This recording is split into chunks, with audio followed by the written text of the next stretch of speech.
Feels good. Best of luck. Thanks for sitting down and talking to us.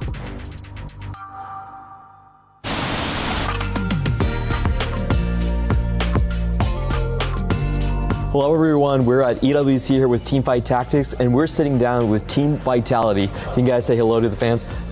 Hello. Hello. Hello. This is the second trip to EWC for most of the team here. How does it feel like to be back at the event? Feels good.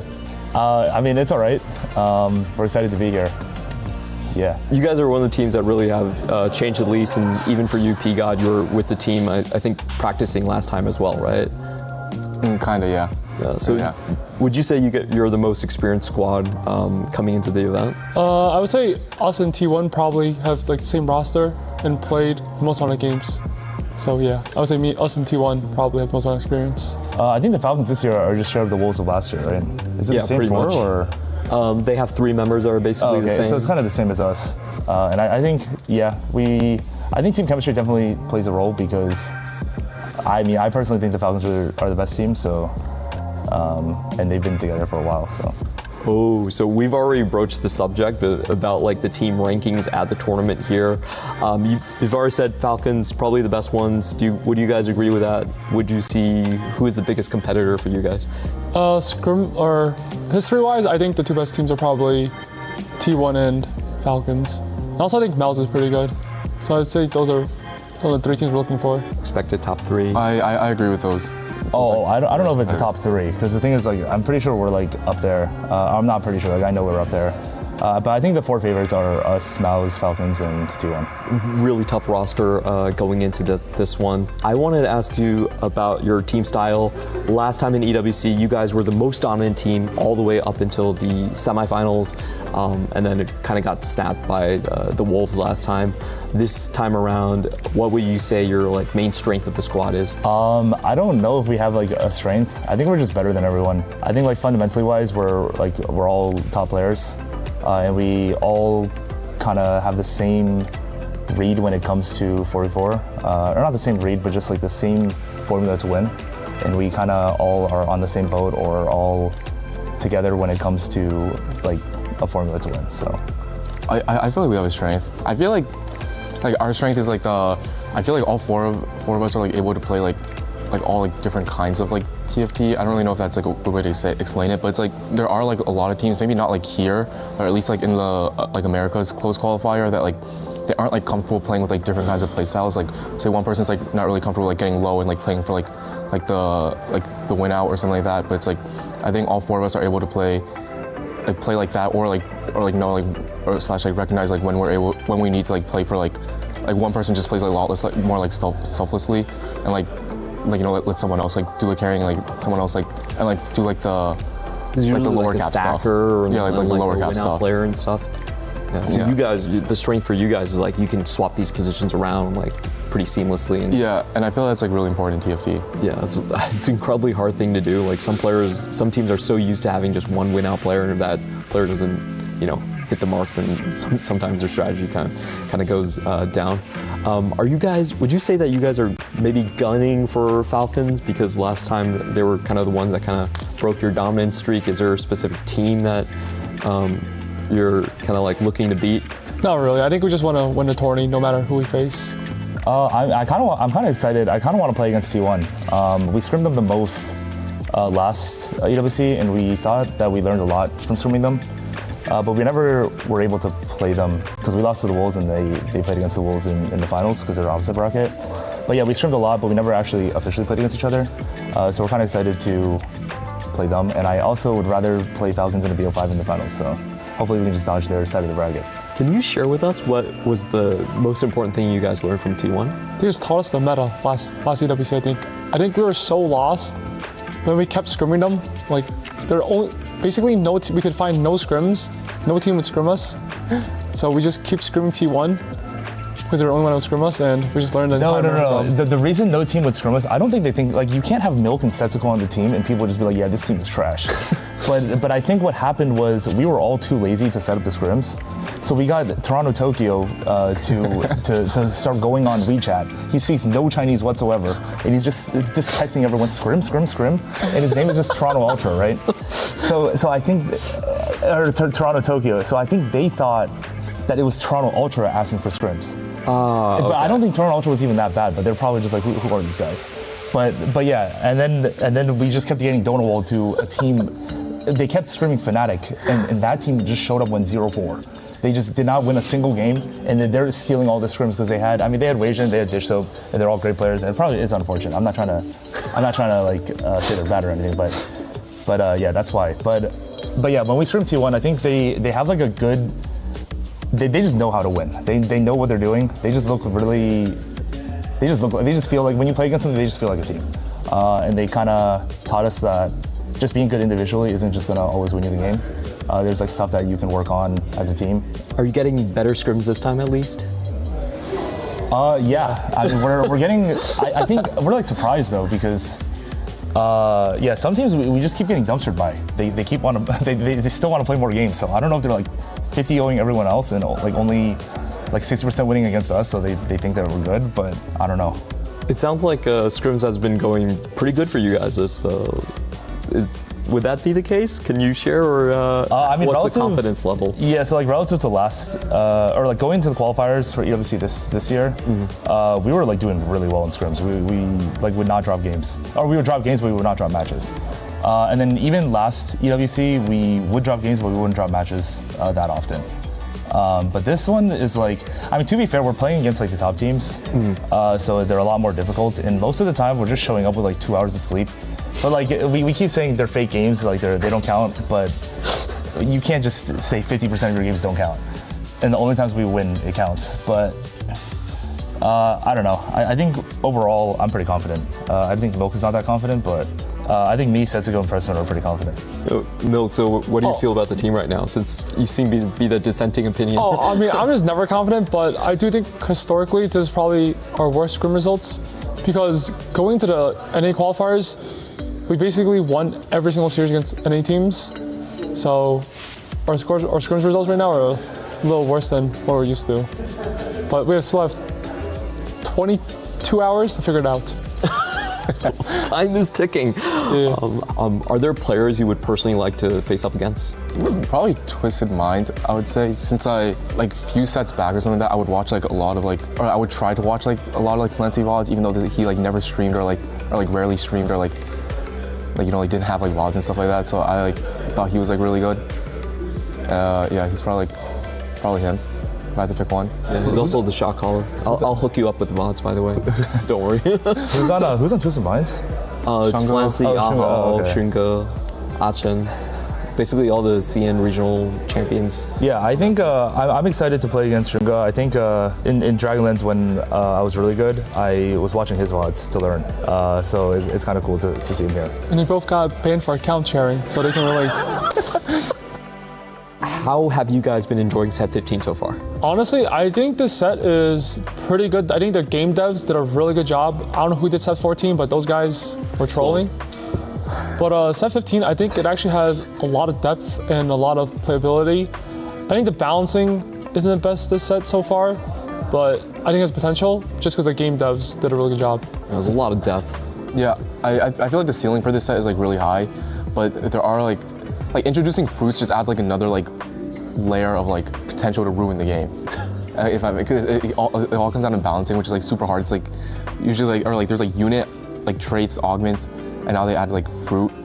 So it's just like it's just really hard to like make them all like not like one be like up here while the other's like down here. Yeah, some combos are just gonna be inherently broken if you hit the right spots for it. It's just very difficult to balance overall, I'd say. But you guys confident that this is gonna be one of the best sets all time? I think it'll be for sure being like the top upper half, or like upper 25% of sets. I agree. I feel like the potential is like for this set is like really, really high. If someone wants to improve on this set and they're finding it really difficult, there's so much more mechanical things that you have to do, what would be the one tip you give to players to improve? Twitch.tv/K3Soju. I think this set more than others I don't think like any challenger player ever has problem like doing their turn in time. But this set, like I catch myself like just messing up my turn, and I'm not even kidding. You just like need to start pre-moving in your head. Like I'm gonna put this here. I'm gonna open sell these, and then I'm gonna fruit this immediately, or even just rolling on neutrals. It's not even bad. Just making sure your fruits are set up. Like for example, if you're trying to transition to all out Cassante, you have to like bounce your fruit like 4 times. You have to tailor another tank on bench, and then like you want to tailor after you find Cassante before you find the Kali. There's just all this work, and then some fruits don't even work after the combat starts. Like for example, like stand alone or something like that.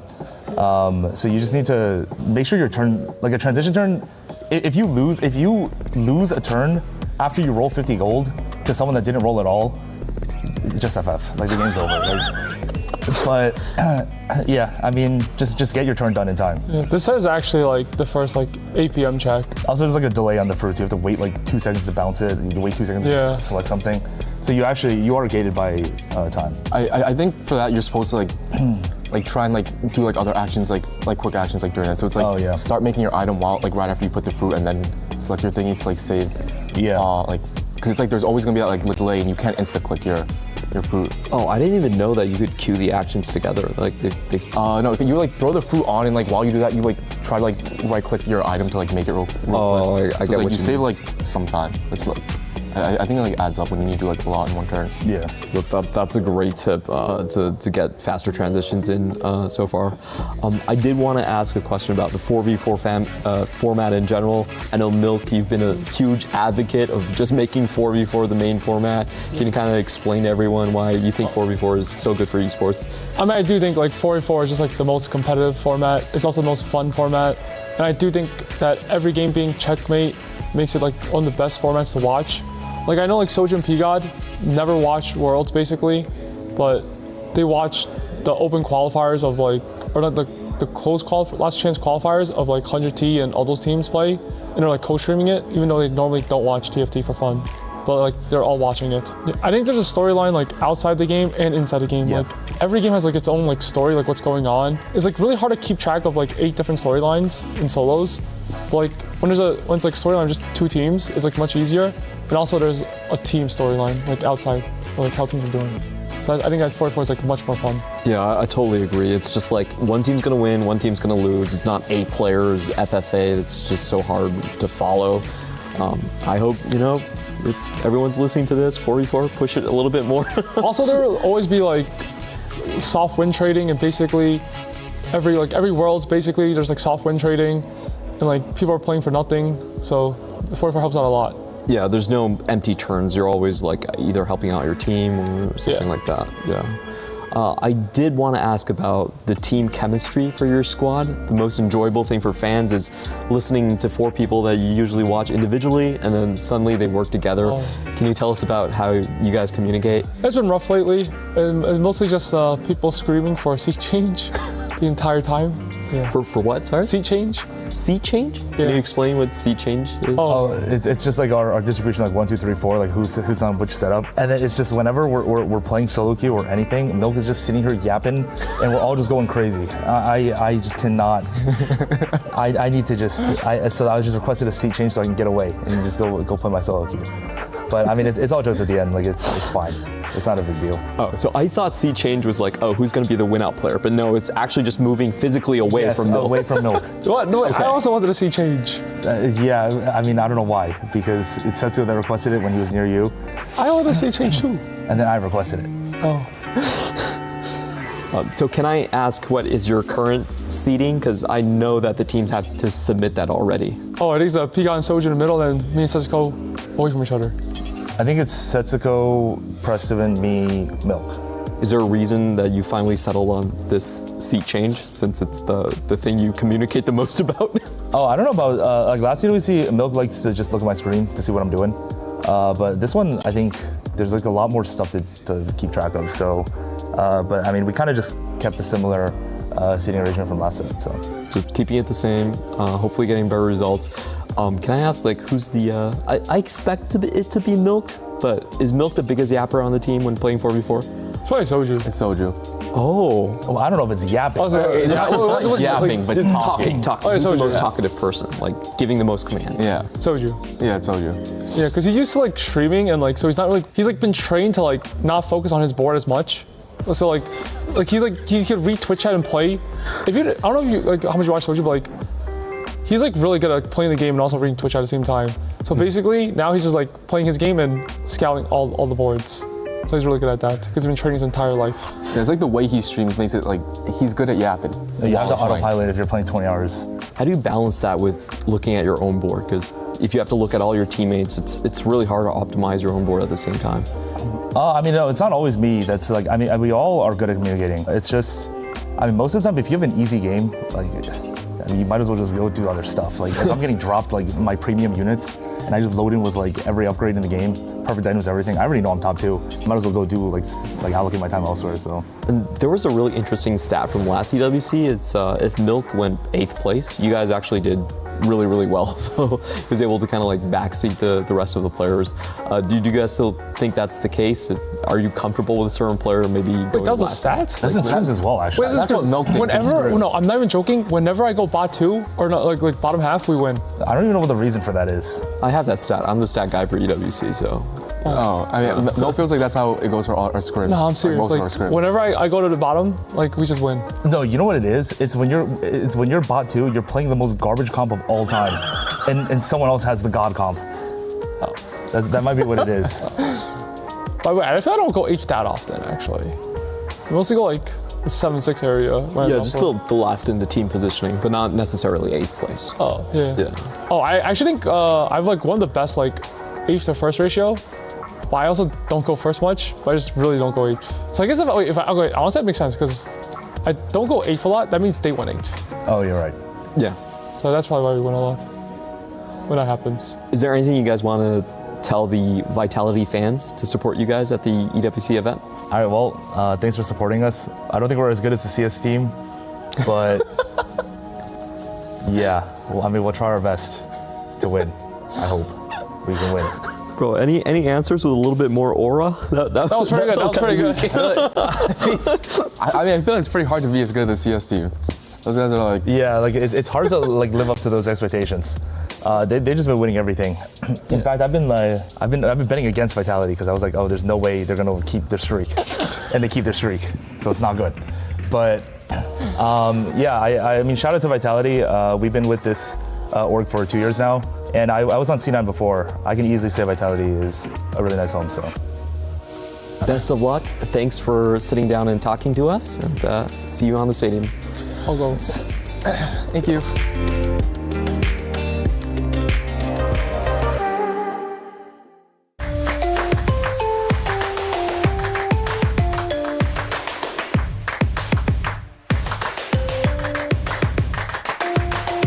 Level up your gaming experience with over 8 billion playlists, only on Spotify, the official audio streaming partner for the 2025 Esports World Cup.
This land is calling.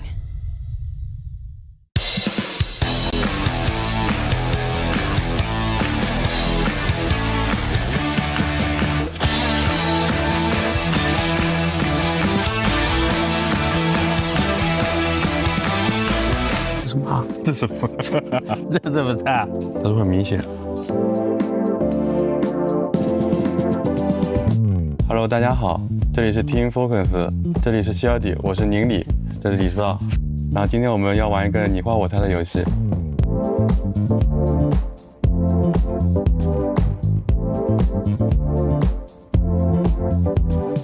完了，这什么？不是我没会，不是他时间太短了，时间。我给你优化一下。你别照抄啊！照了。后悔了。后悔了。我没想好，我画抽了，我已经。什么东西啊？他要直接猜了是吧？这怎么猜啊？5费卡，5费卡有等量的。大牌维鲁斯不像，铁狼也不像。盲僧有怎么画？画个3叉戟啊，画2把刀啊。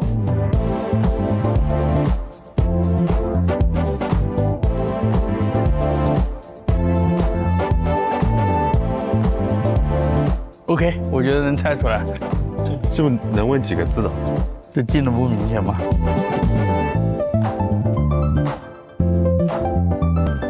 他说很明显。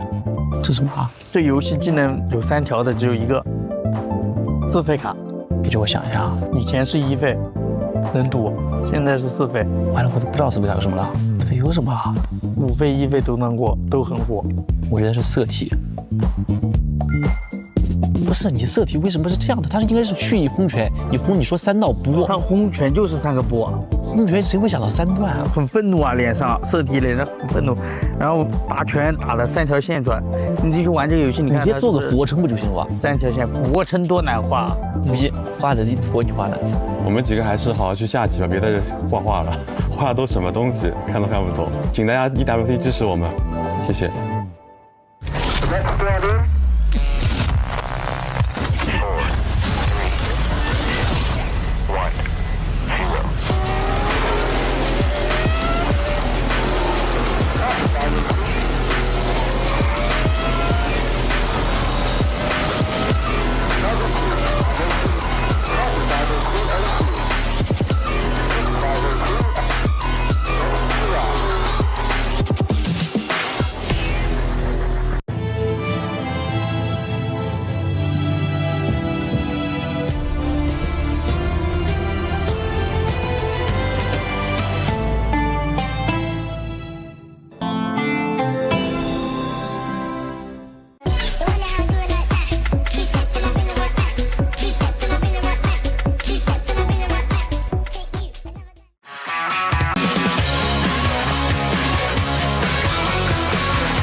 I've brought to you Kazman and Wojtek. They are here up for some mission.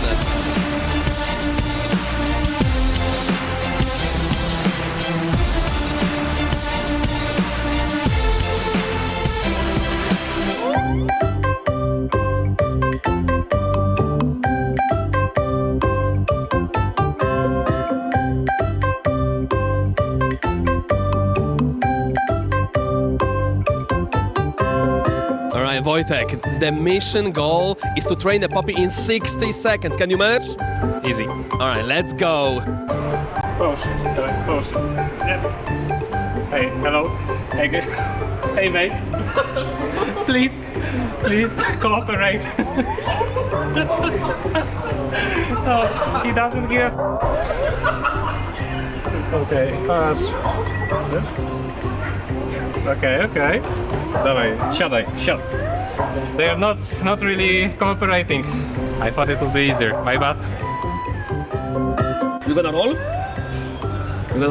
Alright, watch. You're gonna do this. You go left. Roll! Yeah? Roll! Come on, buddy. Work with me. Roll!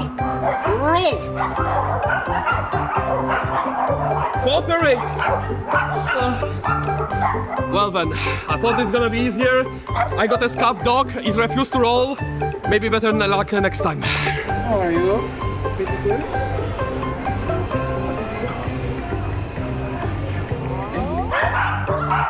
And left good.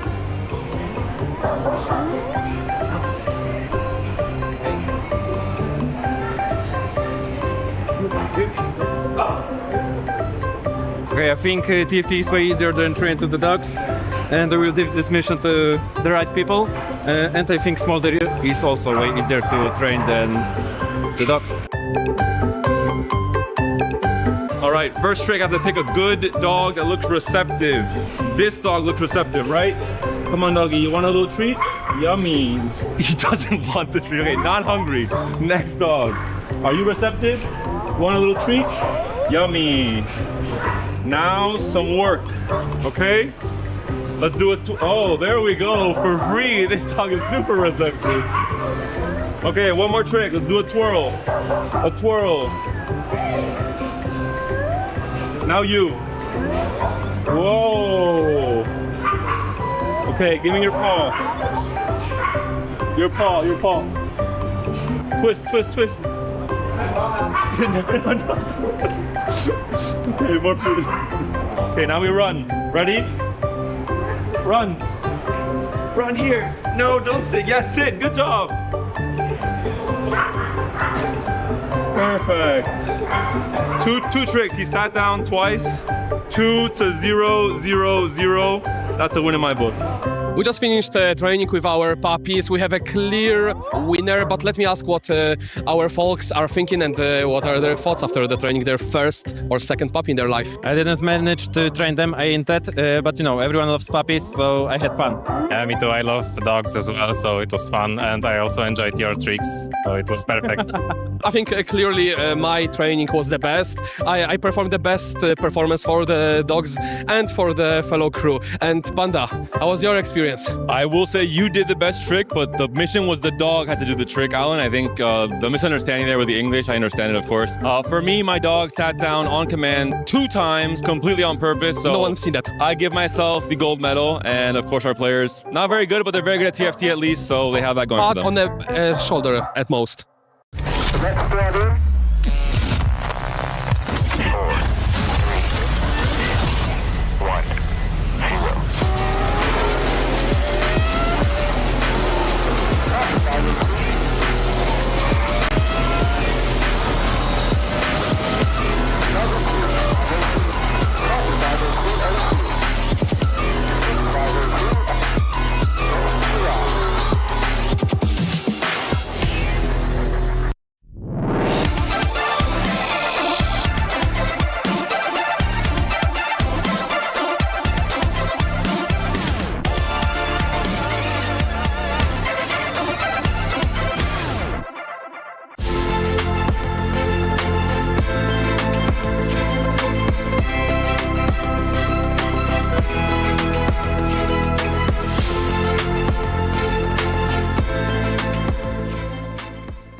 It seems like it was just yesterday. Everyone was saying there's no way VP could do it twice. And yet they keep pulling off the upsets, even over the title defenders.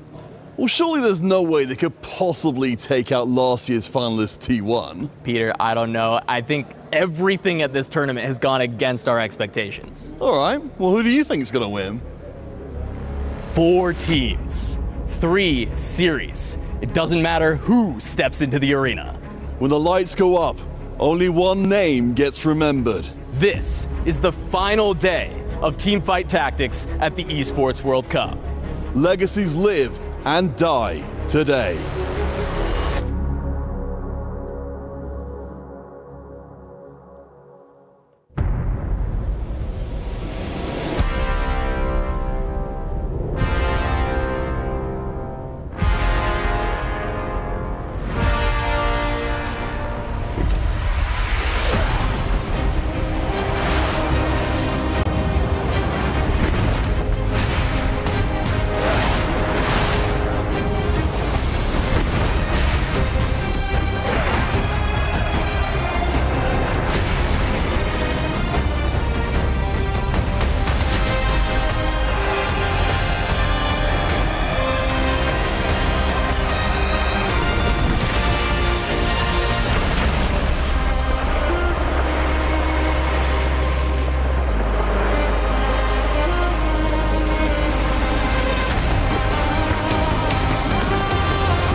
Good morning, everyone, and welcome to the final day of Teamfight Tactics at the Esports World Cup, live from the Boulevard in Riyadh, Saudi Arabia. What started off with 16 teams is now down to only 4, and by the end of the day, we will crown our winner of TFT at EWC, something that is actually gone pretty quickly, if I do say so myself.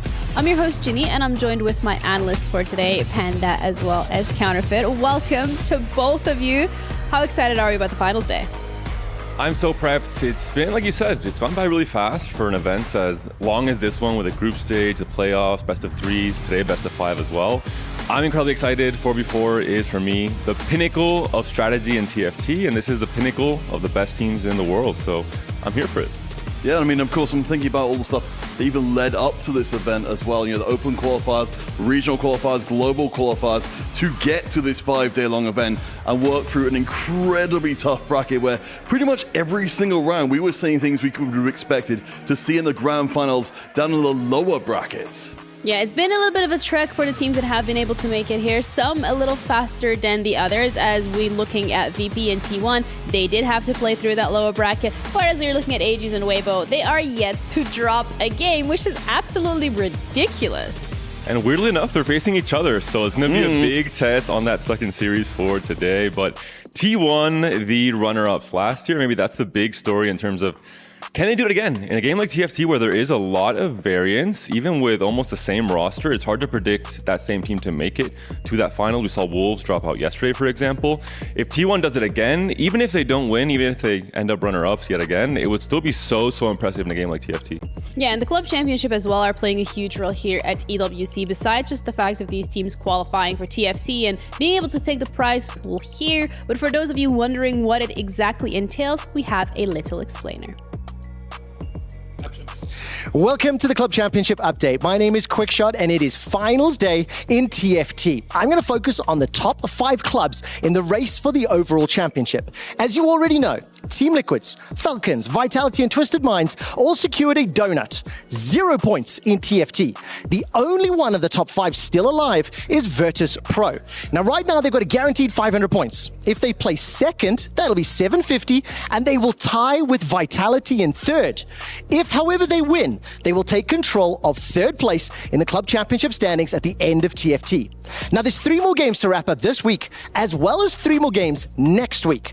The important thing to know is this: Falcons and VP have 6 teams remaining in the 6 remaining games. Twisted Minds have 5, Team Liquid have 4, Vitality have 3.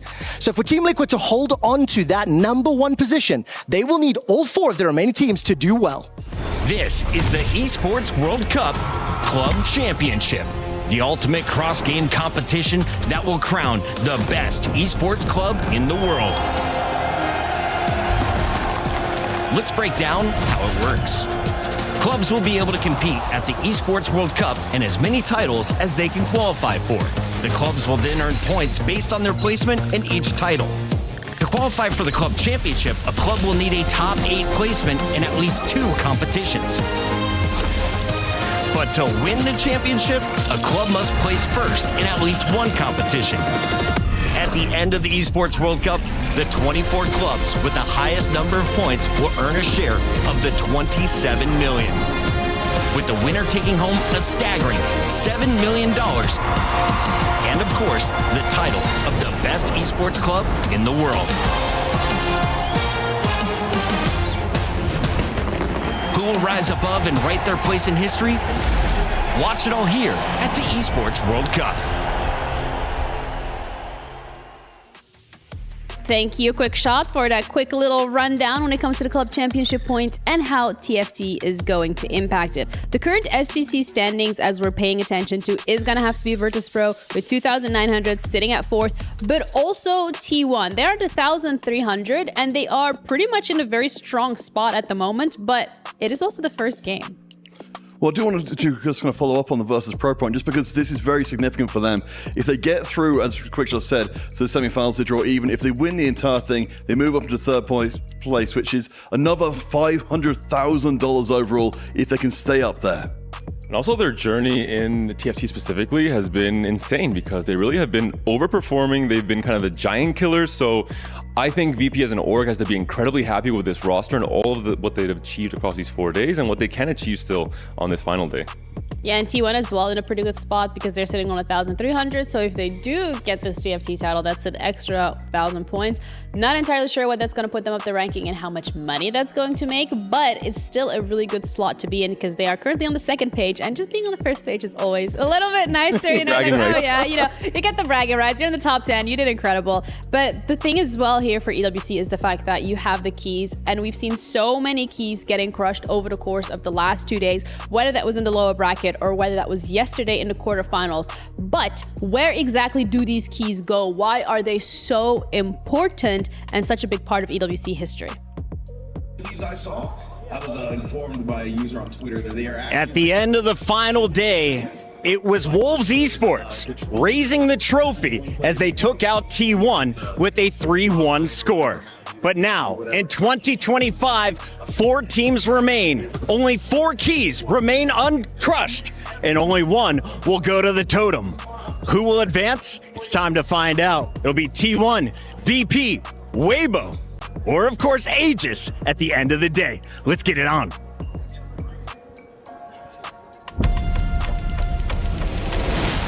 No competition is as ruthless as the Esports World Cup. Its trophy system is no exception. The Club Championship Trophy, awarded to the one club that rose above the rest and reigned supreme across all EWC games. The Game Trophy, when a competitor closes their eyes, it's all they see, and it's not complete until it's sealed with a champion's key. Every participant earns a key engraved with their name. That's their right to compete. This year, returning champions hold a key unlike any other. Only one can place their key into the Game Trophy and become an EWC champion. The frame of the champion's key is embedded into the totem, a stone marker of legacy displaying every champion of the year. The keys of the eliminated will be crushed. The champions select 3 broken keys as a personal token, a reminder of who they have humbled. Beneath the totem, a resin block holds the remaining keys, a graveyard of fallen contenders. Will your dreams be broken or your name carved in gold and stone? At EWC, nothing is granted, everything is earned. And the most important thing that's being earned here is the right to crash the keys. Players have been absolutely enjoying this. This is like the pinnacle of like, yes, you win the game, the cherry on top, you get to crush a key. My question is, have players finally learned to be stoic on camera while the key is crushed? They've had like their test runs the last few days. They've been mostly flinching every time the key is crushed. That's good. It is good, but I want to see a team today just Giga Chat, standing still, no reaction to the key being crushed. I think that's what's going to happen today. They're getting more used to it now. I think eventually you can tell they're starting to enjoy it more rather than be surprised by how much of an impact it is. I hate nonchalant people, okay? When you crush this ski, I want every single player to show us just exactly how much they do enjoy it. And if they don't enjoy it and they're standing there, Giga Chat, as you say, being stoic about it, that's okay. But stop being nonchalant, please. Either way, the tournament prize pool is also something to discuss here because $500,000 split across the teams here competing in TFT, with $150,000 going to that first place on top of those club championship points. Yeah, and it's worth noting, all the teams have got the 40,000 locked in at the moment. Just getting to the finals at all, almost doubles the money immediately, with a chance to then more than double it again by winning the entire event, and of course, all the glory that comes along with it. And it's huge for the stability of some of the careers in TFT, especially, I think, as an esports. Fairly young, I would say, compared to other of the titans in the space. So for players to make it this far, we saw how much they invested in terms of sacrificing their streaming careers last set for the qualifiers, hiding tech, just to make it to this moment, kind of all-inning on EWC. And they've made it this far. I'm sure they feel a lot of pressure to make it even further into that grand finals. Yeah, they gotta, make sure that they get to those grand finals so those risks do pay off and that you get a reward for all the sacrifices that you do have made. For VP, T1, Waybo, and Aegis, this is still the case, but unfortunately for the other teams that have already dropped out, they've already had their crease crush, not necessarily so. But yesterday was also quite an exciting one. We had 4 best-of-3 quarterfinals, but every single one of them went 2-0. Yes, that was extremely unreasonable, honestly. Considering, again, the quality of games here at 2025 EWC has been amazing. We deserve at least some of those games to go to 3 games, but honestly, I think it does set up these 4 teams coming into this day of play to say they've all got about as much momentum as they possibly could have. Yeah, I think quarterfinals could be set up a little bit by different groups and the parity and the strength of those groups as well. Now, there is no real reason for us to think that there's going to be a disparity in the matches coming into semifinals. I think especially we saw maybe the last match yesterday between Aegis and Flash Wolves. I expected that one to be very close. It was a 2-0 in the end, which as an EMEA caster makes me happy because we have one EMEA team. They looked very, very good against tough competition. Curious to see what Aegis does today in the semifinals. No bias though, but for those of you wondering how we got to this point and what exactly the format has looked like over the last couple of days, a bit of a refresher. We did start off with 16 teams that were competing in a double elimination bracket. They were split into 4 different groups. 2 of every single group advanced into the playoffs, which is where we were yesterday, with the quarterfinals being best-of-3 matches, single elimination, which leads us into today. Best-of-3 matches for semifinals, and the winner of those semifinals are heading into the grand final, which is also later today, and that is a best-of-5. Quite the journey, if you really think about it, just in the last couple of days, how much TFT these teams have been playing to be able to get to these finals. Yeah, and looking down the best-of-5 grand finals as well, it's been a grueling journey to get to this point, but to be in the best-of-5, I mean, that's a huge test of a team overall, the strategic depth, because both the teams who eventually get there will have studied all the tape possible. They'll know pretty much all of each other's moves. And that last part is music to my ears. Best of 5 in TFT. There are no excuses. There's no, my opponent high rolled in a best of 3. Best of 5 is a much bigger sample size. You're of course mitigating that variance with 4 players on your team as well. So it really will be the best team to win it all. The team that has adapted the most quickly to this new set, to the new meta, to GP, to other reroll lines. But all in all, I think we saw it last year, right? It was so close. It came down to a game 5 between Wolves and T1.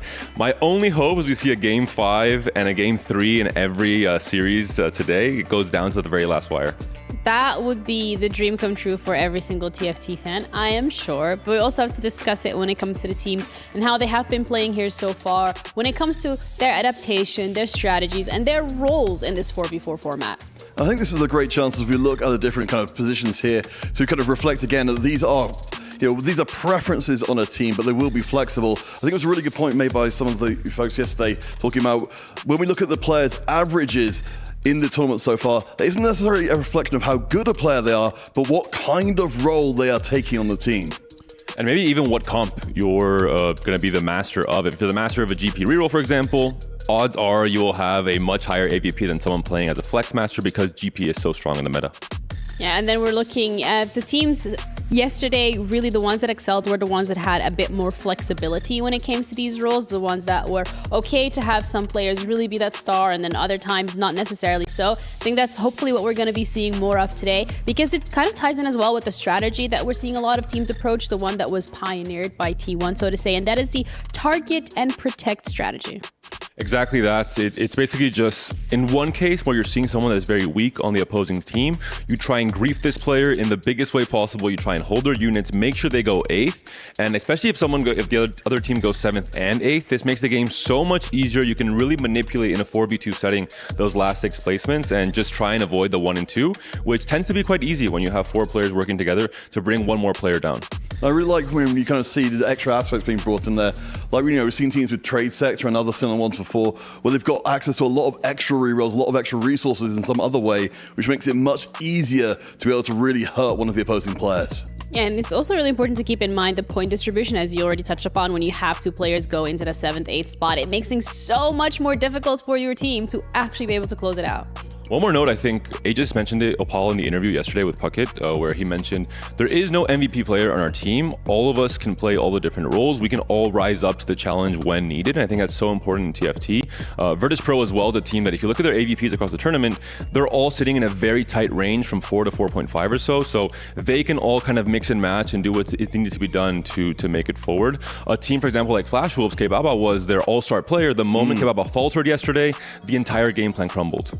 Yeah, and I mean, that's the whole part of the whole strategic layer being added into the 4v4 game is that I think you have something of the advantage if you know what players generally prefer to go a certain way, because it just reduces the decision making a team needs to make. But as you were saying, David, sometimes that decision which you want to make isn't open to you, and then suddenly your team's got a huge glaring weakness. Yeah, and for those of you at home as well that are listening into the discussion and maybe have some words to say when it comes to TFT here at EWC, scan the QR code. You can join the Discord, have a little bit of a yap with people of the community. But I would really like to cast our minds back to yesterday, specifically with the quarterfinals. The fact that it was just a 2-0 after 2-0 after 2-0. And we also have our Kyria top plays of yesterday. For those of you who didn't tune in for whatever reason or were busy with life and didn't have a double monitor set up, walk us through some of these. I'm seeing a lot of GP, which is no surprise considering how dominant it was yesterday in the meta, despite being, for example, for a team like EVOS, the bane of their existence with Aki losing with that 9 life GP yesterday. Yeah, I mean, it was worth noting for that previous one as well. One of the big consequences of some of the plays being played is, of course, Wolves coming back as our champions have been knocked out as of the previous game, which we saw on the screen, which means that we will definitely have a new champion here. Across the rest of the field, of course, I think we saw a little bit of an unusual choice there for the small. I think maybe that was highlighted because it's one which we haven't been seeing at all. Hopefully, especially in the last day, especially in the last best of 5 as well, our teams still have a few tricks left up their sleeves. I think it's important, I mentioned it across the entire tournament, to have the X-Factor player that can whip out a comp that you don't see very often and perform higher than expected with this comp, because this throws a wrench into the kind of the meta game plan for that series. The obvious comps, GP, Sorks, Prodigies, if you top 4 with that, great, you're a beast, but it's also fairly easy because they're generally the strongest in the meta. If you top 4 or top 2 with Smolder reroll, with maybe a Kaisa, for example, where you're snowballing from early, that makes a huge difference in how everyone else in that lobby places. Yeah, and yesterday as well was the start of that playoffs bracket that we were looking at, because it was the quarterfinals. And we had some really, really great matches that unfortunately were maybe not living up to the hype in the sense of it going all the way to that 3-gamer, but they were still very eventful. Virtus.pro against Wolf being a 2-0. I don't think anybody expected all of these matches to go 2-0. Personally, personally, Aegis, Flash Wolves, I think that was the biggest shocker for me. But again, as you touched upon, Panda, as an EMEA caster, you're very excited about that. Oh yeah, I mean, well, I think that's the thing. The game quality overall was exceptional. I do feel kind of bad, particularly for Citadel Gaming, because of course they dominated their own group, and the second you get into playoffs, suddenly you're facing off against some very, very good teams. But I do think overall, the second seeds out of the groups here have generally been really, really good. Last year, only one of the second seeds really made it anywhere at all in playoffs. This time it's 2 of them, so I don't think anywhere in playoffs was safe. Yeah, the competition is getting a lot fiercer, but also something that we've done at the start of the tournament was we looked at the Remco power rankings. We were like, oh, these are the teams that we are expecting to do really well. And now that we look at it, hindsight 2020, T1 is the only one left for the favorites, Panda. So I was definitely not participating in this power ranking. It's not on me. I was in the bathroom right when that meeting happened, unfortunately. But big surprises all throughout this tournament. I think in TFT, especially with a new set, it is really hard to predict. There's the historical basis, of course, of what players have done individually, even in last year's tournament, EWC. But with a new set, it's a new meta. There's 2 weeks to prepare for it. If a certain team has an edge with a certain meta line that they've explored, or tech they have around interaction with a unit and an item, artifacts, augments, for example, it can swing series in their favor. All in all, I'm all for surprises. I think it's important to have these underdog stories like EVOS, for example. Even Virtus.pro making it to the semi, I think it's a great story. Yeah, the only one left from the contenders as well is Aegis. Well, yeah, I mean, certainly, if you're an EMEA fan, the last EWC was a pretty painful watch, honestly, with only one team even making it out of groups and then immediately getting knocked out as well. So I think for Aegis, of course, part of the ball being the carryover between the 2 teams from EMEA who've done the best. Now getting into semifinals means that this is a new peak for EMEA. Armenia has been looking really strong when it comes to Aegis. I mean, even like Mouse had put forward a formidable performance. Unfortunately, they do get knocked out of that contenders. And then from the underdogs, I mean, Flash Wolves and Citadel were both in the quarterfinals yesterday. We were both looking forward to how they would be performing. Unfortunately, they are no longer here, so they did get knocked out. But we still have Waybo and Virtus.pro. Waybo also undefeated, as with Aegis, so I think that's going to be a matchup for the history books today. I think yesterday we sacrificed a lot of hype with the 2-0 wins all throughout, but that hype is kind of transferred to today, where you're seeing all four of these teams being so dominant in quarterfinals. Now they're matching up against each other. How is that going to fare? That is a very, very good question. But the first game that we're going to be looking at today is going to be T1 against Virtus.pro. And just to get you guys in the right headspace of what to expect, let's have a look at the video.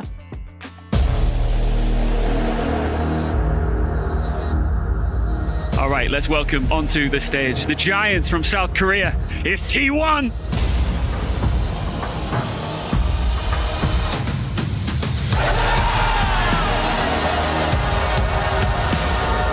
어, 4강에 충분히 올라올 수 있는 팀이라고 생각해서 물론 4강에 올라온 건 기쁘지만 저희는 더 높은 곳을 보고 있는 중입니다. All the teams agree. The teams that have the less ego are the ones that are winning. Lúc đầu thì top 8 đã là đủ KPI của team em rồi, nhưng mà bây giờ lỡ vào top 4 thì chắc chắn là phải cầm lấy chiếc cúp vô địch chứ.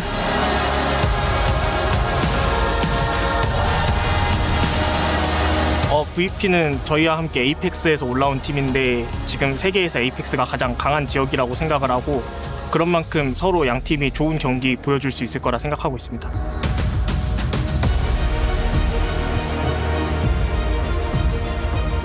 Em đã đánh bại nhà vô địch năm ngoái với tỷ số là 2-0 thì một hạng 2 như T1 thì chắc là cũng thế thôi. Virtus.pro가 충분히 8강까지 올 수 있는 팀이라고 생각을 하고는 있었고, 다만 헬콘이 저희가 생각했을 때는 여전히 저희와 함께 가장 강한 팀 중 하나였는데 그런 팀이 먼저 탈락하게 되는 거는 저희도 예상하지 못했던 것 같습니다. 에이펙스에서는 한국이 제일 잘하는 팀이라는 거를 보여드리겠습니다.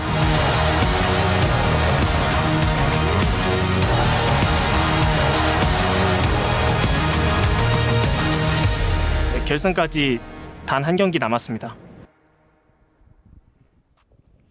That is absolutely right. One more match until we are in the finals of TFT at EWC. And it is going to be Virtus.pro against T1. Really great to hear from T1 side of things as well, that they did consider Falcons as one of the stronger teams that were going to be probably in contention for this trophy. But no, it's Virtus.pro that we're looking at today. Yeah, and I mean, we can say it so many times. I think it's worth restating again and again and again. The giant slaying for Virtus.pro has been absolutely eye-watering, cutting through everybody. As I said before, even the Wolves themselves. I was saying at the end of the previous game yesterday, I was like, I don't know how many more teams Virtus.pro needs to beat to become favorites themselves. I would consider T1 a giant, so I'd be a little bit nervous if I was in their shoes considering the current trend from Virtus.pro. Looking at T1 though, I think this is a really interesting roster in terms of the mental space of having a roster last year that makes it to the finals. You think, great, we're great at TFC, fantastic. There's a roster change. Boulevard comes out, Crazy Moving comes in. How do we feel with a new player coming into EWC this year? Crazy Moving has been the MVP for T1 across the entirety of the stage. He has the best AVP for the team as well. So I have to feel that they think, wow, we made a great change. We have a great addition to the team, or maybe even stronger than last year. Yeah, we'll get into T1 a little bit later. Right now, really all eyes are on VP and the story that they have had so far at EWC. Coming into this, as you already mentioned, Counterfeit as the underdogs when it's like, oh, we don't really know what to expect from this team. Maybe they'll make it to the quarterfinals, maybe not, we'll see. But they are now one game away from being able to just like touch that trophy. Oh, for sure. I mean, and it's quite a semi-final they head into as well. The Asian Champion League, of course, we talked about a little bit during the EWC. It was a chance for the APAC and Chinese teams to play against each other. That's where these two teams played against each other previously. And of course, T1 did win out there and ultimately go second overall. It was one of the reasons we thought Virtus.pro wasn't going to be that strong coming in, because T1 put pay to them so quickly. Yeah, and as you already touched upon, Panda, T1 has had that roster change. They've had Crazy Moving added to their ranks, and they have been doing so incredibly well, even though maybe there were a couple of question marks around this decision. I think question marks are more around Bintum right now, weirdly enough. Individually, he is by far and away one of the best players in the history of TFT when it comes to TAC run appearances, when it comes to making grand finals. In this tournament, he has a 6.0 AVP. He has been the flex master across the entire tournament. He's been playing and getting down and dirty with all the weird off-meta comms, trying to find good results for the team. And T1 has been supporting him in this role. He only played one game of Sorks. Every other game he played this tournament has been a completely off-meta comp, basically. I'm curious to see what he brings out today. I think he is the X factor. If he plays off-meta and finds success, that could be the make-or-break moment for T1 as a team. And to zoom out very slightly, the overall story here for T1, there's only one team in the tournament that's taken a series off them so far. Waybo Gaming waiting on the other side of the bracket, so that could be a rematch waiting for them in the grand finals. Waiting in the other side of the bracket if they do make it, because right now, VP and T1 need to battle it out in this best of 3 to be able to determine who is going to get just one step closer, not just to winning the trophy, not just the club championship point, but putting their key in the totem as well and having that winner's title. The thing is here that both of these teams have shown us a formidable effort. They've shown us teamwork. They've shown us individual play. They've shown us communication, adaptability. Feels like this is genuinely the closest that probably either one of these teams is going to get to be getting tested on the server. Absolutely think so, and for T1 especially, I do have to think that the meta really favors them. Last year, there was a 2-cost reroll meta as well with Syndra and the Honey Managers with Blitz and Kog'Maw. Same exact meta now. They were almost the forefathers in terms of dictating how you play 4v4 in TFT from a kind of a strategy perspective. A lot of teams copied them. They were fortunate the meta this year is very similar. I think they've looked very good on this same kind of general idea, but VP has been playing also very interestingly with all the players rising up when needed. I think it's going to be a great clash of styles also in this semifinals. I'm just so hyped for TFT today. It's going to be so exciting. Is there a particular team here who you think their style is more suitable or more dominant, so to say, when it comes to this best of 3 format that we're looking at?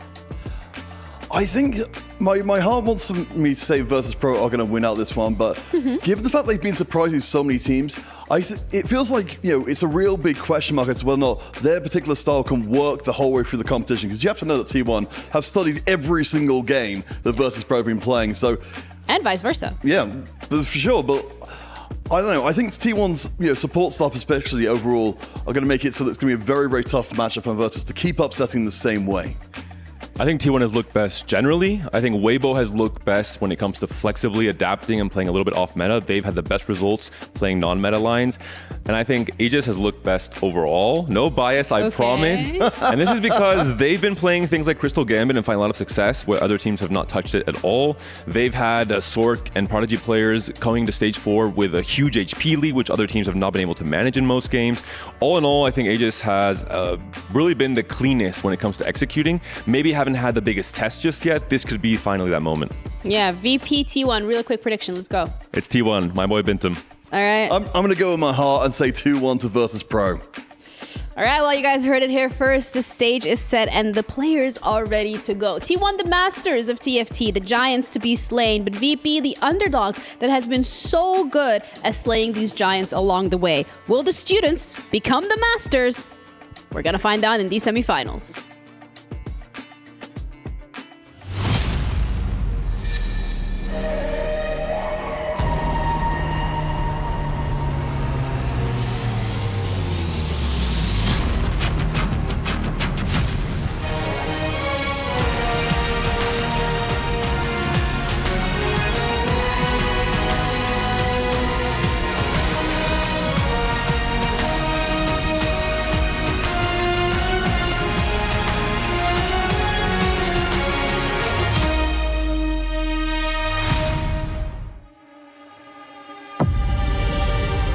Picture this. You are lucky enough to find the one thing in life that you are truly passionate about. You love it. And you're not just good at it, you are exceptional. And over time, you find others that share your obsession. And together, you collectively put thousands upon thousands of hours into it that nobody sees behind the scenes. And then, one Friday rolls around where you have an opportunity to show everyone you've ever known that you are the best in the world at what you love. This is the stage our final 4 teams stand on. after every sacrifice, every sleepless night, it all comes down to this. And this stage has already given us stunning upsets, underdogs who set the stage alight. And now we have two contenders joining us on this stage. Ladies and gentlemen, giants have fallen, new heroes have risen. The stage and the board is set for the biggest games of their lives. One shot at making the grand finals. One shot at this glorious trophy. And the lion's share of $500,000. That is a lot of money, and these players all want to get the lion's share of it. Let's welcome our first team onto the stage. It's Virtus.pro. Here they come. They were slept on, but while the favorites dreamed of glory, Virtus.pro turned those dreams into nightmares. And now, here they are, and they are a danger to anyone who stands in their way, and just one step away from a grand final spot. Versus T1!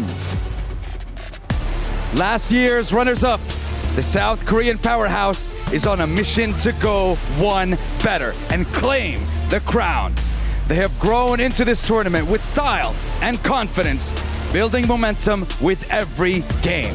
A team with the flair to dazzle and the composure to stay unshakable under the pressure. Just 2 wins away from rewriting last year's ending. We begin the hunt for the best, and the rest will fall. Casters, let's get started. Let's go! You heard it right there from Sandstorm. Just 2 games stand in the way of T1 bettering the result from last year and taking victory here at EWC. But that first challenge, Virtus.pro, who has toppled team after team. Casanova joined by Alan and Clement here on the desk. Clement, what are we making of this? Absolute chills. Just listen to Ian lay out all of the stakes here coming into this matchup. It's going to be APAC versus APAC. For T1, it's going to be Bintum trying to go one step further. It's going to be Crazy Movie trying to prove that he was the correct pickup coming in as a new member of the team.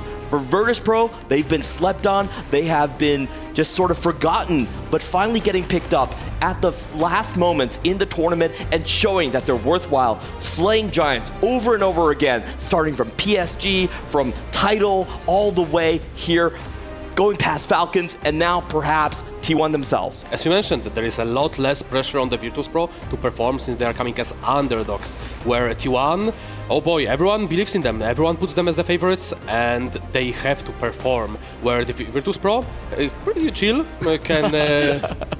doesn't have to have all that pressure on them.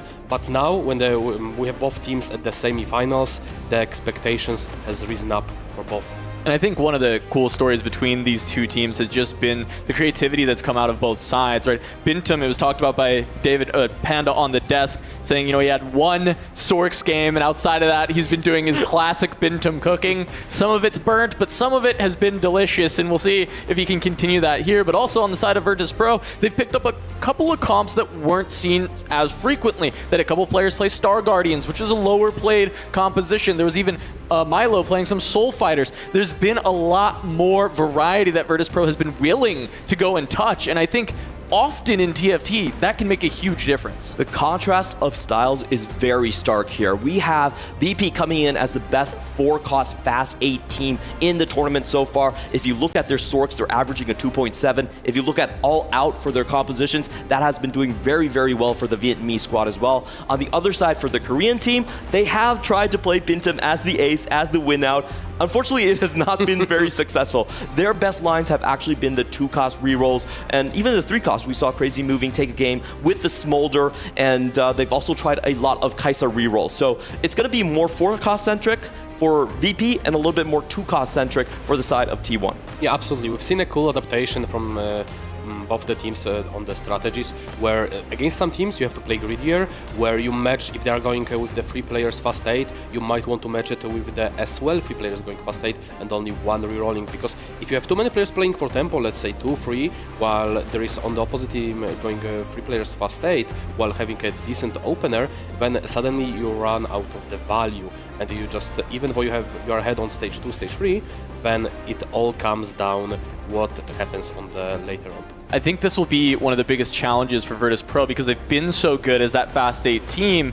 However, we've seen what T1 does to the Fast 8 teams. Citadel, they were looking like maybe the best Fast 8 team even over Virtus.pro going into the matchup versus T1, and yet the rerolls, the tempo from T1 kept way too much HP, and they just got completely trashed at that point. That is T1's biggest stylistic strength, I would say. If you look at their stage 2 augment selections, they're willing to go all in on tempo. We saw it was 2-trick yesterday, it was fully adapted, only value in stage 2. And we are going to get the artifacts to start, Alan. What are we looking for as the most broken stuff that people want to be seeing for their setups? This is gonna be an absolute cinema. This one is a solid decider on to go towards the rerolls. We can see some crazy stuff like Fishbone's Gene, Locket Mundo, GP with the numerous of the artifacts, or just in general. I would expect to see like at least 4 rerolls with the while it's artifact encounter. I think that makes sense. It can even open up additional lines, Clement. We were talking about how even Silvermare Dawn opens up potentially Jace or Darius, even though 3-cost rerolls tend to be shied away from in 4v4. We have still seen the Smolder come out, and it's possible we could see something else. But the big ones immediately that I'm looking at, Flicker Blades, Mana Zane is just easy. Hey, this is either GP or this is opening up very powerful Sorks. I love those 2 pickups because they're very flexible. You can play the Ash lines as well. Mana Zane goes into both of the AP Fast 8s. And, we were just looking at Bintum's board. He has that early Ahri. Ludens could open up those pathways that are less played. Things like Star Guardian, if you find the correct spots for them, it means that no one is going to be contesting you. Ooh, early pop from Maris, and we see there is a static shift, one of the better ones for the Kayle, and we'll see if he decides to play towards it. He did have early GP, but he just goes for the... Okay, wow, that's interesting. I like that call out with the static as maybe being another option, because he finds the GP and then just doesn't hit the best-in-slot artifacts for it. But of course, Infinity Force is going to be a fine pickup to add to the Gangplank if you decide that for your team, this is your slot. I love players that start their artifacts on 1-4. You want to stake out your claim on certain compositions. If you have a broken combo, then you can lay claim to that line immediately. We're going to get gold augments to start us off. And we see on the Binteum side already seeing the early hard bargain. Pretty good one for the 4 versus 4, given that it does provide you extra HP, which is pretty valuable across the board, but decides to roll past it, and we'll be looking probably at the slamming or too much value. Yeah, both, just opposite sides of the same coin, right? We're either going for our Fast 8 with Slammin', or we're going to be committing to reroll with the too much value. And I think Bintum is just waiting for the rest of his team to find their spots. And as you see, every other T1 member has picked their augment, and now Bintum gets to decide, is he playing Fast 8 this game, or is he rerolling? And we already see the reroll options coming out from Keon, Treasure Hunt there. As Alan has said, this is most likely going to be a reroll heavy encounter coming into this one. Too much value being selected by Bintum that goes really well with the Kai'Sa composition. This is actually his most played reroll so far in the tournament. And we see that, as you mentioned, early Luden with the Ahri, however, he did go for the too much value, so not as good with the Ahri as you would like it to be. Yeah, I mean, it's still deciding on his artifact. If he's committing to the Kai'Sa line, I mean, I have to assume Gold Collector is maybe the best one that Kai'Sa can pick up out of these. I mean, maybe there's Mittens for attack speed, but this doesn't really make much sense. Better on melees. Light Shield Crest is all the way probably the best one. It gives you the protection on the backline when there is so much pressure, but opts to go for the Mittens instead. Maybe he's a GP player. Yeah, it does give you that 60% attack speed. We have seen some Mittens build really accelerate melee carries quite a bit. Things like the Volley Bear you could play later on. But as you said, he does have that too much value, so most likely still going for the 2 cost. SCSE here, just going for a standard mage line opening. He has the additional Mogul's Mail coming in from the artifacts, and probably going for Sorks most likely. Interesting, he just goes for the moguls instead of going for the gamblers here, just to double down the double offensive artifact. So what you do usually with moguls, you hope for Reforger and you just send it on the stage 4 once it provided enough value, given the item falls off heavily past stage 4. I do want to point out we have 2 Golden Destiny players, so we haven't checked out where those artifacts are going to bring us. There's a lot of variance here. Random artifact, a random first one, augment, extra gold going into it. Those are really going to decide the shape of the game. Yeah, and it really is just the pick because of all that extra gold. You're just getting more than everyone else is getting with their gold augment, even though you don't get to choose, but you have to be adaptable. You have to be ready to go what direction your augment might take you. As we see starting out, Bintum does end up taking that loss there, and we have Maris able to find the early win streaks with the gangplank. I wouldn't be surprised if Bintum goes for the fast state here, not a reroll line. Given the Hodge slam, it could indicate all-out Kasante with the mittens. And go for Hodge Akali, mittens for the Kasante as a replacement for one of the DPS items. And then we see Inaudible's Will on the Dunizuni, one of the strongest tank artifacts right now, especially goes very well with the Unstoppable. Do you think we have a great setup for the Jin Mudo line? He did Destiny into just heroic grab bag, so playing around that 2-cost reroll, one of the strongest playstyles for T1. This is so much econ from Dunizuni. The extra gold from Gold Destiny, extra gold from the heroic grab bag, so definitely will opt on the reroll side. And then we see Kian going for the treasure hunt, rerolling Jin Mundo, as it looks like, or perhaps Kai'Sa. Yeah, very likely to be the Jin Mundo. As you said, could end up being Kai'Sa with those items, but the treasure hunt has been a very powerful augment. We've talked about these golds time and time again. Treasure hunt, solo leveling being some of the main 2 that are finding a lot of success, but also we've seen that treasure hunt sometimes fall flat when you select the wrong reroll line or your opponents are able to jail you. Yeah, and I think judging from what VP has done in the past, they don't want to let the Mundo play solo. Kian has been put on that duty before to just block the Jin Mundo line from going forward. He's already up 2 Mundos, so I think he will be contesting Dunijuni. On the other hand, for NCC1, we already saw the Wit's End so far in this tournament. That's usually been going towards the Akali, so that's going to be a very good line for them. They're very familiar with the all-out line. Taking some stock of the initial streaks as we get onto the carousel. We had SCSC, Maris, and there was one other member of Virtus.pro on the 3 streaks. And at the bottom of the tables, there was also 2 Virtus.pro members and 1 T1. So Virtus.pro holding on to some very good streaks to kick off the game. And the key thing for the first carousel is always who is going to be on that GP contest. So far, we have Mars very well established into that line.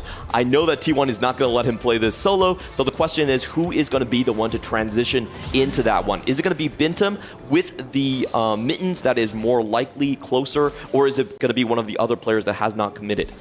Yeah, we've seen Milo pick up the gold for dummies while having a gigantic frontline Udyr, and we've seen just the fight go to the overtime, printing a pretty solid econ on his side. Ooh. This is spicy! Ooh, Maris has gotten story of the 7 from the Golden Destiny, and he is actually win streaking with the GP Kobuko 2 already. So this is looking very good for the VP if they manage to dodge each other and just prevail the 5 streaks. Crazy moving, leveling to 6 early just to make sure that the story of 7 does not get online. This is typically considered an unclickable augment in solo because it's so hard to actually get value. Yeah, tries to break it, does get the Zhonya's on this Ezreal, which is going to save him from the Trickster's gangplank, actually able to take that down. From there, he's just trying to win with mass units versus the upgrades that are coming on the side of Maris, and it looks like it will work because now the Jace is in the front line for the Ezreal, so that is going to be Maris's streak snapped. It's actually a level diff. If Maris counter-leveled, he's winning that fight. Yeah, it was the time skip augment being shown right there. So crazy moving. This is one of those augments that we see him play yesterday as well, where he levels to 6 early and then aggressively goes for the GP before the opponent even acts on 3-2. This time around, he does have that Zhonya, so we'll see where he ends up on. We see the SCSC finishes up another item just to be able to stabilize the 5 streak, and we see that both Maris and Milo lost their streaks. So if that... Ooh, and he faces the story of the 7 player. This is looking pretty good for the Maris. GP already going towards the back lane for the Lucian, but does get the Trickster proc. Hit by the GP, or hit by the Lucian, and then bounces back with the Trickster proc. If the Lucian could get on him again, though, that will be SCSC being able to win the fight. Needs the cast to go towards GP, but it doesn't. Finally takes it down, but there's still 2 units left on the side of Maris.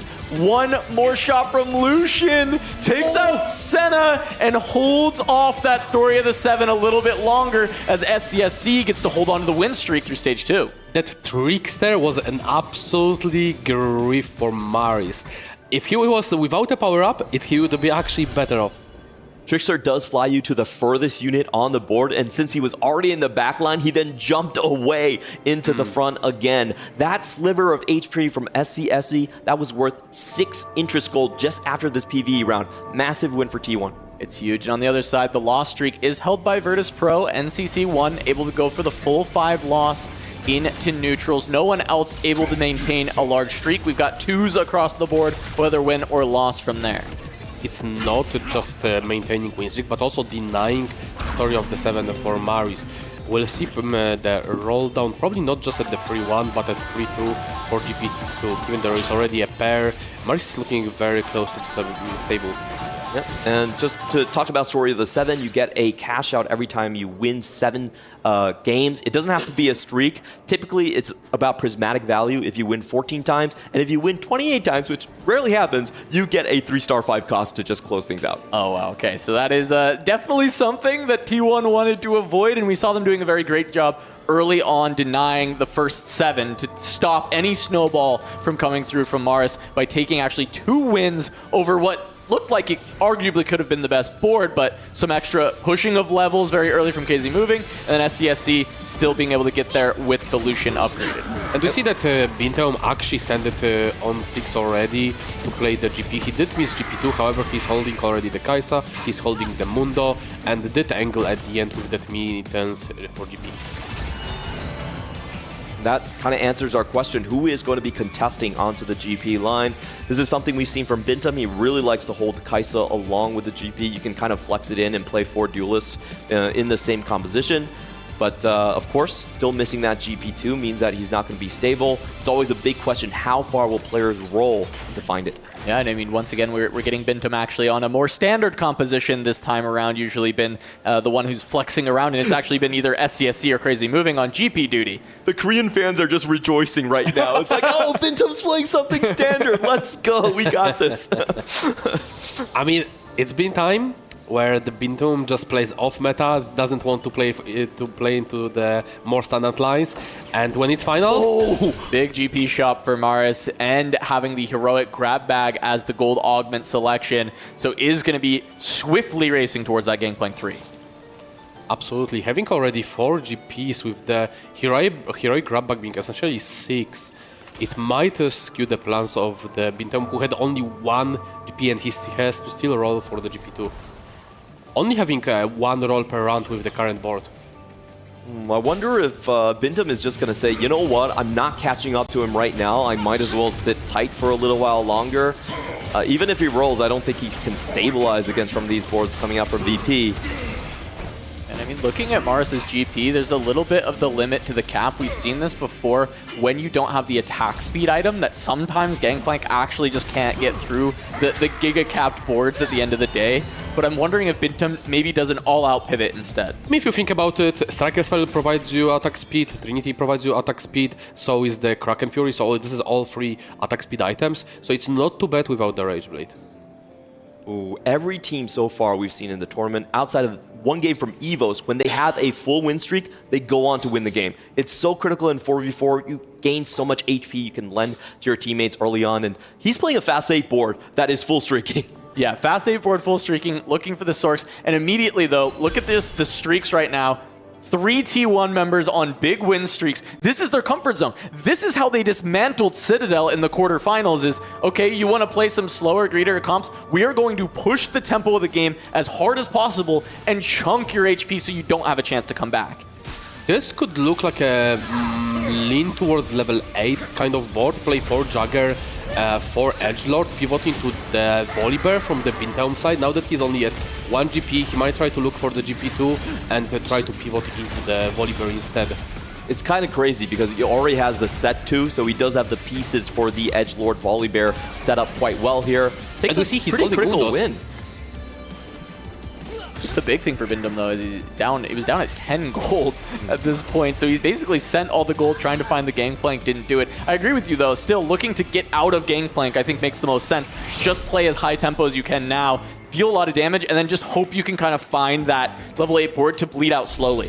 And we're taking a look. Critical 4 cost coming up right here is going to be the Yuumi, I believe, for one of our BA players already set up. Crazy moving. If he gets that Yuumi, that's going to be huge. Milo already in denial duty. Now, on the other hand, NCC1 going for the all-out comp, confirmed. Oh, there was a Jinx. Don't you like her as a critical forecast? No, not really. If I'm being completely honest. I'm sorry, Jinx. Didn't even accept Samira as a bit, and she ends up being the last unit on the carousel. Terrible that we're not getting to see either of those, but as you said, right, NCC1 looking towards potentially all-out, but for now, it's going to be a Volibear.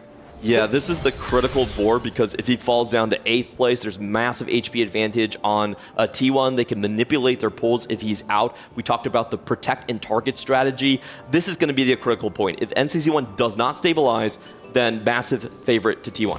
NCC looks like he's angling towards all-out Cassante, with the items being Witsend plus Morello White stuff on the Akali and the Eon Striker's Fail on the plus IE on the Cassante, but still missing the crucial pieces. However, Volibear is quite a menace on the stage and should be a good stabilization tool, killing enough units to not bleed out too hard.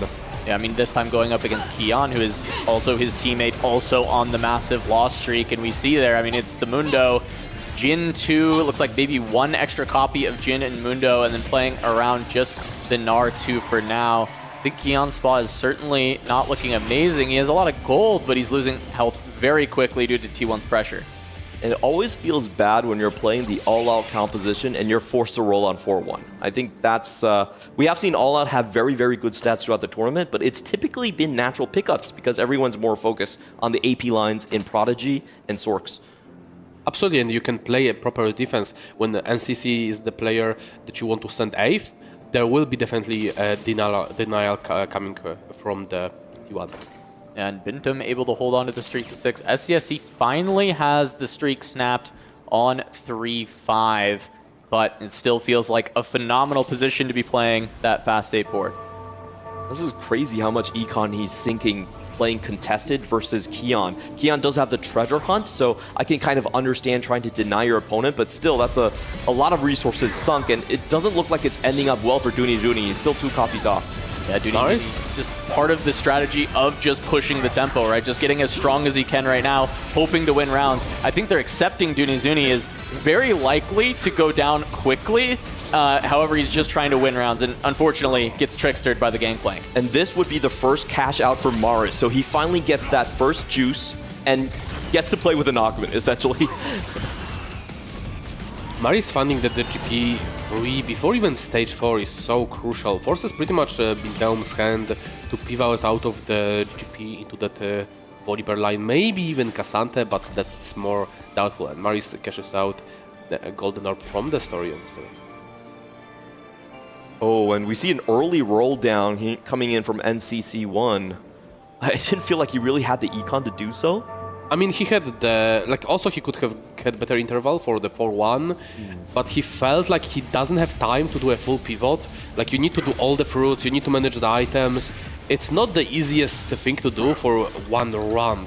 So he felt like it's better just to take your time and do it throughout 2 rounds instead. Yep, finds the Akali too, at least as the start of that all-out board. However, he's going to have to play around the Yone if he can't find this Cassante. Still looking, not finding anything as Milo on the other side looking for the Prodigies. It's also very important to tailor for the all-out. And now, after he did the roll down, he might be looking for something like the 2-star... what's the name of the argument on the 4-2 for the 4 cost? Reinforcement? Yes, reinforcement for just the Cassante, because he has essentially everything. He has Jarvan, he has already the Akali too, so he doesn't need any other 4 costs besides that. Yeah, getting 3 items onto the Yone right now feels kind of a waste, given how weak Yone currently is. I mean, it's better than nothing. Like, you're not gonna put it on the Jarvan, you're not gonna put it on Zyra, so it's just something to hold items for now. Yeah, obviously, Cassante 1 would be just straight up better. I suppose it's a bit better than the Boulevard one that was there before, right? And is just trying to find the upgrades that you can, and at least the Akali on 4-1, Akali 2 with these items is going to be able to carry a lot of these fights to try and buy some time for NCC1. And Dunizuni, while spending all this gold, just continuing to donkey roll down to 0, has not been able to find any stability to keep winning. So Dunizuni now heavily at risk of going 8th, and that starts to hurt the T1 strategy of health preservation. Yeah, I think both Milo and NCC1 will be stable rather soon, and Dunizuni is most likely going to be the 8th place player here. So for T1, that puts a lot of extra pressure. They need a win out. If you have an 8th place, you need a win out, or else you're looking for the blowout. And it's possible that SCSC or Crazy Moving could be that one. They both were kind of win streaking with fast 8 compositions. Now they're looking through the roll down. We found a Karma on the side of SCSC, at least a pair as well, but the Jarvan was hit by NCC1, so it's going to be a bit tough to find that last copy. SCSC, Got it. A lot of letters. SCSC is going to be the most important player because Crazy Moving is playing Prodigy. That typically can't be your win-out composition. How the Sork will do now when you have Dunizuni free-falling, it's going to be critical. He is the most important player right now for T1. So this is a bit of a problem for NCSC because when you miss on all of your 4-cost copies that you're angling, then now all the T1 players after doing the roll down, they will be holding, as we see on the NCSC bench, the Cassante. So now hitting for NCSC anything but 1 star will be pretty much impossible. However, the Akali 2 is just such a powerhouse that she will be able to stabilize you. Yeah, the best strategy for T1, I absolutely agree, is just to make sure that all-out Cassante never comes online. And there's also a chance that he just low rolls it as well, like doesn't find the power up. Meanwhile, we see Bintel still winning on the back of GP1. Like, Bintel's going crazy. Did you see that Bintum win streak? That was illegal. He had 6 win streak on GP1 contested. It's insane. But he always, it feels like he always does this. He always finds some way to just turn these terrible spots into big wins. As we see Karma 2 hit from Milo, it's going to make it tough for SCSC again. As you said, SCSC might need to be the win-out player for T1, and all his units are getting taken out of the pool. That is so cool, because he originally had a Yuumi board, and he's like, no, I know my win condition is just to make SCSC not be able to win out. So he pivots the entire way. Of course, Karma 2 definitely helps with that, and just settles on playing the Sorks. Yeah, and we see that Mari's being able to also find already the Kai'Sa free to stabilize on the back of the GP. We'll see if it should be good enough against Binteum GP, but it's kind of looking concerningly close. GP1 disturbingly almost being a GP3, I guess, but nonetheless, still kind of a big lead at the end for Maris being able to find both of those 3 stars relatively early, 4-3, being able to get that done. Yeah, and CSC missing on that Cassante pretty much makes him losing the runs. And we see that Crazy Moving also has Cassante 2, so yeah, but everything but Cassante 1 will be impossible to hit, and Yone is just not good enough of a holder. Well, it looks like he does have the Cassante 1 now. It looks like it was just picked up maybe in that last round, as we see on the carousel, getting that holistic look on all of these boards, and maybe Cassante 1 with the all-out can at least stabilize a little bit longer to not take the 8th and actually send Dunizuni there.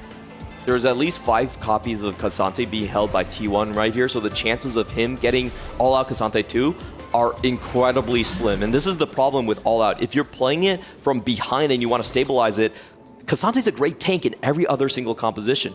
Yeah, and it's a support Akali, so she doesn't have that good of a scaling, like such as an Archangel, some Hodge, something that can actually make her a carry. This is just a utility. And he missed. Did not find the All Out. I think he has one more chance. It looks like he removed. No! Doesn't get it. No, that was tailoring. No, that was tailoring. That was tailoring. There we go. There we go. Yeah. I thought I jinxed it.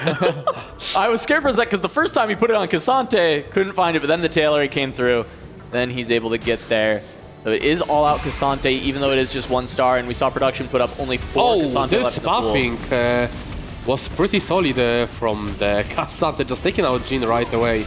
The little of the misstep maybe on the positioning, unless it was intentional just to donate some HP. It might have been intentional, right? Because this is a Virtus.pro member, this is Kion on the other side. So seeing as how NCC1 still has potential to cap out this board further, and they know that Dunizuni is on a free fall, it might be worth keeping him around a little bit longer, especially considering the HP values and the board strength of SCSC and Crazy Moving. I definitely think it was intentional because all he has to say is, Jin on the left side, Akali, please come and collect me. So it's very easy to set up. But that's the best part when you're playing the Akali. You don't have to remove her. You can just set up so your backlane carry dies right away to the Akali. And Binteum finally finds pivotal upgrade, GP2. Yeah, and it looks like he did decide to stay on the GP track and just kind of contest some of the rerolls on the, especially the Kabuko, which we saw that Maris was actually kind of approaching on Kabuko 3 as well. So I'm a little bit worried for Bintum now, also kind of starting his freefall. This is a bit surprising that CSC is choosing to play Rise over Cassante too for that front line, especially that he has Cannon there. So like just getting a Protector and the massive front lane for the Swords.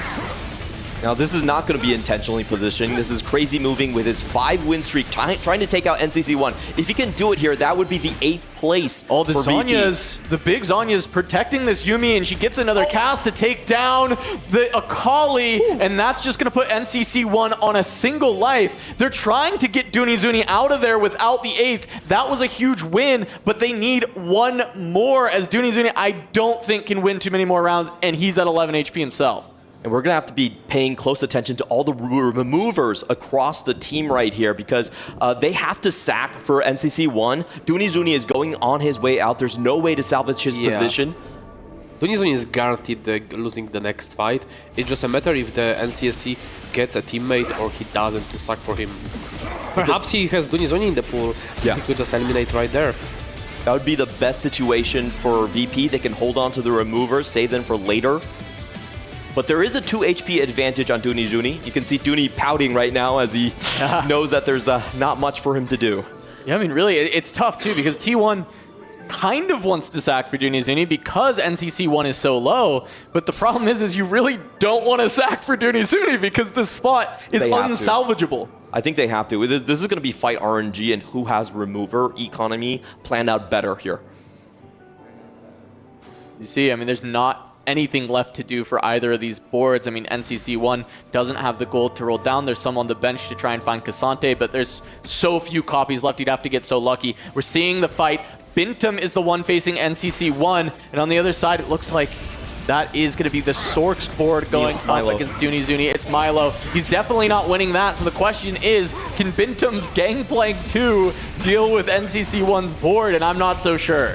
I'm sure the game is balanced and GP2 cannot possibly win against the NCSC's board. Stop that, stop you say this, and yes, it is true. Dunizuni will go out in 8th. Bintum going to take another chunk, and NCC1 lives to fight another day. So now the big heroes have to be Crazy Moving and SCSC for T1. Crazy Moving, of course, on a huge streak still. SCSC, well, I guess it got broken now, but SCSC still at the top of the tables. And it comes down to Bintum needing to avoid this 7th because I don't know that a 1-2 is going to be possible.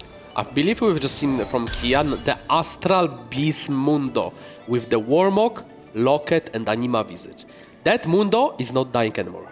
And I think Kian is why Dunizuni went 8th there. They wanted a hard contest on the treasure hunt, make sure he goes out first. That doesn't work, and that means they took an 8th place. Kian now free to become a win-out player by himself. Things are massively in VP's favor right now. Yeah, Milo is strong, hit the Sorg board, and CC was supposed just not to go 8th after his roll down, so that's accomplished.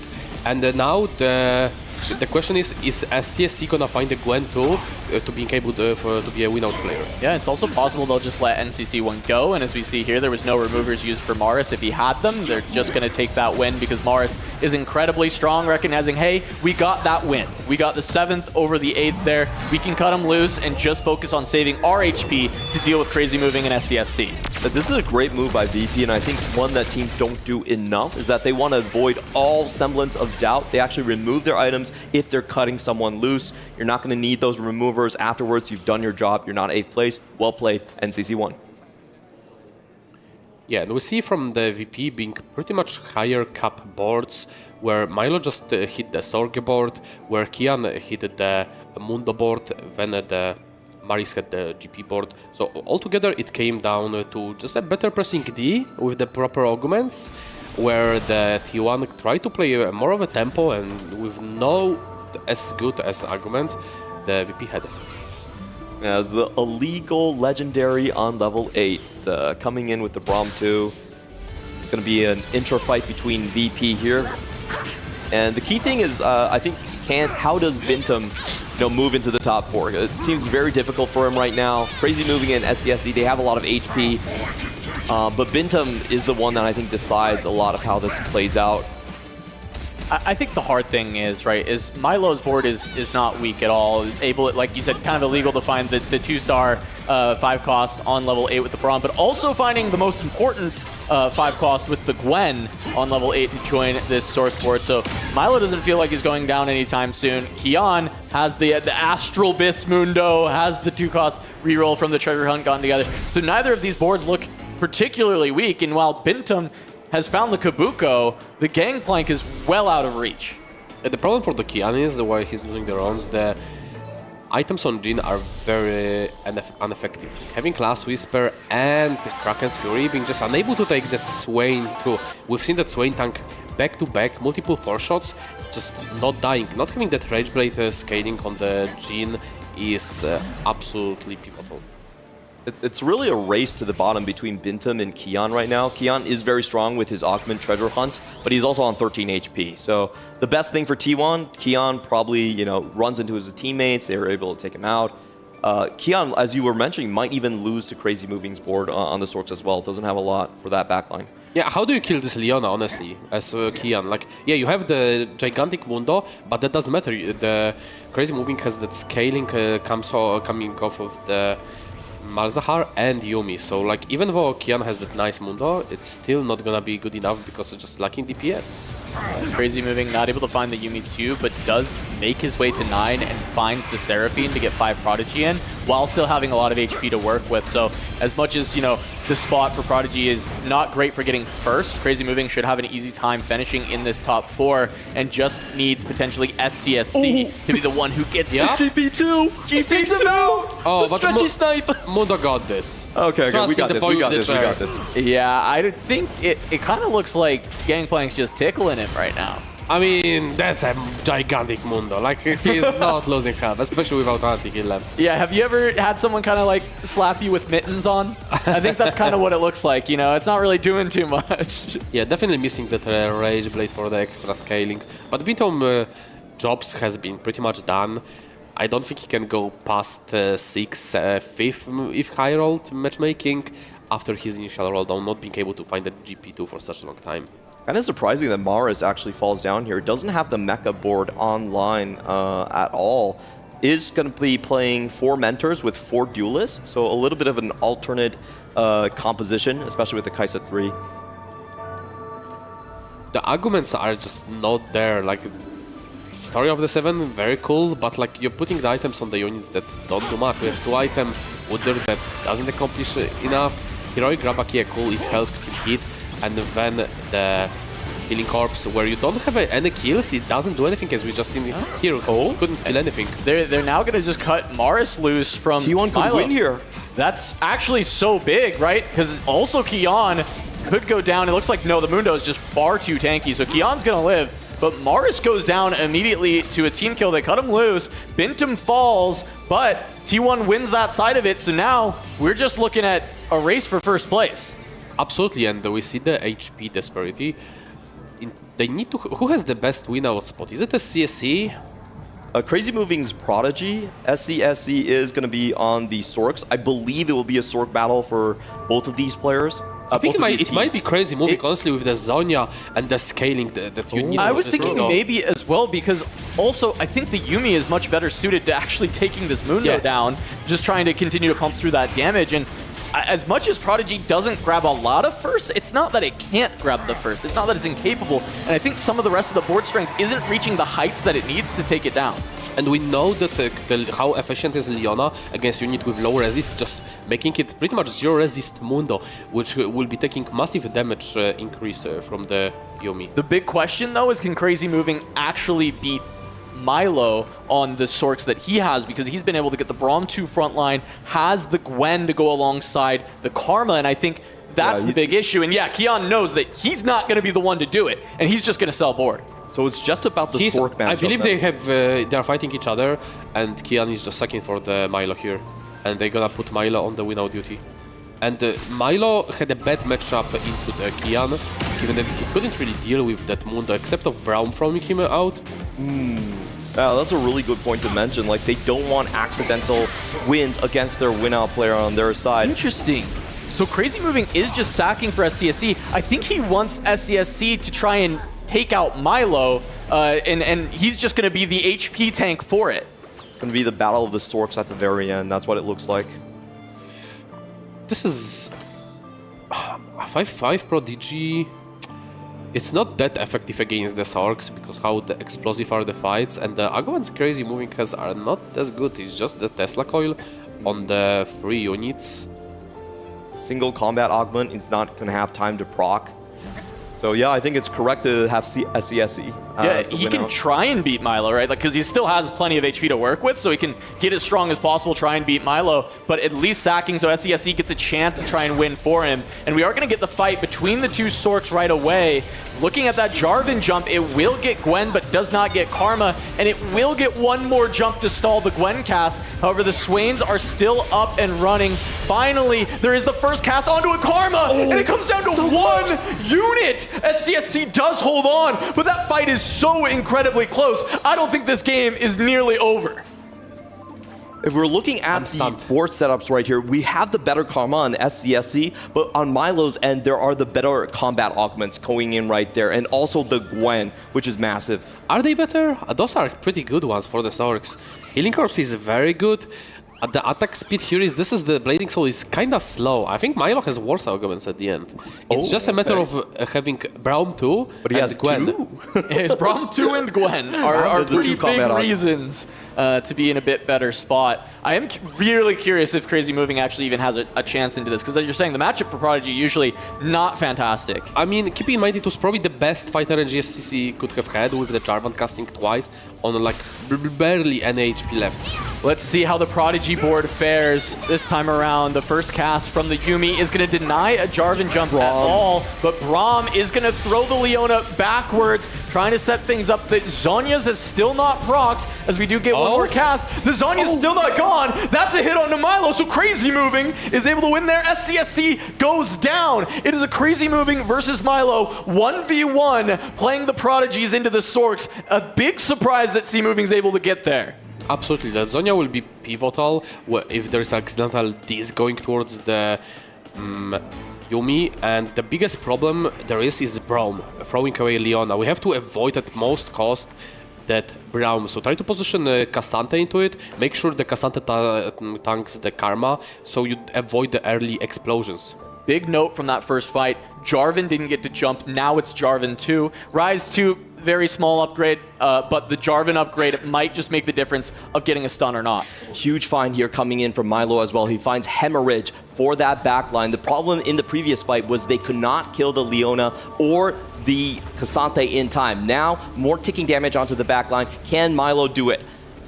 Here comes the fight. Looking at the Braum positioning, it's not on the Leona this time, but it looks like the Swain has made its way in front of the Yuumi. So there is going to be a Jarvan jump. It's going to get the Yuumi, but it's mid-cast. Doesn't slow things down too much, but he might get the Zhonya's Hourglass, and he does. One more cast out of the Yuumi. 1v4. Can get there. Does she get it? She does not. So Crazy Moving loses this one, but it's a 1-unit loss. These two boards are so evenly matched. It will absolutely come down to the positioning here. We've seen pretty much a good one from the Crazy Moving, just tanking with the Cassante, the Karma, avoiding the early explosions, but again, the Braum. Oh, okay, this is looking green. When two, but there's not a good sell. You could do Rise. No, just Rise, sell, and roll again. You can buy Mundo Udyr to play a Mentor, but it has to be the play. Yeah. Could think that he has 2 lives here. 3 items with Hemorrhage, you have to sell the Rise. You're correct. Because it's all been 1-unit losses. I think Milo might be greeting to say he's got 1 more life. And I think he'll probably be correct, but there is just this off chance where you lose the fight more heavily and you fall down here. Just gonna lock the shop, not selling the Rise to get the Gwen. See the positioning once more. The Yuumi looks like she's gonna get stunned up and is stuck on the Swain to start things off. The Braum not going to throw the Leona. There's the big damage onto Leona. She's finally going to go down, but the Zhonya's is already procced for the Yuumi. That's the big problem here as the disc comes out, but it goes down the ult. Cassante can't quite get there. Braum holds on, and you have to think that the Gwen 2 is going to make this not even a contest anymore. Final cast from the Karma, the disc there, just right before she died was crucial. You could think that actually Rise mattered there, with the Mentor giving the extra mana per attack. Could have been better even than the Gwen 2. And then the Eon on the Braum, just prolonging the fight, allowing the disc to buzz between the units. And Milo should have 2 lives here, so he has plenty of chances to kind of finish the job. Crazy Moving does have the PvE round. We're going to see what he can get from that. It's not anymore 2 lives on stage 7. This is 1 life. True. So now it's all or nothing on this fight, but Milo's been able to upgrade the board, whereas Crazy Moving doesn't really have anywhere to go with the board to make it any stronger. I mean, really, Seraphine too, but is that going to make the difference in the fight? I'm not so sure. Okay, hear me out. Remove items from Seraphine, put the items on the Ezreal. I think it's weaker. I think Ezreal is better than Seraphine. Come on, guys. I'm serious. Really? She's too slow. Ezreal actually does more damage than Seraphine. Maybe not than Seraphine 2 though, right? And he's actually even going to make a copy. How about 2 Seraphine 2s? We'll see about this AoE. I mean, he's just got to try something, right? See what he can do. He gets more value from the Tesla coil as well by having the Shadow Clone. It will also be dealing damage, as we're going to see Milo versus Crazy Moving. Last bastion for each team to see who will win game 1. First is all that matters. Leona holding onto the tank in the front line. Burst damage. Throwing up the damage. The Zhonya's has procced. Everything's gone. Too much from the Gwen. And Virtus.pro take game 1. What a close game that was. We had T1 with massive HP advantages on stage with 3. We thought this is exactly where they want to be, but their rerollers, they looked really bad. Bintum stuck on that 1 GP, and also the contest from Dooney Jujing against Treasure Hunt not working out. As you mentioned on the start of the game, the Battle Academia doesn't cap as high as Sorks, especially once you reach the Braum 2, Gwen 2. Even through the Zhonya, he was unable to stand against Sorks. I mean, big problem there was Milo hitting all the Sorks before SCSC had a chance to do so. Having the stronger Sorcerer player does mean your cap-out potential is too high, and Dooney taking that 8th, and the team play from Virtus.pro to make it happen and get NCC1 out of there made all the difference. Even though we've seen the out position every round on the Battle Academia Prodigy player, it still wasn't enough to take down the Sorks. All right, well, we will be sending this over to the analyst desk to break down our first game before we get the rest of this semifinal. The Giant Slayers have done it again, starting off this best-of-3 semifinals with such an incredibly close win against T1. Yeah, I mean, I think it's got to be a huge sigh of relief going into that one. I mean, admittedly, though, it did come down to the wire at the tail end of it, especially to have Crazy Moving as one of the final 2 in there as well. It felt like a real proving ground for Virtus. Yet again, Crazy Moving was the all-star for T1, but in the end, Milo takes that win. We saw how close it was. The Poro fans from Braum allowing Milo to stay alive. The last-minute upgrade on the Gwen 2, despite 2 Gwens being held by Crazy Moving, also could have completely changed the outcome of that last fight. Both of these fast 8 players, Milo did get very fortunate on level 8, hitting Karma 2 on 4-3, hitting a Braum 2 on level 8. That helped him so much with preserving HP later on. Yeah, we're looking at the performance here from VP, and this is kind of like what we wanted to see, right? Like yesterday, every single match that we had was like a 2-0, and it was like quickly done, and it wasn't necessarily as much of a trial and a test, especially when we were looking at the side of T1. So this is that first real hurdle that we're seeing in their road to that finals. And I do want to take a chance as we got the replay up here to kind of highlight one of the factors for Virtus.pro that I felt made a big difference in this one. Of course, we know Treasure Hunt is enormously strong, but we saw the story of the 7 coming in. That's kind of another sort of vector for just getting more resources onto Virtus.pro side to give them that small edge they needed to overcome. That was a random selection from Gold Destiny. It's not really considered the strongest reroll augment right now compared to Treasure Hunt, but Marius made it work as a GP player for VP. NCC1 was a designated player trying to play for Cassante. He was target creep by T1. We talked about the strategy all throughout the tournament. Holding so many Cassantes, not letting them hit the all out. Hit the Akali 2, stabilized, but still it was an 8th place in the end, or 7th. And Dunis Juni as well. Clement touched on it. The 2 reroll players for T1 did not really stabilize on stage 3, especially Bintum. You have to think, the first GP game he plays the entire tournament, he was not able to hit a GP2 until 4-6, so just really unlucky for the T1 player. Yeah, especially with a too much value set up there. That's absolutely crazy. I mean, you know, looking back from earlier in the game, it suddenly looked like a game which was going pretty well for T1, you know, coming into the deep parts of stage 3, you know, with multiple players towards the top. We've seen this from so many games before. You know, get the lead, get advantage, shove the other team out of the game. And Kian, as a reroll player, he usually is a player that has a 10-win streak coming to stage 4, playing Mundo Jin, unkillable in the early stages, then falls off. In this game, he came into stage 4 at 50 HP on a lose streak. Treasure Hunt gave him Innervating Locket for the Mundo, which made him unkillable in stage 4. He went back to preserving HP and ended up just barely getting to the top 4 to allow Milo to become the victor to win the entire series, or the entire game in that first game of the series for VP. So as always, for VP, a team effort. Everyone on the team did their part, and Milo this time was that MVP in this game 1. And that is exactly what we said we wanted to see when it came to the performances today, when it comes to the team effort and individual style. Also, just like finding that perfect balance, VP has been able to do it. So, but from T1 side of things, I mean, besides talking about the rolling and not being able to get the GP2, what else didn't necessarily go their way? I think it's really just the reroll players, because if you think about it, the role usually is reroll players stabilize in stage 3, they preserve HP. The fast state AP players playing Sorks or playing Prodigies with Yuumi are the ones that come back in stage 4 and try and win the game, which happened here. But the roles were reversed. The players who preserve HP in stage 3 were the fast state players off of really good starts, and both Bintum and Dunizuni were falling off early stage 3 and into stage 4 as well. So reroll players have to stabilize. This has been T1's game plan, not just this tournament, last year as well, and they weren't able to do it in this game 1. This is where their entire game plan kind of deviated and kind of started falling off in stage 4 and 5. It was kind of an interesting sort of facet to that whole discussion there as well. Seeing NCC going for the Cassante All Out, falling out in 7th place and ultimately proving to be, you know, what was needed for the team overall.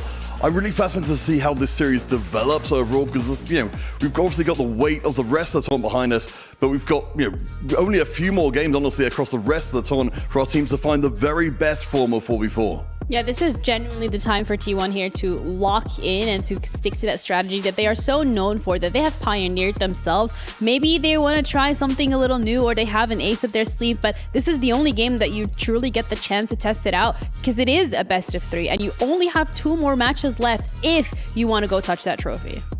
Well, maybe even just one more game left in this series as well. Ooh. I mean, we saw a lot of 2-0s yesterday. I wasn't even prepared to predict 2-0 against T1 here. As much as I want to see Virtus do well, I would be astonished, David, if we don't see some kind of comeback. Because as we said, T1's planning department, top notch.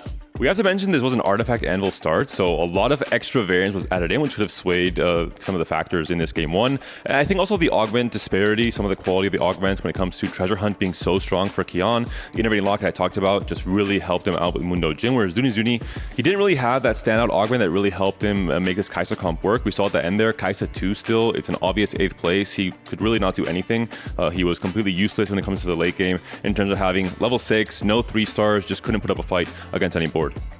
Yeah, and of course, that's been very unusual across the tournament so far.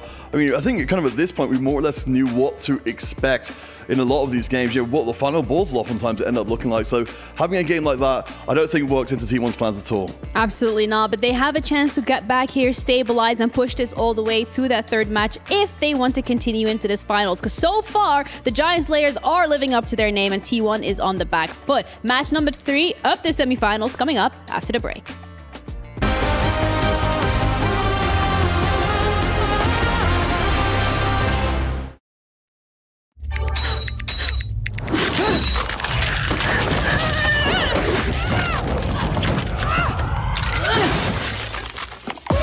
Reach your impossible, Lenovo Legion.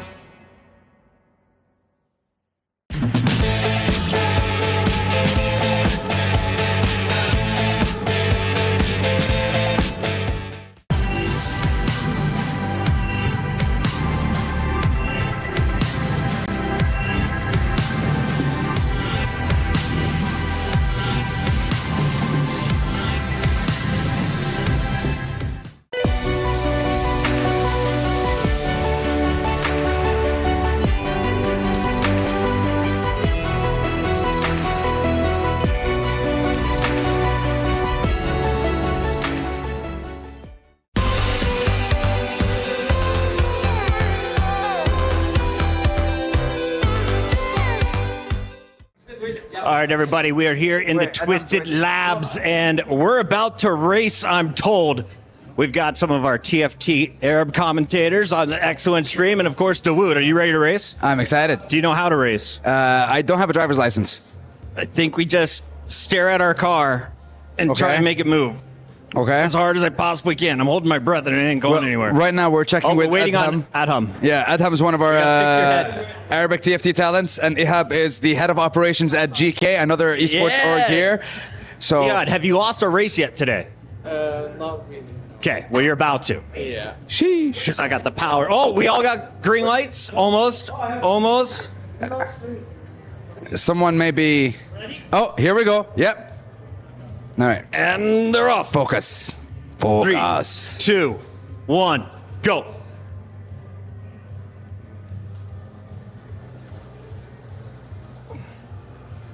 With the power of focus, I command you to drive faster. Bucket, I'm you definitely the can't blue drive. car, by the way. I don't know which car I am. Yeah. Come on, move, faster, faster. Come on, baby, come on. Use the force. Use the force. Around the corner, faster, faster, faster. No more braking, no more braking. Oh, nothing but focus. This is me. Why you can't push the car. You can't push the car. No touchy. Clearly, my brain is too powerful. We stalled out on the left turn, but we're gonna get there next time. In the meantime, congratulations to our other casters. God, Dawood, Adham, whoop me again.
Virtus.pro look to continue their streak of upsets here with a 1-0 lead over T1 in this semifinal. We're back with Teamfight Tactics at Esports World Cup on the SMB Esports Arena stage. Casanova joined by Alan and Clement here on the cast as we get into Game 2 of our first semifinal of the day. Surprisingly tight game one right there. If I'm T1, I'm actually feeling okay. I had 2 unplayable reroll spots, but I still took it to a tiebreaker. I had a 2v1 edge at the really end. If I have better luck, I'm expected to take this series longer. I mean, what happens if you get another unplayable game like this? You are just going 0-2, and we see 2 component anvils, so no any more artifacts. So, but maybe less rerolls, and maybe more of the fast 8s. Yeah, you could force your spots a little bit more with the 2 component anvils. Make sure you get those best in slot items for your carries. For GP, for your GPs. Everyone can get best in slot GP items. Absolutely. Is what we've seen.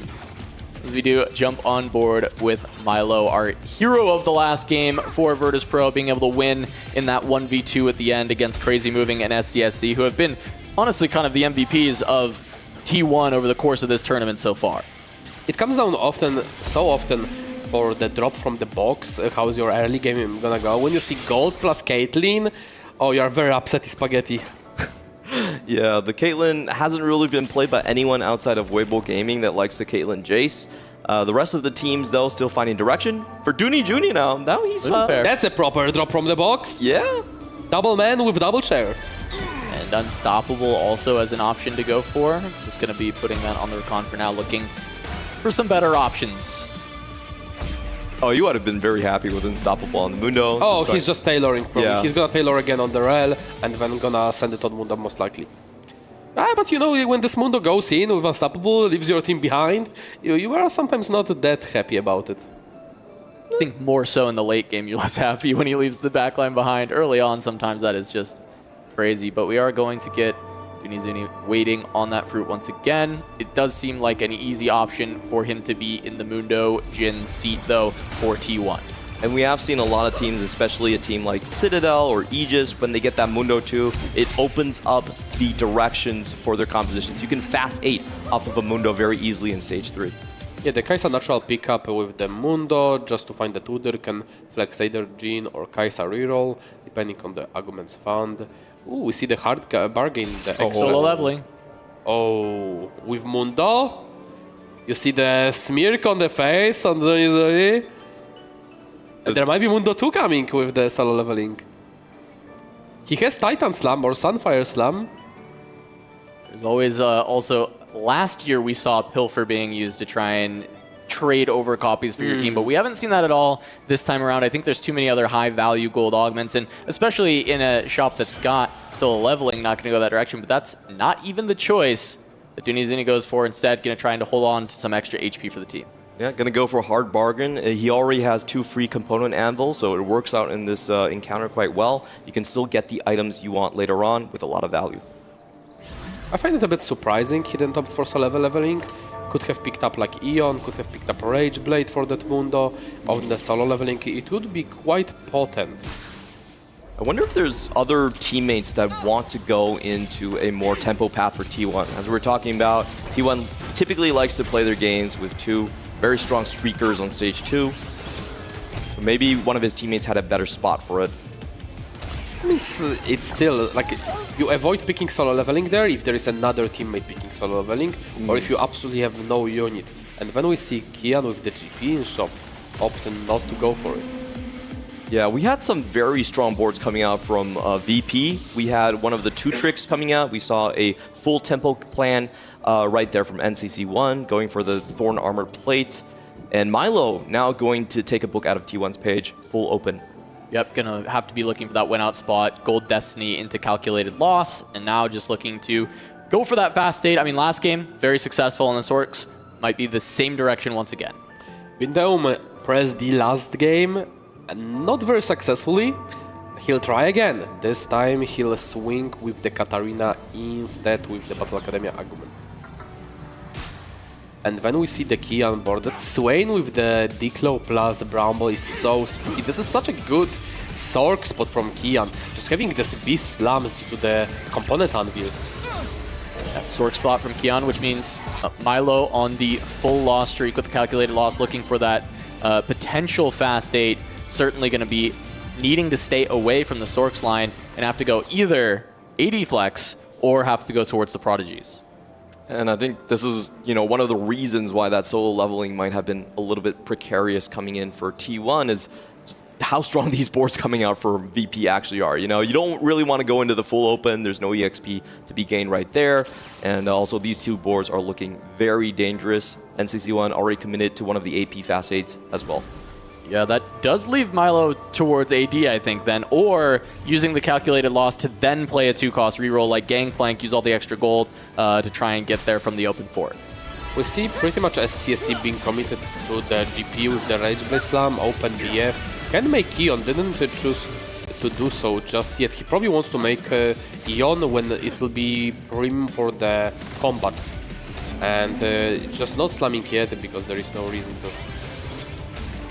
There is one board we haven't caught yet, and that's going to be Maris. Looks like he's going to be headed into the fast 8 direction, just taking Cluttered Mind with a full bench there. So yeah, that would mean there's potential for 4 fast 8s from the side of Virtus.pro, which I think is unlikely, but I'm curious if any team is going to do it. Would it be VP, who has had so much success with these fast 8s? Are there even enough comps to share? If you play 4 players fast 8, we can go like Cassante, Sorks, Battle Academia. I do expect Milo to be the one to have to pivot in to the GP contest. Yeah, that's probably the most likely scenario, but we'll see if you can find some bows on this carousel. Does want to get that crack He in. did get the bow, yeah. You cannot be going fast 9 from the calculated loss. No. It's just too big of HP loss. And you are taking away units from the teammates, from the Sorks.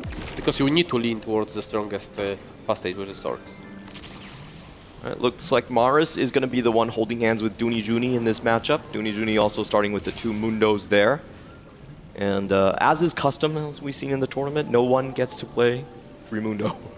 Yeah, so Maris, the other thing we've seen from Cluttered Mind, instead of actually using it to fast 8, is actually just using it in reroll comps as the way that you generate XP to start pushing to 7 and 8 as tempo, because you're already holding on to units on your bench anyway. Crazy Moving, once again, going to be heading towards an AP Fast 8 line. He was almost the hero for T1 in the previous game. And so far, as Panda has mentioned too, he has been the biggest ace of the team.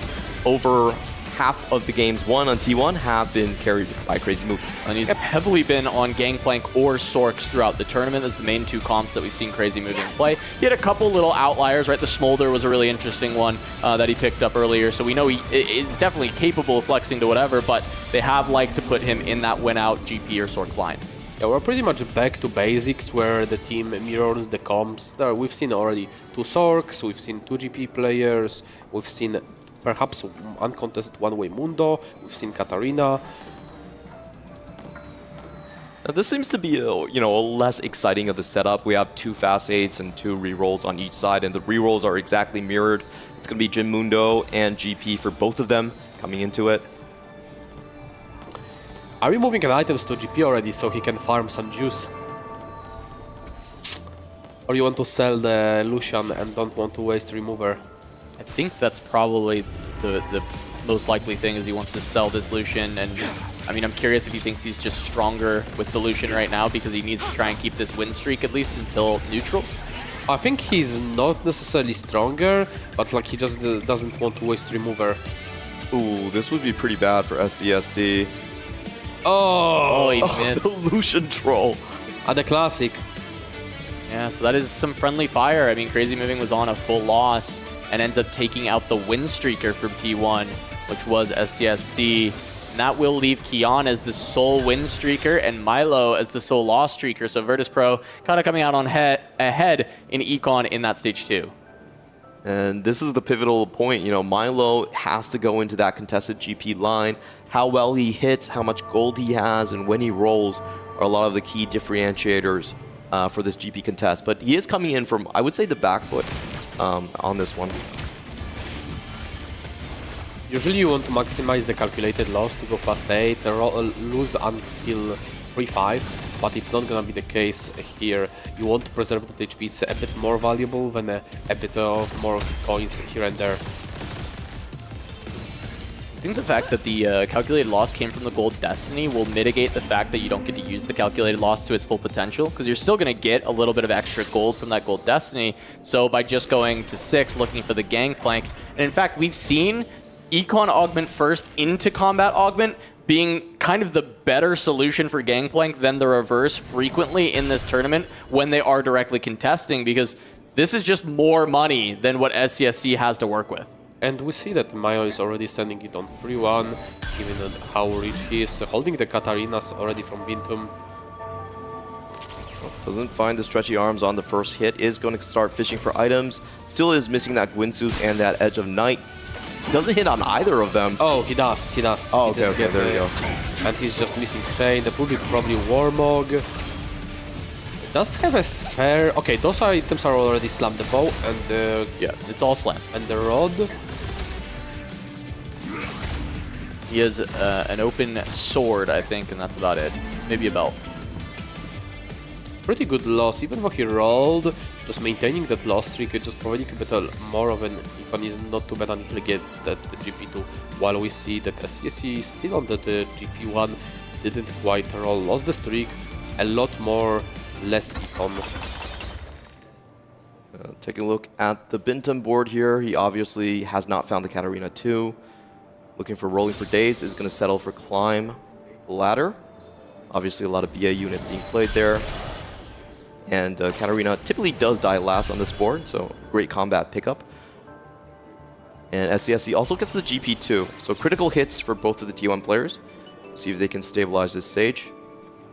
They're both on double combat Augs as well with these hits, so I think it's very likely that they're going to be able to find a lot of wins in stage 3, maybe even deep into stage 4, especially with, you know, just having this Battle Academia augment in and having the 5 of the trait online. Also followed up by the climbed ladder, which is really good in the vertical Battle Academia, and then having already the upgrades, being able to stabilize. And we didn't get to see it earlier, but Bintum did hit over 9,000 on stage 2. So this is a win-out composition for him. Typically, we've seen the Katarina comp. If you don't find those Radiants to add onto her, very difficult for that win-out situation. With over 9,000, there is a chance. I mean, just a matter of how much AP and mana region she gets, where it's priority to get mana region. Once you get to the 6 mana region, she becomes very obscure. Yep, can't take down Kian though with that fully itemized Swain for the front line, anchoring this win streak. So that win streak will not start for Bintum just yet. However, SCSC, after losing the win streak he had earlier to Crazy Moving, is going to be able to turn things back around. Crazy Moving has been able to continue the streak after beating SCSC. Such a scary spot from Kian, just going fast 8 with the Sorks on the back of the 7 win streak. And we see there are 2 players contesting actually Jin Mundo from both Maris and Dunizuni. Yeah, I think across the board, Milo's spot is the most dangerous. Even after hitting the GP2, he's continued to free fall. And, you know, calculated losses is great. You want the lose streaks, but maybe it's a little bit too much. It's a 20 HP deficit compared to the 7th place player on T1 now. 10 HP from Bintum. Yeah, but Bintum, of course, as we were talking about, hitting, you know, all of those combat Augs, hitting the Katarina, doesn't feel like Bintum's going to continue to free fall. Obviously, having a bad matchup into that just like turbo tank Swain, maybe this Mundo will give the similar issues, but the Unstoppable has moved it pretty far away from the Katarina, and she is going to get backline access now. So, hey, you know what? You're right, Alan. Unstoppable on the Mundo, maybe not working out this time around, as Bintum is going to be able to find that win. Of course, this is against Dunizuni, it looks like, so it is just going to be a team kill, unless the Mundo just continues to win anyways. As much as Unstoppable is good into like GP players, because it can drag out even strategy arms GP away from you, against Katarina it can be horrendous. This is exactly the example of the fights it can go. Finally, Kian gets stopped. SCSC's Gangplank is actually able to get the job done against the Swain and cut that win streak short.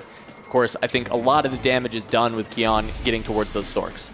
Yeah, and for both of these teams, the win-out player has most usually been the Sork player. So between Kian and Crazy Moving, I think is the most pivotal matchup. Who can hit earlier? If we're looking at Kian, he already is slotted in with a Swain fully itemized and, of course, the Cassante coming in. So I have to give Kian the edge here. For VP, the plan is just to keep it equal in the bottom side of the lobby and then just win out with Kian.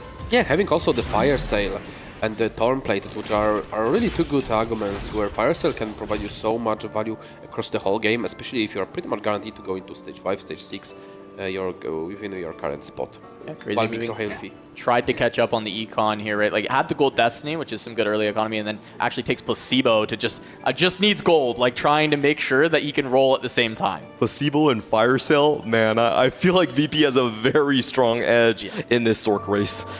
Absolutely. Hitting here the piercing side is not very optimal from the golden side, the golden argument, but and being unable to stabilize throughout the stage 2, Crazy Moving having to play pretty much from the no streak, like just being broke, and even with Placebo being unable to push 7 while remaining the econ might be a very bad sign for T1. Tough. He was on a 3 streak before this, but he lost his last fight, and I think he was really hoping to hold on to that with the Lux, maybe try and find a 2-star Lux and then get towards that direction. But at least it seems he's not too far behind in gold for Kian for now. Neither of them push 7 on 3-5 naturally. They're both just making econ, and Crazy Moving was just 1 pump away, and I have to imagine Kian is similar.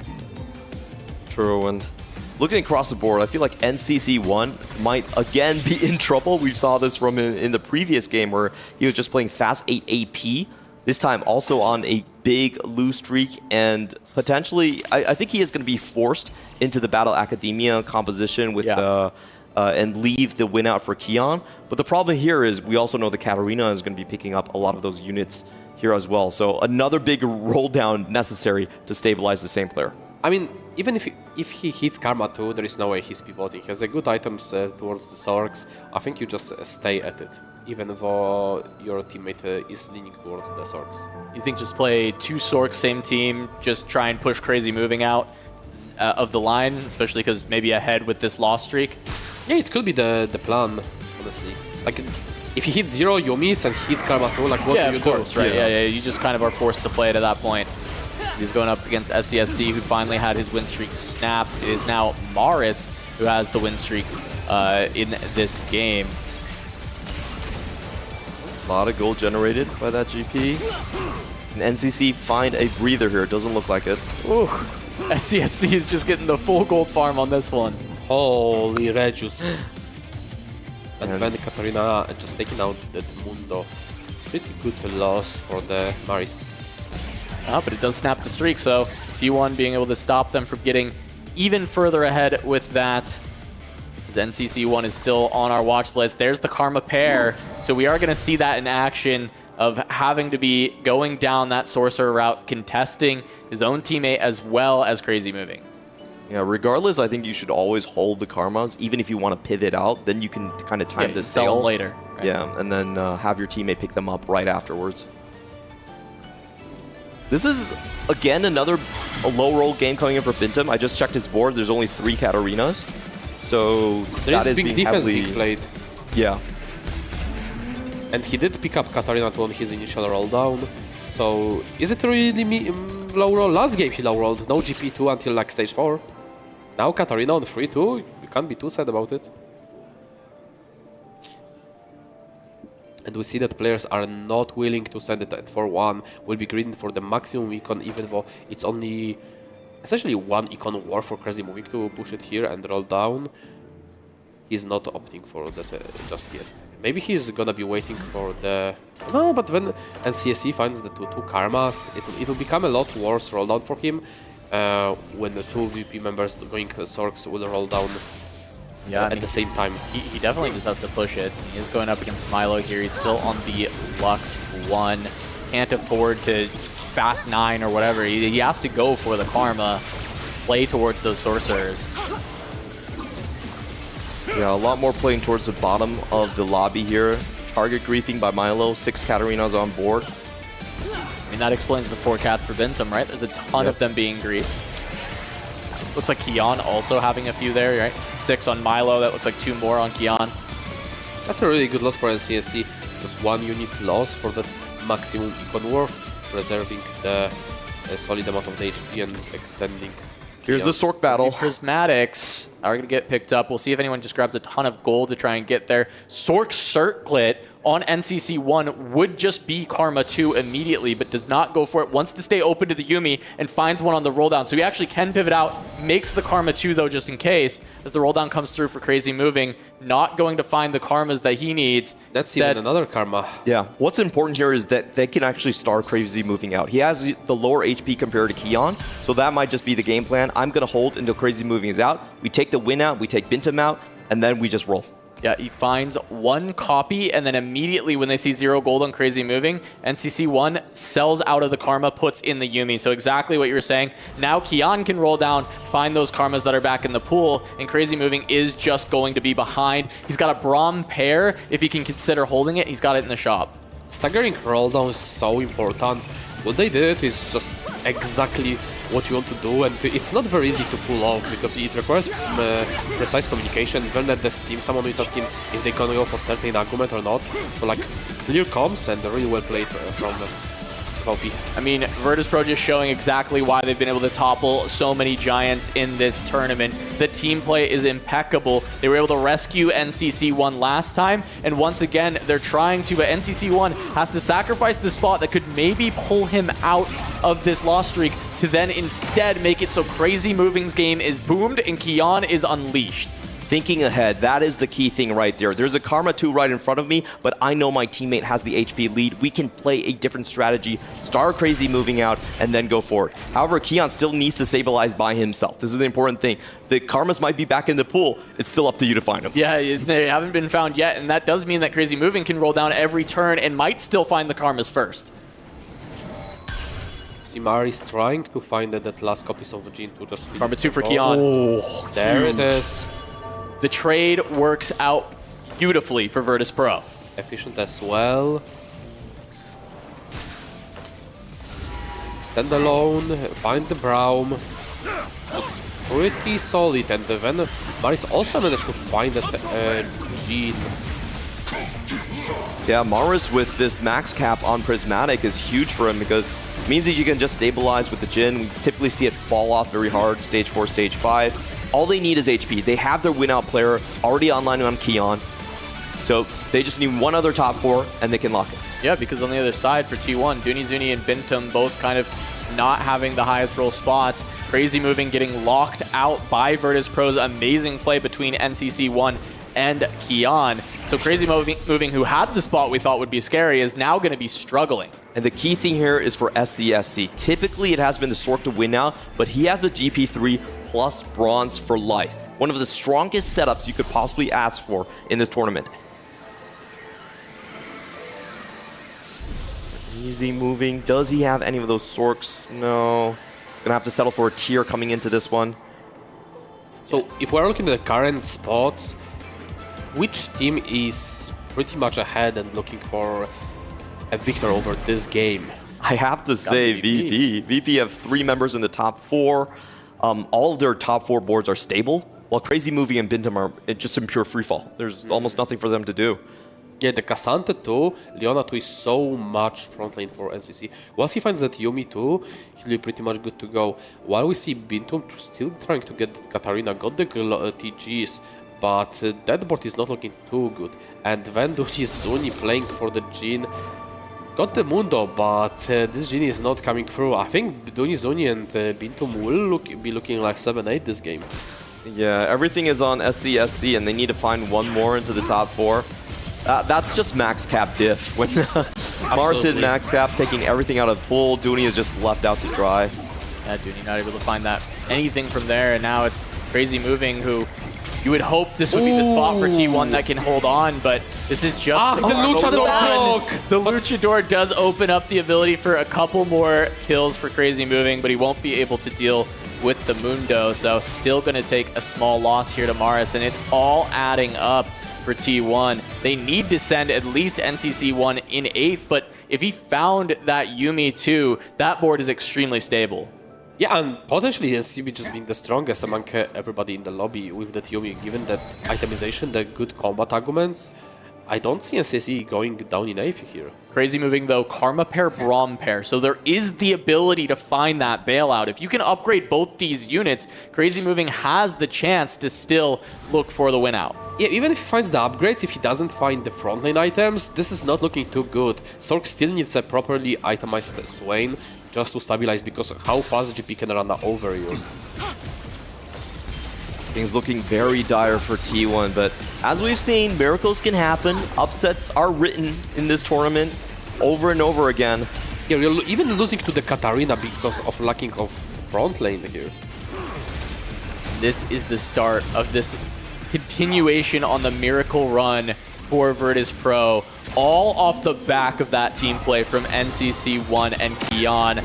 Jailing Crazy Moving, who had such a good Sork spot early on, and they pushed 3 T1 members into the bottom 4. All 3 of them look like they're in free fall, and Virtus.pro looks like they're marching towards the finals. Even for SCSE, the win-out player on T1, he's not able to win out on the GP3 duel. He has a better combat augment, hit earlier, and still faltering here. VP totally in the driver's seat. This is like another fight that the SCSU lost the mirror to the Kian. The problem is the gun break on VP. He really needs a proper third item there to find the stabilization.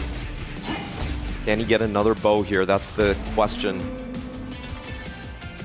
No bow! Find it, no bow, and you see the frustration on SCSC's face. He knew that's exactly what he needs to try and win this game, and he's not going to be able to get it. Now he'd have to get bailed out by a Kraken Slayer on a carousel, and there's no way that VP ever lets him take that item. Things look like they're slowly slipping away. I'm trying to wrap my brain and think of win-out conditions for T1. It just seems so difficult. No 3 stars being hit across the board on Dunizuni Bintum. And it seems like a very same script that we had in game 1. I mean, sometimes it's just augmentative, like hitting max cap when you're playing contested reroll, just getting ahead of other player, making it so much harder for other to hit, playing the GP, hitting the better items, hitting ahead. It's just, yeah, SCSC, as you mentioned, has better arguments, but it doesn't matter if your items are not that effective. Lacking just that small scaling that comes with the Kraken. Yeah, and even possibly he's not going to be able to take down NCC1 here. Does Last get the shot. shot from the Gangplank to take out the backline. So now he has to deal with the upgraded Leona and upgraded Cassante. Finally gets through the all-out. The Wraith damage is a little bit too late. Leona doesn't get it done, but it's not as big of a loss as it could have been. Does put NCC1 to 1 life. If they can send him 8th and save Dunizuni, maybe that opens up another chance for T1. But Crazy Moving also in free fall has not been able to find the Karma 2 or the Braum upgrade. I mean, to be fair, I think that's the only player that was beating NCSC was actually SCSC.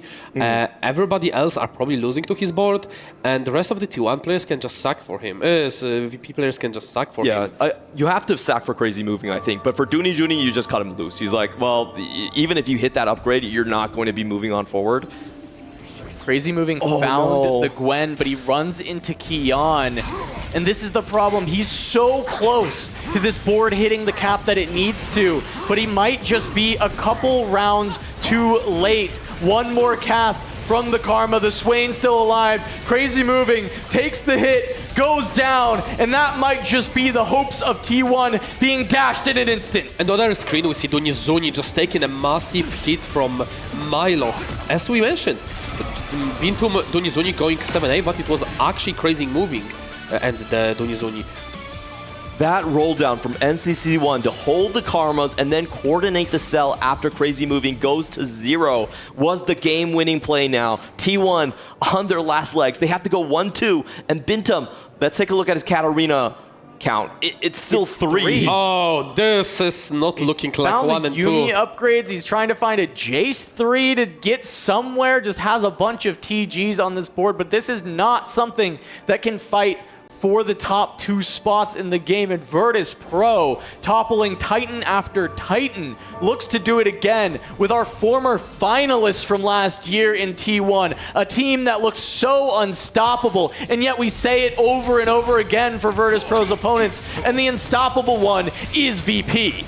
I mean, and we see another friendly matchmaking, not something you want to see that early, especially when you need both players to go 1 and 2.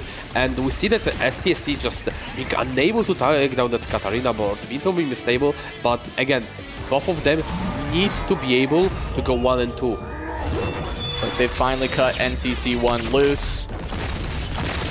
That will be job done. NCC1, for me, might be the MVP of this series already. Game 1 holding on for that 7th with the team play this time around. That trade for Kion to get the Karmas on his own team and deny Crazy Moving is one of the best plays we've seen all tournament. I mean, we've heard that from Lesher in interview that how important is staggering the roll downs and like manipulating the pull odds for when you are rolling. And that masterfully played from the VP there pretty much might have won them the series on top of the early pressure that they got in. Yeah, meanwhile, Milo has hit 3 3-stars for the Gangplank.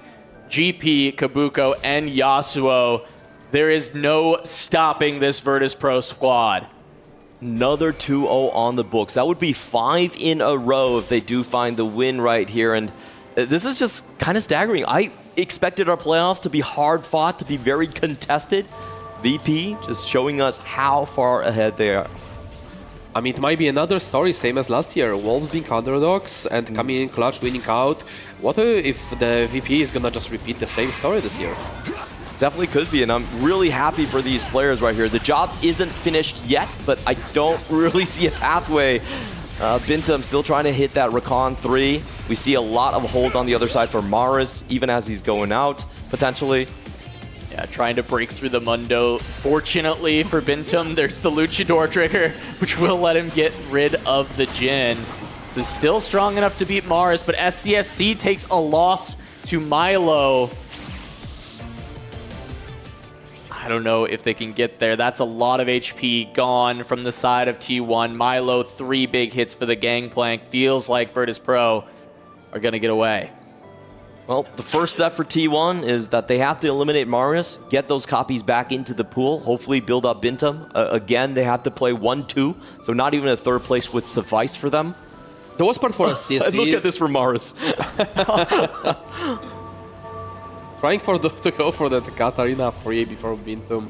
But the problem for the CSC is that he has no backup 3 stars a part of the GP. So like nothing really to, like, we know how important is Yasuo free, Kobuko free for the final cap of the board, and Van having very unoptimal third item for the GP, which has been gambling, lacking the damage. Well, at least there is a Katarina 3 back in the pool, so maybe Bintum has something to look forward to. Still, the odds of this are extremely, extremely low. Okay, wait, hold on. Bintum just beat Milo's triple 3-star Gangplank board. So maybe there's something cooking with this this Battle Academia setup, and we can't speak too soon on this. One more item drop here can fix SCSC's Gangplank items, and maybe open up a world where T1 is not out of the woods. Prismatic into Masterwork. That would be a huge comeback. We have seen it in previous games where Prismatic just kind of rewrite the entire story of the board right here. And with the GP losing, is it possible? Can Bintum get something to spike him even harder? The question is, do they have enough HP for each other? Because SCSC has 2 HP, Bintum probably at 2, but they have to ask, okay, SCSC is never a win-out player here, so it has to be Bintum on the back of that Katarina, but again, that's an over 9,000 Katarina. Scaling since stage 2. Can he make it? Yeah, he still has 2 lives for SCSC. At the very least here.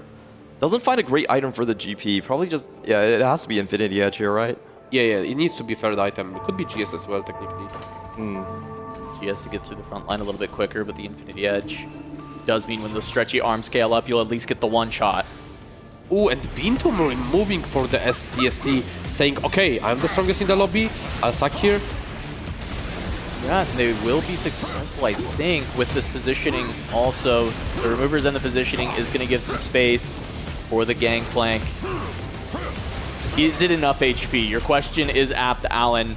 Do they actually have enough to get through? VP's hoping for a small loss on Kian. This is the last life Bintum could have sucked. One unlucky fight, and he's out. Well, this is the most important roll down of the series. Can he find those upgrades?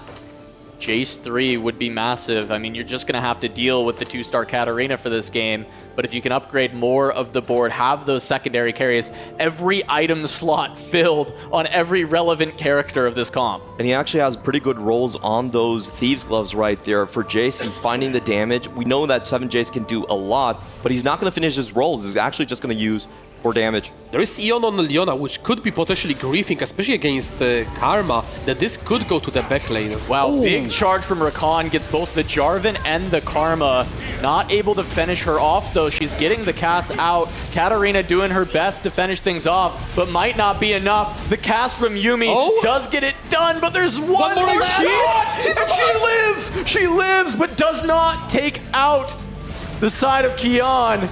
Meanwhile, the win does go to Milo over SCSC. So we know now the matchmaking, they are facing each other again. No. Bintum versus Milo. Yeah. Bintum against Milo. Sorks versus Katarina. And the question is if SCSC can beat Kian. SCSC has to beat Kian for T1 to have a chance. If SCSC loses, that's it. That's game. No, they can't, because the next fight will be Bintum against SCSC. Even if this fight, SCSC wins, the next fight is guaranteed pretty much. Either they get Ghost or each other. And Milo has enough HP if he wins against the... There is a fight reset after elimination. Yeah, so if Bintum beats him more bad, likely that they're gonna fight each other, more likely for or sure. Ghost. Yes. So it's either Ghost or they fight each other. It's still possible. There is a shred of a chance here. You know, T1 have been fighting from the back foot for so long that even a chance seems probably very improbable. But now he has to win against the GP3 board. Yeah, and we saw it before. Bintum was able to win the last time they ran into each other. Can he get it once more? It looks like the rest of the board is falling. Yumi has to do it. There's still more CC, and Yumi is scaling up, down the firing away. But on the other side, SCSC has fallen to Kion, and that's it. Virtus.pro have toppled yet another Titan. They've taken down the grand finalists from the last year. Virtus.pro have advanced to the grand finals of TFT at EWC. And who would have thought it was Virtus.pro, the Vietnamese team that was not here last year, to take out both of the finalists, taking down Wolves, taking down T1, to march into the finals themselves. I'm absolutely speechless. Underdogs coming in, taking on all the way through the loser bracket up to the semifinals, taking such a giant as T1. And think about the prize pool implications here. That's going to be at least 500 points going into theirs, into Virtus.pro, marching on to potentially $4 million out for second place prize pool. Yeah, huge for VP to pick this up, trying to get that 1,000 points that will put them well above in the top 3. And it's just beautiful play from VP. I know we've mentioned it so many times, but I cannot stop talking about that beautiful line from NCC1 and Kion to get Crazy moving into the bottom 4 from what looked like such a wonderful Sork spot. I mean, you see what it takes, especially at this highest level of the competition, how much team play it requires. Not only the individual skill, but team play. Coordinating with the perfect comms, with the proper strategy, you can make it. Even if you might not have the best players individually, it can be made up by the team play there. Domination from stage 2 augments. We saw the early Thorn Plate. Kion, big win streak, allows them to start Crazy moving on, and VP also moves on. So big for VP to pick that up. I'm hoping that we get to hear from them on stage with an interview in just a moment. VP, Virtus.pro, Vietnamese Pro 2-0 against T1 and make it to the grand finals. I'm joined by Milo and Andrilla for translating. Ladies and gentlemen, sensational series here in the SNB Esports Arena. Milo, first of all, congratulations, 2-0 sweep. And I want to bring you back to that first game. 1v1 versus Crazy Moving. It went on for several rounds. When did you think the tide turned in your favor and that the game was going to be yours? Ok, xin chúc mừng Milo là mình đã giành chiến thắng 2-0 trong trận vừa rồi ha. Thì một câu hỏi dành cho bạn đó là ở trận đầu tiên đó là mình đối đầu rất là căng thẳng với lại Crazy Moving và có những khoảnh khắc nào mà bạn cảm thấy là thử thách và mình kiểu như là mình có lợi thế hơn đối thủ hay là không? Thực ra thì ở game đầu tiên thì tụi em đã chia bài khá là sai, nhưng mà sau đó thì vẫn có một số quyết định đúng đắn, đó là tụi em vẫn có thể giành được chiến thắng ở game đầu tiên. So in the first game, we have planned not very well, but then after that we pick it up and we, do it better, and then that's the reason why we could beat T1. I mean, you took them down 2-0. That is a commanding fashion, and that's a statement to every single team that's left here. You still have one more step, but during one of the interviews and one of the segments, you mentioned, you and the team, that top 8 was your KPI, and now you want to win the whole tournament. You're one step away from realizing that dream and making it a reality. Are the nerves setting in, or are you and the team just, you see it, it's right in front of you? Are you ready to take it? Trong cái màn phỏng vấn vừa rồi thì mình có nói là mình có KPI là vào trong top 8, nhưng mà hiện tại bây giờ thì mình đã bắt đầu vô được chung kết và cũng như là sắp trở thành nhà vô địch rồi. Vậy thì ước mơ đang trở thành hiện thực, thì bạn đang có cảm thấy là hồi hộp hay là mình có những cái cảm xúc như thế nào không? Thực ra thì chiến thắng với T1 hôm nay em cảm thấy không vui như hôm qua. Không biết là tại sao, nhưng mà cảm giác là khá là bình thường. Là chắc là với cái phong thế này thì chắc chắn sẽ là một chức vô địch cho Việt Nam. To be honest, at this moment, for today, when winning T1, I don't feel like actually excited compared to yesterday, but I feel like pretty normal. So I think like if we keep this, stable performance to the final, we think we can bring the champions to Vietnam. I mean, I think that dream is going to become a reality because you have one more series to go. I mean, you managed to take down Falcons, you managed to take down Wolves. That's all 4 players, the reigning winners from last year. T1, Mouse, no one can stand in your way. And now we have one more thing for you. We have another key for you to crush. How do you feel about that one? Và xin chúc mừng bạn là mình đã đánh bại được 4 team mạnh trong cái mùa giải lần này, đó là Falcon nè, rồi T1, Mouse nè và Wolf. Thì bây giờ đến lúc mà mình sẽ tới cái màn mà mình nghiền nát chìa khóa của đối thủ. Bạn đã sẵn sàng chưa? Em đã sẵn sàng ạ. He's ready for the key crushing. Well, so are we. Ladies and gentlemen, we're going to crush some keys, so let's head on over back to the studio. The Giant Slayers have become giants in their own right. The students are now the masters. They slayed down T1 on their path from that lower bracket into the finals. This was not just a game of semifinals where two teams went up against each other. It felt so one-sided.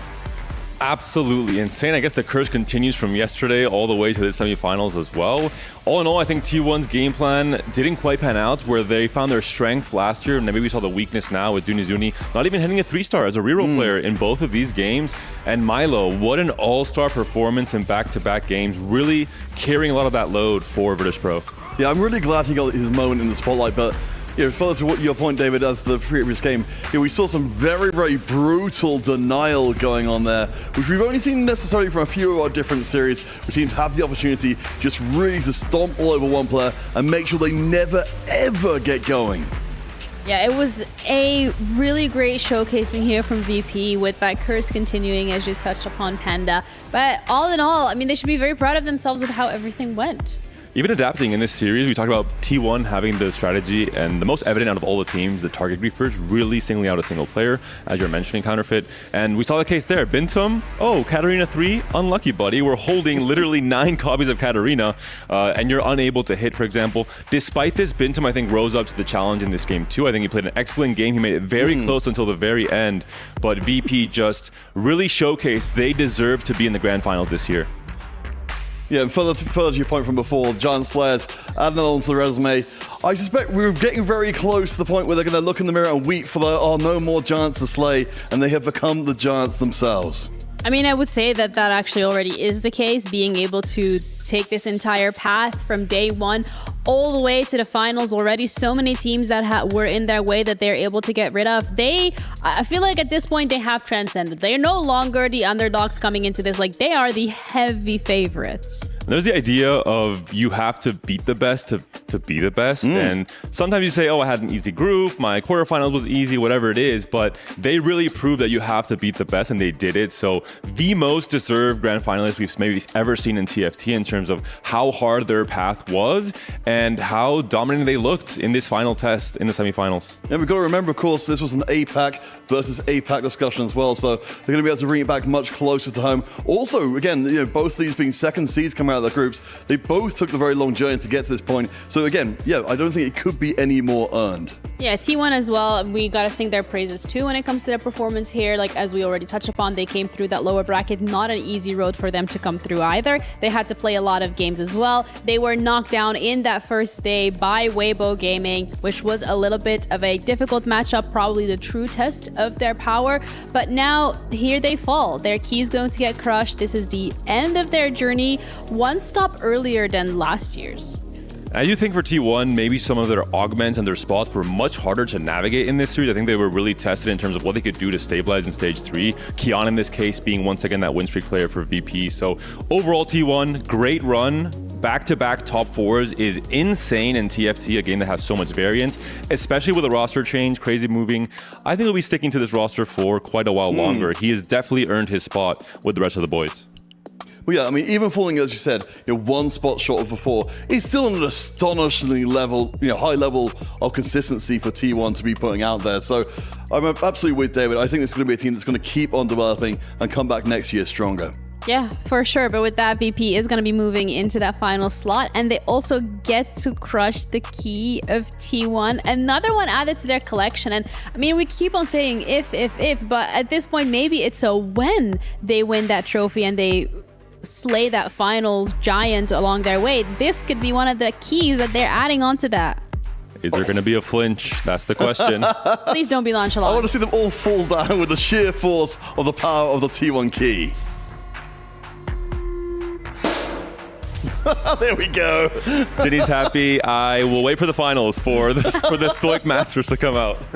Come on, a little bit of emotion never hurt nobody, but it's really nice to see in general just like how much it means to them as well. I think one thing as well though, however, that was touched upon during the interview was the fact that when they won yesterday, they got up, started hugging each other. They were super excited, and they even touched upon it themselves. They're like, oh yeah, like today it felt a little bit more normal. We felt a little bit more stoic, you know, a little bit more nonchalant, and you would like it, Panda. So I do hope that we get some of the emotions back in that final, because that's when, you know, you really want to see those come out. Well, that's the whole thing, isn't it? You know, particularly when you get over a hurdle you just weren't expecting to get over. I think a lot of times teams can kind of, you know, have that cathartic moment, and then the energy sort of dissipates for them because, you know, they never thought they were getting this far in the first place. They're just not mentally ready for it.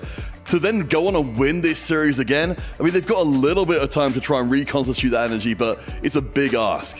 The pressure of being signed to an org as legendary as Virtus.pro, of being on paper the second best team from Vietnam behind YBY1 with PSG's team, eliminating them in the qualifiers, making it to the main event and making it into the grand finals. What a statement from this team of four. What a statement of their growth as a team, as individual players. They've done okay individually in the past. They've made TAC rounds but haven't had those standout moments. Maybe this is now their time to really grow up into that S-tier level in TFT. Yeah, the mindset as well that we've seen from VP so far has been absolutely astonishing, and it's definitely a championship mindset that they had.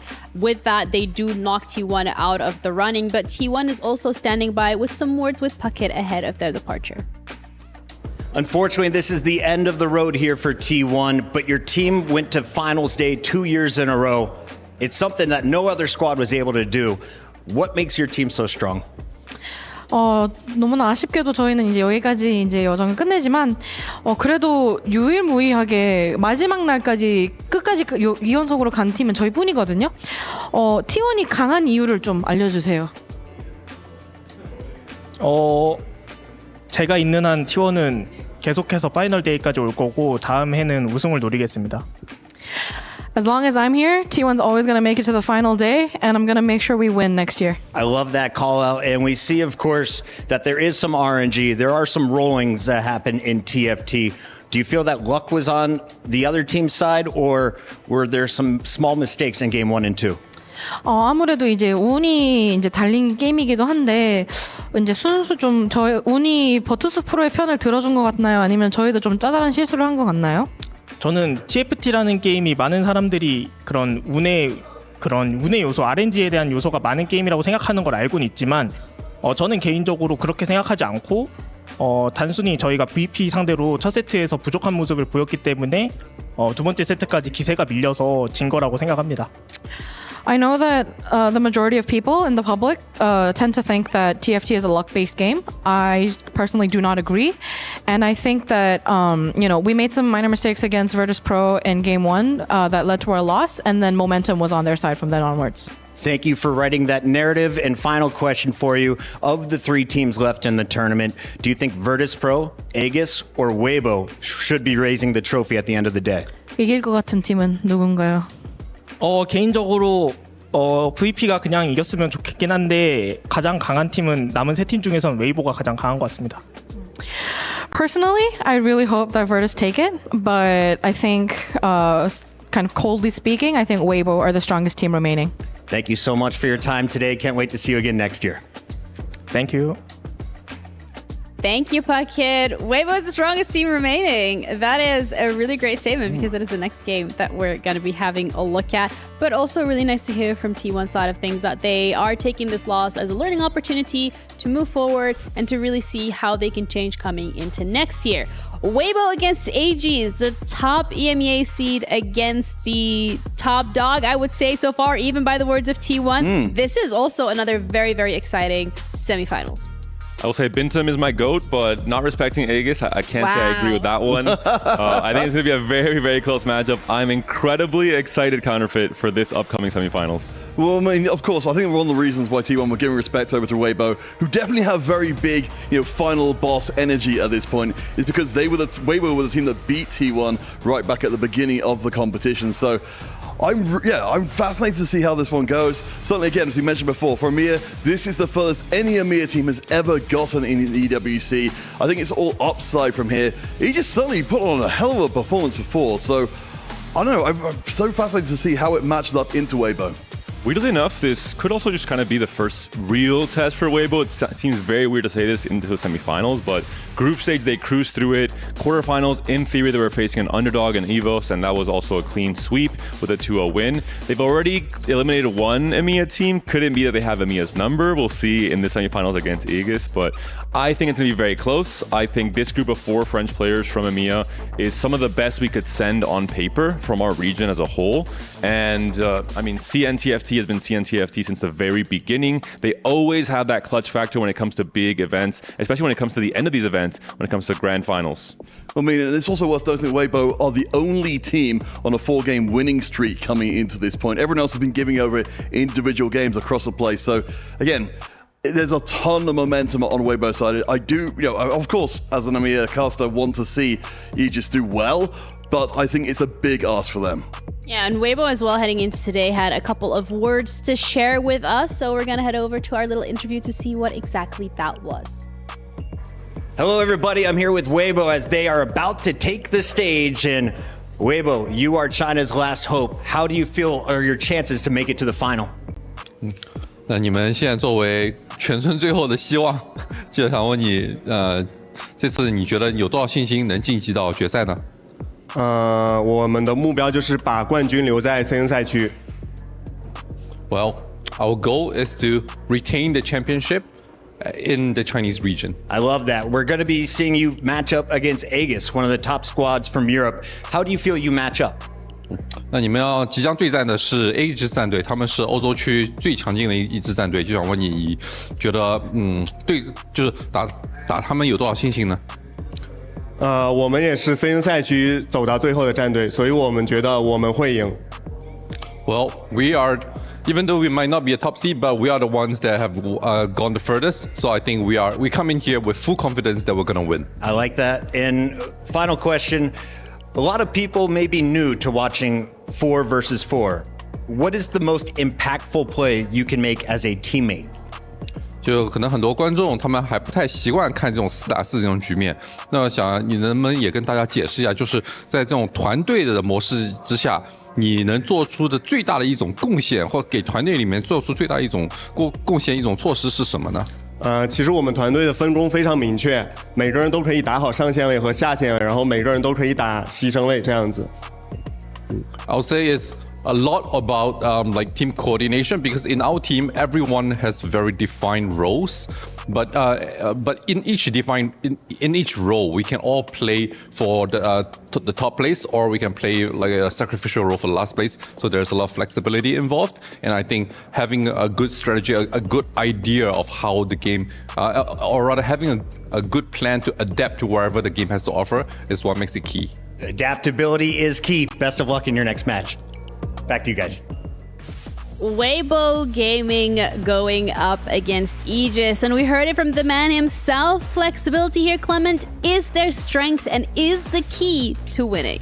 Yeah, Waybo is such an interesting team to look at because they are the counter meta kids. They are the team that has played the least Gangplank. They prefer to pull the chair from under you, while other teams are overcommitting on that reroll. They're saying, you know what? We can take these items. We can play the Cassante. We can play something else like the Jace Caitlyn. So very creative team coming into this one.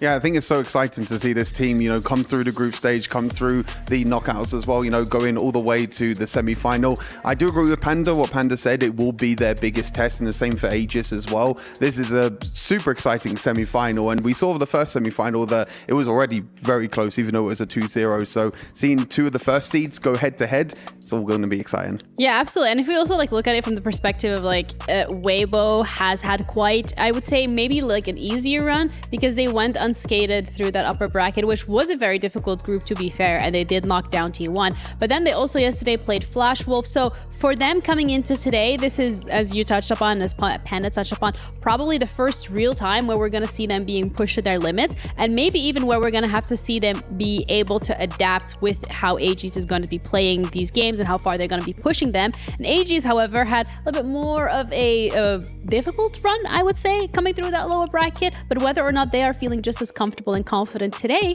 we have an interview with them as well. Hey everybody, it's Puckett here with Aegis, and this is your semifinal matchup. You are 2 wins away from playing in the grand finals at EWC. What's going through your head this morning? Yeah, like you said, we just need to win 2 games. That should be doable, so let's just do it fast. In most of your wins, I've seen you go with clean 2-0s. Who has been the star of your squad so far? I mean, there is no star. It's like a team game, so... We've kind of seen that. If it comes down to you and a teammate versus 2 other opponents on the other side, have you been scouting what Waybo has been doing? They talked about having clearly defined roles on their team.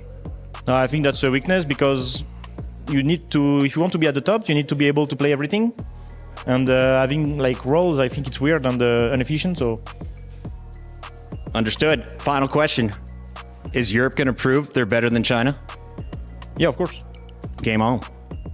Yes, of course. The confidence coming through here when we're looking at the Aegis players and just the road that they've had so far. I think it's a very well-earned confidence. 100%. I mean, they are EMEA's last hope. We don't get too much success in TFT for EMEA, so it's nice to see an EMEA representative here in the semi-finals. Was able to speak to Padavol just behind as well, just before he had the interview, and he says the team is full of confidence coming into this series. He expected Waybo to be here in the semi-final against them, and if you look overall, they've been very, very dominating across the whole entire tournament, including the closed qualifiers and the open qualifiers. They've only dropped 4 games in 9 whole series. So you can see that the momentum is with them. They've had a lot of pressure, obviously, behind them with EMEA, and of course, the French scene being so big as well in Teamfight Tactics. And overall, it's going to be very exciting to see them coming into the semi-final. A lot of personal stories for them as well. If you think about Opale, the best French player to not have an international event that they participated in, Potty Bowl as well. It's taken him 11 sets to get back to TAC Crown, and he might be looking for another international trophy here at EWC. Yeah, and that's also what's on the line. Besides the fact that your key is going to get crushed, you're now in this semi-final, you're being tested. Everything here really, there's no lower bracket. Like, everything here is on the line. And both of these teams have had very, very different paths leading them into this position. And for Aegis, it was more like, okay, we got to go into Group A, and then we're going to go to that lower bracket, and we're going to come here. Whereas for Waybo, it's been very much smooth sailing. So when it comes to these 2 different paths here, do you say one of them has been more difficult or easier? I would say overall they've both had very similar paths in the way of the teams that they've actually played against as well. Maybe Waybo has a bit of easier time against EVOS, you know, one of the big underdogs. In general, though, I think these 2 teams are very neck and neck, Clement, I would say. I think they're very even in terms of their play styles and the way they're playing. Of course, there's a team difference with Waybo not really focusing on gangplank too much, but I think in general, these teams are very evenly matched. This is the tougher side of the bracket for sure. Both of these were actually upper side bracket teams, and they've only dropped 1 game so far coming into this matchup. So this is the true test. They've both been very dominant, but so far I actually lean a little bit more towards Aegis. I think their creativity and the way that they've won on even footing probably gives them a little bit more of an edge. For Waybo's stats, they have just been crushing through. The playstyle they have should not really work. It's 4-cost tempo. They don't reroll as much as any of the other teams, and I'm not sure that actually is going to work against a tough opponent. So is that you throwing your prediction in here? Ooh, I would say yes. I think just by a little hair, Aegis's play on Crystal Gambit, their ability to survive the early tempo game gives them that slight edge. I'm going to go Aegis 2-1. Ooh. Same here, Aegis 2-1. Okay, we have a full EMEA desk of believers. I like that. We're going to see whether or not that's actually going to play out, because both these teams had very different ways to get into the spot, but they ended up here nonetheless. Everything for both of them is on the line. A spot in the finals, their keys being crushed, the club championship points, but the road to the semifinals was different. So let's find out.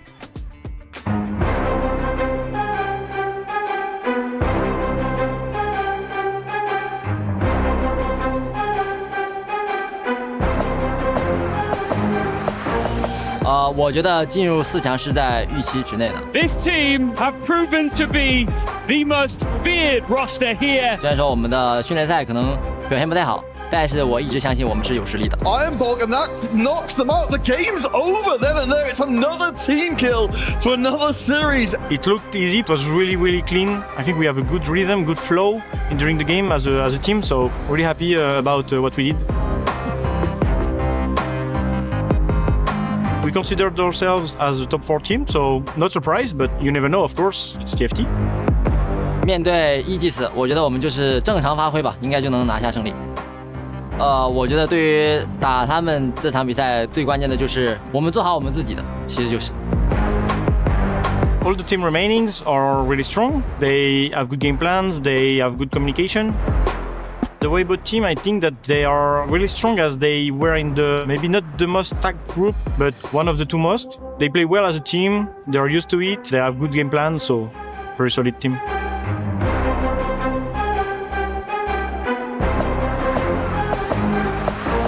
.4v4 is kind of an orchestra, kind of music. You need to find the perfect rhythm to make everything goes. So you are rolling, you are denying this, we are selling, just like this all the game. And that's what's the most difficult to do because TFT is usually a solo game. So 来吧，看看谁是下半局的最强战队。Good luck, guys, and hope the best wins.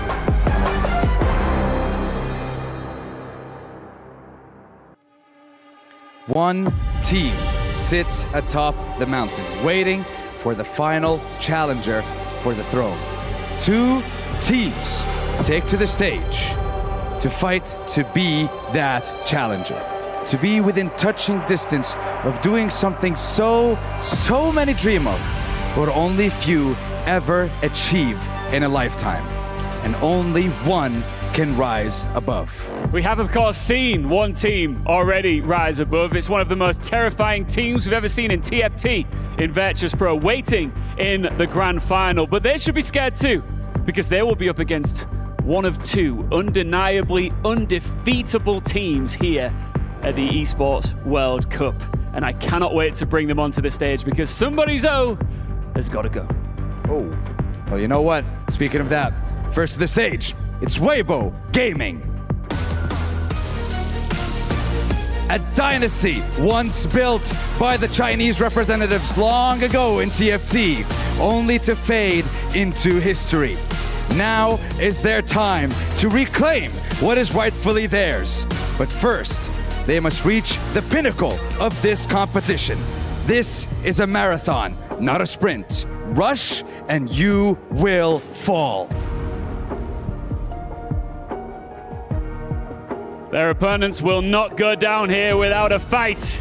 It's Aegis! EMEA have long yearned to reach the summit, but the road here in Riyadh has been long. And here, as we know, no team is safe. So far, they do not know what losing even feels like, and it's not an emotion that they want to experience for the first time here.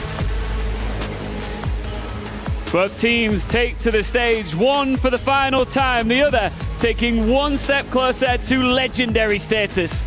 Casters, let's get into our second semi-final. Thank you very much, Ian and Sandstorm.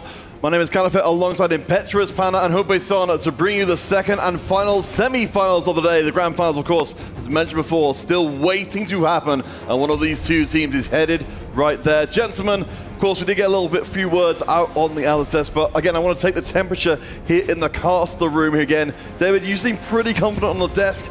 You know, now we sat down, now the game's about to happen. Are you still feeling absolutely it's going to be Aegis? Oh, nothing has changed. My bias still stands with Aegis, with EMEA as well. Clement, I think, made a few good points in terms of why that could be. I think they've been more creative, more flexible. They've really played the more beautiful TFT. I think Waybo has gotten away with a lot in terms of their playstyle. I think on paper, they shouldn't be doing as well as they are when they're rolling on 6 and then pivoting a reroll comp into Cassante, into All Out, into Fast 8 comps, and still finding success. I think it's going to be their first real test, Hope-Son. Can they handle Aegis? Yeah, 100%. As you said, Waybo, I feel they are flexible, as you said, going from GP to Cassante and having flexibility in terms of comp and gameplay, but they are close in terms of role. And would that make a difference? Padebol said that's their difference, and we are able to punish them for that. So would that make maybe a difference here? Padebol, the hero, the 4v4 musician. I love the metaphor that he just used about 4v4, the orchestra, and of course, Lyres, the other player to see, playing crew so many times, and this is the winner comp that not many players have been seen, and we haven't seen that much in Waybo. I do want to just kind of bring in the big story as well for Waybo coming to this one. Because of course we remember seeing them playing here before, making it to quarterfinals. It's a hell of a thing for an org to ditch their entire previous roster and think, you know what, we can do better than we did last time around. And it's been proven to be correct. All these new faces here making it one step further than last time. And one interesting little narrative thing, from the West, there's not too many players that are highlighted in the CN community in TFT, but Potable is one of those players. He played the MSI event, which is predominantly CN players competing against a really international competition back in Set 11 Inkborn Fables. He won that event. He made a big statement in the CN community. So I think more and more CN competitors are familiar with Potable, and to be facing up against him in the semifinals is a really cool little tidbit. Yeah, I love to see it. Potable playing a lot of GP, being the hero for the team. On the other side, he's playing the counter to that GP. This is the player that has been the hero for Waybo, at least in the beginning, in the group stages, then LBTC taking a little of the lead. But he's been playing Casante. So Casante, that boofy dude that just go in the front, is not being able to be taken down by that GP within the meta. So it's amazing to see that when a meta is so going deep and so important, the counter is something that makes sense right here, counter. Well, let's kind of throw in some more stats just to prime the field for us here. Certainly looking at these teams, you know, with this being our second semi-final, with these being two very dominant teams, it's no surprise to see, you know, Aegis on one side, the highest average points per game out of any team in the competition, and of Waybo, the second highest points out of any team. You know, for both of these teams, no match losses on record so far. Of course, one of them is going to exit the tournament right here and now at that big hurdle, this huge opportunity. It's important that for Waybo, this is more than just TFT. This is also the Club Championship. They are right now on 8th place in Club Championship points. If they manage to get a first in total TFT, if they're the winners of this trophy, they manage to get a top 5. So they could be in contention in this Club Championship. Also more than 27 millions in that phase. A big leap. I almost would have wished for this to be a best of 5 because these teams are so titanic in terms of their performance up until now. We will be seeing prismatics all throughout the game. Thank you, Gwen, very much. Which means a lot of variance is being added. I think overall, in this current set with the augment balance, there's more variance between golds. We saw it with augments like Treasure Hunt and solo leveling, whereas prismatics are not really throwing that much of a wrench into players' game plans compared to the past. On 2-1, maybe more so in terms of how it dictates your initial game plan. Yeah, totally agree. Maybe some economy augments could be interesting for the Sorg line that is very expensive, but we have seen that players also taking the reroll line want to have these additional resources. As you say, not that pivotal as previous sets, but of course will be a spicy one. Yes, we know it will be huge as to where our players end up going. Worth noting again, in terms of prize money, teams already with 40,000 secured. Winning this series gets them another 30 on top of that and access to potential a total of $150,000 if they can win the whole event, which of course is only 2 series away. Look at LBTZ yesterday in the very first game of his quarterfinal series. He played a fast tempo game where he was playing a fast 8 AP comp from a win streak. This has been one of the deciding pivotal parts of the 4v4 game plan. If you're able to be a fast 8 player with something like a Rising Chaos Syndra 2, for example, and come into stage 4 with 70 HP, 80 HP instead of 20 or 30, where you're desperate and rolling to 0 every turn to find that Karma or Yumi 2, it could be a huge difference for your team as a whole. So we will see if LBTZ finds the Rising Chaos from the Syndra, the best power up for her DPS, but also the Edge Roll 2 upgrade, so just need some frontline. Yeah, lacking frontline Leo, DPS check already in place here for LBTC, the leader, the hero for the team on yesterday's matchup in quarterfinals, and he's looking good. Hasn't found something similar or something significant here on the board, so he will try to maybe flex a little the front line. We have the first prismatics that we will have right now. He has been the Sorg player, Sorg Crown, giving you a little good tempo in the early phase, then falling down a little in the late game.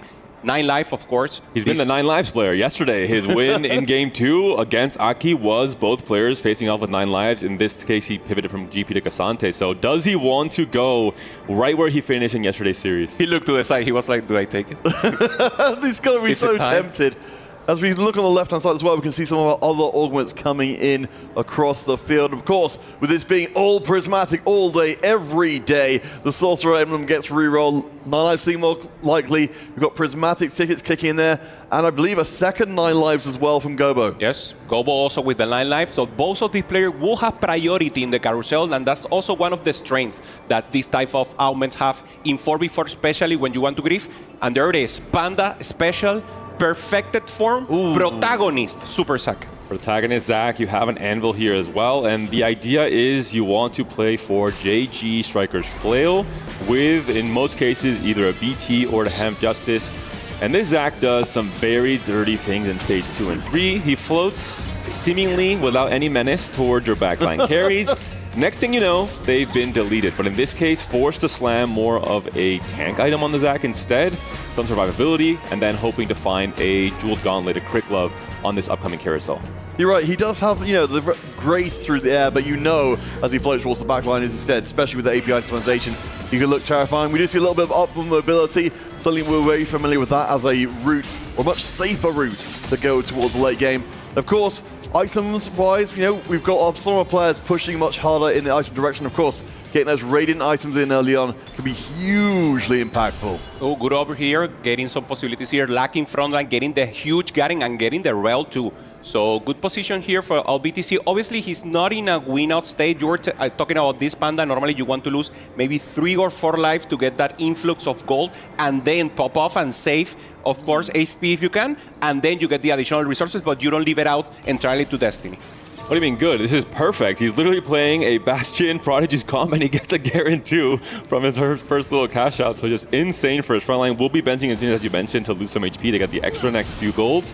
But then we'll have a very stable stage 3 off of all of these upgraded frontliners and backliners. Yes, no, but I take your point here, but it's certainly maybe getting a little bit too strong too quickly. But as they were pointing out, able to hold on and at least have the game plan in hand, as we've seen from a lot of teams. He stole the Syndra directly. Wait, he did? Yeah, he doesn't want to win right here. That's not the spot. He wants to get the 9 life popping up into, so pretty interesting. Game is telling you, okay, go tempo, try to win this day. He's like, no, I'm sorry, that's not the plan. He's likely thinking about Katarina instead from this Battle Academy line, considering that you want to play for something that can make great use of artifacts and Radiant Refractors in terms of your last life. We've seen it mostly paired with GP, yesterday with Cassante, but similar kind of idea where you have a unit that can really pop off of certain artifact combos.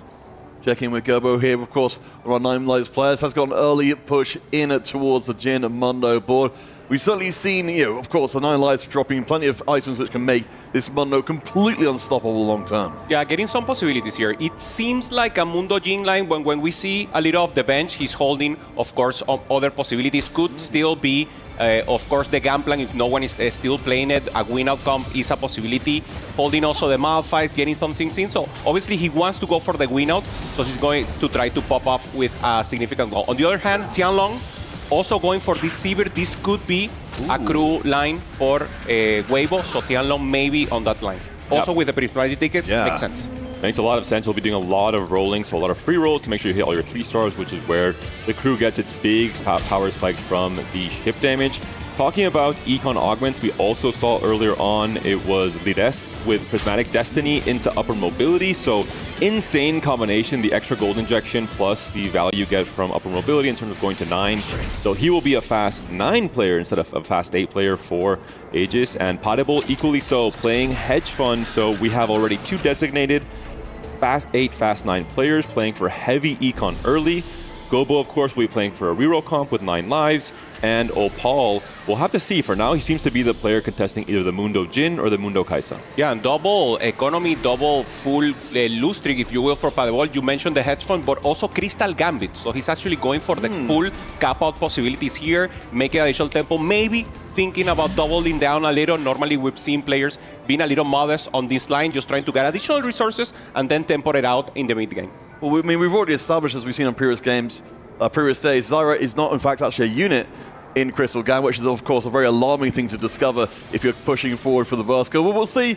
I mean, I appreciate Padebol, even under those circumstances, still willing to take the risk. And for good reason. I mean, they had a great game 1 yesterday with Padebol. He was part of the equation that sent a lot of the Flash Wolves down to the bottom very early on, off of his stabilization on 5 Crystal Gambit. The game before that was not on our stream against Virtus.pro.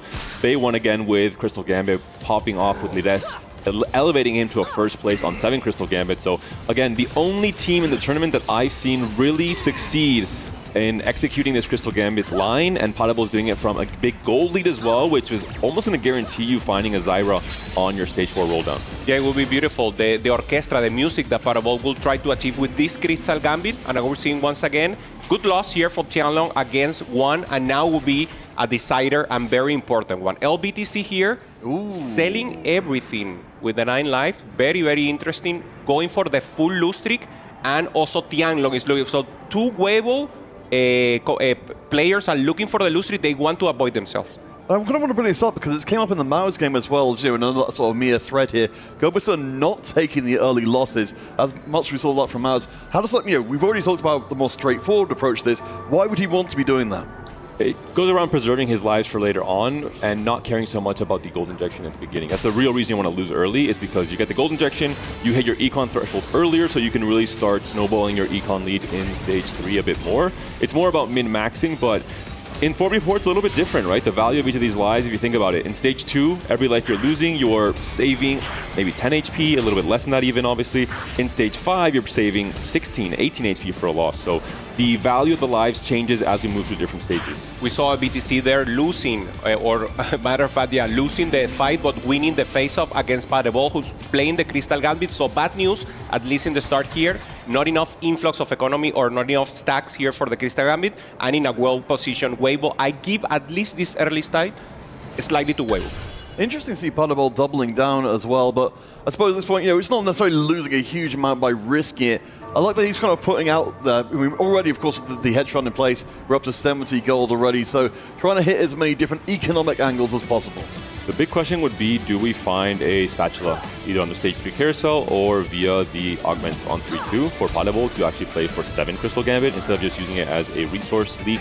There's one kind of psychological meta game of playing Crystal Gambit, doubling down, and forcing their team, we have to grief this lose streak. Okay. If they do so, they're losing HP, which is so valuable in 4v4. So I think Crystal Gambit is so good in 4v4 because it's kind of a win-win situation if you're lose streaking anyway with hedge fund. I do want to kind of bring up the point here, though, that surely there's no way for Padebol to get the spatula off the carousel, given that we've got 2 9 lives players active.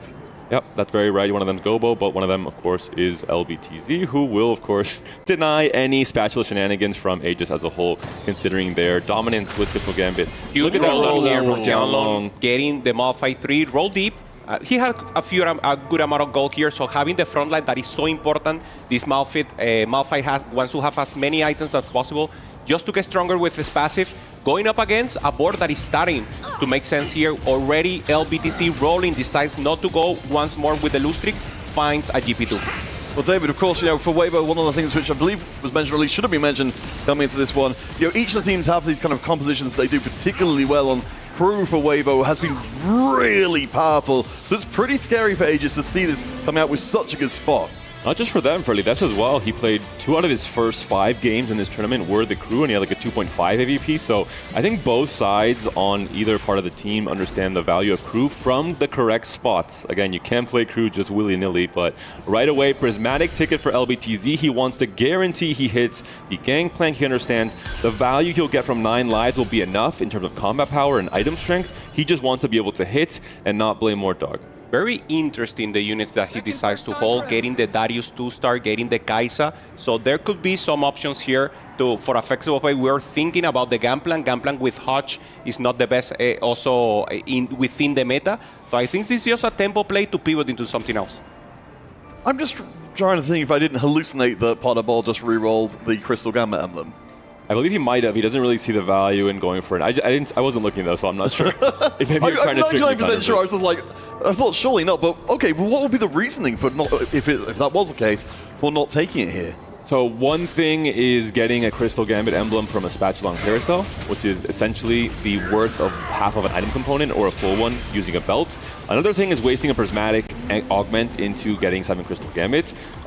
If you're playing 7 Crystal Gambit in a silver lobby, the power of the traits just eclipses any kind of budget you're getting from your augments. But if you're playing it in a triple prismatic lobby and you're down a prismatic augment for picking the emblem itself, you will not be strong enough to face and stabilize play against players in stage 4. So that's the main reason. If you get it from carousel, fantastic. If you're wasting an augment to go for it, I think it's not worth it. Lides taking a huge loss here. AP against AP, that would be the Sork player. So that would be the idea. Lides also being the second hero for the team, making it work here once again with Thorks. Seeing a little about the 9 lives go Buster still with 6 life and LBTC in that threshold, that ideal threshold where you already got the influx of gold. Go Buster has the GP rolled, didn't find even the pair. I believe he's still GP1, while Tianlong still trying to hold value rolling here. 1 off, Sivir 2 off the Shen. Oh yeah, I mean, that's going to be hugely powerful. Of course, the Ready Relics across the field coming in to make sure that these boards hit like absolute trucks. Yeah, I mean, once the Sivir comes in as well, we're very close to getting the Shen online in a hurry as well, so the crew power will just keep on picking up. Certainly a lot of one-cost power coming out from Waybo's side. And the full tank variation of this perfect form Zac for now, just playing for tempo. I have to imagine from helping me, and it's definitely That's working a lot out. of damage. You have a Radiant BT, which is helping a lot as well. You have a 100 win streak from Salpimi. Overall, the spots from the reroll players, which is 3 of them for Waybo, is looking really scary in terms of stage 3. I think Aegis is going to start suffering a lot, especially their fast 8 players who were sacking and playing for these high econ roll downs. We have the perfect form Zac popping off. We have the crew player hitting on tempo and about to be level 6 with the crew, so a really scary spot from them as well. And the GP player with Prismatic Ticket guarantees a GP3 compared to Gobo, who has Radiant Refractor, has a higher cap if he hits everything, but is he going to hit GP3 when contested? Yeah, it's a great sandwich here, getting a good tempo units in the front and then having the possibility with 9 lives together with an additional possibility with the crew to pop off. So even though they have 2 players in the bottom, those players can pop off and should be the win out spot, and the rest of the player can transform and give a little HP to them just to help them. So clear finesse in 4v4 play. And Gobo does pick up the bow, so really good little race there between the 2 9-lineup players. Of course, for GP bow, so important in terms of the best in slot with both the Kraken's Fury and the Rage Blade, and it goes to Gobo. Do you want to take a moment as we see the Sivir 3 coming in, and the pace continues to get picked up, so that's extra well, the XP already we had. Now we've got the free reroll coming in every turn to make sure that Prismatic Ticket goes off even harder. I do want to take a moment to recognize, we saw briefly from Lyris, we're talking about the kind of plots and plans for Aegis here. Did have Isekai coming in to give a little bit more late game potential to that board as well. Tianlong had a pan open from the stage 2 carousel. I was curious to see what he would be doing with it. Instead, gonna go for the Bastion emblem onto this Malphite, which gives some damage as well. So curious to see what this Malphite 3 can do in this stage 3 when there is still not too much DPS. And look at this Zac. Oy. It is a scary Zac already. Just immediately deletes Gobo's GP in 2 hits, and Gobo's now down to 5 lives. Yeah, he's not happy. We saw it there on the camera. It's not a great spot right now for him. Hasn't popped off the 9 life. He played tempo for now, but now using economy. So it will be interesting. He was holding Karma, so that could be also an option for him. Still hasn't found, obviously, the game plan 2 that is so important. So what will he do? I mean, with Doro items, he should stay on the GP, but the game's telling them, okay, that's not the line. There's a cash out for Potable. Gets a very relevant anvil here for his setup, and we'll see if Potable wants to pop it now. We talked about it time and time again with artifact anvils. If you wait to pop it in stage 4, you will be able to eliminate all the gold generating artifacts, and you have a higher chance to hit the, well, let's say broken ones for some of your 4-cost carries. So he seems to be moving into the Prodigy line, most likely going to be looking for something like Gazanias for his Yuumi. Well, certainly Potable doesn't need to generate any more money right now on 93. Of course, getting the benefit of the hedge fund to push himself ahead economically. So in terms of overall prognosis here, guys, yeah, we've certainly seen a lot of promising stuff coming from Waybo's side. How likely does it feel right now for Aegis to be able to swing around and make the comeback in a later game? Yeah, for Potable, it's looking interesting. He has full AP now, Prampino, as you say, full liquidity here, more than 100 gold. I think it's tough. Waybo has more control right now. Opale, we haven't seen much from him. Maybe there's a win-out possibility also that could come out for Aegis. So we just have to see. Stage 4 will be so important, especially for the people with low HP. And then we'll see who managed to get the critical thing in the critical spot for each of the comp and have the possibility to go to that level 9 to get the win more. Helping me, truly the protagonist coming into this stage 4. 10 win streak off of that perfect form Zac, and now this is where you get your answer, Peter. After we see the roll downs from Aegis, after we see the roll downs from the fast 8 players, a very good start for Potted Bull. Has already 2 Yuumi, there's a Zyra once again teasing him, and an early Leona as well. We'll see the Anvil pop on 4-1. That's where we will really see what cap Potable is going to be leaning towards. And for Lides, he's still waiting. 50 gold, level 7, pre-leveled a slight way to 80. Is going to have around 40 gold to roll with on 4-1, looking for those Karmas, those Gwens, and those Jarvans. I want to take a second again just to recognize Potable, of course, you know, the original player from Aegis' side of things.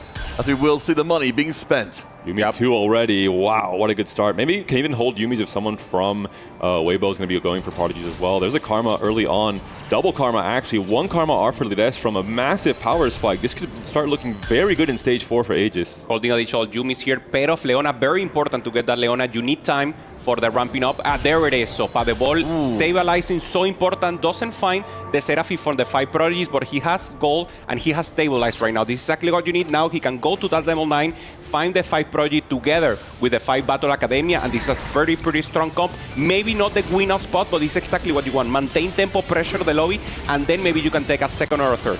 So things have definitely gotten better for Aegis right now, but in terms of when they're going to be able to deal with players like Salpimi, I'm assuming they're still not at that kind of point.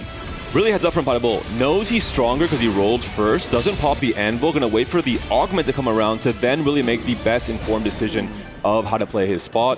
LBTZ finally taxes Salpimi, his own teammate, so they trade some HP to allow LBTZ to now survive, only down to 2 lives now. Mascap possibility, we saw it, of course, to pressure the lobby right now. There it is, influx of gold, and he will roll immediately here. He doesn't want to lose more lives, and just trying to pop off.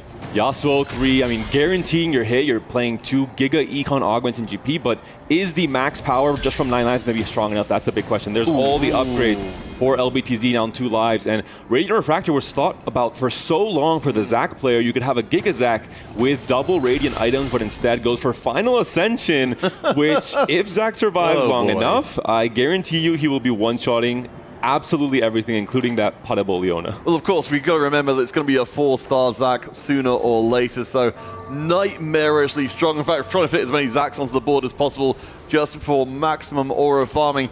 LBTZ, though, will be going against Gobuso, who hasn't made any significant changes yet. Of course, LBTZ, his board is absolutely cracked right now. 5 life versus 2. LBTZ obviously much stronger, using the power of his augment right now and using obviously the life that he has lost. So this should be a loss from GoBuster. He's losing here. He will get that influx of gold. He will get additional resources. Let's see if he can really stabilize right now. In the game plan for LBTZ, he understands that he's giving up a lot of his cap by playing 2 Econ augments, but his mission now is to win every single fight in stage 4 and to eventually bleed out to the incredibly strong players, maybe late stage 5. But if he manages the top 4, his job is done. All right, let's check out some of the other boards in here, pal. That's got himself a pretty decent spot, currently right in the middle of the pack. It's got invested as well for a little bit more gold injection. Certainly item-wise, he's looking pretty solid overall. There's certainly amongst the field that has been really off the chain, ridiculous. This board, to me, looks a little bit more regular. Yeah, Supreme Cell tempo, if you will. Normally, if we see the Kai'Sa, we want to try to reload it. Only 4 copies here, but he managed to preserve some HP. But now, obviously, everyone is so strong that this board, as you said, I think regular is a good way to phrase it for sure. He will start losing here. He doesn't want to have enough possibilities, so for sure, I think he will just transfer HP and now try to grief the rest of the lobby. There's no other spot here for Opale. That's been his role. He is the target griefer on Aegis. We're seeing holding the Ziggs, holding the Poppies. He still has gold to roll. He picked up Invested to, similar to LBTZ, try and spike now or somewhere in stage 4 to preserve HP, but understands he is not going to be that win-out player for Aegis going forward. Akali trying her best, doing actually a very good job. This would be maybe a win that you don't want to get if you're... Actually, it's fine because Lides is so healthy. So Opal, that's actually a great transfer of HP on Aegis as well to give Opal some more breathing room. All right, so as we take a look across the boards here, of course, we've been trying to cover as much ground as we can possibly, as we do see some interesting choices. The Braum and the Varus sitting here on Carousel. Gobo's going to sneak in and take that one. One of the questions that's kind of hanging for me, David, is, of course, we know that Gobo is likely not going to be able to ever get that Gangplank 3 online. What's the kind of next step for him? He's spreading his power for the rest of his comp. Picked up Lucky Gloves on 4-2. He just picked up another glove right now. He has TGs on both Kabuko and Yasuo. He will try and potentially just have a wider spread of power, not just singling onto one single unit like we see from LBTZ. Overall, his cap is going to be lower, I think. We'll have to see what the final life gives to each of these players in terms of the Artifact Anvil. If we get a Flicker Blades, a Sniper's Focus on GP, even if it's a GP2, that could be enough to allow him to win that battle when it comes to the 9 lives.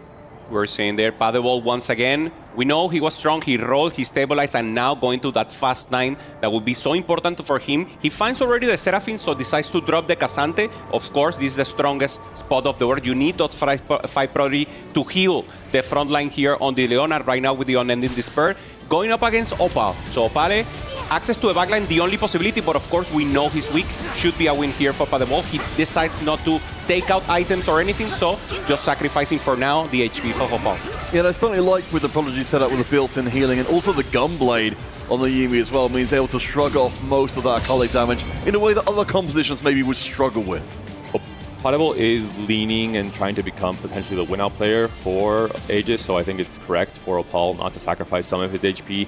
Paderborn just has to start winning out now. He did pick up Unending Despair for the Leona, so that was his artifact anvil. We're seeing LBTZ, thanks to all that gold injection from having 2 prismatic Giga Econ augments, he's now hit all of his key 3 stars, GP, Kabuko, and Yasuo. Now has that Radiant Refractor onto the Rage Blade for GP as well, so will still be the Grim Reaper for most of this stage and stage 5 as well. Yeah, he needs to pressure this stage, and because he will ramp up, he will not be able to go even further. Trying to get the Twisted Fate is interesting, obviously, to get some interest or anything additional they can give you. You can get a little HP to the front line, you can get a little gold, maybe some other legendary units that make sense here. So I'm not expecting this to be 100% accurate, as we do see the power of this board here, but it certainly feels like Waybo, they've been trying to put down the pressure early on. How far do you think through this game is it going to take for Aegis to be able to say they're out of the most dangerous zone? We're seeing Lides, he did push 9 with upper mobility on level 9, just had a big loss to LBTZ, who is, as I mentioned, the strongest player in the lobby right now. He did still have Karma 1, still sitting on a Karma pair, but has that Isekai, Echo that's going to also 2-star when we get into stage 5. So all in all, I think we still haven't seen the max cap from Lides and from Paderborn, but Paderborn's down to very little HP, so he has to start stabilizing now. He has to make that push to 9 and find the Cassante or find a 5-cost like Braum to add in. And that's a huge win there for Opal against 1. We said Opal was not strong enough. 30 rolls still pending here for Paderborn. You said it, David. He's going for the win, so it should be a pop-off here. Level 9, 30, and just trying to find that Seraphine 2 and maybe go for a 3-star. We haven't seen, obviously in 4v4 it's very difficult to 3-star a 4-cost, but that could be a win and angle. Actually, because you already, like we just saw there, Salpimi had a Leona in his shop, he didn't buy it, and this could be surprising in terms of usually once the only player playing Prodigy's 2-stars or Leona, you stop trying to buy them. And if there isn't someone contesting Prodigy line, it could be an angle with 30 rolls. You have to get very lucky, of course. We're currently sitting on just 1 or 4 copies right now for Paderborn. He has 2 lives still in theory, so he can wait and try and get as greedy as possible. Yeah, I mean, I just certainly imagine it would be ideal to be able to do that in a smaller window as possible to give the other team much less time to contest you. But right now, Paderborn does not have actually very much money in the bank at all. So it is a game plan, but a long-term one. It's a game plan that we like to call the engaña pichanga. It's like you mess with them a little, and you say, okay, it's not possible to hit, and then you roll everything in 1 turn and make it for the 3-star 4-cost. The griefing working out here against Tianlong. He still hasn't hit the Ziggs 3. I'm not sure why Salpimi has a Zig on his bench, though. That is one question that I have to have answered, considering we're 1 copy off for Tianlong, and he is going to be on his last life on 9 lives or on 1 last life with 9 HP, and LBTZ also on his last life, but will be a win here for Tianlong, a transfer of HP from that 100 HP win streaker in stage 2 and 3 to his teammate. So looking at the field overall on the right-hand side, we can see both teams evenly spread. We're actually starting to see the HP really drop down precipitously across the board, though, so we should be very close to getting some of those first eliminations in. Of course, the 9 lives players skew things somewhat. Gobo still managed to hold on to 3 lives, but even above him, the HP down to single digits. Oh, Pale keeps winning. I don't understand what's going on. Amazing. The Akali popping off here in the end, the tempo play that works. And actually, this was they wanted to send him. Everyone was holding Kaisas for Waybo, and that's the reason he didn't hit. So they were supposed to send him 8, and now he's the one preserving HP and helping the rest of the teammates. 1 Ziggs off. I would have liked to see these Janna items on the Ziggs because of the extra crew damage from Ziggs' damage itself. And if that's a Janna 3, I think it's a mistake from Tianlong to go for Janna 3 in this setup. If you don't have a lot of econ, I guess with Prismatic Ticket, you expect to be able to hit both, but not the case here for now. Facing off against Opal, can he be the hero for Aegis as we move into the stage 5? Can he beat the crew player with a Kaisa 2 still on his board as the only damage dealer? I think the answer will be no, but Akali's still left alive, has a Radiant Gunblade. She can heal a lot through past all the ship damage here as well. She's about to kill a Carries her down. Is it enough? It's only the tank that's alive. Akali can play with tanks all day long. She has the healing as well to get past the minimal DPS. And Opal, the first big hero of game number 1. Guan taken down, Tianlong taken down as well, I believe. And that is a 7th and 8th place position already for Waybo Gaming in this first game. What a comeback from Aegis. Huge player of the game, even if it's absent ended, has to be Opal here, making it for the win. Pat the ball right now with a win streak, pure position, pure dominant position right now for Aegis. And this is just excellent. Go Bobster, he didn't pop off in the end with the GP, but it didn't matter. Use the tempo to get here, and that was enough. The HUD having some problems, so let's look more at the boards themselves and at the little legends to understand the HP totals from our competitors. Salpimi, I think his game plan of picking Final Ascension was not correct. He's lost a lot of HP already, but we're looking here. Gobo, maybe on his last life. Salpimi, definitely on his last life. LBTZ, also on his last life. And Potable has stabilized with 7 copies of Yumi, trying to go for the 3-star. Waybo Gaming, if any of these players gets eliminated here, that's going to be it for this Game 1. It will be a Game 1 win. The Ascension for Salpimi, is it enough here? Yes. The Zac taking the win in the end. Only 1 life. Remember, if one more of Waybo falls, this is a win for Aegis. Gobo also on his last life now from those 9 lives. Some interesting emblems being offered here. Again, 7 copies of Yumi for Potable. If he manages to find 2 more copies, he could have a 3-star forecast in 4v4, which is just an insane oversight, I would say, from Waybo. Well, I mean, this brings in a little bit of what we saw from Aegis from before, that they've got plots and plans aplenty where they don't even need to make good on every one of their winning angles to finally go through. But remember, of course, yes, I'm really a little bit out of date. A couple of different players from Waybo also eliminated, so any further one, as the guys have been saying, out in the bottom 4 ends this first game immediately. Big carousel pickup for Lires. He did find a Sork emblem, potentially for that Isekai Echo as well. So we're seeing Lires' HP stabilize. It was very high up. We'll see once the correct totals are coming through. So we talked about it. Peter, you asked the question coming to stage 4. How is Aegis going to look coming into the late game? We now have the answer. The fast 8 players who played risky and lost HP have now stabilized. 3 turns right here, Peter, for Salpimi to get the Zac 4-star. Well, it's going to bring in the whole orchestra remark from before, you know, Hubei, that we were kind of remarking on from Potable. He sounded so confident coming into this one that they could play this game like a fiddle. Of course, one big factor is going to be that one big protagonist, Zac. He's still almost unstoppable. Akali's on the backline once again. She's low. She's very low in HP, taking some damage, trying to heal in the rest, but no, Malzahal takes her out. So that was the threat from Opale for the backline. So Salpimi will stay alive, giving hopes here for Waybo. LBTZ takes down Gobo. Opal is down.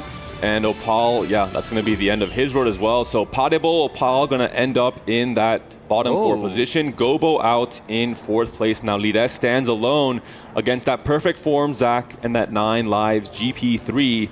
A tall order for the Sorcerers alongside the help of the Time Traveler in Echo. Is it going to be enough? That's the big question. Lires needs a first or a second, and that is enough for Aegis to get the win here. We are seeing now Lires very strong with the sword line, already with the Gwen 2, so this is the cap off of the corner, and having the futures down is so much AP and a huge threat for them.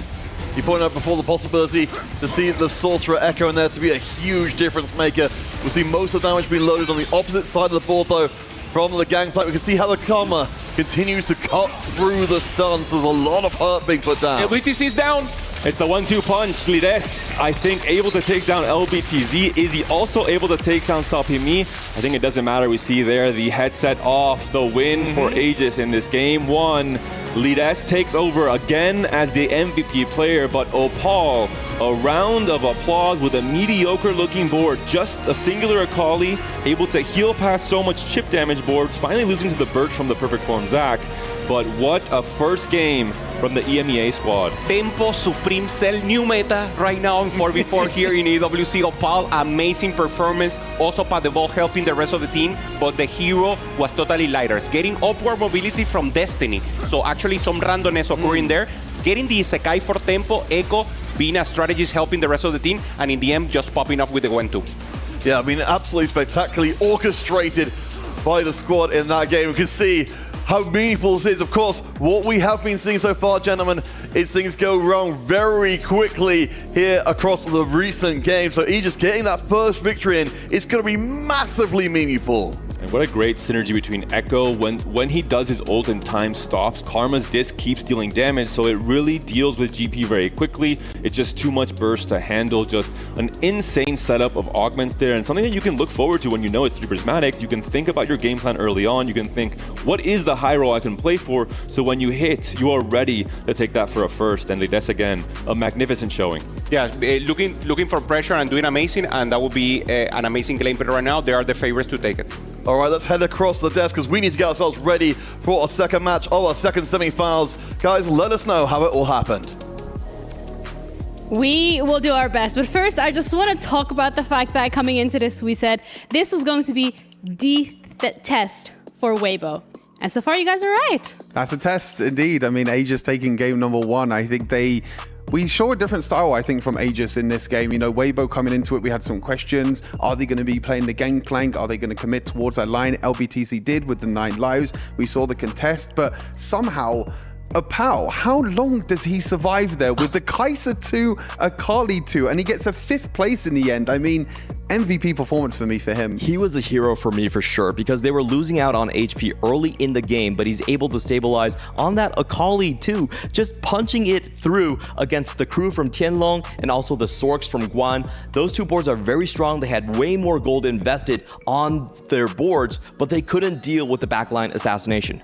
Yeah, I think the problem as well is that we saw that there was a bunch of economy going around as well. I mean, even 5 Radiant items in the end, which I think is so huge. I think it shows the value of Radiant items at the moment with so many players optimizing for economy, trying to roll down, trying to hit the 3 stars. But I think in the end, the outcap from Padabol, the outcap from Lyrus, taking upward mobility, well, getting lucky, I guess, a little bit with the prismatic ticket. But you're seeing how some of these level 8, level 9 boards can outcap the 9 lives from GP, for example. And Aegis, they never seem like they're desperate. All of their fast 8 players, they're always doing very well in terms of HP. Even Padibol, that was down to 18 HP, manages to stabilize on Prodigy and still has over 100 gold going into stage 5. Yeah, and also when we're looking at Aegis specifically, we said, okay, this is a team that's very adaptable. They don't necessarily have very rigid spots or rigid roles when it comes to how they want to approach this 4v4. Would you say that is so far their strength when it comes to playing against a team like Waybo? Oh, 100%. I think that coming into this, we saw Padabol as the kind of dedicated GP player for Aegis coming into this series, and he was probably going to be the person to take it. But I think this first game shows that if someone else has a 9 live spot like GoBuster, for example, you know, being able to play the GP, and then Padabol can still play the hedge fund into Crystal Gambit. Comfort zone as well for Aegis, playing Crystal Gambit with Padabol with the hedge fund, going for the fast level 8, fast level 9, trying to stabilize his board. This is the biggest strength of Aegis. They are the only team so far in the tournament that can skip playing stage 3 and still look like they're ahead and stabilized on stage 4. Whether it's just the French luck, whether it's strategy, we'll have to find out in this series. Why not about a combination of both? Could be both. I mean, it has to be, right? I mean, continuously showing up on every single game, not just in your own group, but also in the group stage, but also in the lower bracket. And then you come here in the quarterfinals yesterday, and now in the semifinals. At some point, you know, it's got to be more strategy. Oh, 100%. I think that this is a team that all of them made it to regionals in the last EMEA with Cyber City in set 14. All of these players are very high valued across the entire EMEA scene. We know how strong the French scene is in Teamfight Tactics as well. So I think in general, when you look at these players, they've been there before. They've been to Tacticians Crowns before. They've had that pressure put on them before. And now in a 4v4 environment, I think it just shows that the team synergy and the flexibility that they've offered in this tournament so far has been a huge advantage. And these players are familiar with each other. We had Salpimi going into that set 4 Tactician's Crown, going up against Lyrus and Padibol. So this is going to be revenge. Best served cold after 11 sets. Can he finally find the outplacement against these French players? I mean, we were going to have to wait and see, but I'd also like to touch upon Waybo a little bit here when it comes to how they've been performing and how this is going. Because this is, like, we were like, oh, what kind of demons are Waybo to be able to knock T1 to this lower bracket and make everything look so easy every single game from their end? So what went wrong here? For me, it's like kind of a flip in terms of strategy with both of these teams. You know, I think, Clement, you were mentioning how Waybo normally play this fast level 8, fast level 9, you know, with Aegis normally going for more rerolls. But in this one, Waybo were the ones that were actually going for more rerolls. You know, protagonists, of course, helping out with that as well. But things like going for the crew with Prismatic Ticket and also 9 lives with GP. Only Guan in the end going for that level 8, trying to stabilize with the sorcerer board, but went with items early on, went with buried treasures, so didn't have enough economy compared to someone like Padabol, who had so much economy from Crystal Rose and also hedge funds. You hit the nail on the head right here. I think Waybo Gaming actually went too hard on those rolls early on in stage 3, and Aegis just pulled the chair underneath them. They had upwards mobility, they had hedge fund. They said, okay, we're just not going to even play stage 3. We're going to see you in stage 4, and they outrolled them there. It's really funny actually that you mentioned that, because that's kind of like a similar expression that you used earlier for Waybo, where you're like, they don't want to play the meta. They'll just pull the chair right from under you. Yeah, they do that by not playing the GP so far, and we had the first game of GP coming in from LBTZ here, but it also is sort of that Chinese aggression that we see across all these different esports titles. They like to have the lead early, and I think Aegis played around that perfectly. I think we saw as well with the rolls coming on through as well from the 9 lives. We saw so many rolls from Prismatic Ticket, from other augments as well, just giving you GP3, Kabuko 3, Udia 3, all these 3 stars in the end. But we've seen throughout the tournament that if you do hit them 3 stars, it still might not be enough. Yes, but is it enough for Waybo to be able to come back? Because this has been their truest test so far. This is the semifinals and so much more on the line. Match 2 really will determine whether or not they can continue moving forward. But that is all going to be coming up right after this break.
Welcome back to Teamfight Tactics of the Esports World Cup. History in the making. The entirety of the playoffs so far have been 2-0 series.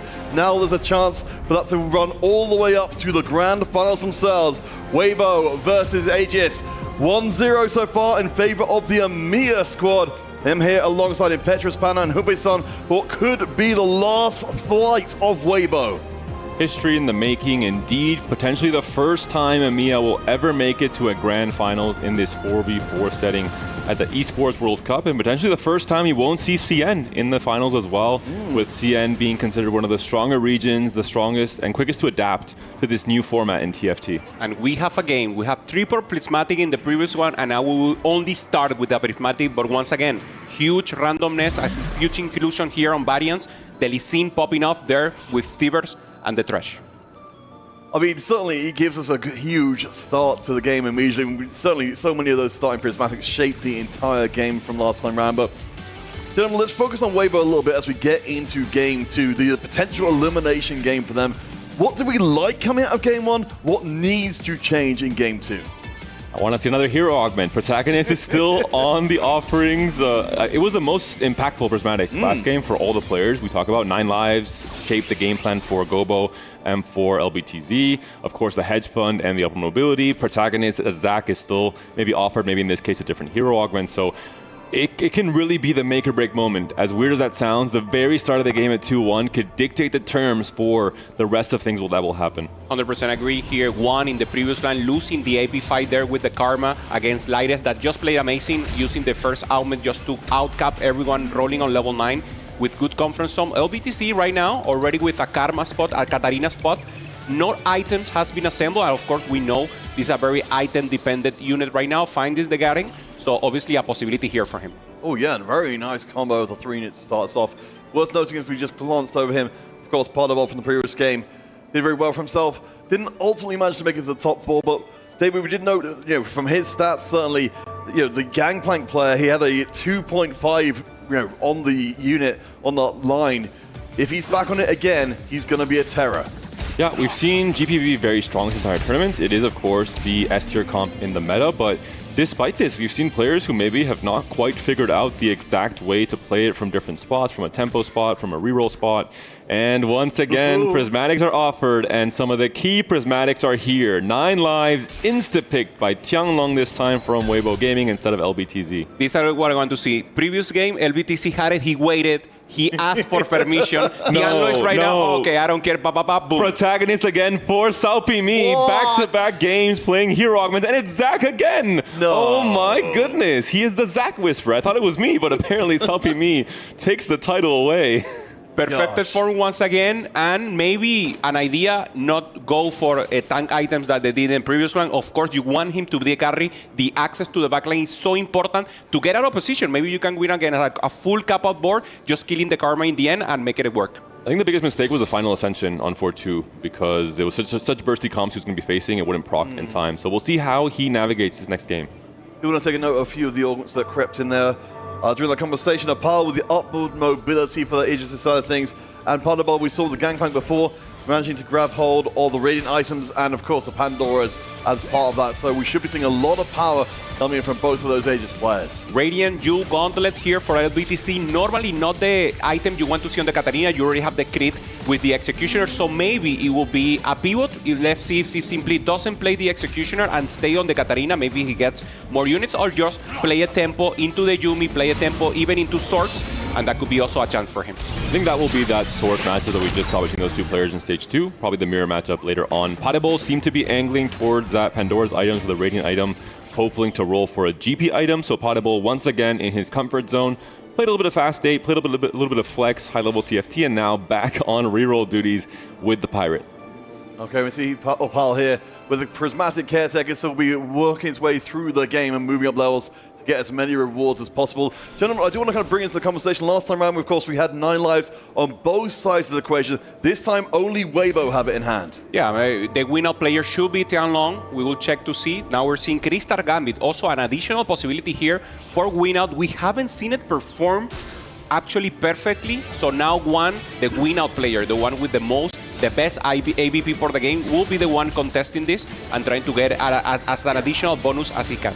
This is because he has Flexible as his first augment. If he happens to find a Crystal Gambit emblem on stage 3, then suddenly he high rolls into an insane spot if he can find that Zyra taking a page out of Aegis' book, which is what they were able to Crystal accomplish. Gamba, they call it sometimes. For some players. For other games, it's crystal calculated in terms of hitting that Zyra every time. No, I'm with you there, and it will be ironic indeed. We talked about teams studying each other's tape coming into this one. It would be incredible to actually find out if that was the case, that learning directly from Aegis how to get this line working was one of the reasons they decided to pursue it. So 9 lives in place. Tianlong will be taking the early loss to get the early advantage. Yeah, in a good position. Maybe he can go for the loss, but losing with as little as possible. Already here, the Strikers flail is being assembled. So also looking for the crit shot, and obviously looking for that Stork angle that is so important. Once again, upward mobility, we saw it in the previous game for Lyres, taking the win, and now got Bobster in his hand. Look at this Swain 2 already on stage 3. Pretty insane setup here from Gobo. Going to have a lot of frontline. Swain as a 3-cost tank, historically in TFT, has been, even without items, unkillable in stage 2. There's not enough DPS check to get past his kind of a cycle of continuously healing and getting more HP. And this is something that we've seen with duplicators, where you get Heroic Garback and you immediately duplicate your Swain 1 to just have a guaranteed 5 streak. Yeah, worked out very well. Of course, we do see friend Zach bouncing around the place. He said magnetically attracted to Salpimi. Let's see across the rest of the board. Again, we've had our early conversations. I think we covered most of the board so far, but anything else you guys want to grab? The Yasuo always good. Now going on against Opal. Opal probably tried to avoid the rest of the team, the other team, to get it. So obviously Yasuo being a good pop-up. Opal, very open here, only having 3 units in the board. Lides has a Swain 1 with a Stone Plate, also playing towards AP, thinking about getting the Swain pair, but instead going to go for the Rod to just try and have perfect items. I have to imagine from these spots, Lides will be going, playing Storks for now, but we'll be going into Prodigies, and Gobo will be playing this into Storks. Both have JG, which is a fine slam for both comps, of course. All right, so let's start putting the pieces together here as we get close to the end of stage 2. Of course, we know he's got a prismatic start. We've, of course, got the protagonist, which we saw in the previous game. It's absolutely ludicrously strong. Based on what we've seen so far, how confident are you guys seeing the Waybo are going to be able to bring this one back and push us to a 3rd game, at least in the early going? I think we'll have to see a little more. They're still assembling the comp. Will they be able to find the items for this composition? Will they be able to hit the tempo play on stage 3? That this is something very important. On stage 3, you need to preserve that HP, and normally people still need to transition out of Crystal Gambit. They need to hit that Gambit 2-star. So I think stage 3, the initial of stage 3, natural units coming to you, that will be the most important. More than that, I think the Flexible Emblem will know for sure where Guan's able to go with his game plan after he's picked that up. And then also we're going to have the chance for the Radiant item from Potable to have a few more rounds to try and go for the perfect one. And then at stage 3, you'll have to decide which of the 2 to go for. Bong. It's very satisfying, isn't it? At least in this case, we are seeing a little bit of a different itemization from Zach. You pointed out, David, from before. With the crit particularly, he does an enormous amount of damage. The 9 lives kicks in again. Tianlong down at 2. Well, 2 off of the 9. So continuing to pour in a little bit more power. Yeah, good position here for him, already breaking the 50 gold. So huge influx of interest coming into him. Gobobster, the win-out player probably right now for Aegis with the information we have, going for the swords, upward mobility, so he will have so many resources. The possibility to transfer items to the Ari, also very interesting. Ari 2, a great unit, one of my favorites in the set. Of course, he wants to preserve as much of the removers as he can. Nobody coming out of stage 2 entirely intact. But that's it. Gobo is certainly looking very good. Again, memories of Mars from before. Just so much stability in the game. Gobo, of course, keeping up his HP means that he's going to be looking very, very healthy for probably most of the game. I've talked about it time and time again. If the fast 8 AP player can have a tempo spot to play into Karma Sorcerers and can do it while having a prismatic Econ Augment that he hasn't gotten any value from pretty much in stage 2 and preserve 98 HP coming out of stage 2 because of these early upgrades, it is a huge difference maker. And Tianlong actually going to get another cash out here with the gold. One correction, I do think that the player I've been referencing for Flexible with Crystal Gambit, it's actually Unexpected Unexpectedness. It's very similar in the augment icon, and we don't see the emblems in the HUD as easily, so I think that might be the case. We'll find out soon as we move into stage 3 and we can confirm that. You are expecting something differently there. Yeah, we don't see any emblem whatsoever, so...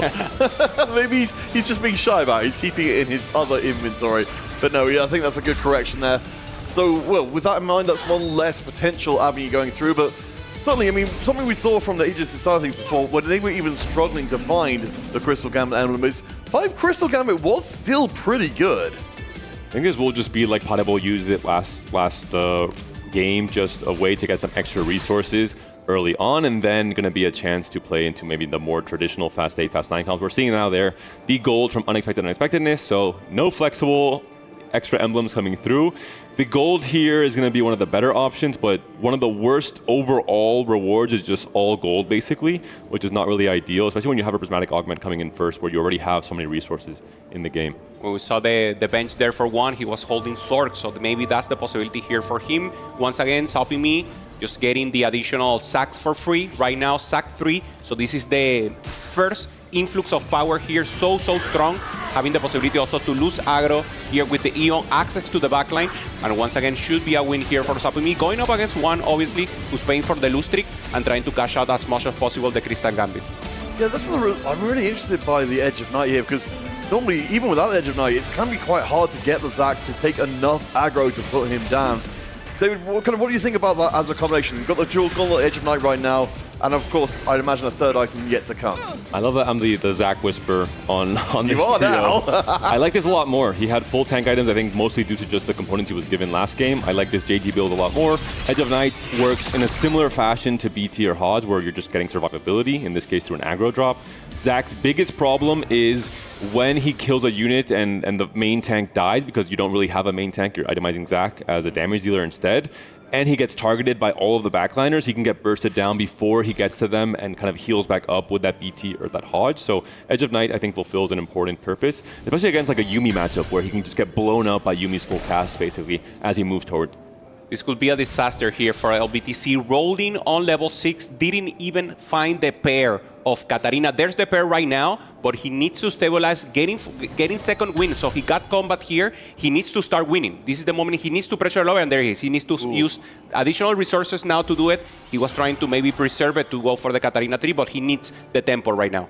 Well, I do want to, of course, again bring in the point which you made before, Upe, that we've got the Radiant Dual Gauntlet in place there. So something going to need to change over time, but without any money, it's going to be harder to pull off. Tianlong, of course, has been working at these 9 lives for a while, so his board is very strong indeed. Hasn't quite got the Ginsu's up as of yet. I know Paul, with the Caretaker's chosen, understanding he's going to have a Radiant item on level 7. He will have a chance to have a Massive Power Spike. He's playing into one of the reroll comps that can best use Radiant items in case of the Mundo Jin. Has already the Heavyweight emblem onto this Mundo, so we'll see what the power will look like of this board. GP getting close to the snipers, and Mundo says, come right back. Buddy? Come on. I got a chair for you, Mr. Pirate. Takes him down, saves the day, and Jin's just shooting away. Has probably the best bodyguard in the business. Yeah, no, Paul is just tempo. Tempo has tempo vibe. We see him so much. He's even like sitting down more straight now in the chair, being the hero for the team in the last game. Even though he didn't get a first, he tempoed it out, playing some significant sums, so the confidence for sure on his side. 7 GPs already for Tianlong on 9 lives without going for an Econ Augment on 3-2, going for Band of Thieves instead. So really, really good place here on 5 lives now, but I'm sure he'll find a way to stabilize very, very soon as he gets more and more rewards for each of these lives that he's lost. He hasn't used the item yet, so he's just waiting to see who he's up against. Of course, still 5 life with the 9 life, so maybe just trying to get one more in and then capping out the board. This is such a good item. It normally goes on the Yasuo, if you will, and then just tempering out. So great position, as you just mentioned, and full combat, yeah. All right, again with LBTC, again, in an awkward spot in the game right now. Doesn't leave that, at least have the Katarina too, you mentioned before, Hubei. But we'll see, in this case, it has tended before to be a decent unit against the Gangplank. In this case, it's a little tight towards the end, but this Gangplank's too strong to take down. Yeah, you need a 3-star, of course, and for now, he's doing good damage. That Gangplank being beefy, losing the aggro here with the Eon should be strong enough. So good position there and having a chance to pop off in the end. Katarina will need to get to 3-star to actually be useful for the team. One mention with the Radiant JG, if you're not playing Executioner anywhere on your board, because there's always the weirdness of trying to go for 7 Battle Academia or going for an Executioner, you can't fit it all before level 8. Having the Radiant JG is not that big of a problem because you just make her an Executioner anyway by kind of activating her trait. She can execute then, and we're seeing there a pan pickup from Tianlong, having the Prio on 9 lives.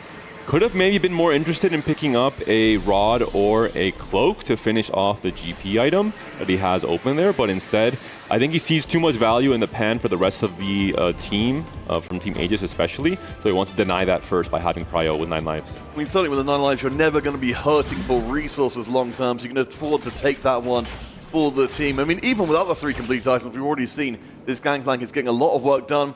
We've got the Blacksmith gloves in there, the Radiant randomized items means that we've got 2 very strong units on the board, especially being right next to the Gangplank to make sure he doesn't take too much aggro too quickly. A little bit unfortunate. So I think you would have loved to find a Radiant item for the Gangplank itself. In the end, it's going to be a Radiant TG for what will later be a Kabuko, I have to imagine, or the Yasuo.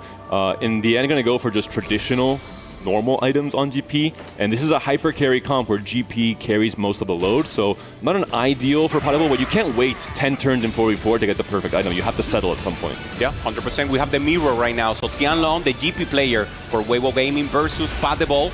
Looking strong. Potable, obviously, the favorite here, just because of Tianlong not capping up the rest of the 9 lives. He still have 5. So we'll drop down to 4, and this is the influx of gold that we were talking about, the moment where he actually will pop off because he can spend gold and he has resources enough to stabilize the war. Super important win there. That mirror match and taking a life away from Tianlong is just going to be so relevant. We're seeing here the last and final cash out for Guan with Unexpectedness. Gets a few 4 costs and 5 costs. Has a Braum, has a pair of Leonas. Does he want to play for Karma? Does he want to play for Yuumi? He has the option to play both still. Looks like Karma will be the answer, playing for Sorks. Yeah, to Casantes also, as you mentioned, that could be the angle. But of course, there's the Karma. And of course, that's the priority. This is a win-out composition, while Yuumi is just a comp, maybe to preserve HP and go for 2nd or 3rd. And he's rolling to 0 on 3-6 on level 8. So this is the econ lead he had. He has the priority to visit the market first, pick up all the best wares, and not allow any of these Karmas to go towards Aegis, his Sork player.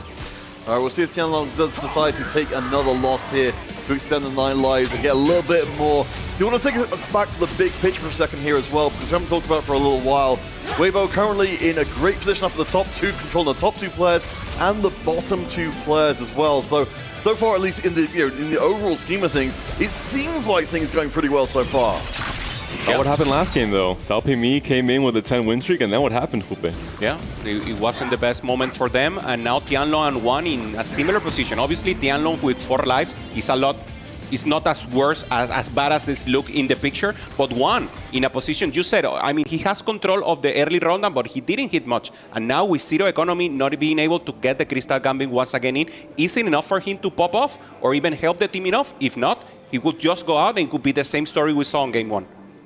1 GP away rolling. It seems like he's going to be rolling on PV to try and hit this GP3.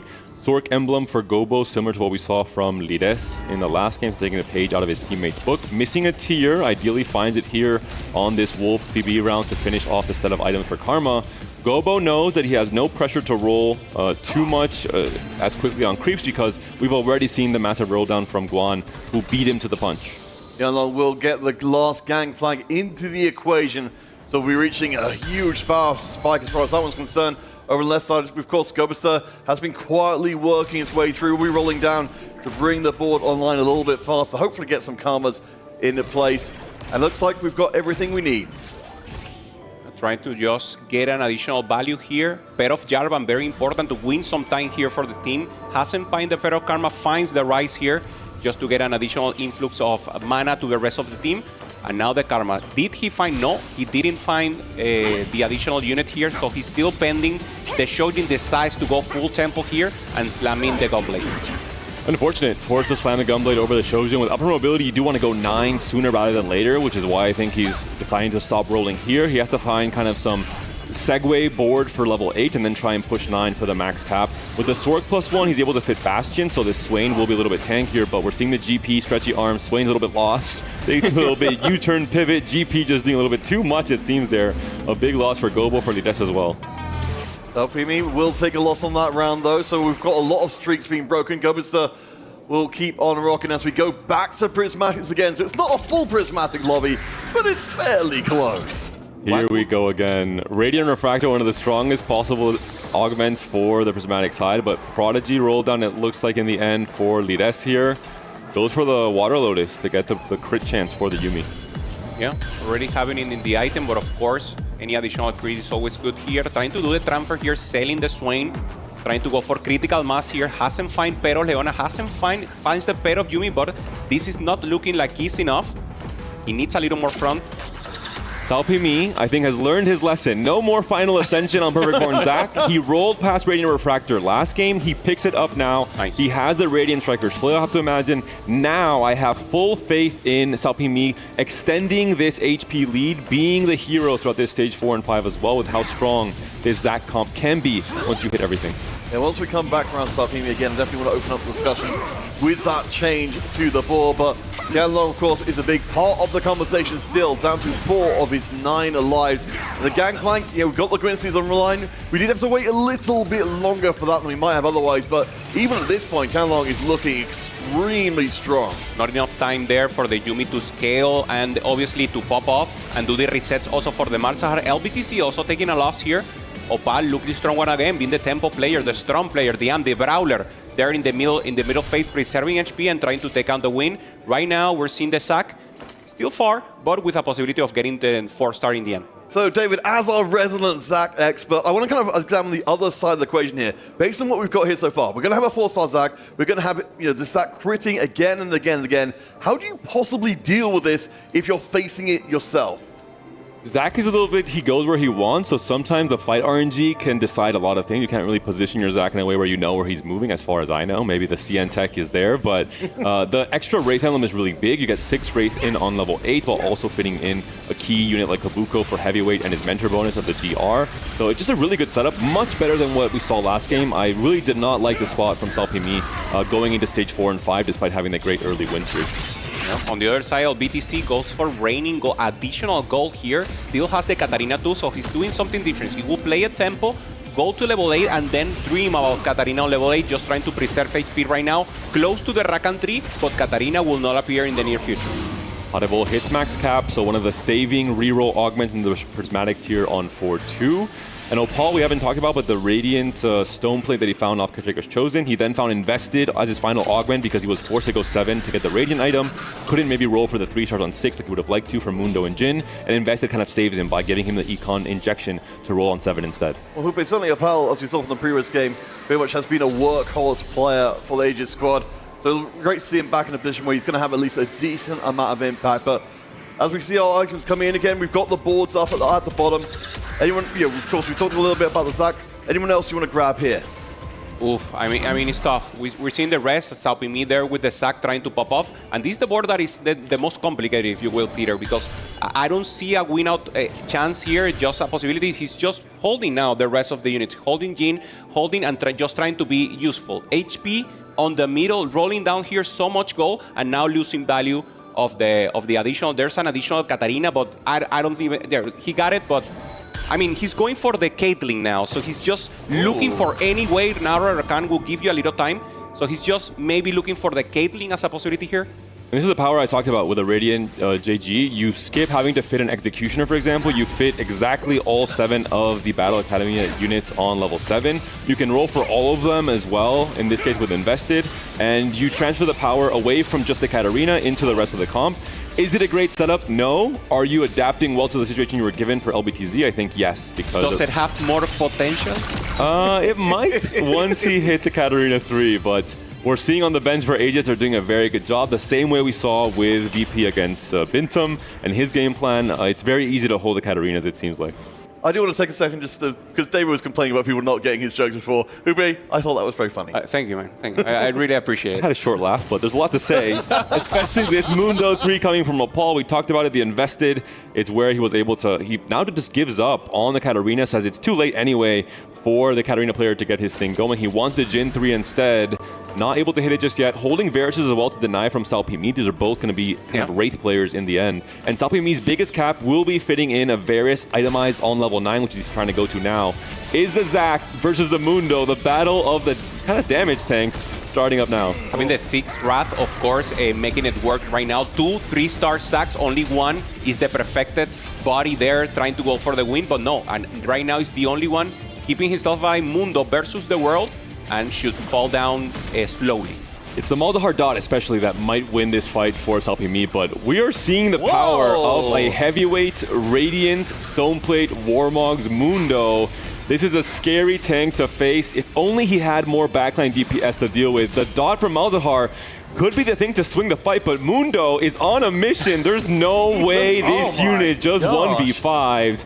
Opal again being the underdog victor potentially in this game too in terms of what he can do with a board that looks kind of poor in comparison. I was going to ask you guys if there was any possible way to be able to go face-to-face with the Zac, but that's amazing stuff. Opal, yeah, very quietly working his way through and giving the team exactly what they need, exactly when he needs it. I mean, of course, he spent all of his invested gold to get to this point and get online, but David, you know, we've got a lot of HP to consider on the right-hand side. Yeah, we're seeing Aegis just too strong there on HP. 3 Waybo players on the bottom, 22 for LBTC, 14 and 3, Tianlong and 1. This is not the position you want to be because even though you have a win-up player, the game will play out itself and you will have to face each other. If you're strong enough and you can beat all of Aegis players, if you're not strong enough to actually get there with HP, you're just doomed. Think about the unexpectedness for Guan. He was not able to hit the things that he wanted to stabilize this game plan. He hit the 5 cost of Braum that he barely was able to really make that much use of. He has the belt overhaul for the Swain, but this is not a comp that wants to survive for a long time. It's a comp that wants to burst with Karma instead. The final roll down for LBTZ, there's a Katarina, but it's only 6 copies. This is not ideal at all. Look at all these items he still has to slam. It's certainly not the first time we've seen the Katarina comp be very disappointing in that kind of regard. We'll see how well LBTC can hold on. Certainly, we've got Ricard, who's an absolute monster in the corner, right onto the gangplank. The Caitlyn can't punch through to add her damage. But I'm not sure this Ricard is going to die anytime soon. So he opens up a little bit of space. Access the gangplank is barely alive. The lifesteal is good. He's going to just survive through that tank rush. This is a problem. Potable has a GP, yes. He also has a Yasuo with a Radiant TG. He's dividing his efforts, as we saw from Gobo in the last game as well. And we're now down to the last 2 lives for Tianlong. Has a GP3, but we saw it last game. GP2, the tempo GP game plan with a better augment setup, was better than that GP3 heavy econ lead that Waybo tried to go for. Yeah, difficult spot here. Tianlong already with the GP, but doesn't have the Yasuo, so doesn't have the additional possibilities here. Also with the Udyr itemize. So looking dicey. This is looking very dicey. Look at the HP totals counterfeit. It might already be over in terms of how much of a disparity there already is. 4 of the bottom 5 positions are Waybo Gaming. Did see a lot of upgrades coming from Waybo as of the last round, so they're definitely pushing their resources and trying to stay alive. Do remember, friends, this could be another 2-0 here in the playoffs. Every single series so far has been 2-0, and if that is the case, Virtus will be going forward to face up against Aegis. That's the first elimination. Tianlong has still got a chance to hold on for a little bit longer. And Guan said, sorry bro, we cannot sacrifice for you. You are too weak, not able to play for the Katarina 3 upgrade at all, thanks to the tactical griefing from Aegis' side. We're seeing an upgrade from Salpimi to Kabuko. We're seeing potentially the last life for Guan. We're in stage 5, 14 HP. Can be safe if you lose by 1. I think maybe even just 2 units, but 3 units or more, and you will be eliminated, of course. There's no 9 lives here for Guan. Yeah, power spike here in the Lucian 2 on the bench here as a possibility. And of course, you mentioned that he didn't stabilize when he rolled for 1, but now finding the Wen 2 doesn't find obviously the Jarvine in the front, still hasn't to have the items there on the Super Swain, but this Wen will do pretty good damage and is still pretty beefy and important there with the Strategist Emblem. Yeah, there's a lot of beef on the front line to keep as much time as possible to cut through here, keeping her on the right-hand side for Tianlong. Remember, of course, he's still got 9 lives, 1 of those left in the tank, so will not be dying this round. But let's see, so Guan gets the win, Lyris goes down, Tianlong is still in play, and actually gets the win himself. And now things have evened out. We saw from Riyadh there. Great play from the Braum, throws a tank right next to the Yuumi, and the Karma Disc ends up hitting both the Yuumi and the main tank as well. So I think this is a Braum 2 as well for Guan if he's able to go for it. We'll see if Riyadh denies. I'm not sure if he already has the Guan 2 upgrade. I think Yeah, Guan is moving towards it looks like. I think he already has the ROM too. Well, so I want to take account of the bigger picture here. Of course, David, you mentioned the HP is starting to shrink. If we look a little bit higher on the table, we can see Aegis, they've got the advantage right now, but it's not an insurmountable advantage at all. We're talking like a couple of losses, and suddenly we're going to swing things back again. This will be the most important round, if you will, right now. Tianlo, Lyres, Opal, both, three of them with so low HP. Very important right now to use your removers, especially the ones that are on the top. Transfer HP, try to avoid for directly for Waybo to take that F7. If not, it will be an easy win. Finds Opal, the Gene 3. The mediocre boards becomes almost exotic. This could be the difference maker. The last 2 rounds have gone pretty much all in favor for Waybo game, which is why everything is evened out. Still Leona won for Lides despite his role, and he wasn't able to hit.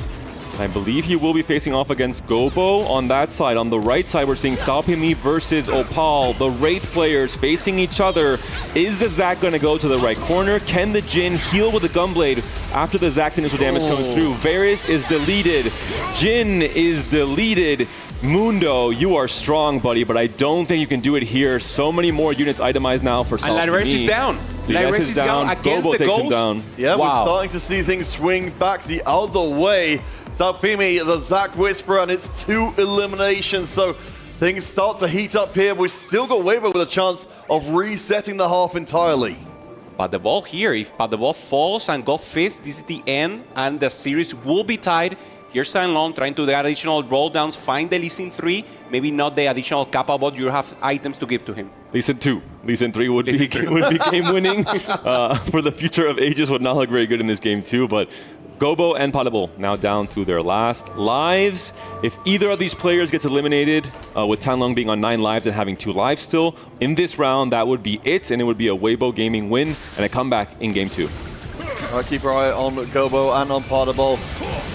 Just going to see where the units start to fall. I think we've got to watch the Zac on the side of Salpimi, though, as he just walks through the board. Lisa Karma's got the Hexblade Gunblade and takes the Zac down. In the end. It's good enough. Potable GP, it's not enough. Potable gets taken down. Tianlong on his last life, which means that 3 players from Aegis are going to be in the bottom 4. Potable, Lides, and Opal could not do it in this game, and it will be a comeback victory for Waybo. Oh, that means we get a full series for the very first time in the playoffs. Waybo, the last remaining China seed. Aegis, the last remaining EMEA seed, will battle one more time, and one goes forward to face off against Virtus.pro. They have been the giants in this EWC 2025. They've been doing amazing, and we deserve this 3rd game in the semifinals. I mean, there are not even expressions left. They're cold-minded. They knew they were going for the win, and they know that they have what it takes. And once again, it came down to rolling in final levels, trying to cap up the board. And even though they got the 8th, ramping it up in the end, the Zac made in the difference. Waybo Gaming says, job's not done. Game 3 still left, a pivotal matchup between these 2 teams. And yeah, I agree. Salpimi, I think he maybe corrected some mistakes from game 1, maybe had some learnings, and that Zac perfect form was the Grim Reaper in the end. All right, surely there's no way that happens a 3rd game in a row. Fortunately, we got the biggest brains in the biz to let us know how that game 3 is going to look and what happened in game 2. So, Desk, please let us know. Waybo equalizing the playing field here, winning that 2nd match. Now 1-on-1 for both of these competitors. They are standing up to the test. They're standing tall in this game number 2. I think they came back with a fight. I mean, Salpimi going for protagonist again and hitting the Zac again. I mean, it didn't work in game number 1, but I think that's because Aegis was able to cap out their boards a lot better with things like hedge fund and upward mobility. We did see also upward mobility in this game, but there wasn't that 2 players that could contest against the Zac. HP is just a number, baby. That is the cool thing about this matchup. Throughout most of our matchup, it has been decided by tempo. But in this series so far, we saw just then, Aegis had the HP lead in every single mirror matchup. But in the end, it was still Waybo that came back and won against all of these ones. They had the extra value coming in from the augments. I think that was the decider. Protagonist again for Salpimi, and 9 lives coming in. Also, crucially, Guan being able to stabilize by rolling on 3-6. Yeah, I mean, him getting the Crystal Gambit early on, we saw in game number 1, it was actually Aegis with the Crystal Gambit being able to roll before. But as you mentioned, Guan going for a roll down on stage 3. No one can compete with that. We saw that for Aegis, they didn't have any economy as their first augment, so they actually couldn't really compete. They had the upward mobility, but that you need to actually level. You might get a bit more HP, but in terms of gold, you're getting so much from expected unexpectedness. You're getting so much from the Crystal Gambit. Rolls down before anyone, stabilizes his board, and at that point, you have 2 players that have a win out. You have one that can win out, and then you have the protagonist Zach as well. So at that point, you just need to make sure you don't go 7th, 8th, and then you can take the victory. I'm really done with these prismatics. There's such a big difference in power level. I hope we can get a game 3 that's just starting, maybe a Yasuo encounter, give me those 3 golds. Just some components. No treasure hunts either. No. Oh yeah, well, yeah, but then that means we don't want prismatic, we don't want gold. I don't remember us having a silver opener for a long time, actually. Yeah, when we had it's pretty hard to get one of those. But, I think Aegis, their early game looks so beautiful, though. That is something that, especially Potty Ball in the most recent MSI, he really taught the APAC and CN regions about playing across your 3.5 cost. Treating your 3 cost 2 stars as sort of those stabilizing points. That's something that the French players have done very, very well. And even in the loss, because they were outvalued, they still held on to that edge in competing for the early game. Yeah, with LPTC going out in 8th place, we thought that it was going to be the Katarina syndrome again, because we've seen so many Katarinas going in 8th place in this tournament, and you can see that pretty much everyone on Aegis was denying the Katarinas, even denying the Jace 3 and the Caitlyn 3, which was another win-out cause that LPTC was trying to look for. But I think with them actually denying LPTC, great, you got him in 8th place. You denied him all them Katarinas. I think one player even had 6 Katarinas on the bench in the end. You don't have that goal to actually outcap your board. We saw Padabo in the end going max cap, rolling down all the way to 10 gold, and he only had 6 GPs. So he couldn't actually hit that GP3 and stabilize his board. We've seen a really good game from Aegis to start things off with. We've now seen a really good game from Waybo, which, so far both of you predicted 2-1 at least in favor of who. That is yet to be actually determined. But when it comes to this third matchup, when it comes to the changes that we would like to see for either of your favorite teams to put themselves in the driver's seat, what would that look like?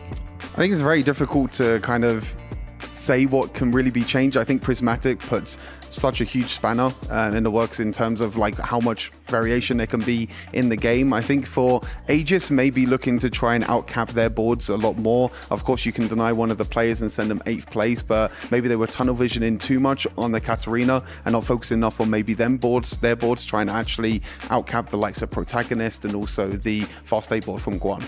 Outcap is the key word right there. Yeah. This is a very unique series where it's not really about tempo. It's not about blowouts, as both of these teams have previously done in their other series. It's actually about patience, holding on to the very last second, making sure you get the higher cap. Whoever has ended up with the better boards at the very end was the winner. It wasn't about the amount of HP remaining.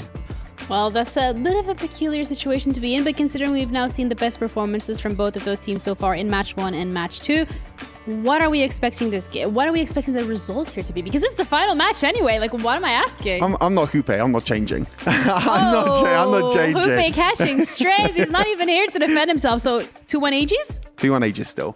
I actually think that Aegis played the better game in both games. It was just the augment difference that was too large to overcome. So again, I'm going to be siding with my EMEA brethren. Aegis 2-1. Ooh, okay. We're going to see whether or not there's going to be an upset when it comes to our casters' predictions. But either way, we are going to be heading off to a small little break, and we'll be back with the final match of the semifinal that determines who's going to be facing VP in the finals later today.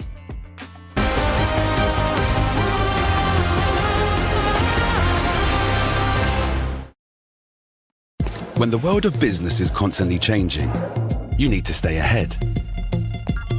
So what about AI to generate new possibilities?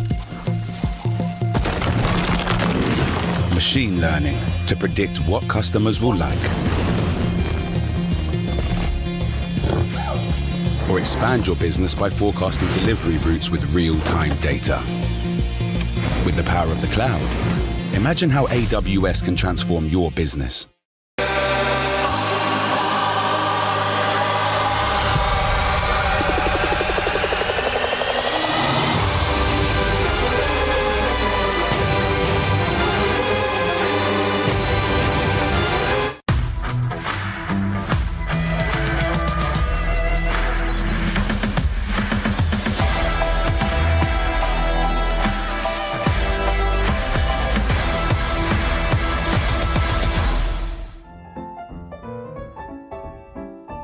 可能是我画的太抽象了。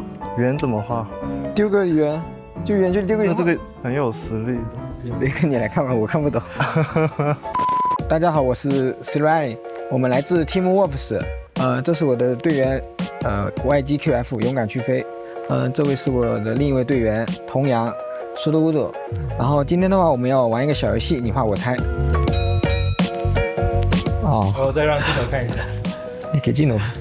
这个镜头。就是我这个画，就是有武器，有什么性别啊啥的这些，就是一个英雄嘛，本赛季的一个英雄，很有实力的一个英雄。好，那我其实应该猜错了，因为这不是这个赛季的。我猜错了。你猜错了。这个我倒是知道你画的是。这赛季没这个英雄。很有实力的。只要你这个给我一个。肯定有实力吧？现在其实还好，用的比较少了这张卡。就最近我们都没玩到过这东西。就前段时间反正经常玩它。可能是我画的太抽象了，也可能也是胖胖的。我是不能看他的，对吧？对，我没有看。可能也是胖胖的，所以让我联想到这个了。不是，我这一圈就表示他在放技了。啊，你这个是技能，我以为是脸，我理解成脸了。露露吗？不是，我的意思说这个两个辫子代表性别嘛，是个女英雄嘛。然后这两个拿的是大剑，就说明她是一个物理英雄，物理女性英雄。然后这一圈就技能呀、转呀。什么东西？那是啊，上面啦。哦，但你画的像，我现在看着像一张人脸酒桶，然后两个小辫子。眼睛那个独眼。你是看着像人脸，眼睛。我这个是画的辫子呀，我就没画其他部分啊。我这里看过去是两个眼睛，两个小辫子像酒桶。就我可能是我的问题，我没仔细看，我一眼看过去是酒桶的。我这个绘画水平是有问题。你这个如果是酒桶的话，我觉得你画的很好。你主要就画个眼睛。不是，我这画的辫子呀，这是。我这里看过像眼睛，很像。给镜头看一下，很像眼睛，它这个。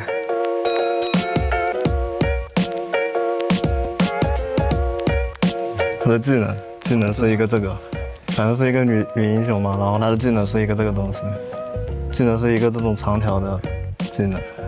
两费卡这个赛季的，你就 copy 过去就行了，你就告诉他是两费卡就行了。两费卡女英雄她的 R 是一个长条的。长条的技能，是我没玩过这赛季吗？他的 R 是一个长条的，我看到你别管他这个赛季你英雄联盟呀，你就画个先画个女的嘛。我直接复制，是个两费卡，是个女的两费卡。别跟你来看吧，我看不懂。差不多了。你想好了？拉克斯吗？拉克斯技能长条吗？他不是大招呀，光波呀，是一个。他说的是 R 技能，不是说那个。哦，又不是说丢的技能，我不知道怎么画丢的技能。你就画一个圆，画一个圆就行了。你画个圆加个 E 不是更简单吗？圆怎么画？丢个圆，就圆就丢个圆。那这个圆跟 E， 就一个圆，然后周围一圈。居然我这里会脑子里一直想R 技能的，不就联想不到 E 技能的这赛季。OK，游戏已经结束了，看样子我们的配合和默契不是很好，但是我们在云里方面的默契，相信还是能够做到更好的。希望大家在 EWC 多多支持我们。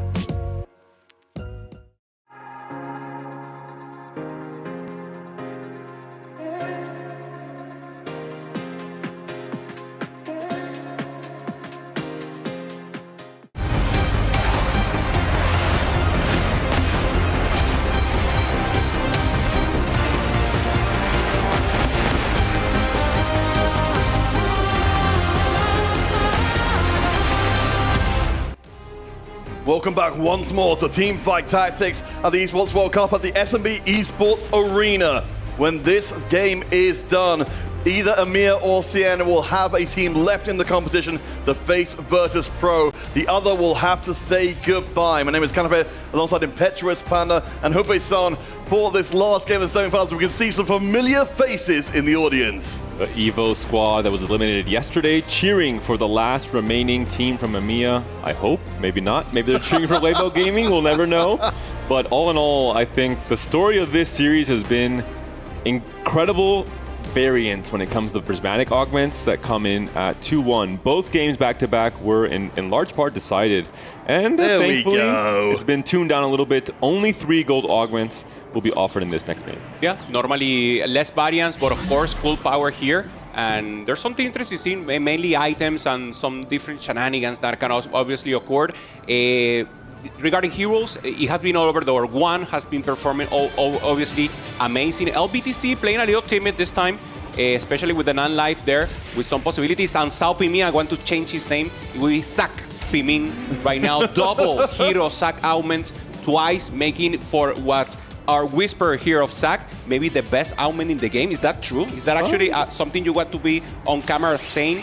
And in my personal 7-game sample size experience, yes. For most other players, maybe not. Well, let's talk about what could actually happen in this game, because finally we will be free of Prodigy. It cannot happen in this game. You know, just I guess to catch up people again who are coming late into this one and maybe haven't seen the other games, at the gold level, what are the really warping augments that could define a game? Treasure Hunt for reroll lines is insane. It scales your reroll to make it a stable stage 3 comp, but also a comp that can scale marvelously into the late game. And also solo leveling on 2-1 in particular, especially if you somehow have a GP start alongside it. It can be, I'm not going to say game winning, but definitely a very strong start for either of these two teams. Down long right now, finding a Katarina, still trying to hold on, has the Eon as a possibility, but not additional resources to start building upon it. Obviously, the units are not supporting it, so maybe thinking a little more about Zorks here, already finding the Lucian. The pair here of Kennen, also a good possibility, and we know this is comfort zone for him, trying to pair the Zork line and then trying to pivot out fast 8 or even go 9 and find the win. All right, so we've got a gold augments incoming. Again, we've got our 2 games directly between these teams right now, so let's see if anyone gets anything particularly spicy. Hard bargain, very difficult to use. You lose the possibility of picking something in Carousel, but gives you Gold Destiny, of course. No duplicator, so committing now to this line. You have a Mundo, and now you have a Mundo 2. We talked about this being a line that maybe you play for like a Swain. Usually 3 costs are the ones you would insta-duplicate and get a 2-star copy.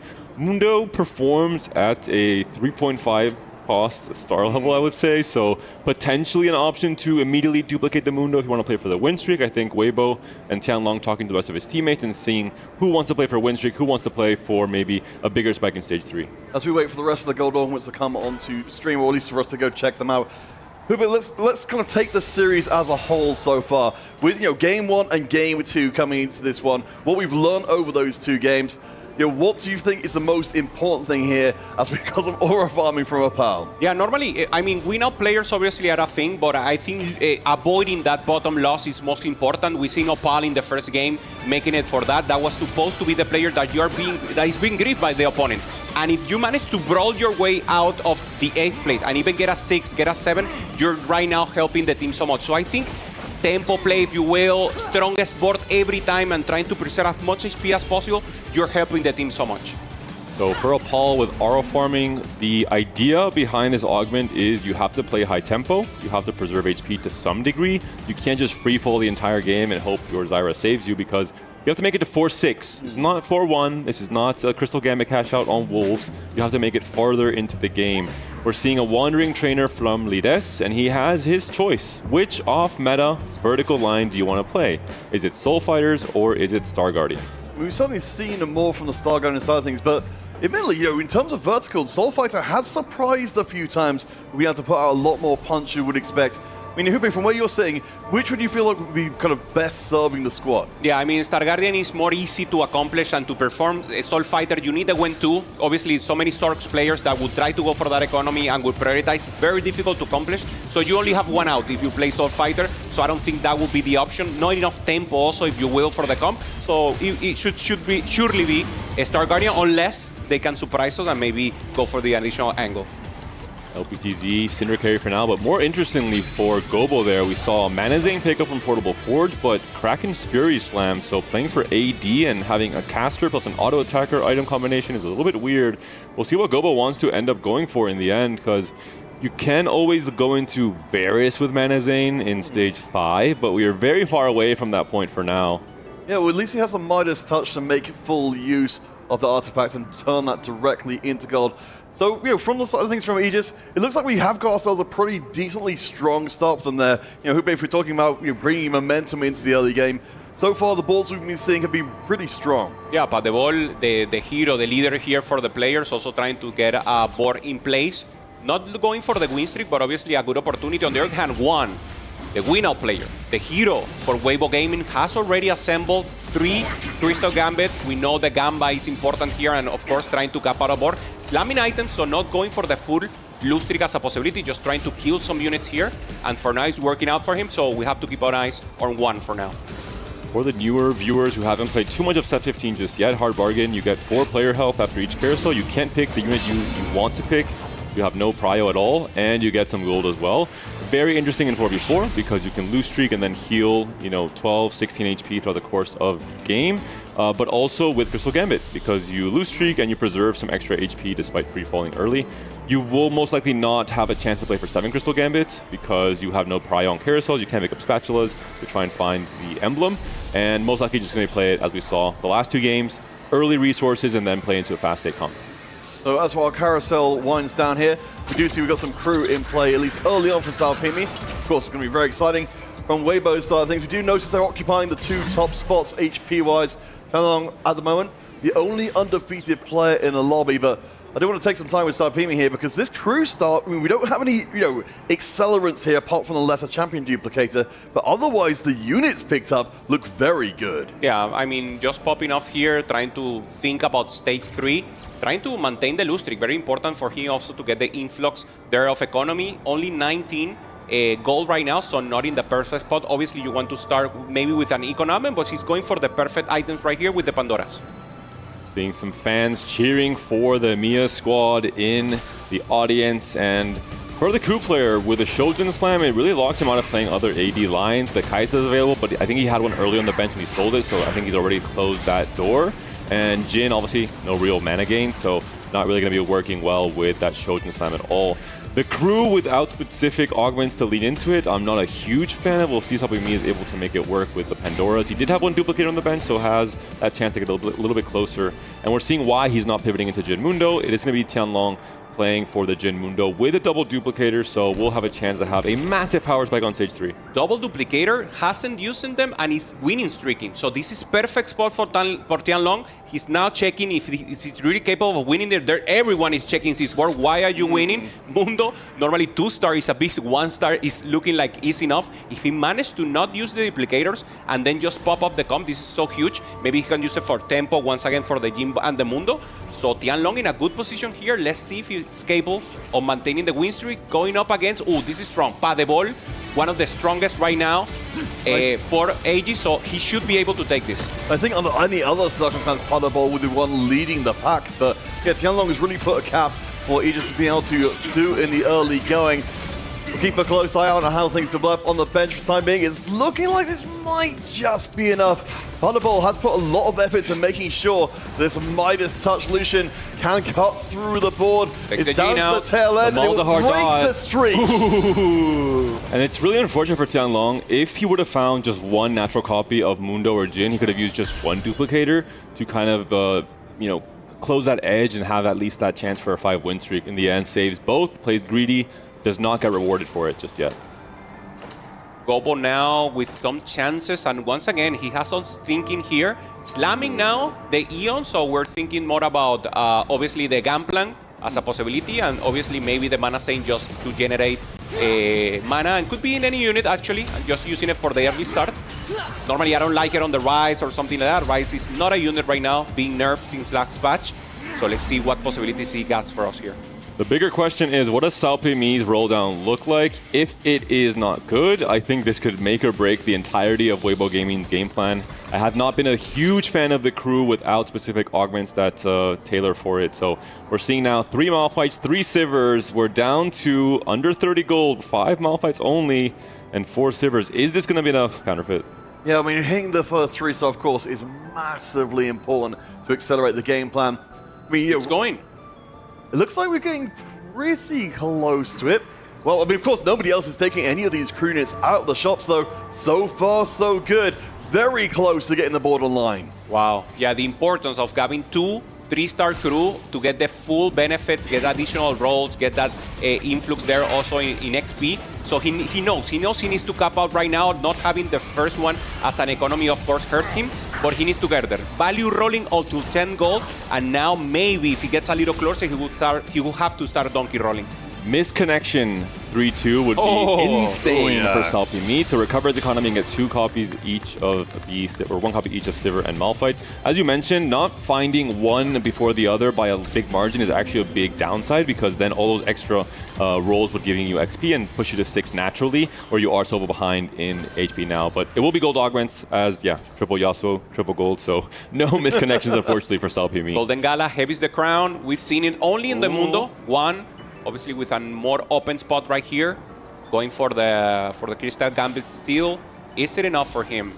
Okay, stabilizing now with the Lucian, having a little more power, maybe to kill some more units. Right now, cashing also the Crystal Gambit to have additional resources here. Well, yeah, I mean, certainly, of course, Quan, thanks to that hard bargain, has kept himself very healthy indeed. You want to take us up to the top of the table at Paderborn and LBTC. We've got 2 different players from 2 different sides who, again, have not maintained full streaks so far, but have gotten themselves back up into the saddle. Salpimi, of course, looks like he's got the first Sivir online. No, and the Malphite as well. So that's a free reroll and the XP for spending gold. The only problem with Salpimi is you only get the XP from spending gold on rerolls. So he's building his economy back up with raining gold. And very interesting move from Salpimi. If I'm not mistaken, he had found, I think it was 2 different Zig copies on his roll down, and he sold them to recover his econ. This is the Zigs that he'll have to find eventually if he is going to be playing fully into the crew. Maybe he's just trying to play for stage 3 HP preservation, tax the rest of the lobby, and not really look at the cap of the crew with the 4 crew units, 3 stars. Ooh, Pupe, that was a pretty brutal round. Aegis there losing their loss streak and their win streak at the same time, so they're going to have to change these up pretty dramatically. Heavy is the Mundo, heavy is the crown there. Mundo once again the meta that was deciphered here during the 4v4, and so difficult to kill. So many access to the backline, especially the IGP. You have the Akali, you have Katarina so much, and the Mundo just doesn't die. So normally front to back, making it work for him. So David, talk to me a little bit about the Heavy as the Crown Mundo, because we've seen it a couple of times before. You know, certainly on paper, it feels very risky to make sure that your entire round pivots on the Mundo staying alive, but in a lot of cases, we have seen him be the last unit standing. It's a DPS check. You ask the opponent's board every time the fight loads up, do you have enough damage to take down the Mundo before he heals back part of his damage with Spirit Visage and his own kit? If the answer is no, then he's essentially unkillable in stage 3. And this is a game plan from Opal where he has aura farming. We just talked about it. He cannot free fall all his HP going into stage 4. He has to be able to cash out, make it to 4-6. This is his answer. This is how he survives. This is off of the best bodyguard in the business, Mundo. And here he's sacking for Lires instead, not using the crown onto the Mundo, allowing Lires to take the win. You do see, of course, the question open from before, which the trainer got, or rather the Wandering Trainer rather than Trainer Golems, we would see going forward. And it does seem like it's, as you suggested, Tupe, the Star Guardian will be the vertical taken, the easier path through the game. And as we can see there, a pretty reliable board to build at least a good finish, if not a top finish around. Aerosol coming through, bows always in prio for the Gangplank players, and a bow on Cassante here could be a premium pickup. Gobo racing towards it as a GP player, but no, wants to rise to fit in the Formentor early, so another great pickup for Gobo in that first pick prio. Let's see now for Tianglong, does he want to take away the bow? It looks like he's hovering it, trying to play bodyguard.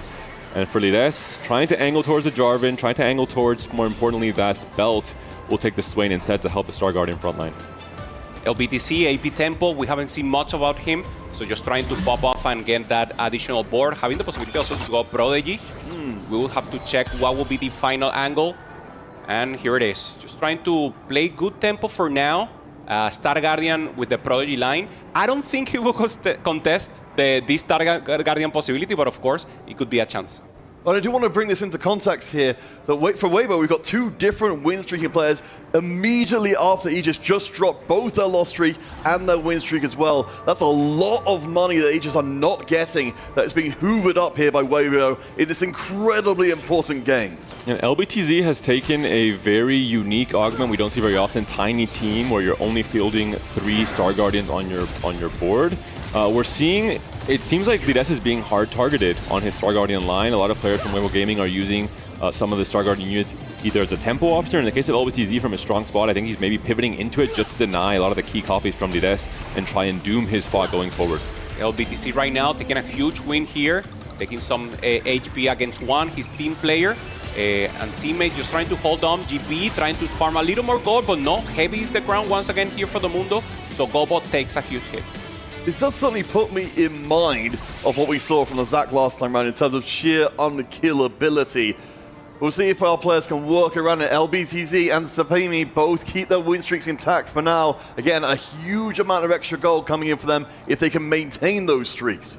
And we saw because Sapimi gets the free crew roll every round, we're seeing some small tech from Team Aegis where they're immediately selling and buying 2 costs to try and put them back into that unit pool, a small min-max, to mess with Alpimi's free roll every round because you know he's rolling every single turn essentially. Yeah, makes sense. Of course, Alpimi, as we said, far away from getting the additional power spike. He's stable now, but in the next few rounds, he will start losing. Of course, he needs everything. He needs directly the Shen, he needs an additional Den 6.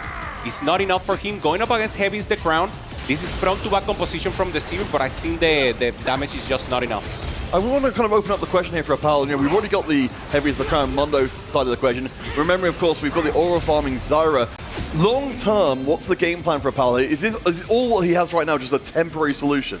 I think so. I think he might be playing for the rare Ashe Juggernauts line with Zyra tying up Crystal Gambit, getting some extra resource procs. You can even play the Heavy as the crown itself on Ashe in the late game. If you think Mundo is a little bit too susceptible, depending on what you get. You play for 6 Juggernaut, you have the dual support for the Udyr, and you can get 3 Crystal Gambit in with the Vi, the Ashe itself, and the Zyra that you'll get on 4-6. So for now, just trying to preserve HP to make it to that point, and going to be probably, as Opal has always been, the target griefer, holding a lot of those units on his way to level 8. Yeah, and preserving HP, doing it great, and of course, I mean, we haven't seen much of a player in this playstyle, being a strongest board, playing something different, Peter, and it's beautiful to see actually making it work, because you can be that style of player, and of course, drop out and just trying to be creative in a meta that doesn't allow it. Opal is doing it, and he's being, for me, the best brawler right now for the team. No, I think an absolute rock to build the team upon. David, what are you saying? The roll down for Guan is going to be important. The roll down for Potable, he looks like he will be delaying it for his 4-2 roll down. Sork seems to be the angle for Guan, but unfortunately he's missed the key carries. We're seeing the Star Guardian units being held, so very clearly an idea that they want to mess with Dires in particular from Aegis, but great with the griefing. What about your own game plan for Guan? He's currently entering stage 4 with the lowest HP. He has not hit a single karma. Oh boy, I mean, he's got the hard bargain for a little bit more reliability, but yeah, it's not going to make up for everything. Up against Potable, we see what is versus what could have been. Right now, we've not transferred our items. Of course, we haven't found our karma, but Lucian has been doing an absolute shift for Potable. Yeah, and there's a trade-off. Potable stood still. He will be able to roll on 4-2, having to find many possibilities. So, one in a very difficult position could be able to win here. Of course, he rolled so much, but no, it's even close. Potable, full economy, winning against one. This is huge for Aegis. And Potable rubbing his hands together, knowing that his opponent, his direct mirror match player, missed entirely on the roll down. Now he has a chance to high roll and find that's 4-2. We're seeing for Opal losing some health, but it's all about Potable's roll down now. Quick augment choice before the rest of Waybo can maybe roll before him and hold those karmas, and then the fight commences now. Karma? Already 1 karma found. If he hits a karma 2, this would be insane for Aegis going forward, not even caring about holding Yumi's or Leona's, just thinking about his own game plan here, not trying to grief. He wants to become potentially the win-out player. Yeah, right now we see... what a high roll here from Potable. Well, I mean, he's certainly be able to track them. I mean, this is huge for Aegis right now. Though it's not by a large amount, they are also all towards the bottom of the table, so Potable should be able to step up. He certainly did that in the previous games. Keeps rolling and finds the Swain. This is exactly what he needed. Now he has tank, DPS check, tank check, everything good for him, good stuff. And now he can just preserve economy once again, go level 9, find the win, and he's in a good spot. HP also midterm, very good. Aegis, we have to recognize 4 of them are very low, so now they will need to step up. They're in good position to do so. Tianlong does have GP3, does have Teacher's Council, does have Spirit Link as well, so a really strong GP spot from Tianlong. He can potentially be the player to take over this stage 4. Salpimi did his job with the Krug, enters stage 4 with 72 HP. Karma cast one more time, Swain does buy enough time, and a very good test for Pas de Bowl. The feedback is there. Your comp is strong. You're looking good for stage 4. Let's talk a little bit about that matchup specifically then, because we saw in that case there was enough damage to bring Gangplank down. We've seen a lot of other interaction between the Sorcerers and the Gangplank, where it's gone very badly for the Sorcerers. What, for you guys, from where you guys are saying, what swings it?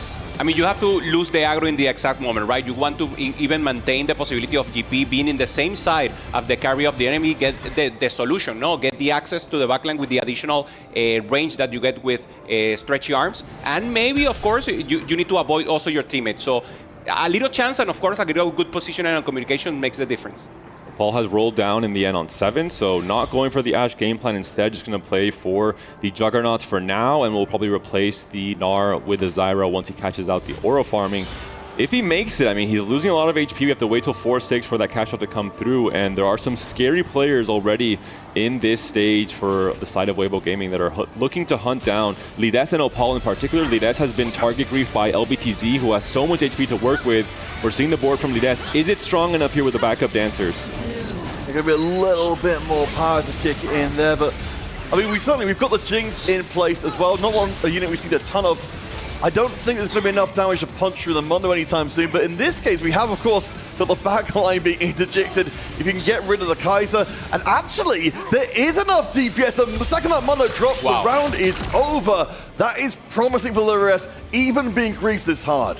So huge, yeah. Even Jinx 1 still not a premium unit right now in the meta, having the possibility there to do crit damage and gain additional speed. So pretty good, and a huge win right now. Lides is very low in HP, he needs this one, and they need to send 1/8.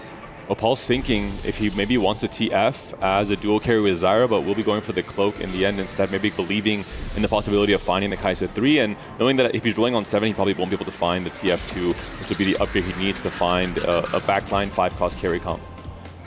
Yeah, and especially taking the Twisted Fate out of the equation for Sarpimi as well, who has been working very hard to bring together 4 different crew units at the 3-star level, so still a little bit way off full power, but looking very strong. One round now for Opal to be able to use this Zyra that has been waiting, has been out of farming to play right now, finding the additional Kaisas here, 2 away, 2 from the Mundo, and this variation that, of course, makes sense in his head, making the best out of the horizontal possibilities here with the Darius and additional traits, and of course the Kai'Sa. If he finds a 3-star, it could be an option. Only 26 AP, 0 gold, difficult. I mean, we're certainly looking at the right-hand side. We can see the 3 lowest players are Aegis members right now. David, this is the decider game that sends one of these teams to the grand finals to face off against Virtus.pro. How optimistic are you feeling for Aegis right now? The Mundo 3 has to come in for Opal. It's a little bit too late. He's lost a lot of HP already. If the Mundo can survive here and win this fight against LBTZ, it's so crucial. If LBTZ can continue on 87 HP going into stage 5, that might be a make-or-break moment with the buffer that Waybo will have. It's so important for the Mundo to survive. The moment he goes down, the fight is over. The Jinx comes in. The healing is there from the Mundo. It's a 1v1 in the end. The Jinx cannot kill the Mundo. A pivotal win for Opal that might swing the things now in favor for Aegis, especially with the aura farming cash out coming through on 4-6. The small laugh there for LBTC. He knew the close that it was for him to take the win. So important right now. LBTC playing just Tempo Sniper, a comp that, of course, is not within the meta, being able to grief, obviously, the Jinx from the rest of players from Aegis. So huge and great positioning here, and knowing that it's a good tempo comp, now preserving HP to transfer to the teammates. Bullet Hell was found for Kai'Sa, the best power-up for Kai'Sa in this spot. Yeah, Opal doesn't have any more left in attack. So Opal makes it through. Coveted did win on the previous round as well. So Aegis preserve HP, but Sarpimi doesn't have the Twisted Fate as of yet, as far as I can see. But this crew board is still very strong. The crown was not placed on the Mundo because he was going to be directly targeted by the Sivir. Instead, it's placed on the Zyra, but it's only Zyra left alive. The Edge of Night will not be enough. I think it's just not the best aura farming cash out for Opal. We're seeing it does not make too much of a difference, and he hasn't hit his 3-star. That's the most important thing. He needed to find the Mundo and the Kai'Sa, but look at the opponent's bench. There's Mundos and Kaisas there as well. Who takes the 8th? That's the name of the game right now, and Aegis 1-1. So Gobo, Opal, Lides in a danger zone right now. This is the definitory match. So whoever wins this advance to the finals.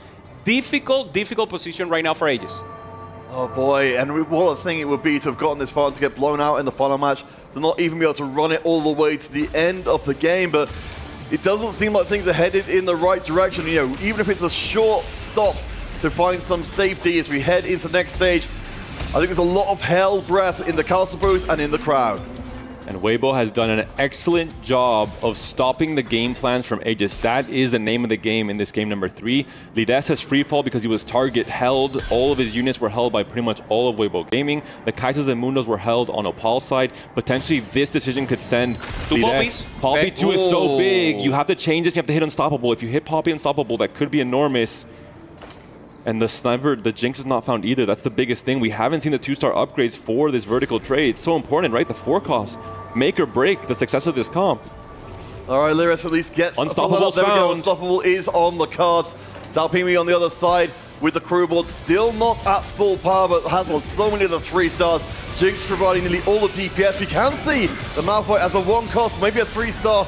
I don't think can stand up to this raw damage. It's all on the Jinx and a little bit of damage from our friends. You can see the Seraphine hits into the backline. Jinx gets the free fire. Lires is okay. Huge win. Opal on the left. Is it enough on the left? Right now, Opal fighting for his life. Only Zyra left alive. Kaisa has been taken down. The Mundo has been 3-starred. We've seen Mundo with the chair able to beat some GP boards, but not this one. It seems like there's too much here. Opal taken down. He tried his best, but not enough aura to stay alive. In this game 3, it's an uphill battle still for Aegis. Lides on 11 HP, Gobo on 23. Even Potable lost 1 fight, didn't have that 6 win streak anymore. Rolling again, and the grief worked perfectly here. Waybo doing the target griefing here for Opal, doesn't find the Jinx. Good items on her, but it's just not enough. One, the player that they needed to send 8th, making it work right now. Still Karma 1, but looking strong. If he goes down, the Jinxes are back in the pool. That could give a lifeline to Lides. Potentially they face each other. This is pivotal. Both of these players, it will be Gobo versus Lides, and Gobo has not removed items. It looks like the GP is completely itemized. It is, I think, a GP2 and a Kabuko 2. He knows. Maybe this board is strong enough from Lides here. All right, I mean, the Malazay means a lot of the gangplank damage is front-loaded and lets him cut Huge Jarvan stun. Very quickly. Jinx is still up in the back line. I don't think there's quite enough in the tank. Jinx! The No, Jinx is down. and There's Jinx no damage. gets exposed. It's friendly fire. That's a second player down for Aegis. They need to go now 1st and 2nd to get to the grand finals. This is the problem with Unstoppable Poppy. She moved to the right-hand side, opening up the board for Kabuko to charge the Ahri. A lot of the DPS was lost. And I'm not sure if there weren't removers left for Gobo, or if they didn't think it was worth using. Lides could have been stronger there, but the target griefing works. The Jinx 2 was not found. It was pivotal, and LBTZ has done his job. He preserved so much HP. He messed with the game plans of his opponents as well, and he has really been the hero for Waybo, just like yesterday. Yeah, but the ball right now, a lot of gold, the possibility of going level 9 with the Zork, so he's a win-out player for Aegis. The problem will be Gobo. Is he able to take the second? The rest of the Waybo players are just too strong, so now let's see. Only chance for Aegis to take the series, advance to the finals, is for Padball and Gobo to go 1st and 2nd. And that's got a pretty big ask. We have got Rise on the back with double death cap. Keep an eye on whether or not it's Gangplank. He's able to get his abilities stacked up quickly. Will walk right up to the back, so that's a lot of the chaff backline removed and his range extended. But now this looks good enough, but not good enough for an elimination. The one thing I will say, for Waybo to achieve this 7th and 8th elimination on Lides and Opal, they sacrificed their cap to do so. They played high tempo, they held units, and they sacrificed their own game plans. This is much closer than it might look on paper. Gobo does not have a 3-star GP, that's the only thing. He's relying on this artifact, the Mana Xenon GP for now, to carry him. The one player that is incredibly scary that can ruin everything for Aegis is going to be Tiang Long. He could be the hero who has the high cap with the 3-star GP and the 3-star Udyr. And that's really the name of the game. Can Potable reach that 1st place cap? Can Gobo come in alongside him? Guan, Salpimi, and LBTZ have done their job. I don't think they have a chance to win this game. For Salpimi, it's very difficult. I think it's possible. He already had the 6th 2-star. Maybe for a chance of Destiny getting that 6. Of course, it's being held right now by Pass the Ball, and that's the other win-out condition. They need to grief it right now. Pass the Ball going level 9, trying to find the win 2. No pair right now. No pair of Jarvan, but not Jarvan 2. Rolls to 0 and doesn't find any additional ramp up right here. He's the win-out player that we need to have for sure in case of Aegis. And now let's see if he can hold up. Only 1 HP. It goes up against Gobo, so of course, long-time Paderball needs to preserve this HP so he can gift it across the Gobo, who's in a much less advantaged position. You see the Gangplank will be able to walk up and delete a lot of prime units, Really good Karma angle, though. The Karma, as here we go, the shot across. It's going to be a little tight towards the tail end. It's a big loss. It's good enough. It's not ideal. Paderball's on 1 life, and that's tragic. You really wanted Paderball to be on 2 lives. Maybe 1 or 2 units less in that exchange would have been huge. Tianglong takes a hit. LBTZ has still a huge buffer. This is getting really dicey. And for Paderball, he did not find the Gwen 2 on that roll down. That's what could have spiked him to that first place position. He skipped the Braum, instead opting for the Janna to get Protector and Strategist onto his board. And we see now Salpimi finds the Twisted Fate very far away from the 6. That is the other win condition that we must. So I truly believe maybe it will be a sacrificial piece, not holding onto the HP for the top player for Waybo, and Salpimi should just fall down here. It seems so unlikely with the amount of HP that the Aegis squad have got together that they can take down LBTZ, who's currently on 47 HP himself, but they'll have to take the fate. Went to here, but the ball need to take a huge chunk of HP here from Tianglong, making sure they're still alive. Karma accessing the weak side, doing the passive, the pop-up. Very important right here. Yasuo in the back, but he's on the wrong side, so looking good right now for Paderball. Access to backline. Yeah, GP is still hitting. Gwen, with the needles. Not enough hit, so maybe Tianglong is still to life. No, 12. Gobo just lost.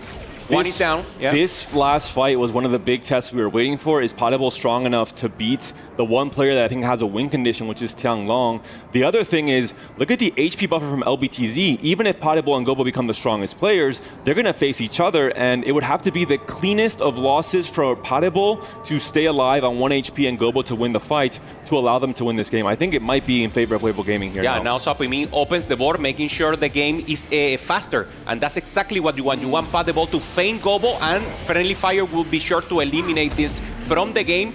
The problem, Gobo, this is the board. He has everything to start. You want to have JP3, you want to have either the Uber or the Yasuo for additional damage. I don't like the Ryze as a carry.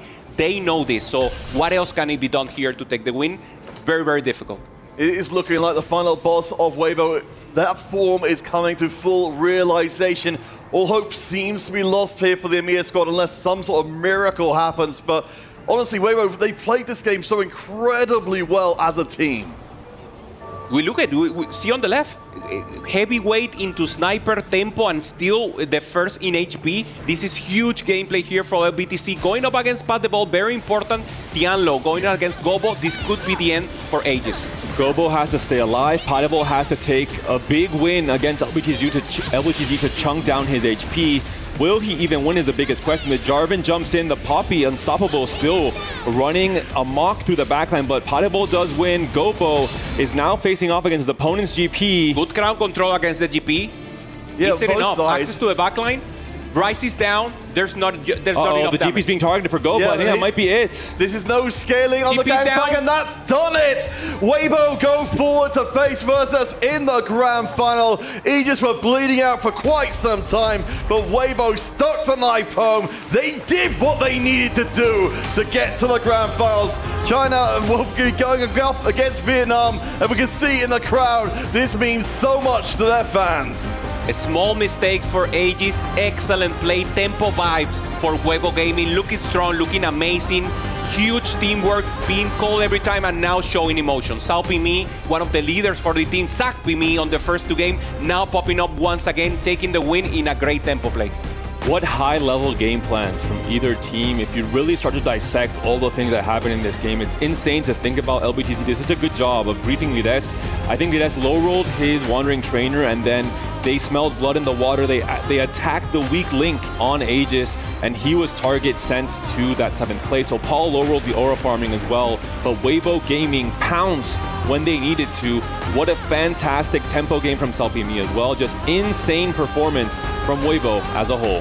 And of course, credit to Aegis for taking an EMEA squad from quarterfinals the last time to semifinals, this time again led by Paderball, but what a heartbreak it was. Honestly, I feel like from what we saw from Waybo, they feel like they've got all the pieces they need to have a really strong showing in the grand finals. For LBTZ, the elegance, the finesse, going into this line with tempo, preserving so much AP, then transferring to the rest of the game. And normally it's a composition that you might go 5th and you're already doing your job. There's the expression. He knew what he was doing, something that we haven't seen throughout the tournament, and was just excellent play. All right, let's head across the stage to hear from our last semi-final winners on the way to the grand finals. Waybo are officially into our grand final and will meet up against VP very shortly to crown our winner for this year. I'm standing by with Saupimi. We've got Snakewave down here, that's his name by the way, and we've got Jin as well, our translator. Saupimi, you make it into the grand final and you take down a team that nobody else could beat. How did you prepare for a threat such as Aegis? 首先 ，Saupimi， 恭喜你们成功的晋级到了总决赛，你们战胜了目前为止不败的 Aegis 战队，就想问你们是怎么做到的呢？因为我们队友都是彼此相信，一定会击败对面的。It's because we have absolute trust in each other. Everyone on our team is fully confident that we can beat Aegis, and we did it. I feel like that confidence must come from really strong team communication, and you needed that in that semi-final. You're all communicating very well here. 那确实，你们这种信任，包括你们完美的发挥，就是依赖你们战队内的一种完美的一种沟通。然后这次半决赛，你们就是能不能跟我们也透露一下，你们队内这种沟通是否就是达到如此高强的一种境界呢？对的，我觉得我们的队友的配合都是完美无瑕的。Absolutely, I would say that our coordination and cooperation within the team today has been absolutely perfect. I agree, and it's going to need to be perfect as well in this grand final. You're up against a team that has been taking down giants like you for fun. Virtus.pro, how do you stop them? 你们后面准备对战的就是 Virtus.pro 战队，他们也是过关斩将，将去年的卫冕冠军都给击败了。就想问你，你们准备如何去对付他们呢？我觉得我们只要做好自己，一定可以击败对面。As long as we do what we're doing right now, as long as we play to the best of our abilities, we can absolutely take them down. I felt that authority in the way that you said that as well just then. We can see that our key crusher has just revealed itself. Before we get there, just briefly, in the moments that are ahead, the minutes that are ahead, how will you prepare in the final moments before you step back onto the stage here? 那你后面碾碎钥匙之后呢，大概会有大概1个小时左右的一个休息时间，你们将准备如何备战后面最后一场总决赛呢？我觉得还是像以往非常平静的心态去调整好。我觉得冠军属于我们。We'll be staying calm. We'll be making sure that everyone is in their best mental state going into the grand finals. And I believe just, being calm, cool, and collected is how we're going to ensure that we will be the final winners. Your mental has not broken yet, but I'll tell you what, that key is about to. Are you ready to crush a key? 准备好碾碎钥匙了吗？准备好了。Absolutely ready! I can feel it! All right, thank you very much, Jin. Thank you too as well. Will there be lifting the trophy a little bit later on? We'll find out. Jeannie, back to you to preview this epic grand final. Thank you, Ian and Jin. Okay, listen, are you ready to crush the key? I felt that as well. He is so locked in, which is such a great representation of what we've seen from Waybo in this final game. Yeah, I mean, absolutely incredible from Waybo. I think the overall game plan nearly worked out for Aegis in the end. I think griefing the early stages, Clement, griefing the Crystal Rose, we thought that Aegis might be able to come out on top because of that. But in the end, it was LPTZ, the MVP of this game, just playing the most ludicrous board that I think we've ever seen at this Esports World Cup, but just doing it to stop Lyris. It was full grief from LBTZ. Yeah. He went full tempo with the salvage bin early on, had that big win streak with Rising Chaos, and then just took all the cards away from Lores. I think for Aegis, their game plan was too dependent on RNG. Yeah. They had a lot of those wandering trainers, the aura farming, unexpected outcomes that they couldn't dig themselves out of.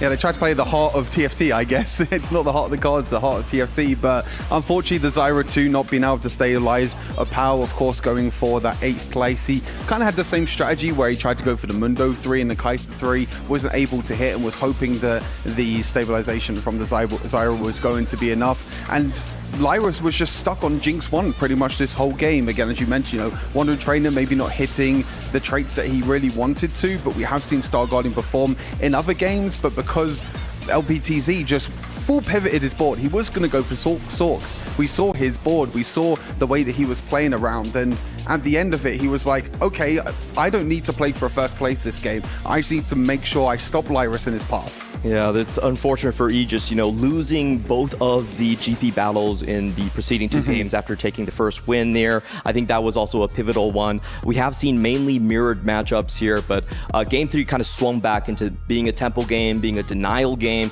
and just crushing down on the bad fortunes of Aegis's lines. Yeah, we saw Salpimi in the end going for just dying on neutrals in the end, which I think was really, really huge. He knew that he was one of the players remaining. He knew that he wasn't going to win against GoBuster and Padabol. So in the end, he just basically just went, okay, I'm just going to sell my whole board. I'm going to die on neutrals. And then we saw that that was actually the final fight because he sacrificed himself and neutrals. It was that 1 versus Waybo and Aegis, and they were able to come out on top. They were, which also means that both of you were wrong when it came to your prediction, because you both went 2-1, Thanks, but Jenny. you both went for Aegis.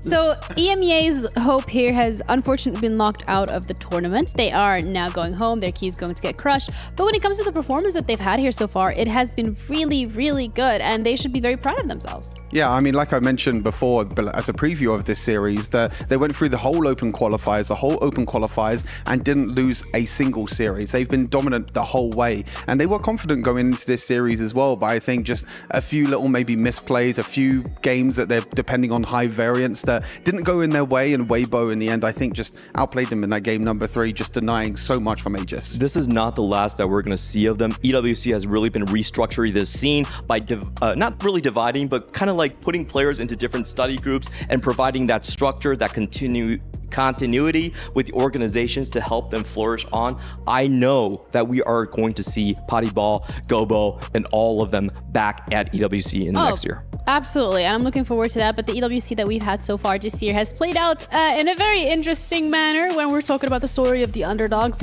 here being Virtus.pro, but considering the fact that they have knocked every single team out on their path to these finals means that they have risen to that status of a giant themselves. Yeah, I mean, I think that we've been underrating Virtus.pro pretty much this entire tournament. At the start, we didn't know really too much what to expect from them. We know that they took down Titans even in the qualifiers, so we know that they can take down Titans. They've been doing it this entire time during EWC as well, but now we get to see the final key crush in the semifinal. Yeah, Waybo's second key crushing here. They crushed one yesterday, they're crushing one today. Only one more left on their path if they do want to match that trophy. But this is a very strong opponent's key that they're able to get rid of, which to me is a key you would like in that trophy towards the end. The EMEA destroyers from Waybo are really just crushing EVOS and now Aegis once more. I do think that VP will be their toughest opponent yet. If we think about the other side of the bracket, think about what VP's trophy currently looks like. It has Falcons, T1, and Wolves. Yeah. Those are 3 essentially finalist teams from the entire EWC 4v4 scene. This is going to be what an amazing matchup. I mean, the grand final is also going to be a best of 5 as well, which I think is going to be even more exciting. We've had best of 3s throughout this entire tournament, but now we get a true best of 5. So considering we're on the topic of how this entire tournament played out and what we're expecting, and considering we're also heading into the finals here, question for me is, what are your doctor's notes? What's the diagnosis so far on how this tournament has been going? Honestly, it's been wild. It's been a crazy tournament so far. I think the big thing has been maybe not playing around GP. I think that's been the hot thing, actually, that some of these players, I mean, even Waybo, before this series, they played no GP at all. We've been seeing that there were some players that have actually been playing for more outcap, going for level 9, going for the sorcerers instead of the GP. So I think that going to this grand final, I wouldn't be surprised if maybe some winning players and the winning team might not actually play GP at all. We have been seeing a lot of mirror matchups across the board, even in the VP series here, and it just comes down to the details. Whoever you send to 7th, these teams at this caliber can then manipulate the pools in the remaining cards to make it just so hard to actually come back into the fight. So whoever drops out 8th here, we usually have just seen the fight just kind of slide towards the other direction. So I think we are going to be seeing a lot of punching down, a lot of hard targeting against players with bad spots. So your hot take is GP is not that good? Maybe not that good, but not as strong as what people think. And your hot take is? I'm always running GP, sorry. I'm a meta slave, what can I say? Oh no, Clement. You've been exposed. You've been exposed today. Oopsies. But, coming into this, though, you did quite hype up VP early on in the tournament, Clement, when we did have them in this lower bracket. You're like, yeah, this is a team that we had a lot of questions about, but you were like, I believe that they can do this. Did you have the expectation that they were going to be all the way in the finals?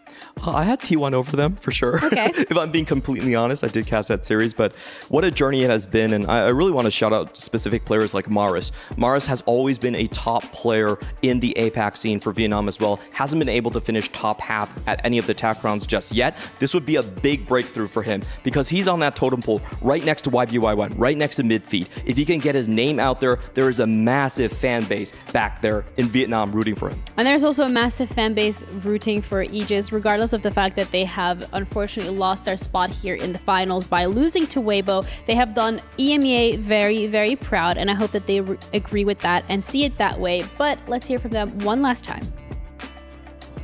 Hey guys, I'm here with Opal. Unfortunately, Aegis was just knocked out by Waybo. This is the end of your run as you go out in the semifinals. Top 4 isn't bad though here at EWC. How are you feeling? A bit sad because we get knocked out, but I'm really happy for the team, for the journey we made. So yeah. You guys are walking away with $40,000 in your bank accounts as well, but let's talk a little bit about what happened in this series, because game 1 was so fun to watch. You win that on a knife's edge at the finish. Game 2, though, it looked like Salpini learned from his game 1 mistakes. What did you notice in game? Game 1 was really hard game for us, but we managed to win this game. And game 2, I think they really have a high spot, and we didn't find a way to counter that. And game 3, yeah, I mean, there's some mistake, I think, from our side, that's for sure, but I think we play good. I think the French fans will be proud of what you achieved here at EWC, but I think we'll be seeing you again next year. Are you looking forward to going again and maybe taking on Waybo in a rematch? Oh yeah, for sure. Final question for you. Now that you've played both, who do you think walks away with the trophy? Are you going Waybo, or do you think Virtus.pro has it? I will go for Virtus.pro. Another upset. Can it happen? Thanks so much. Thank you very much. Clement, I just wish the camera was on you when we heard them say it's going to be Virtus.pro, because you went. Yeah, it feels bad because I'm the APAC caster, and this entire tournament, I've been guessing that the opponent for Virtus.pro would be taken over. On purpose? No, not on purpose. The counter. I'm starting to believe, because this team was really sort of the tier 2 team coming out of Vietnam. We didn't have high expectations for them, and they slowly moved their way up. If you look at their individual performances, I don't think they will really cap as high, but they have proven me wrong over and over again. I'm on board now. They might do it again in the finals, but thank you so much, Clement and Stuart, for both of your input on the analyst desk. We have a final to get to, and it's going to be Virtus.pro against Waybo Gaming. The final of TFT at EWC is coming up after this break.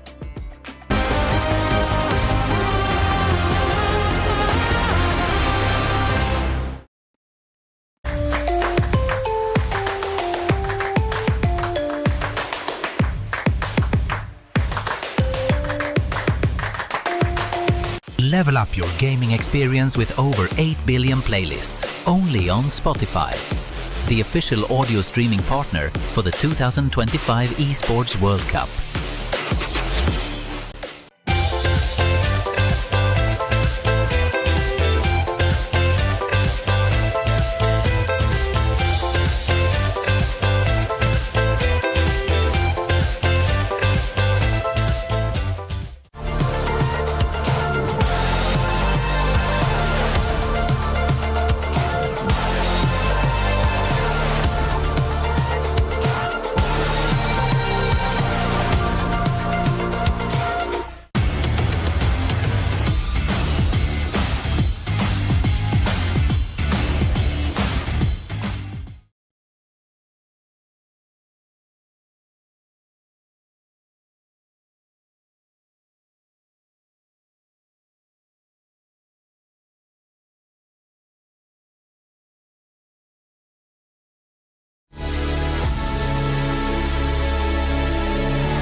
The story of the underdog prevails here for TFT at EWC as Virtus.pro is going up against Waybo Gaming. A piece of silverware on the line, a key spot in the totem, club championship points, as well as a TFT prize pool. Welcome everybody to the grand finals of TFT. I'm Jeannie, your host, and I'm joined on the analyst desk with Stuart once again. Hupe-san, welcome back. And we have a very special guest, Nikolai from Virtus.pro. Thank you so much for joining us. This must feel amazing for you to see your team in the finals. Well, thanks for having me. It is an amazing result already. We were underdogs in group stage, we were underdogs in both playoffs games. But I think that esports needs this type of Cinderella stories. Absolutely. I very much agree. Hupe-san? No, totally agree. And they have impressed and they have impressed in a good way because the gameplay, they have shown the energy and the adaptation to the meta. Can you tell us a little bit more about the preparation the players had to get here? They already knew each other so much from the Vietnamese scene, and maybe scrims or what team they prepare with? They were playing a lot of scrims, but you know, we have around 30 various rosters, and when I talk to various coaches, team managers, all of them convinced me that we are doing great in scrims. Yeah. And I say that we have an unofficial title of world champion of scrims. So for me, scrims don't matter. Which matters will be on the stage in a few minutes. I would really like to hear your perspective on EWC in general, considering that VP has so many rosters competing. I saw them compete last week in Siege as well. They had a pretty good finish, I think, as well. Another underdog story when it comes to VP. How has it been for you guys as an organization when it comes to acquiring all these rosters and deciding what games you want to compete in? Well, there were some games we are not able to enter because they are purely franchise-based, but we did our best to sign rosters, competitive players in all our other available disciplines, and we did pretty well. We had 18 disciplines, and some of them will still compete. It was a tough competition with other organizations which are more ambitious or have much more resources or probably have much more experience like Team Liquid because Virtus.pro is 21 years old, Team Liquid is 25, so we are on par, but they started building this multi-gaming organization much earlier than us, and we have we inspired by them and by Victor, who is a good friend of us and mine and of the owner of the Virtus.pro. So it was a tough competition, and again, now we see so many upsets. That means that scouting still needs to be fixed because Liquipedia doesn't show everything. Do you have a favorite game by any chance? It is CS2. Of course. Yeah, that's fair enough. I think the big thing for Virtus.pro is coming into this as well. Did you have any sort of expectations in terms of the club championship? Was you expecting to be, so close to the likes of Falcons? Because I believe if you actually win in the end, you're basically neck and neck with Falcons, which must be a great feeling. Well, I'm keeping saying that Falcons, the titles is Falcons to lose. That's so a good they point. are clear favorites. If something happens, then it will mean that Falcons lost to themselves, first of all, like Real Madrid in the final of Champions League in football, in soccer. But again, you need to be prepared for that situation to grab that chance. So, of course, we are... And we see you prepared with that laugh you just did right now. Yeah, probably, who knows. Of course, we expected good results in various titles. In some of them we failed, we have to honestly admit that. In some of them we exceeded expectations, like in Rainsport, like in TFT. But overall it's a long marathon and there are still points to grab. Let's see what happens next. Yeah, let's see, indeed, because we're going to see Virtus.pro going up against Waybo. And Waybo, when we're looking at this organization, Hupe-san, they are very known when it comes to TFT. They're very good at it. We've seen them do pretty well. And this is the ultimate test for both of these rosters. Yeah, 100%. T1 was asked who is the favorite to win. They said Waybo, but then the ones who encountered you guys, it's like if you encounter a team, you don't want them to win.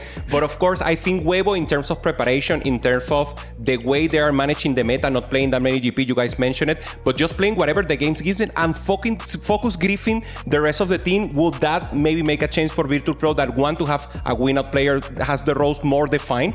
Is next game to see. I think best of 5 in the grand final makes a big difference. We've seen best of 3s the whole time, but best of 5s is a much longer series. You know, we see it in other games as well, that teams adapt throughout the series. You know, even if you lose game 1, you're not backs against the wall. You can still lose another one after that as well. But I think for both teams, for both Virtus.pro and also Waybo, they're going to have to adapt to anything that gets thrown at them. Yeah, Virtus.pro here, as you touched upon yourself, Nikolai, is that Cinderella story that we're seeing here in TFT. Does that make you very proud as well of the players and the fact that these are the players that you selected for your organization? Yeah, 100%. And we feel that they have that feeling as well, because they are proud to represent Virtus.pro.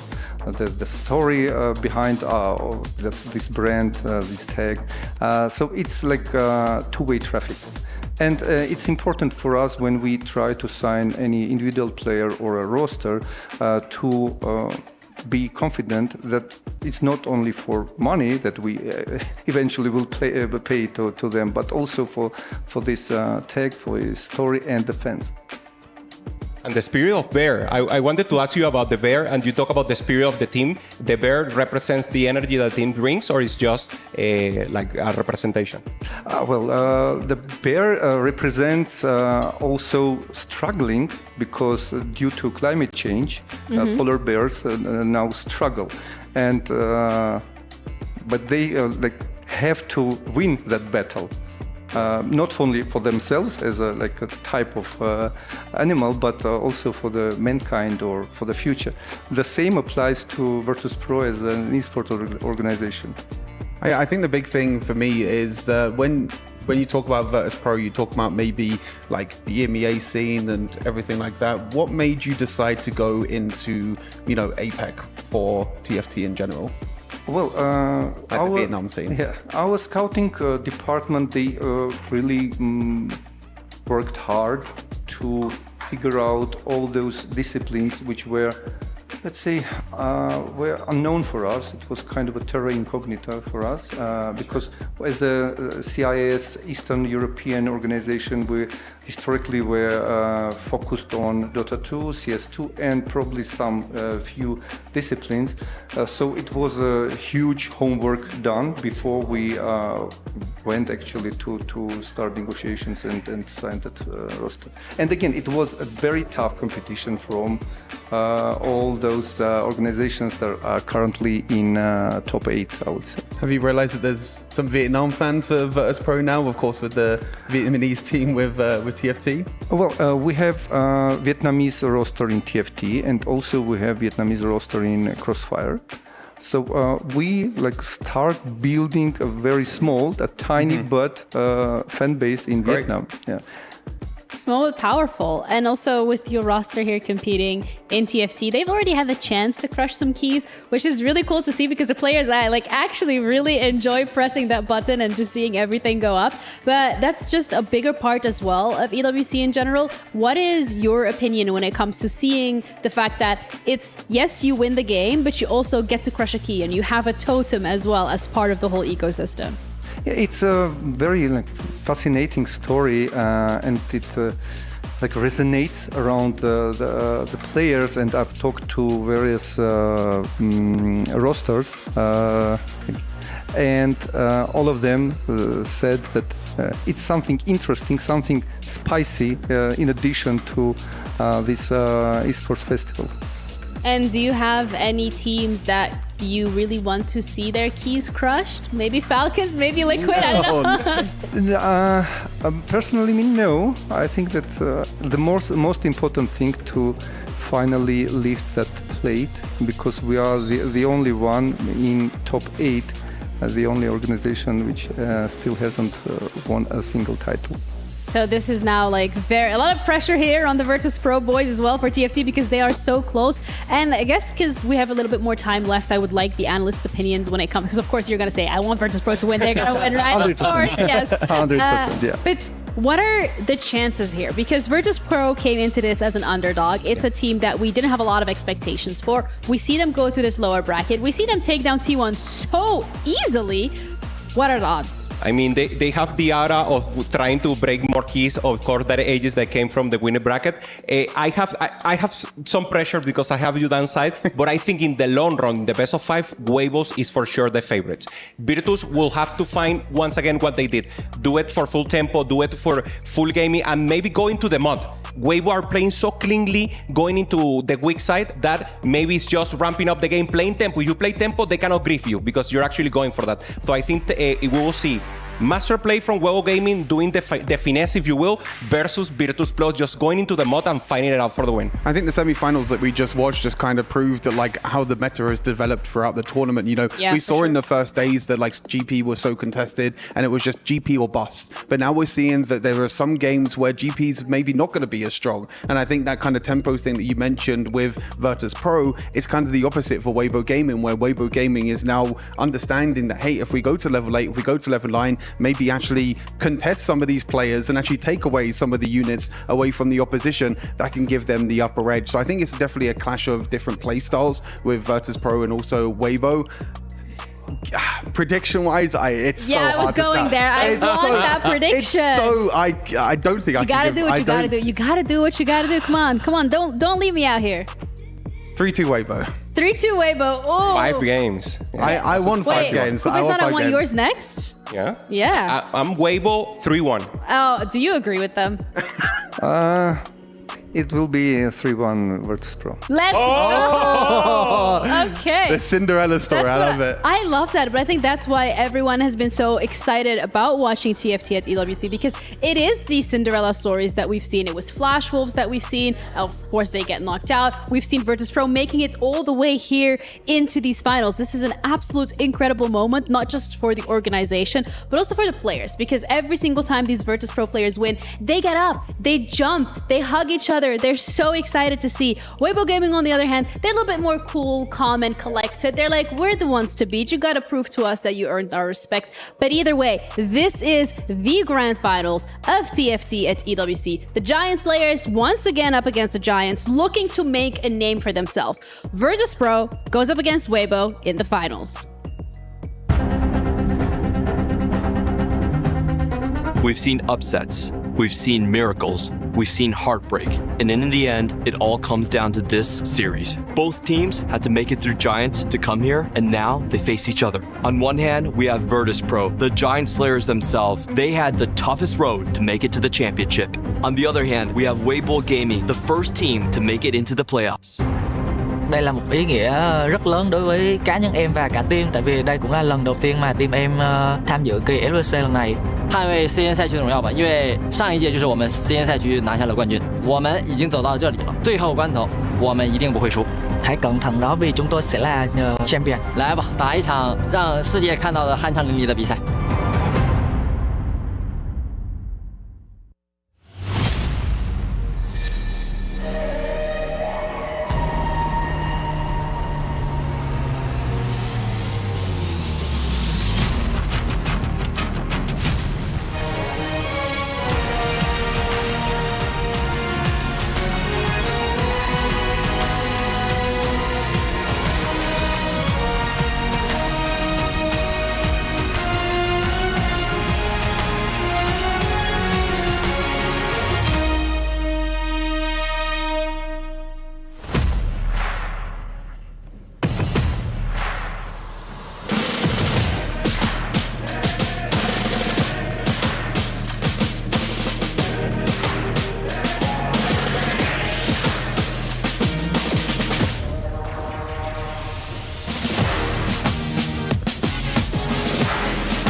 It's the grand finals of TFT at the Esports World Cup.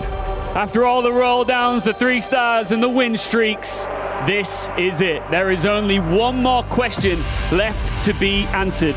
Who will raise this trophy high in the air?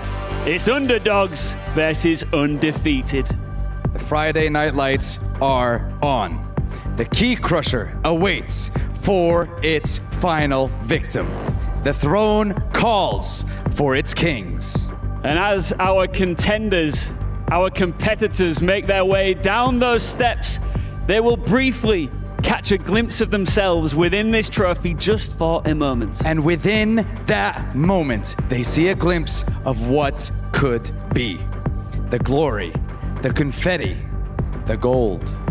And of course, Club Championship points. And let's not forget that huge, fat bag of cash, the $500,000 prize pool. That's right. So you know what, Chambers? It's time to introduce our underdogs, Virtus.pro,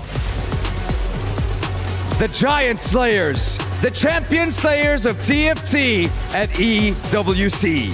The Vietnamese heroes putting the V in VP. Can they find the victory and place their key in this trophy and reign supreme? How can you not love these guys? Their opponents are looking to kill their dream here and now. It's Waybo Gaming! China's unstoppable ride in Riyadh rolls on. Many have tried and failed to stop them in their tracks, and they look to finish a fantastic sprint across the finish line here in our grand final. Now, before we sit our players down to commence proceedings here, Jin, can you come on up here? And Drilla, join us on the stage, please. Our magnificent translators, as we get some final words here before getting in. Salpimi, I've got to ask, how ready are you and your team for this grand final? 小兵，问你，你与你的战队在这次总决赛当中准备好了吗？准备好了。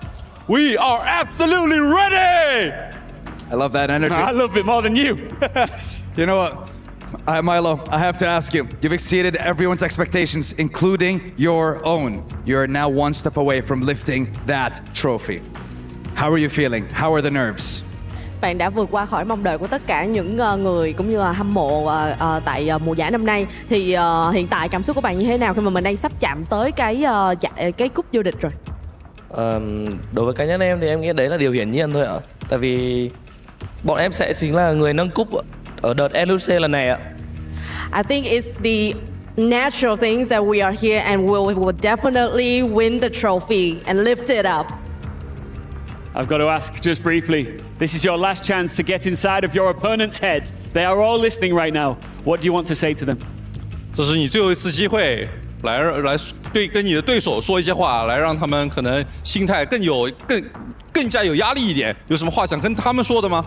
我们是不可战胜的。We are unbeatable.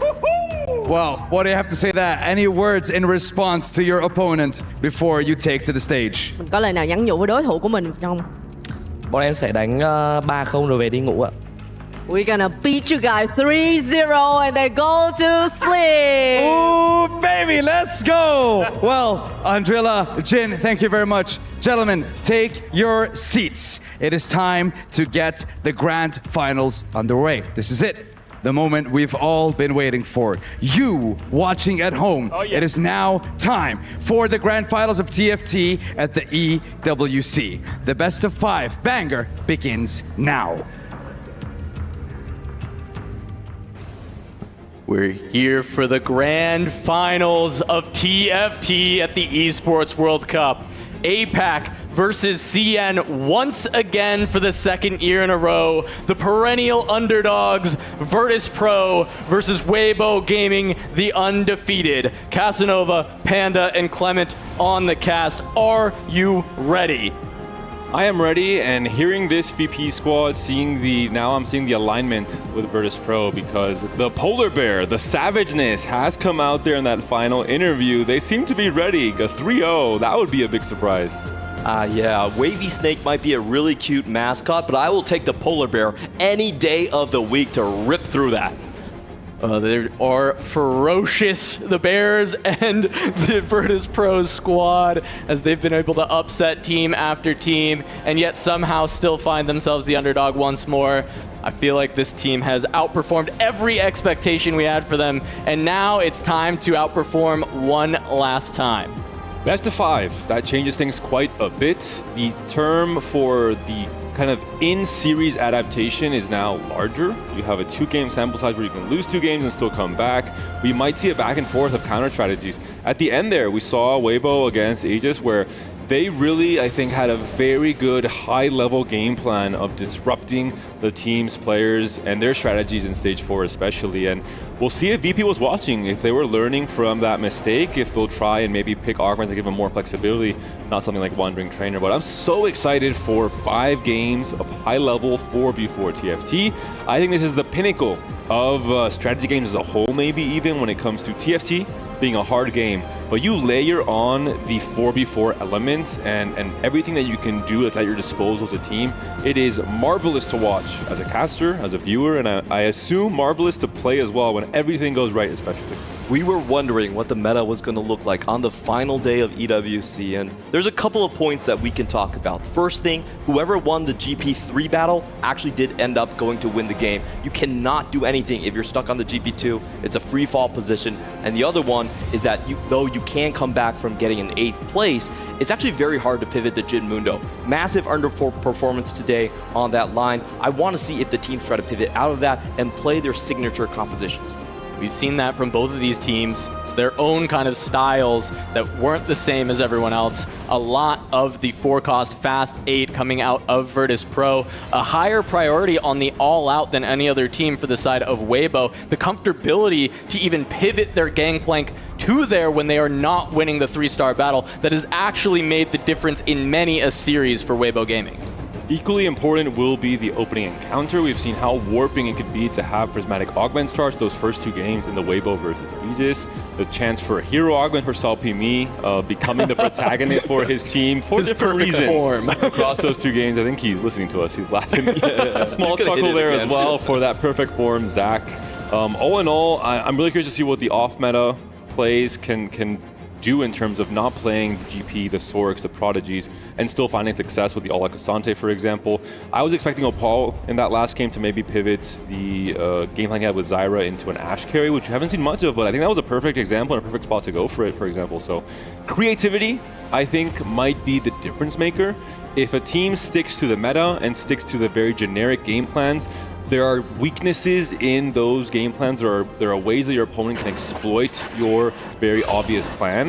When you get creative where things get interesting, and creativity is the name of the game. Seraphine, bonus loot across all stages. Yeah, when you have this many resources, you have to be able to twist and turn and find the proper line, find the way to cap out, and find a way to not fall over to the deadly crab at the end of the game. That's something really interesting to point out, because we could have a game decided by the crab wave. There are a lot of different compositions that cannot fight it on stage 5, especially something like the Sniper Jin. It just doesn't have any sustained damage to fight through.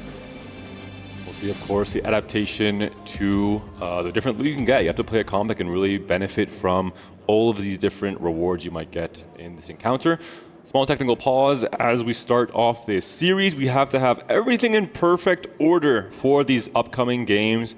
Both teams have played already at semifinals today, so this is not fresh from waking up, coming directly into a series. They have warmed up, they have that mental speed at its tippity top, and no excuses in this best of 5. All right, well, we do know that we are on Crab Rave, at least for now, so why don't we talk a little bit about what we can expect out of this. We know it's high resource. We know that you do have to worry about potentially losing some HP. You need to build a buffer if your comp is just not capable of handling it towards the end. What are some of the things that we're looking for going into this very first game of the Grand Finals? Well, I think the first thing is the tempo of the game is likely to be a little bit slower because there's a lot of resources. You can hit your fast 8 type of compositions. So maybe we're going to be seeing 3 fast 8 per team and skipping out on maybe the Jin Mundo that has been underperforming this entire tournament.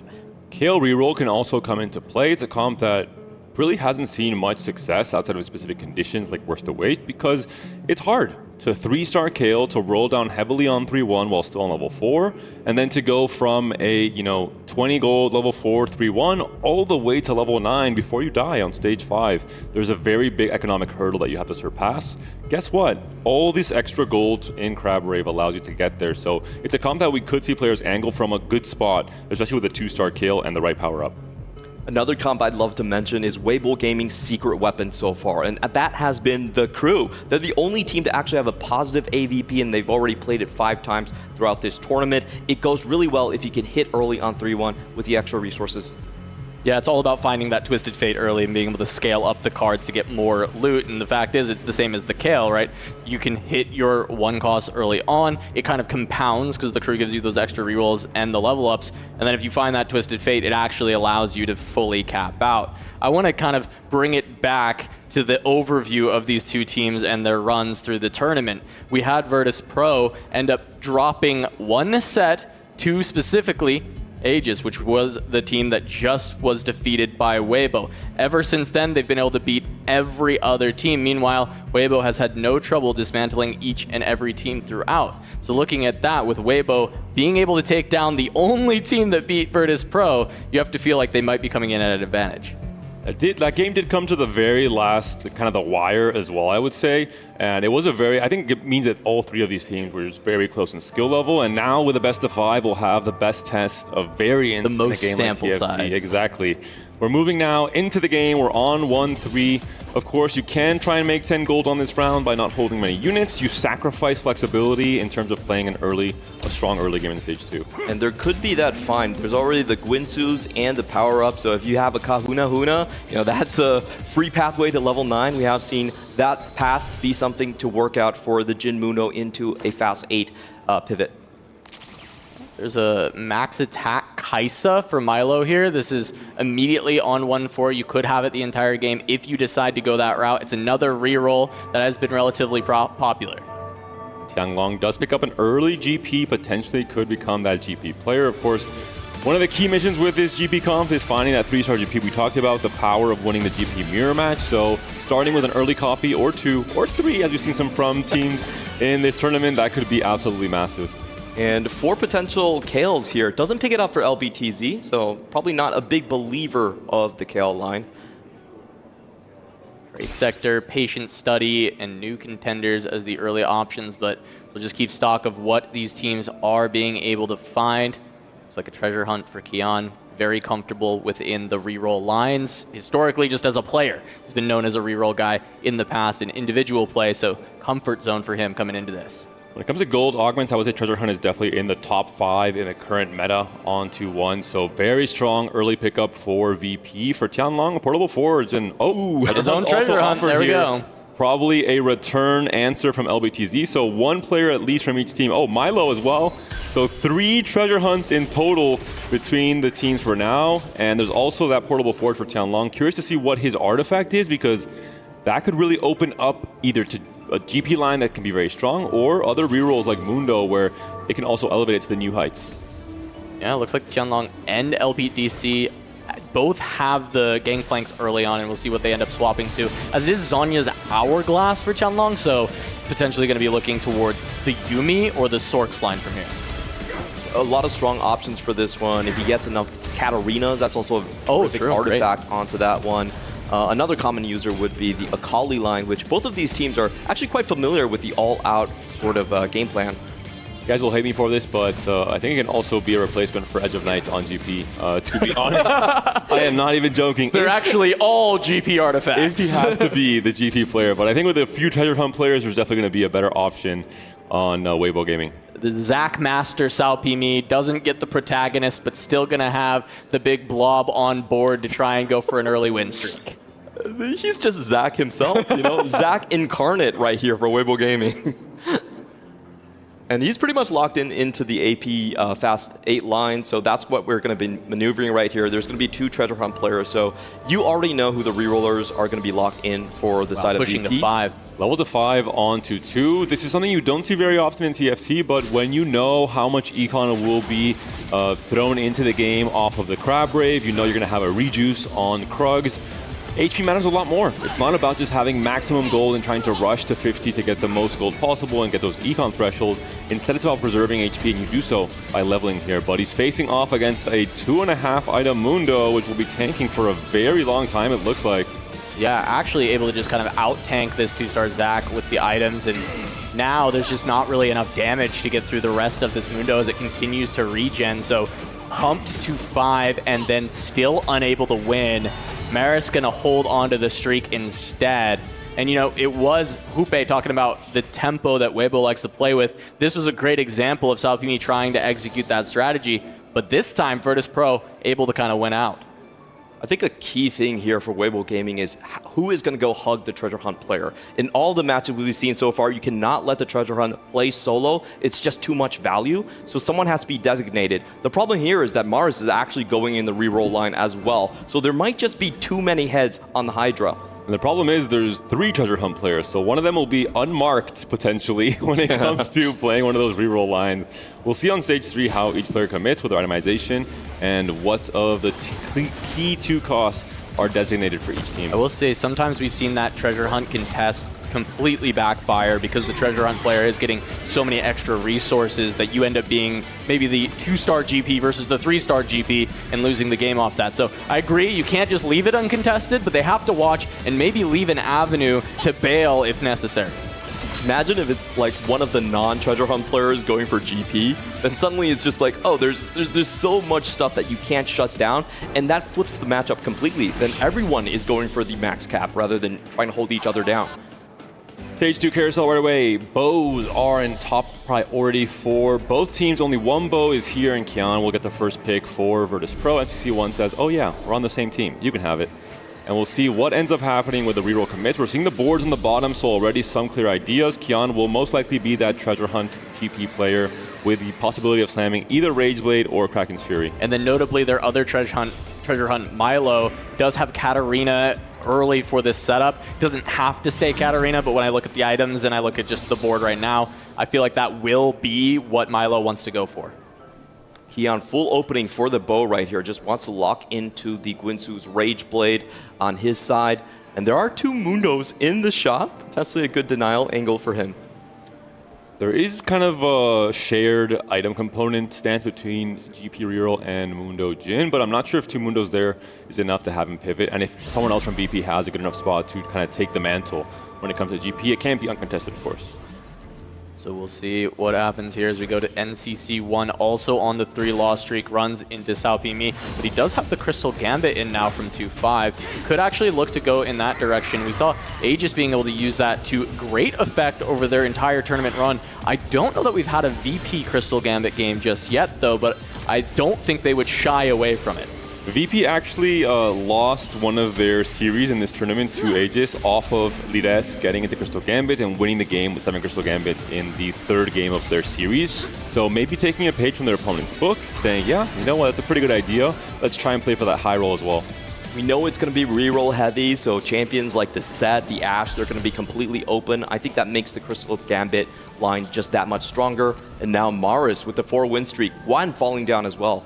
Yeah, Maris also looking at this Jin Mundo, so it makes sense. Those Mundos definitely wanting to leave them in the shop for Kian. And that means we have 3 2-cost rerollers for the side of Virtus.pro. And then outside of that, it's just going to be the 1 Crystal Gambit consideration at the very least. Maybe it's just the single cash out. Insane spot. Replication belt. Fantastic for Mundo. He wants a lot of belt items, and the 3-item Mundo 1. It's not an upgrade on the Mundo, it's just on the Jin. But all in all, a 5-win streak secured here. The team play in the last fight, so both players getting what they want. The Crystal Gambit player will be losing, getting more stacks, and we'll have Mars with a commanding lead coming to stage 3. One Mundo away from maybe making this one of these crazy 10 win streak angles in stage 2 and 3. Nice positioning there as well to give NCDC just one kill. It's really all that you could do with that comp, but they did position precisely to make that happen while still covering for the other matchups.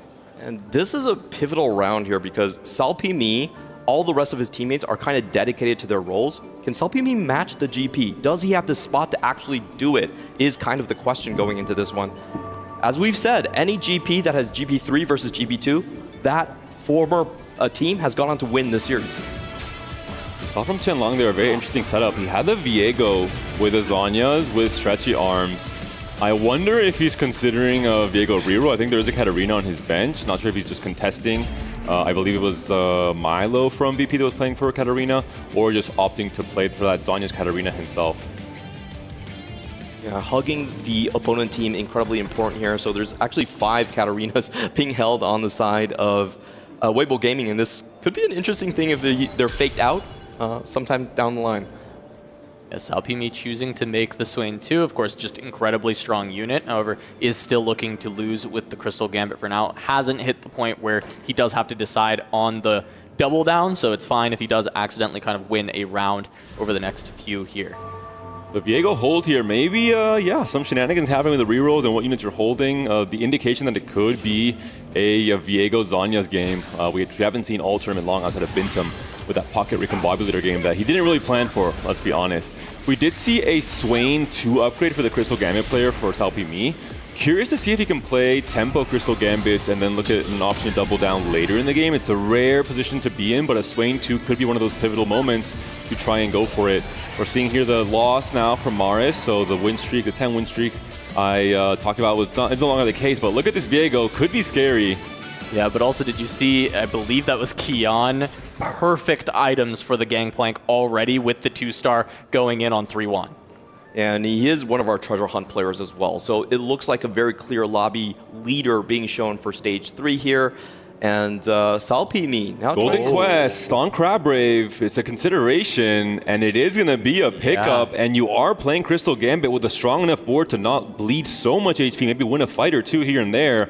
I love this spot from Salpimi, the protagonist in the series against Aegis for different reasons, but very interesting position here. That is a huge win-out angle. Golden Quest can certainly get you there, and Salpimi already starting this out with 60 gold at this point. Might even be able to pump to try and defend a little bit more HP if he wants. He doesn't have to just hold out from here until the quest is completed. There are some high rolls and low rolls concerning a Golden Quest, though. If you get a Braum, you get a Gwen, you're super happy. If you get a Yone or you get a Seraphine, then suddenly your game plan is in a very precarious situation. So I don't know. I feel like in 4v4, this is actually one of those augments that can backfire pretty hard. You want to play around your 5 cost that has the artifact, but you're not allowed to sometimes. Game 1 of a best of 5, you see a bunch of your opponents having these amazing reroll spots, already hitting a lot of what they need. I think this is perfect.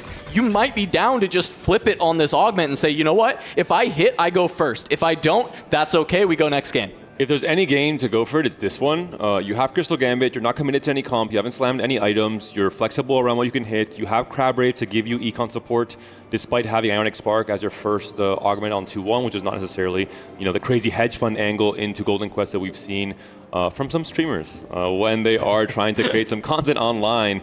And already from Guan, All Out has been found, Cassante has been found, and the itemization is perfect. This is the AD Flex Whisperer from Waybo Gaming, and he's done it again.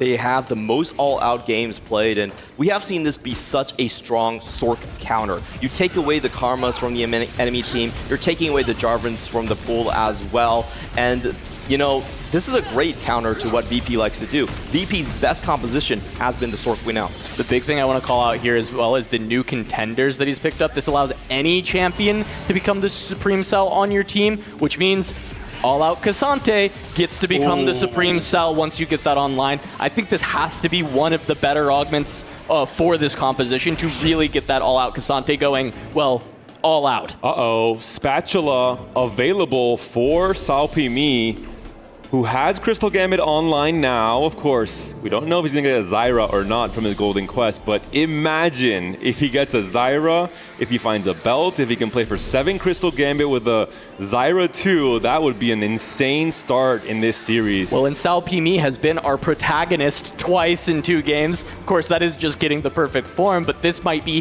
his real perfect form, is getting the 7 Crystal Gambit online.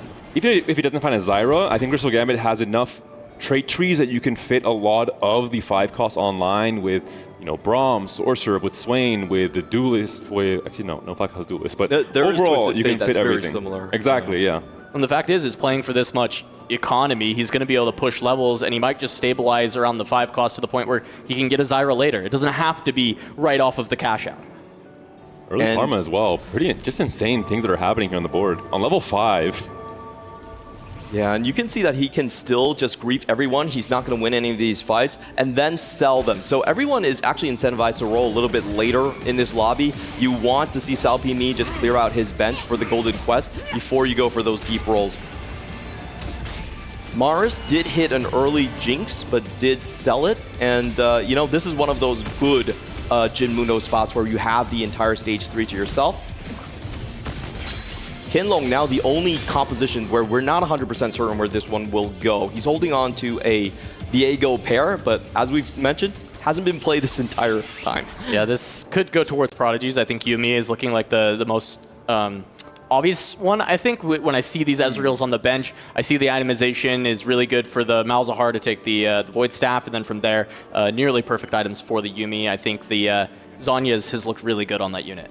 We've seen it today, even actually, in one of the earlier series, as Zhonja was insane on Yuumi, buying her time against Akali, for example, buying her time against the Karma, burst damage. Horizon Focus also found for LBTZ, which is an insane combination with Unstoppable. He hasn't found it there. He's juggling his power-ups to try and find it, potentially going to wait till stage 4 to remove some of the gold-generating ones. But all in all, some pretty crazy spots available for most of the players in this game 1. We were talking about unmirrored 2-cost rerolls, and Mars is specifically on that line. There's no one holding him down. They have to focus on Milo with the treasure hunt. They have to focus on GP. So he's been able to sneak away and just ride the wave of everyone taking the 2 costs down. He should have a very strong stage 4, stage 5.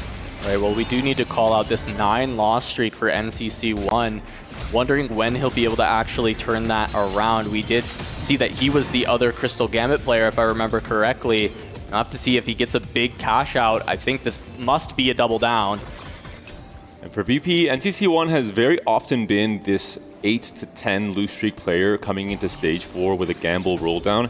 We'll see if it works out. He has, of course, a lot of gold to work with. He's above 50 gold. He's already rolling because he knows he can get ahead of the rest of the lobby. And he knows he'll get a gold injection of around 20 gold on PvE. So found an early Gwen, is looking for Karmas in particular, will be playing towards the Swork line most likely, although has Kasante 2 already as well with a Swork emblem. Very interesting setup here, replacing the Kennen. Yeah, but finding the crucial Sorks of getting the Karma and the Gwen online, not finding the Jarvan. So this roll wasn't insane, but found some frontline stability and a Gwen and a Karma to stabilize. He was able to stay on 35 gold as well. So he's actually very healthy to keep on rolling. And what I'm thinking is very interesting is he's going to try to break Gwen's streak. Gwen currently on a 9-win streak. If he's holding 4 of these Kasantes here, the all-out player is going to feel very pressured. Seraphine found for Tianlong, but doesn't find any of Yuumi's on this roll down. He's wasted all of his gold already, and he just got the rejuice from this Wolves PvE round. Playing for the Karma for now, so a mixed comp there with the Sorcerer and the Prodigy. Milo on the Katarina takes a bunch of the cats out of the pool, getting rid of those Yuumis. And there was so much denial coming in from Waybo Gaming. We saw at least 3 players holding Katarinas, still able to hit on time 4-1, very far ahead of tempo. This is going to shift stage 4 massively. 2 times today, a player tried playing Katarina. 2 times today, that player failed to 3-star the Katarina because it was target grief by the opposing team. So heads up roll down from Milo, able to get a little bit lucky with the extra rejuice and hit one of his big power spikes early. Lost to a 3-star GP, though, that I believe was LBTZ. Yep. I thought Kion would be the most likely one to have one at this point, but no, it is the side of Waybo that is able to get the 3-star. Now the question for Gwen is, can he actually get that Kasante 2 online? There's been a lot of Kasantes already taken out the pool. We've just saw 4 of them from NCC1 using it as their own frontline. Maybe he has to pivot into the Volley Bear. And really interesting with the extra gold injection you're getting, opting to maybe go for a Darius 3 as well as a way to get a bit of a higher cap on this all-out Kasante comp. very interesting setup here from Guan. Eyes on Salpimi as well and his golden quest. He's at 150 gold now. I assume he will be selling next turn at around 40-ish HP, and then we'll see what he ends up hitting and what his game plan will look like. Pretty sure everything outside of Yone and Seraphine are pretty acceptable for that spot he's going into. We're found out next round. And as we were talking about, whoever wins the GP3 race uncontested does eventually end up winning the game. A big reason is once you hit, you can actually command all of your teammates continuing to hold the GPs and make it even harder for the opposing team. Yeah, LBTZ gonna drop the items off of this gangplank to try and let Salpimi get a couple of unit kills, but not super successful here. Salpimi is gonna take that one final hit before this cash out comes through. Usually you sell your board for Golden Quest, but he has such a great units already. He doesn't really want to sell most of it. He sells the Kabuko's here. We're going to see it. Lee Sin 2, which is not a great fit for this Sorcerer line he was trying to play for. Of course, the high roll would have been a Gwen 2, but we'll see how he can fit it, if he wants to fit this at all. It's flexible enough. It can just be a Juggernaut, maybe put in at 2 Jug. Just try and anchor this board. Going for Executioner for now, just to get the extra stun on board. It's pretty much the only one that fits really with the Rise that he should be putting in later. No Rise yet. We'll add in the Udyr instead, and sitting now on 40 gold. We'll see if this is going to be strong enough to try and win some of the fights, considering he has been free-falling to that Golden Quest. Just trying to be stable around the front line from the Swain and the Lee Sin. Having the Shadow Clone set up for the Karma. Pretty good items for her as well. Runs into Kion, but he's not the one who's been able to 3-star the Gangplank. And while it's a close fight and a lot of gold for Kion, not able to get there. Kion is pretty close, all things considered. He's 7 copies on the GP, so I do expect him to be able to equalize, but these couple of rounds will hurt. The 5 costs on the Carousel, Twisted Fate, and Yone, so nothing to really spike any of these boards, but this is a relatively early Twisted Fate for anyone who can fit it. Mundo could be big for Maris. Not denied at all, actually. So getting a little bit closer to that 3-star piece of the Cloak. Tianlong maybe not aware of the mission he must have had in terms of denying that Mundo. Maybe the Cloak not really all that relevant for him. But we'll see now the HP totals as we move out of this carousel. We'll get a better understanding of what these teams have to do going forward. Who is going to be that win-out player as well. LBTZ as a GP player looks very, very strong for Waybo Gaming. Salpimi did not high roll and insta-win the game, but Karma 2 is so important here to try and now go level 9. The Karma race was going to be the most pivotal because NCC1 is down on 1 life. 13 HP. If he loses by 5, he's out. And he was sitting on a Karma 1. Mundo off the Carousel does let Maris hit. Will just be a question of, is this comp strong enough? Especially when the resources are so high. It feels like this has been one of the first comps to fall off a cliff. Last cannon for NCC1, which means that he's going to have a bit of a lower health Karma, which can get bursted down by the Katarina or the Yuumi here. And this board is maybe not looking strong enough in NCC1. He's on 13 HP. That could be it if he takes a big enough loss. There's a lot of kills left alive. The Karma has to kill a few more units. That's a big hit. And he's it's out. A knockout. 8th place for NCC1. Oh, that was a little bit unfortunate. I felt like maybe VP should have sacked a little bit for him, but they cut him loose instead. Nothing removed. It was just a full kill coming in from a teammate in Milo. But even here for the GP player, for Kion, he's only on 6 copies. You mentioned it, Clement, the player that loses that GP race to a 3-star is going to be in a terrible position. So all in all, Waybo Gaming looking like the stronger team coming into this game 1 as we move into stage 5. Yeah, especially looking at this HP differential. Guan, LBTZ, 80 and 70 respectively. When you look at the rest of the totals on VP, they can barely make up the same amount as Guan has himself. They've already lost NCC1, so it's going to be a very tough road, especially because they didn't get the gangplank. They didn't get the hits that they needed. And Salpimi, the lowest member of Waybo Gaming, has maybe the strongest board in the entire game. Going in with that, Lee Sin 2 is going to have the solo sword spot to himself, so we do expect him to shoot up on the ladder in terms of the HP remaining. And we also have a Prodigy trying to play interference against Milo's board on the Katarina. Maris takes a hit, Milo's on 12 HP, Kion's on 22 and on a 3 loss streak as well. The HP totals, if you're adding up the team totals, they're heavily favoring Waybo Gaming right now. The lowest HP player in Salpimi, he hit his power spike with a Golden Quest cash out, and the fact he has a Karma 2 to go 9 now. So it is lopsidedly in favor of Waybo Gaming. Even if they find a win-out player that becomes the strongest player in the lobby, they have to fight against so much HP totals that there are there from Waybo. They don't even really have the opportunity to look for that win-out player, though, because this Jin Mundo is not really a comp that's going to get there, especially not on something like the Crab Rave. We know that Milo is on the Katarina, which can get there, but it's usually the turbo scaling Katarinas that can, and I don't believe we have that for Milo. And Kian does not have the Gangplank 3. Yeah, this is LBTZ's board right here. He had great hits on the artifact, pretty much perfect finds. And I just think this is why All Out has been such a favorite composition by Waybo Gaming. We saw Guan stabilize entirety of stage 3 on just that one Cassante. He heals for 600 HP. If you don't have that wound, you're just not going to kill him. It was obviously very fortunate. Early Cassante, perfect all-out hit without tailoring, perfect items on the Cassante as well, which allowed you to really take over stage 3. And most of stage 4, I mean, he's still sitting at above or around 70 HP right now. We're seeing the fight here.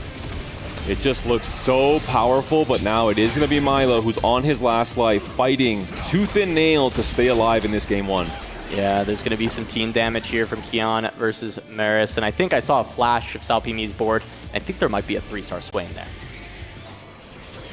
That's pretty crazy for a Sork board to get 3-star Swain, 2-star Lee Sin on board here. He's swimming in so much gold. Yeah, Salpimi is not going down, so it really is like onto, I think, Milo and then Kian to hit on the 3-star GP. That's pretty much the only version of our universe that they're going to come out ahead.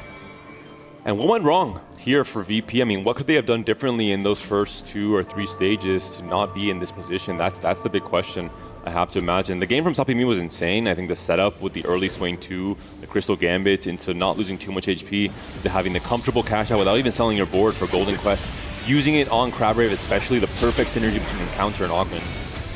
I think it's just NCC1 just playing too low tempo. We have seen this from their previous series. There was 2 games where he was starting out 7 and 8, did manage to bounce back on the Sorks, but you know, we've kind of seen that over and over again in this tournament. That has been the main story. They want to roll down first and get lucky, but it doesn't happen every game. And I guess the sample size of 5 games, I think over the course of the tournament sample size, it's worked out for them more than not for NCC1 playing this style. So 1 game in the books, yeah, it's not going to work out every time. That's why they've lost a couple of games throughout the entire tournament, and VP should still be able to bounce back. But that is at least 1 3-star being found for Kian, and just 2 copies of Gangplank away. A power spike, but is it the power spike? Is it enough? You're still missing the GP3, and look at the HP totals. On the chopping block right now, it's a complete bottom 4 for VP to start things off. Milo is with the 1 saving grace with this Katarina 3 that he found early in stage 4 that's been fairly stable. We'll see. I mean, it's a team matchup here against Maris. Kian is a real player we have to watch out for. If he goes down here, it's going to be almost impossible with how strong Salpimi looks for Waybo Gaming. Oh, and he faces the GP3 early. The GP mirror has been the decider in all of our games today, and it looks like it is going to go in the way of Waybo. It's, I think, an impossible comeback at this point in time. Both players from VP are on their last life. They cannot trade any more HP the next time they face each other. There's too big of an HP buffer from Waybo Gaming. I think it is mathematically impossible at this point in time, or 99% so, in terms of how matchmaking will work in TFT. So, as you mentioned, Clement, I think NCC1, too low tempo, couldn't find any key upgrades to preserve HP in stage 2 and 3. The roll down was not ideal for the Sork board as well. He really just was not able to stabilize in time in stage 4. Yeah, and this is something that we have seen from a lot of different games over and over again. It's like when you have a pattern, the enemy team will pick up on it. They will try to abuse it. They will try to find ways to play around it. And I think Waybo Gaming did a great job here. They were holding on to all of the treasure hunts, making sure they weren't running away. They had a Prodigy player for a while just to make sure the Katarina didn't go too far. Even though Milo was able to hit, the rest of the team fell behind. And like I said again, I actually think the Jin Mudo line is oftentimes a trap. It just doesn't cap high enough unless you're going for the 4-5 costs. It really only works out as being the bruiser for your team, right? It's like you deal a lot of damage, you hold a lot of health if you can hit the Mundo early, especially stable on Mundo 2. But I agree with you, it completely falls off, and I think when on a high resource portal like the Crab Rave, you end up in this spot where this comp is just not good enough, and instead, you know, we have this all-out Cassante for Guan that he was able to play that bruiser role, and I think still probably scale a little bit better. Maris looks like he's winning this fight, staying alive, but Milo is down. 3 players from Virtus.pro have been taken down in the bottom 4. A dominant Game 1 win for Waybo Gaming to start this grand finals off. They pick up exactly where they left off against Aegis. Complete blowout for Waybo. It's something that we saw VP do against a bunch of other people in the past, but I heckin' love TFT too, and I'm glad that we're going to get a lot more of it with this best of 5. No Crab Rave even spotted. There was no massive rejuice in the end even necessary. Waybo Gaming just run VP out the building with a tempo game plan right here. I think, you know, there was a lot of good finds coming from them. The GP3 being hit early out. All out from Guan, I think, was a difference maker, really flipping the tempo for his team in stage 3. The biggest difference maker for me, I think, is always the brave player who forges his own path. In this case, Salpimi finds his own win condition with a golden quest, and he dictates the tempo of the lobby in stage 4 and 5. Another protagonist role for this player for Waybo Gaming in this very first game of the series. I mean, he's been an absolute force for this team. We expect to see even more out of him as we go forward, but we're going to send this over to the analyst desk to break down Game 1 before we continue with our grand finals. Waybo continuing on the hot streak here against Virtus.pro, showing us exactly why we thought they are the giants coming into this matchup. This is the first time that the casters maybe get a series right. Well, hold your horses. It's only, it's only game match, 1, yeah. But yes. It's only game 1, but dominating fashion from Waybo Gaming in the end. I think we saw a lot more risks being taken by Waybo Gaming. We did mention at the start that this is a best of 5 grand final, so I think the risk being taken, we saw the Golden Quest, we saw Crystal Gambit as well, and overall a great performance by Waybo Gaming. Yeah, also the treasure hunt into GP, and then they have to play also GP to contest, but you're playing from behind. So from start to finish, this was Waybo Gaming's game. They tried to play the Katarina just to try to contest Virtus.pro. That was good. Also playing the Jin Mundo, but you're playing 2 tier B comps just to help yourself take 2 costs out of the pool, and then you're just against Exodia boards from the rest. Yeah, dominant performance from Waybo, but I think for VP as well, this is their opportunity to learn a little bit from their mistakes and go back to that drawing board. It doesn't feel like they've necessarily truly been tested and pushed to their limits, so this is a good learning opportunity for them. And on top of that, they have already played in that lower bracket, so mentally they know what it's like to have to and to be able to bounce back. Yeah, I think like Hupe said, I think when you're playing these compositions like Jin Mundo, we know that these are not win-out compositions, and we think that as the meta has developed, we're looking for more, you know, fast level 8, fast level 9, you know, going for these 5 costs that are so powerful, like the Gwen with the Sorcerers, like the Prodigies in the end as well. But overall in this game, I think Treasure Hunt obviously played a huge part. 2 people in Virtus.pro in the end taking Treasure Hunt. As you mentioned, 1 going for GP, 1 going for Katarina. I think sometimes it might be difficult to take 2 Treasure Hunts in the same team, which might be a little bit of a difficult position to be in.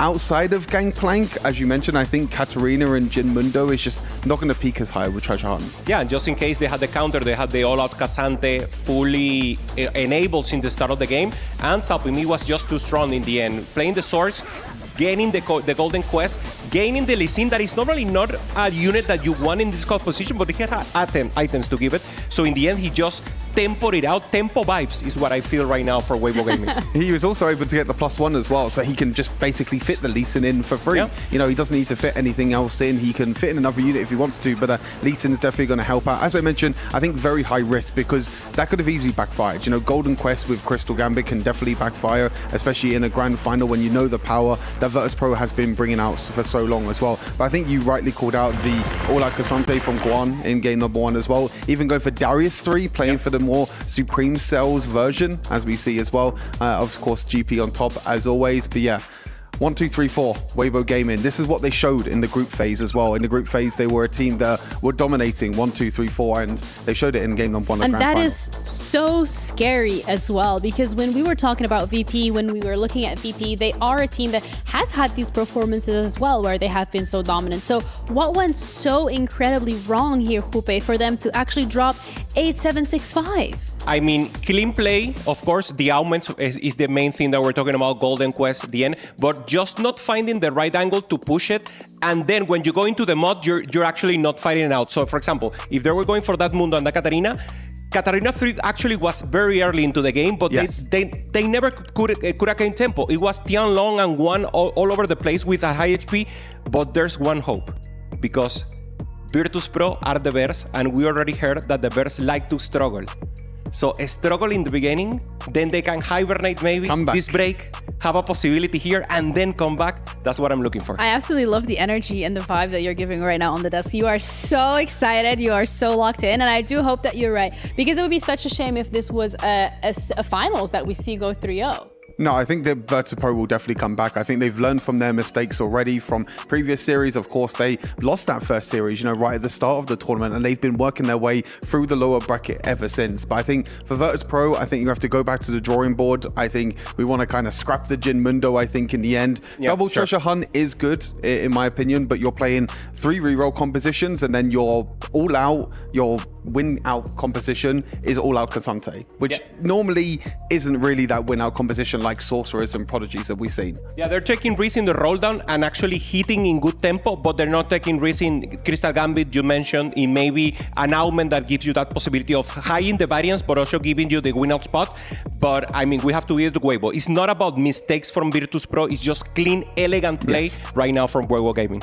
How do you stop that? How do we stop this elegant play? How do we make it a little bit more difficult for them to have these elegant plays? I think Virtus.pro need to find their win out, and they need to find their compositions that can go level 8, go level 9, and try and push and try and keep up with tempo as well. Because when you're against a player that has Crystal Gambit, that has Golden Quest, there's something playing on the back of your mind with Virtus.pro. They know that they're going to get that 5 cost in a few rounds. They know that they're going to get that huge massive cash out, especially with it being Crab Rave as well. There was so much economy, so many items being put across the board as well. So when you have so much gold to play with, you can easily go level 9 with these boards. Yeah, you said it. Have a win-out player. Of course, Virtus is the Zero Ego team, so they normally don't have someone in that hero position. So just pick it depending on the early game. But then what we saw that is most important, pick someone from Waybo to counter, to actually grief fully and ensure the 8th place. They have not gone 8th place, so you really need to send someone of Waybo, even if you have to spend resources to ensure the 8th place. I think that's the interesting thing as well, is that Waybo has shown that even if they do have, if the enemy do have a win-out player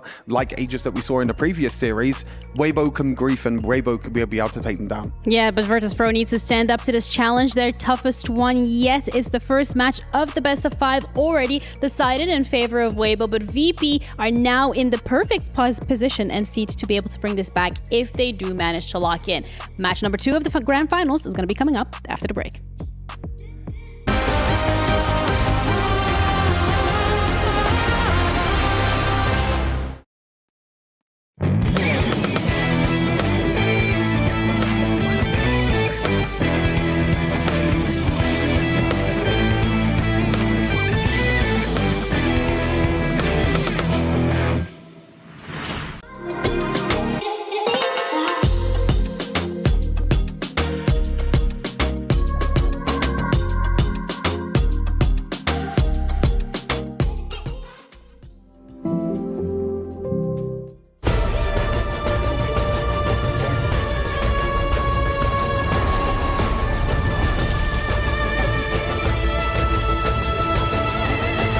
This land is calling.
Waybo start this grand finals 1-0 over Virtus.pro here in the SNB Esports Arena for Teamfight Tactics at the Esports World Cup.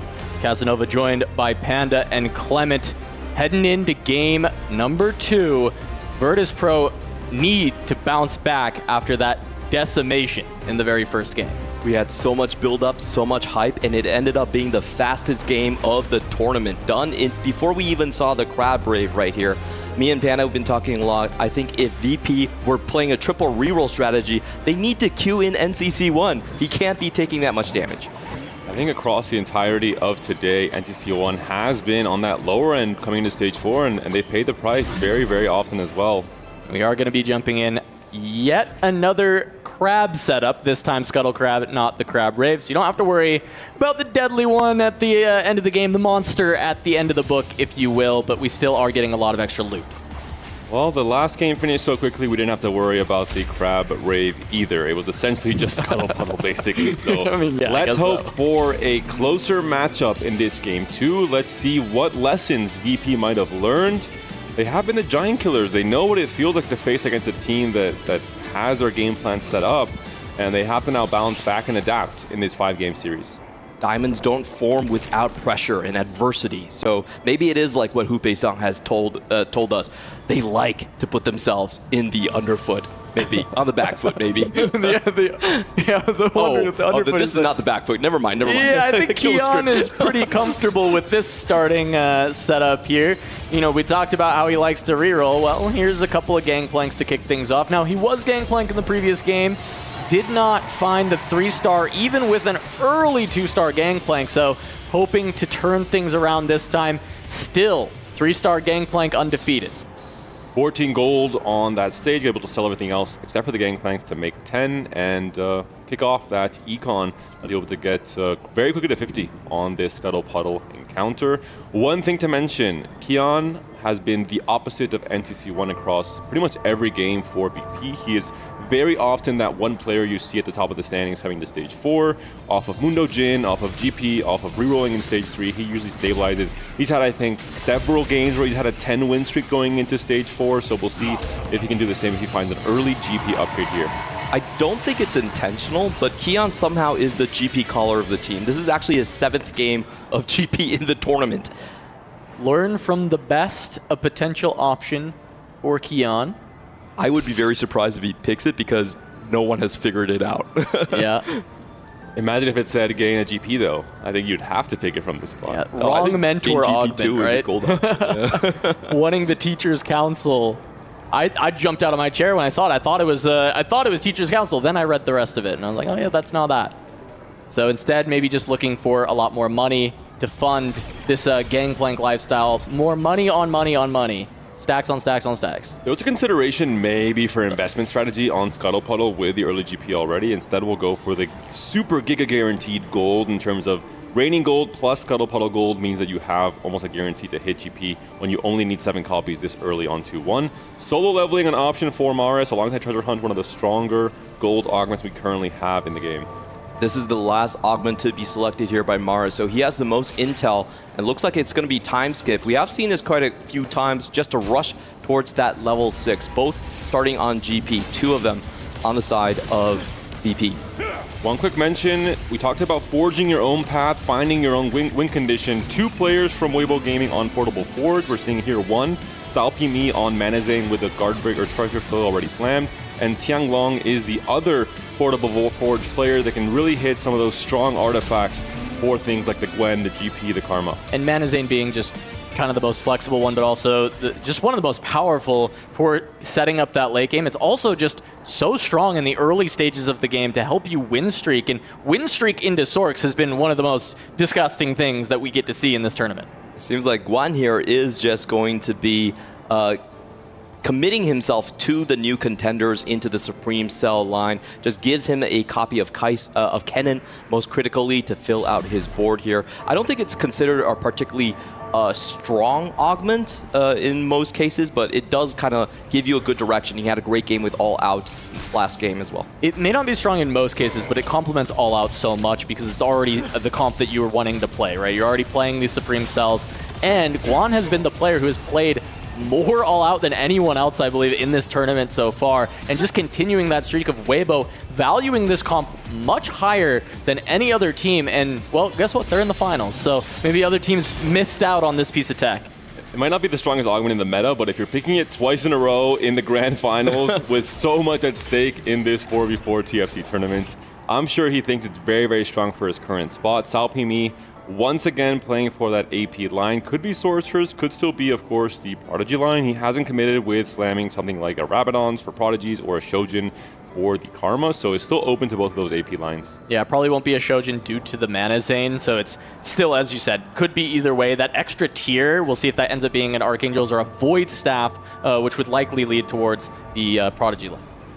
Interesting from LBTZ, this is one of those augments where you lock yourself into Battle Academia, and you also need to win 4 times to get any of the bonuses from it. So I usually don't pick this unless I have a very strong Battle Academia spot. It's going to be interesting to see how he pilots it. Or unless you have teammates to guarantee that you can activate your bonus at a certain stage of the game. Who would have thought? 4v4 opens up for the potential for certain augments that are not really picked in free-for-all to be picked and have a little bit more power. It's a whole new world. And that really leaves Tianlong on the side of the Waybo gaming team to match the GPs. Nobody wants to play solo GP, and the other 3 compositions have actually locked themselves in just based on augments. So does Tianlong have the spot? Can he find the GPs to move on? Or are Waybo Gaming going to pull off their specialty, which is playing without GP? Yeah, just ignoring Gangplank. They already have the counter comp with the all-out Cassante going towards Guan. And they've done this multiple times before, even beating 3-star Gangplanks with the all-out Cassante later on into the game, as we see Tianlong having what looks to be a Shojin, so that's certainly not going to want to be towards the Gangplank. This is such a risky move to pull in the grand finals. As we said before, at least today, no one has been able to escape the GP3 curse. Whoever gets that first, uncontested, wins the game. So is this going to be enough? They have to have a lot of tempo to make sure that GP just doesn't run away with the stage 3 and is able to farm up too much gold. Lars does finally sell off the GP, understanding that Kian from his team is the player playing for that GP reroll angle. Already has 2 GPs as well, so wants to try and populate the pool with more GPs. Maybe can find that high roll GP2 still in this stage 2. Looks like instead Mars maybe wanting to go towards the Sorcerer line. I mean, of course, using that for right now after finding the Swain, but also when we look at the items that he has available, definitely leans towards the Sorcerers, having that Jeweled Gauntlet ready to slam.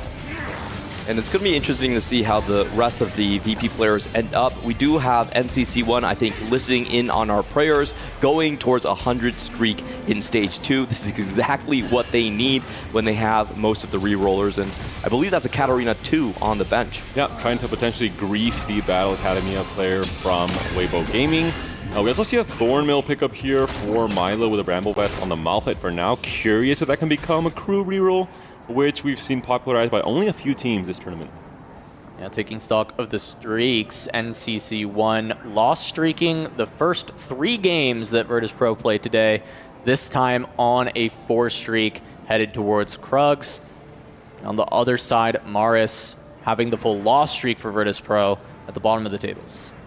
And we talked about the difference maker with these fast 8 AP lines. The moment a player can go into this fast 8 strategy while being at above 60 HP coming to stage 4, this is one of the huge difference makers that we've seen again and again be what tips the favor or tips the scale in favor of one of the 2 teams in this 4v4 format. Perfect fight RNG coming for VP. They preserve both their win streak and loss streak going up against each other.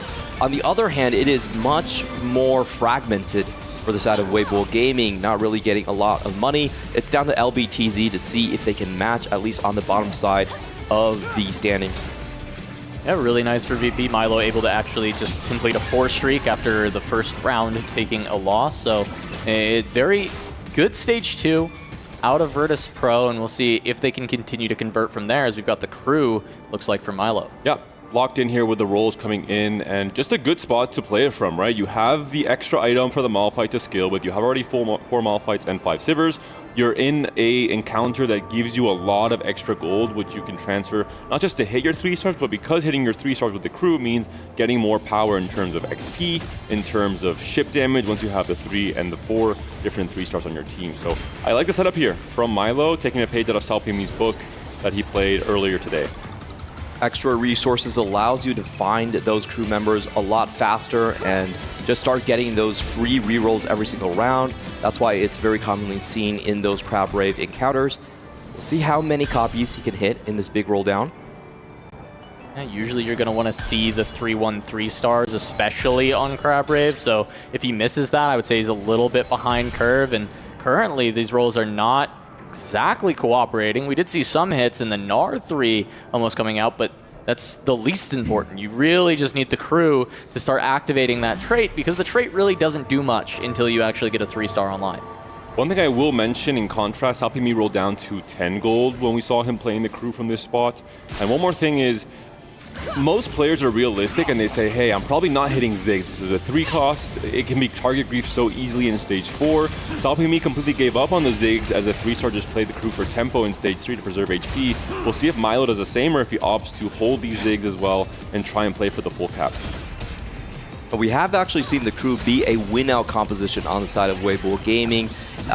Personally, I don't like rolling too deep on the crew. I think it's correct to hold large amounts of gold. If you think about the way the trait structure actually works, you want to hit 2 of the crew 3-star at the same round. That way you actually get the extra gold. So if you're not close, hold on to your gold, keep on.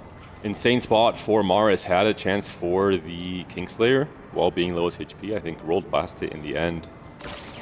You can see Keon on the gangplanks picking up a couple of those duplicators to try and lock that down as he's still rolling quite a bit. Does still stay above 50, and we have another reroll coming down from LBTZ, trying to look for the Katarinas. Only 4 copies so far. And I do want to correct myself. It was not Hero 101. He does not need to win 4 battles. The only difference is the very bottom X of that icon. So it's actually transfer students. He's going to get free copies of 1 to 3 cost Battle Academia, most likely Rakan and Katarinas going after every carousel.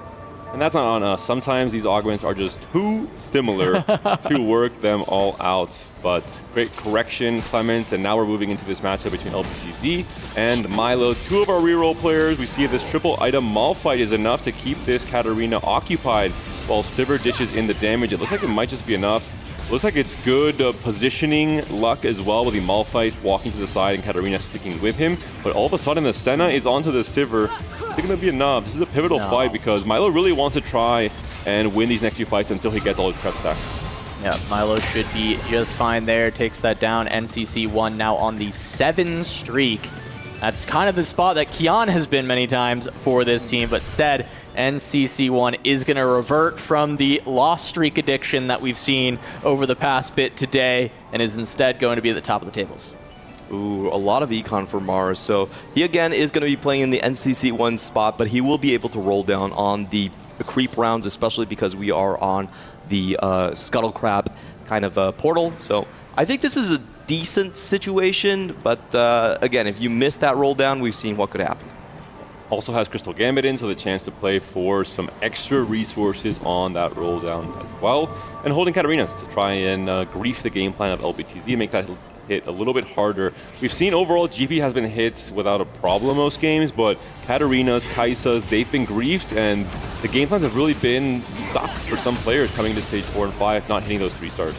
Looks like Salpimi is finally going to shatter this win streak. Just way too much value on this board. Salpimi just completely blowing out NCC1. However, it's a lot of gold that NCC1 was able to make and look to go towards that fast 8. And so they've got 2 players that can look to go fast 8 much earlier than the side of Waybo Gaming. And some tech there from Salpimi, the Adaptive Helm on the Lucian.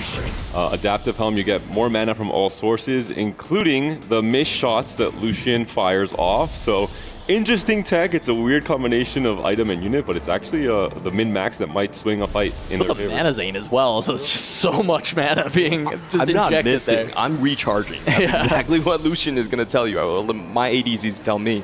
A really interesting line coming in from Tianlong. We were kind of wondering where he would go, and he's holding on to the Samira pair. And we have seen the Edgelord line be kind of a great brawler line for some of these teams coming in here. Very strong on stage 4 if you can get the melee fighter in a Volibear. Over on to Maris, 8-loss streak, Crystal Gambit. And Milo Yuumi finally for rolling down Maris. again. The Yuumi?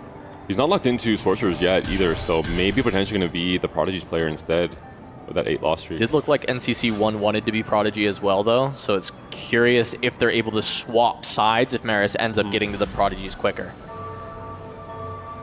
Ooh, this is a bit of a slow tempo coming in from Milo. You really want at least one of them to come in. Once you have one of the 3 stars in every role you do, also levels you up. So not getting them early, especially in a high resource portal, this is definitely a bit behind tempo. Fighting with NCC1, who's still just on the Malzahar, a lot of 1 stars, but has been able to pump to 750 gold at 3.5, which is great. I mean, that is, you know, not crazy on this high resource portal, but it is still very strong for the side of Virtus.pro. We do have LBTZ and Maris still on the loss streak, but no, LBTZ finally going to snap that loss streak, and just Maris remains there. Extra gold, able to go to 8 on 3-6, and already rolling on 3-6, knowing he's going to get a gold injection next turn. Lux reroll? Nope, it's not time, only buys that 1 Lux. Does he find an early Karma? Could he pivot into Star Guardians is the bigger question. He has a Poppy 2 already, he has a Swain to go alongside the Rel. It's an interesting idea at the very least, but you do leave the door wide open. There's a Jinx as well, the Xayah. No, sells a Jinx. Okay, we're done. Yeah, I think it's just a 1-round stabilization. I expect him to just sell the Poppy later on here. They are a team that played a reasonable amount of Star Guardians, though, so it wouldn't have been completely out of the question for it to be a consideration. And especially being no Karmas, and you have the pair of Aries, if you could at least just go RE2 and then go towards those Star Guardians, it'd be at least a reasonable shout. It's been kind of difficult to play Star Guardians from this spot, and from mainly what I've seen at least, it's been stabilized around the Jinx play, so kind of an 80 flex line. Probably just going to be a run-round Poppy, but ends up losing anyway, so just missing out on interest here. It's a good win for Milo, though. He was on a 3-win streak, now it's a 4-win streak, so I think it's actually the outcome they would have hoped for once they saw they were matching each other. And here's going to be the big Prodigy roll down. With the Archangels, you're pretty much locked into the line. You also want to keep the Katarina away coming in from LBTZ. Tianlong, how does he execute this roll down? What is he looking for? Is it going to be Edgelord? Is it going to be Star Guardian with a Poppy currently online? Potential Jinx items from the current setup. He does have a Samira pair, so you would think he wants to maybe lean into Edgelord. There is a specific line that Waybo Gaming has played, and that's Varus Legendaries, so he can hold on to the Jhin there if he does want to. You would need to significantly high roll, especially at 8, so much more likely to just be the Lucador and Edgelord version of this, but potential out. Roll down from NCC1, looking for the Yuumis, not able to find anything yet. Does pick up a couple of Legendaries to go alongside with it, but there is a Varus option. It is passed up by the side of Tianlong. I think you have too much of a setup already for the Luchador. You have the Braum already, you have the Volibear, you have the Samira 2 now at this point in time. For NCC1, once again, trouble in the Prodigy Paradise. No Yuumis have been found on the roll down. He does have a lot more HP to work with at the very least. So there is one Yuumi, but item is still on the Malzahar for now. Yeah, only 1 copy. You've seen how hard it can be to find these 4 costs once you don't get it in the initial roll down because everybody starts holding your units.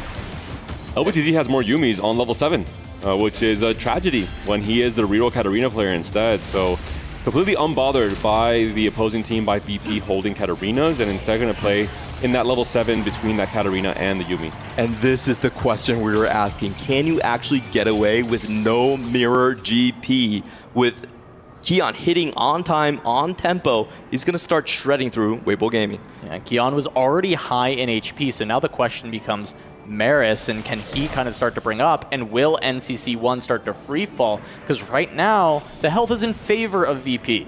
Alpimi's roll down now, looking for those Karmas, 40 gold to work with on level 8. It's holding a lot. Doesn't want to go into the Prodigy line considering that LBTZ is on Katarina and playing for Yuumi as a secondary carry. Has not found any Karmas yet. Maybe pivoting this line, holding Cassante for now. Not fielding the Swain. Zyra can be considered to be picked up as an interim carry. Swain 2. A little bit dizzy with so much that he's trying to hold and play for. We'll see if this works out for Salpimi here with a Water Lotus pickup on 4-2. As a really beautiful trait web, but unfortunately not being able to swap out fast enough, is going to have his item still stuck onto the Garen. And in the other hand, Maris already with the full 2-star. So the Sork battle going in the way of VP, he's going to be shooting up the standings. That was the big question we had for VP, right? Is can Maris actually slingshot back in the NCC1 position of full loss streak all the way down to the bottom, down to 28 HP? And this time around, VP hits. And they've played this strategy a lot. This has been their comfort zone. And as we said, not every game can you hit. But it seems like they've been batting above 50, and they've been able to get the comp together once more for Maris.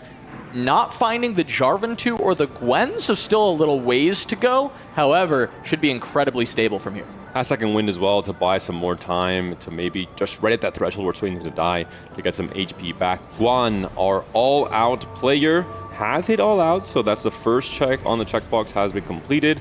The Akali with just the Morello for now. We'll see if this board will be enough to stabilize on stage 4. It's still on Cassante pair, unfortunately.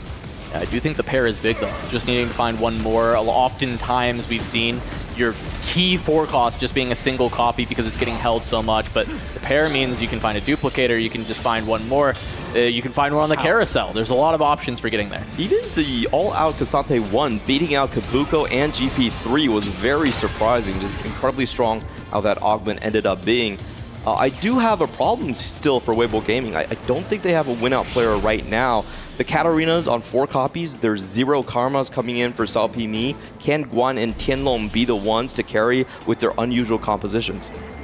No TF for Milo for the crew player. Unfortunately, there's going to be a Zyra and a Braum. The Braum's being covered. LBTZ is going to go for that pickup in the end.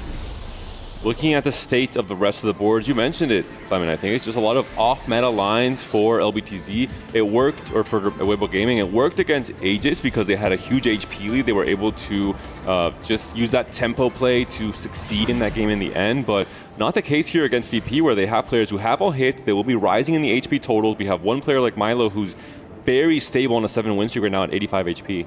So without a win out, you really need the opponent to go 8th place, and this is the I think the Yuumi board from NCC1 and LBTZ, this is the race of the century. LBTZ just hit, though. Yeah, he had an extra copy as well. Doesn't have the gold to actually hold on to it. I will call out that Guan has been able to win multiple times with this all-out board, and if the win-out player is Kian with this 3-star GP, it is a direct counter, so it is just can Guan hold on to the HP to make it to the end game. And VP knows how important that is, which is why they're holding Cassante's. Items removed, now items put back in here. VP versus Waybo Gaming. Important matchup here between Kian and LBTZ, the 2-cost rerollers in full effect here. They also now fully itemized with the Sterex, and GP looks very, very healthy. Should be a win here for Kian. An important one as well, where you have 2 players who are kind of on the mirror mats facing each other. And this was actually quite critical for LBTZ. He stays in the safe zone. At least he's not going to be taken out here. He will have another rejuice coming into the PvE round. We're taking a look at Guan's board right now. He had a 3-star Kai'Sa, so he was like, you know what? Maybe I should be itemizing the Kai'Sa instead. I do think he's trying to keep his teammates in the running, so this is why he's taking items off of the Cassante. Biggest point to make, still Cassante 1. We saw it look very strong. The moment you hit Cassante 2, maybe that's stable. Maybe you take over the lobby for the start of stage 5. But for now, facing off against a teammate, we're getting a first look at this Samira Volibear Braum board with Mogul's Mail with little buddies as well. An interesting setup, very flex TFT, Bintum-esque here from Tianlong. And it looks like it's going to be strong enough for now. Samira doing a lot of damage with the Shadow Clone especially. This comp is actually kind of crazy. He hit hard when it comes to frontline. Poppy 2, Braum 2 hits the Samira upgrade, and he has a ways to go because he can still find the Volibear upgrade. Plus, I think he can just start pushing levels because he should be incredibly stable from here. There is actually a real chance he can win out with that comp. Give up on Katarina, you suddenly go into Jace, reroll off of that not really being contested or held by Virtus.pro. And this could be the cap that LBTZ was looking for, the duo carry. Both Yumis have been found on either side though, so the traditional setup on the right, the level 8 comp for NCC1, and the level 7 reroll variant for LBTZ. Whoever gets 8th, that could dictate the pace of this stage 5 for the rest of the teams. The problem is NCC1 is on this 1-star Leona, not having that front line stabilized, not having the pair to really have even a hope for the hit. Gonna try to maybe roll this last bit of gold, but trying to escape back-to-back 8s, one from loss streak and one from win streak. Leona pair, just one copy off the potential stability, holding Cassante to deny Guan as well. Does he find the upgrade to his main tank? If not, if he faces off against any of the stronger players in this lobby, that could be the end of the road for NCC1, who had a huge win streak, 7 win streak, I believe, in stage 3. We thought he wouldn't be going 8th, but it could be a repeat of game 1, unfortunately, for the player from Virtus.pro. A lot to be asked for from his board. He doesn't have Shred right here, and Salpimi is running Leona too. It's going to be the 2 BA boards against each other. It's the exact matchup versus LBTZ, and it's going to be a battle of the Yumis, but the frontline diff is just massive. I think it's going to be far too much. The fight not even looking close, and it looks like that will be NCC1 taking the 8th for the 2nd game in the row. Tragic 8th place for Virtus.pro. Once again, a lot is asked of the 3 other teammates to try and salvage this game number 2. Flex play as well, where they're seeing there from Tianlong, just barely able to get the win. Tianlong also has Glass Cannon with the Samiras and the Volibear that has kind of free-flowing placements on the board in terms of his jump with Edgelord. So really interesting setup from Tianlong. Saving Grace is the HP heavily in favor of Virtus.pro at the top of the Braum table. 2. We do have the Braum 2. We also did just see a Jarvan hit on the bench, and now a Cassante hit for Salpimi. So potentially denying that from Guan, but also maybe recognizing that he is the one who's supposed to start winning. Such a cool fake out from Salpimi. He hits a Leona too and says, you know what? I'm going to target NCC1. You thought I was Sorks? No, no, no. I'm going to target your 8th place player and make sure we get the placement diff. And this is because LBTZ had already hit his Yuumi and had already hit his Leona, so he was okay to pivot into his own teammate's comp. This is because you were, using the Jace also as a way to have power on your board. A big win here from Salpimi against Guan. 2 teammates facing each other. The bigger question is, does Maris stay healthy? Do Milo and Kian stay on the top of the HP totals? Kian's looking strong now, 4 win streak. Yep, Mara's able to find a win. I think the big thing is taking those Cassantes from Guan. It seems like they're willing to sacrifice him. The question is, do they need Guan to deal with Kian, or can some of these other compositions actually still deal with the 3-star Gangplank? Even Guan being in the running makes positioning more awkward because your colleague can jump onto your corner hexes, so it might make the positioning better for other matchups against the Waybo gaming team. This is a critical one coming in here. Maris, I think he's stabilized already on the Sork board, had a lot of gold to work with, but the bottom is going to determine how the top plays out. The crew taking a look at how many hits. That is a Ziggs 3. So multiple win-out conditions met on the side of VP. GP3, the crew online. It seems like they are on cruise control. Yep, Isaac Cass could be huge. If it comes out, it doesn't. She's killed off just in time. Even Boulevard out here helping. The Bear from VP on the board for Milo as well, securing his HP lead in the standings. Even things out, sending one member of Waybo 7th. The Waybo does win that first round, right? NCC1 going 8th, Guan going 7th. However, Salpimi, it looks like just falling down to a single life. The Cassante Guan was looking for shows up now on the carousel. Right when he gets taken down, unfortunately. The Gwen pickup by LBTZ, making sure that Gwen isn't picked up by any of the Sorcerer players. Going to try and make the best use of that IE onto the J3 that he found earlier. So great pickup there from LBTZ. The problem with punching down and contesting NCC1 is they now don't have a win-out player. We were playing Edgelord Volibear, we're playing Jace 3 and Battle Academia. I just think that there's free reign from VP at the top of the standings right now. It's impossible for them to beat the GP3 or to just even take out what we see from the crew. Even the Volibear pickup from the crew player makes it so that you can't really go for a cheeky out of nowhere Volibear 3, a very uncontested 4 cost usually. So VP on top of everything in this game number 2, trying to tie the series, trying to make a comeback. Well, BTZ has been on a win streak, but now runs into the true test. Eon with the 3-star Gangplank. We're going to take a look at Tianlong facing off against Salpimi. Let's get a closer look at the Samira board, see how much damage and how much pressure it can do, because it feels like it is suffocating towards Salpimi when there's not enough damage on that Yuumi. Wrong One corner. more cast, and it's not matter. quite enough. Salpimi goes down in 6th. So that is going to be the second trade-off lost, and the question is, can they take down LBTZ? Because he just lost and is down to a single life. Virtus.pro could still send Waybo Gaming a 5th, 6th, and 7th. And 2 rounds have to pass before LBTZ is safe. Maris at 17 should be 2 lives while still being on stage 5 here. So the game could end right here and now if LBTZ is taken down. He pivoted his Katarina game plan into a Jace game plan. He found the Yuumi 2. He sent NCC1 8th. He did a lot of work, but is it going to be enough if he also goes out in the bottom 4? Doesn't seem like it's going to be enough for me. The 3 meta boards, and metas are metas for a reason, I have to say. As Maris taking a look, Karma with the artifact there already, 2 stars, and the Gwen. This is just probably too much for LBTZ to deal with. Gwen has exploded. Swain's buying time, but is it enough? There's a lot of damage on that left hand between the Jace and the Yuumi. Here come the Sword Crocs. Here come the Sword Crocs. One more cast, but the Yuumi gets there. LBTZ will live for one more fight at least. Maris gonna drop incredibly low. Incredibly close fight right there. Just the Gwen not being able to hit the 3rd cast. There's no Shen 3 from Milo still actually at the crew, so he has a Ziggs 3 before the Shen 3. Weirdly enough, he's still stuck, rolling for all 4 of his 3 stars.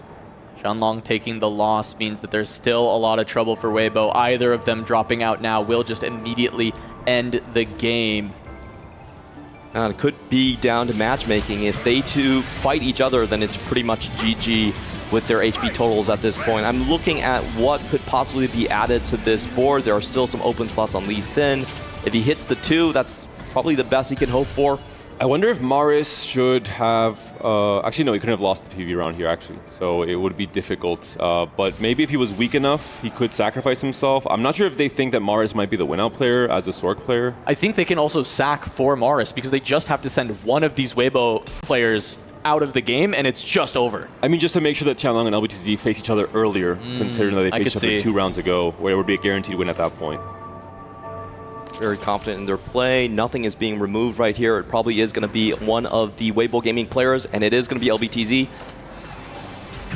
Here they go. Milo trying to take him out. It's going to be the crew dealing enough damage. But on the other side, Maris against Xianlong. Have to see who loses and who loses harder. Seems like the Karma still alive, able to take down Xianlong. That's going to be Waybo falling down on both sides. An obliteration by Virtus.pro back at Waybo. They got blown out the first time, but they shot it right back. The positioning from the crew player from Milo on that left side was insane. Perfect sipper angle on 4 units to deal so much damage early into that fight. Great comeback. NCC1, despite going 8th, he did a great job in the early game to preserve HP, to knock down the HP totals of Waybo Gaming in the process. I like Waybo Gaming's idea. This same game plan they executed against Aegis and it worked out. Here, they just didn't have a cap high enough. Their gas kind of came short at the very end of the game. Yeah, they spent a lot of effort trying to make someone go 8th place. There was 2 Battle Academia players on Waybo Gaming's themselves. They did get the job done in sending NCC1 out, but there wasn't anything left. The GP was completely uncontested. They actually self-contested onto Cassante, so the anti-GP tech didn't work out either. The problem is when they did this against Aegis, they were able to just push even harder with tempo across the board. But you look at the side of Virtus.pro, and they have these 2 big rerollers, Kian and Milo, having just infinite amount of HP at the end. The idea was to target grief, not just 1 player, but 2. But we'll hear a more in-depth breakdown from our analyst desk as they break down this tying game in the series.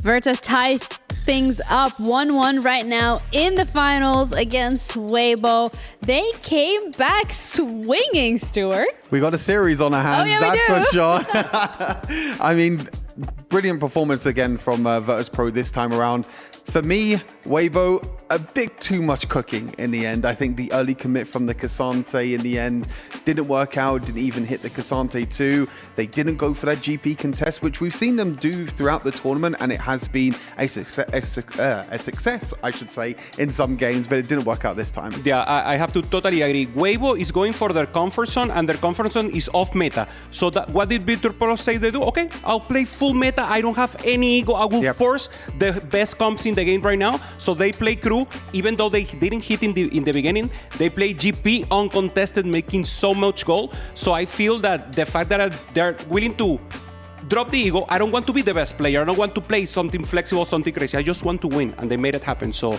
series tied 1-1. Yeah, 2 portable forges as well for Waybo Gaming. Hit the Manazane, which is a very strong artifact, I should say. But, I mean, hitting the Warden's Mail, went into Samira in the end with Volibear. Again, a composition that we don't get to see too much in this tournament. And I think this is one of the reasons why we'll see throughout the highlights as well that this Samira board didn't work out. The Cassante board also didn't work out. Yeah, Killian playing for free the GP, getting double economy outings just in case, and being able to hit. And then maybe excess of creativity for Waybo. LBTC playing reroll Jace into Battle Academia. Maybe he didn't hit the Katarina, of course.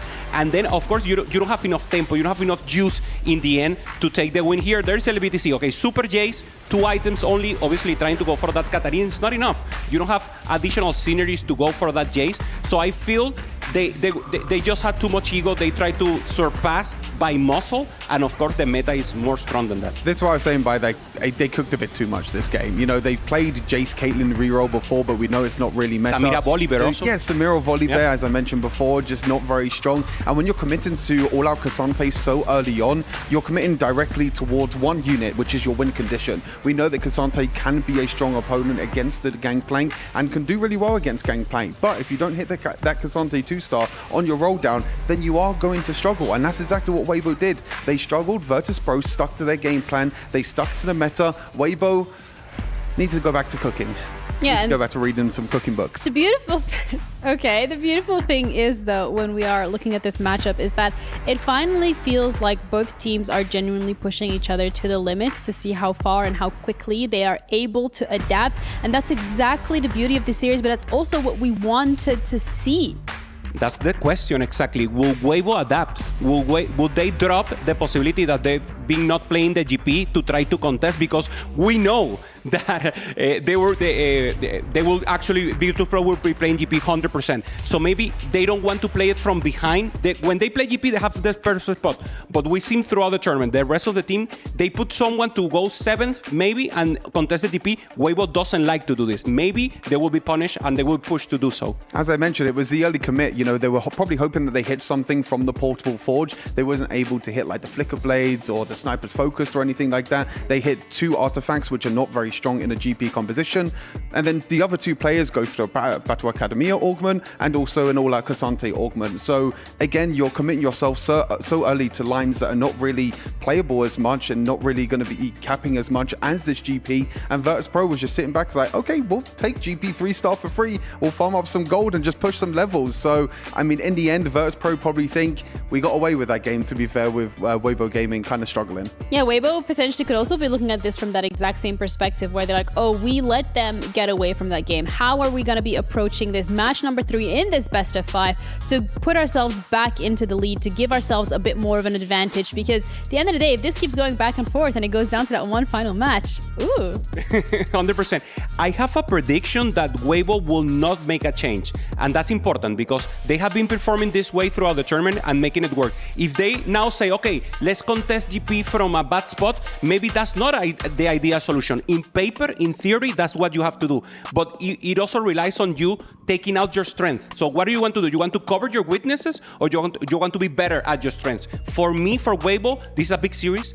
You can take some more risks. They can stay on their playstyle that is actually working, maybe not in the last game. I think you bring up a really good point that Waybo are not going to force GP. Even if they're in a position where they have to force it, they're in a position where they're able to just say, okay, we can leave the GP. We don't have the correct line. We don't have the correct position to be in. We don't have economy early on. We're just going to play our own individual lines. We're going to play what we're comfortable with Guan as well. Of course, we know he's played the most games on All Casante, so he's a player that is already very, very comfortable on this line. But I wouldn't be surprised if someone gets in a very strong spot to play Gangplank in the next game, they will play at Waybo. But I think if they don't, then they'll probably skip it like you mentioned. Are we sticking with our predictions of 3-1 for Waybo?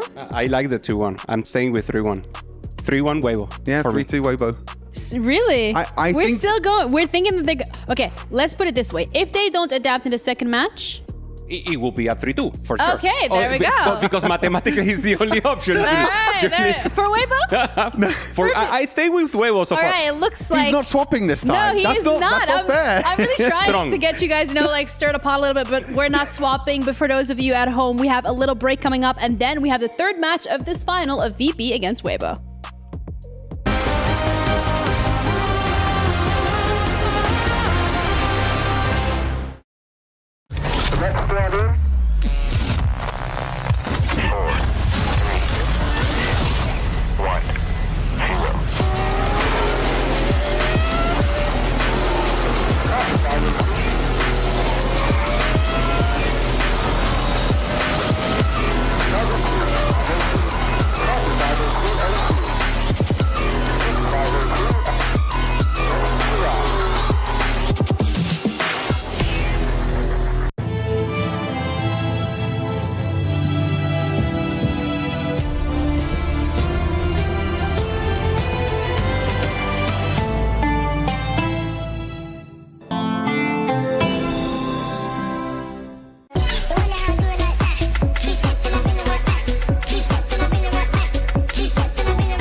It's getting tight, boys. It's so close. It's so incredibly close. Sandstorm, who do you think is going to win this thing? No, I want VP to win. You want VP, but who do you think is going to win? I also think VP is going to win. You think Virtus.pro is going to come back and win this thing? Yes, sir. What about you, Ian? Give me the mic. Waybo Gaming. They are unstoppable, brother. You've seen what they've been doing out here.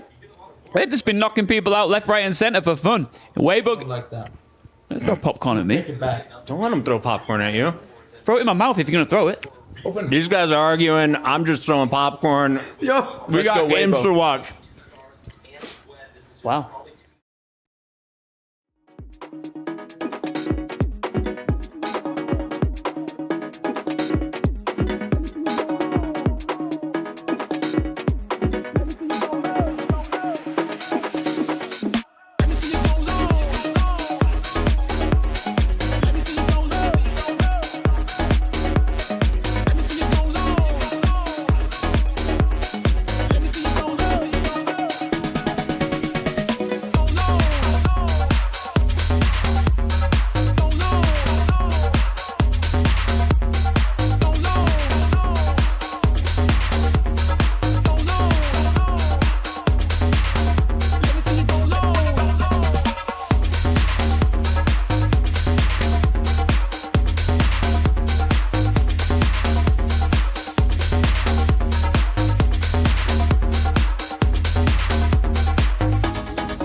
Virtus.pro strike back with a blowout victory to tie the series 1-1 against Waybo Gaming here in the grand finals of TFT at EWC on the SMB Esports Arena stage. Casanova with Panda and Clement on the call, and we're jumping into our next game. Game number 3. We've reset to a best of 3 in our best of 5 here with a 1-1 tied up. Who do you think is going to be able to bring this home? Ooh, I think Waybo Gaming is going to buckle down. They had a little bit too much fun in Game 1, thought that they could get creative in Game 2, playing a lot of unorthodox lines, letting GP go on its own. They'll probably play more meta coming into Game 3. The big question is, does NCC1 bounce back individually to 8th place to start things off in this grand finals? His team still was able to clutch it up in Game 2, but I think for his own mental, for the team's morale as well, he has to try and maybe become that all-star player, maybe find that fast 8 line he can stabilize on in Stage 4 and come back in a big way. We'll see what the first augment will be, especially what type, if it's gold or prismatic. We saw how different the games were with Waybo versus Aegis when it was a prismatic augment start, for example. 8-8 in Chinese can mean goodbye, or it can mean I'm your daddy. So, you know, different lines and different outcomes potentially for NCC1 here. He has been a long-time player in the scene, one of the oldest competitors. Did go into TAC Crown in Season 8 coming into it, so he's the eldest. We have talked about VP, really looking to him for direction. Maybe he can finally show up in this Game 3. Blowout victories back-to-back, one for each side, both on a Scuttle Puddle-esque setup. I mean, I guess they really were just Scuttle Puddle because we never saw the crab wave. True. Maybe this time, a little bit lower econ, a little bit less craziness as we get in, and maybe those resources kind of were conducive to the strategies that led to the blowouts. Maybe a few more component anvils as well for the reroll line. I think we saw a sneak peek. It might be a TF for this encounter for game number 3. The one big question is, does Waybo Gaming change their big picture game plan? I think a lot of their success up until now, especially when they've been tested against strong teams, has been around counterplay, around target griefing one player, in some cases 2 players like we saw with Aegis, and trying to send them 7th and 8th, and then the rest of the game will play itself. They might not have the strongest win-out players, but as long as they do that, their job is basically done. It backfired in this game too. I wonder if they play more proactively around their own game plans, let the opponent try and grief them if they have a stronger position, for example. Especially looking at the fast 8, fast 9 lines. Like you mentioned, Clement, during this last cast, there just wasn't really any scary boards coming to the late game from Waybo Gaming at all. There was no ace. They had 3 brawlers. Their strategy was all about punching down, and it did work for NCC1, but Morris was able to escape with that Sork line. I think what we're learning from this series is that you cannot really trust your win-out player to be someone that's been lose streaking the entire time. You have to shift your game plan around that, but at the same time, you need some meta lines to keep you alive in the late game. Well, Panda, you asked for some more components, and we got Twisted Fate Encounter, a couple of anvils for everyone to be able to basically lock into whatever line you want and find those best in-slot items. And typically what has been most contested have been those bows coming into the carousel, so this does free up a lot of those lines. If you want to go for the Gwinsus in terms of the Jin Mundo or the GP, you are more freely able to do so and start streaking. The units that most, I think, are hungry for best in slot are, of course, GP and Karma in this current meta. So bows for the GP players, the crit gloves for the Karma players, that'll be incredibly important to build the, I think, almost necessary Shojin Jeweled Gauntlet Striker's Flail, which is what Karma needs to really burst down the front line and snowball those fights in her favor.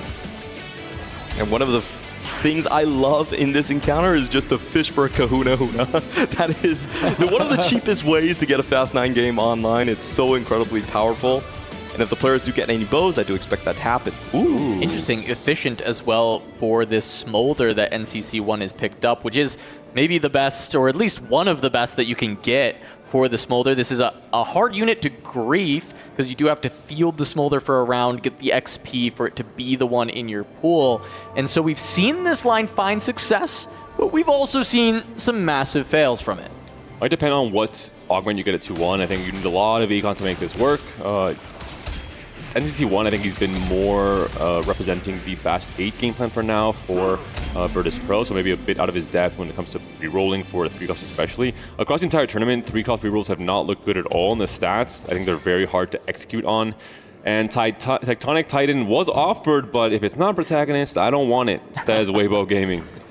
Yeah, it doesn't offer you the tempo as the prismatic version does. Will people be taking branching out? This is kind of the interesting one because we have seen players get bitten by this, even though it offers alternative win conditions. Schoolyard Justice has been picked up by Maris, the Garen hero augment. So we've seen Zach before from Salpimi. Now we are seeing one of these hero augments locked in without protagonist for Virtus.pro. Build you're looking for is definitely going to be that Rage Blade angle that allows Garen to cast so much. We do see a branching out. What will the emblem be here for Tianlong? Yeah, we just see him immediately communicate with his teammates, deciding where to go with it. He does Cannon hero augment as well for Guan. So the battle of the hero augments, 9,000 volts picked up, and the Wraith emblem picked up here for Tianlong.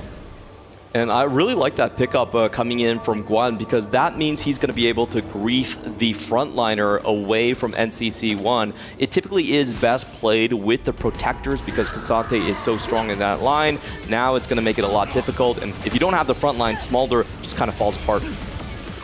The Wraith emblem being picked up as well. This is another comp that can kind of cap pretty high as the 6 Wraith. Whether you're using it with a Kasante or with if you go all the way to the Varus if you're able to find enough early tempo. Not sure it will be a Smolder line 100% for sure for NCC1. It was just an open angle, but I think depending on the augment, we'll see what he commits to. Yeah, and interesting for the Tianlong board that he could have had an open Guinsu and just slammed all of his items, so he's not going to go for the Kale line. Very interested to see where he ends up. Most likely still in the all-out position coming in for that Wraith. Over 9,000, a little bit late for the Garen, 1 round late, let's say, but still could be a strong start. 5 Garens already. This is not protagonist. You don't get the Garen for free. You have to actually work hard and roll for it like a normal 1-cost reroll on stage 3-1. The bigger question is, with the component anvils used for TF, you weren't able to find the Rage Blade components. Gangplank 2. Is that a GP from Caretakers? Or is it a Mundo? Oh, that is a great question. If we get a GP, then that kind of sets a lot up for the game. It's also a perfect 2-item setup already for the Kennen from Guan, so the better spot from the hero augment for the player from Waybo Gaming. Incredibly strong openings for all these players right here. I've just got word. That's a Gangplank. That's protagonist energy from Sao Pimi. He's done it time and time again in this final day of the Esports World Cup TFT 2025. And wow, what a hit from Caretaker's ally. It's always Salpimi. The protagonist Zax, the Golden Quest, and now Caretaker's Gangplank. He is the protagonist himself. He's got that energy coming in. He was so good in those interviews as well. Just steely determination. Everything was a statement when people asked him about things. 100% absolutely going to take it back for CN again. Oh, Milo? Most likely with Rising Chaos being able to break that streak. You can see the Rising Chaos, all the orbs coming through. So Milo, really good spot to win streak throughout the entire stage 2. Virtus.pro's done a great job of holding that across the tournament. Often it's been on the back of Kion. And well, funny enough, Kion's also on a 3 streak for this game as well. Ooh, off that loss though, Salpimi has a second pick on the carousel, and there's a lot of interesting options here. 2 pans, a spatula, and just 1 bow. The bow has to be denied from the Gangplank player. Maris does his job, but now there's 2 pans open as well as a spatula. And Salpimi will be taking one of the pans. Tianlong takes the spatula. So for Waybo Gaming in its entirety, and LG takes the pan. They get all of them. Full prio on all of these incredibly sought-after components. This could maybe warp the entire game plan for Waybo Gaming. Tianlong already having a +1 with the Wraith, so I mean this could be +2 Wraith theoretically, but also just an additional trait that you're being able to put onto your board. Maris was forced to take the bow for the Garen and also deny it from the Gangplank, so this very interesting carousel allowed a lot of benefit toward Waybo Gaming. They had most of their players on the bottom side of the standings. I was very surprised that NCC1 with the first pick right there did not go for any of the spats or pans. Instead is just focusing more on the Sork line as we've seen before. On the other hand, for Tianlong, this might be another chance for him to start to play flex again. I wonder if he can play that Wraith sniper line. It's incredibly powerful and one of the only lines that can use up to that 6 Wraith. Do we see a Crystal Gambit game from any of the Waybo gaming players? They can try and go for a Crystal Gambit emblem. It's early into the game still. That can be a win condition in and of itself. And you're finding the spatula component essentially for free from a carousel, so the value is definitely there. They are the ones with that option as we're going to go into the last fight of Stage 2. Keon and Milo still on the full win streaks, and we have 3 full loss streakers with Maris, NCC1, and Tianlong. And so many times we've seen NCC1 in this position during the semifinals. He was able to be bailed out twice in a row and escape that 8th place. But our first 2 games of the day, 8th for NCC1, and you have to think, does that start to weigh on it? Do we see a perfect win streak and lose streak Stage 2 from Virtus.pro? It's Kian versus Salpimi. Kian's looking to win this fight, but he's looking at a GP2 in front of his poor Lux 1 with just a Shojin. Will Lux target the GP in time, though? That's the big question. Yeah, he's the weaker of the 2 win streakers for Virtus.pro, but this Kennen is trying to anchor the front line. The Gangplank just not taking enough damage, as we see Tianlong does end up taking another loss, gets the full loss streak. The Gangplank just not really going down. And that is just going to be Gold Farm once again. We are going to get overtime, and maybe that makes the difference, but it does not. That is just going to be 1 more gold. We'll have to see if Milo is able to keep his streak, and both of Virtus.pro's win streaks actually broken. NCC1 now the only one with the full streak, and Econ. Here comes the grief game. LBTZ now on a 4 win streak of his own. We're looking at the roll downs from Guan and from Maris, both on the hero augment. 6 cannons right now. A heavy roll down on this PvE round even from Guan. So just making sure he's not going to get target grief has rolled down to under 10 gold already. Holding Garens as well in the process, so double duty for Guan in this current setup. Yeah, gonna get a little bit more money for Maris though by holding fast. Not too many Garens out of the pool, and still on par with the Kennons as far as the hits are concerned. We're gonna have to look at Maris's roll down to see if he can just find that Garen straight away. It's really important to snowball on this Garen because every single spell cast you get permanent HP. It's going to be 7 Garens right now. If you don't have the Garen 3 online in Stage 3, this line really is not worth playing. I assume you, like with Gangplank and with Vi Knuckles, you have to roll very heavily because of the snowballing like you just mentioned, Clement. Imagine it's correct to roll to around 10 gold at this point in time for Maris. He's holding cannons as well, double duty, 6 cannons held by Maris at this point in time. Waiting on 30 for now, so taking his sweet time, thinking that this Garen 2 is going to do enough in Stage 3. And we have the answer for NCC1. He is going to be pivoting into stabilizing on Stage 3. He probably realizes that he has 2 teammates in the Sork spots, doesn't want to take any of them over. He's just going to have to play for tempo here. And we do see the Mundo 2 being picked up though, and this is one of the best units for trying to stabilize in Stage 3. Having a very good carry. Yes, the itemization is a bit wonky for the Syndra, but end of the day, the healing is going to be able to keep this Mundo alive and hopefully be able to find some round wins. And it looks like that Unstoppable stun might have bought enough space to try and close things out, but the Ginsu's fully ramped. 1 more cast, not enough. Guan going to keep the loss streak for NCC1. But honestly, when you're on that big a loss streak, 1 unit loss is basically a win. Gold augments coming in from the board here. Salpimi, we already know he's on the GP line. He could be playing for a level 9 GP. We haven't seen this one. Explosive growth would give him the extra copies, in fact, but gonna go for the potential items instead. Goes for Slammin in the end. Has a Smolder on the board. This could potentially indicate there is a Smolder line being played, but I don't think so in the rest of the lobby. It could have been just for the anti-heal for that 1 round last turn. Taking a look across the board, NCC1 is going to reach into his bag of tricks, a magic roll. We'll see what he finds. If he does get the triple duplicators, that could be a way to kind of stabilize Stage 3. More slams from Salpimi, just going to be the Striker's Flail. Not having those best-in-slot items for Gangplank might be the saving grace for Virtus.pro in this game, because the Gangplank is just going to be used for tempo. Yes, it'll 3-star, but it will be a while before Salpimi can start to replace some items and find exactly what he needs. NCC1 has swapped his role entirely, no longer the fast A player on Virtus.pro. Instead, going to opt to try and stabilize, has rolled up to 10 gold on level 6. Playing for the Mundo Jin line, Syndra has been sold We will see if he executes its plan accordingly for Virtus.pro and tries to win most, if not all, of the fights in Stage 3. His job is just to outplace Tianlong. Tianlong also most likely going on a very similar Jin sniper line as well. He does get the extra HP out of the magic roll, but not finding the Jin 2 is going to hurt. As I say that, gets it immediately.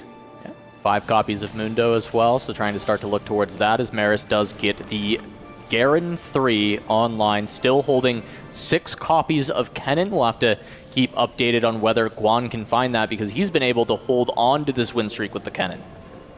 We were talking about the bows from the carousel. He's able to find the Guinsus here. Now, it's important to remember Schoolyard Justin takes your Garen into a fighter. So he actually scales his mana based off of auto attacks. That's why this is one of the best items for this augment. And of course, with Battle Academia, the more that Garen casts, the more max HP he is stacking for the rest of the game.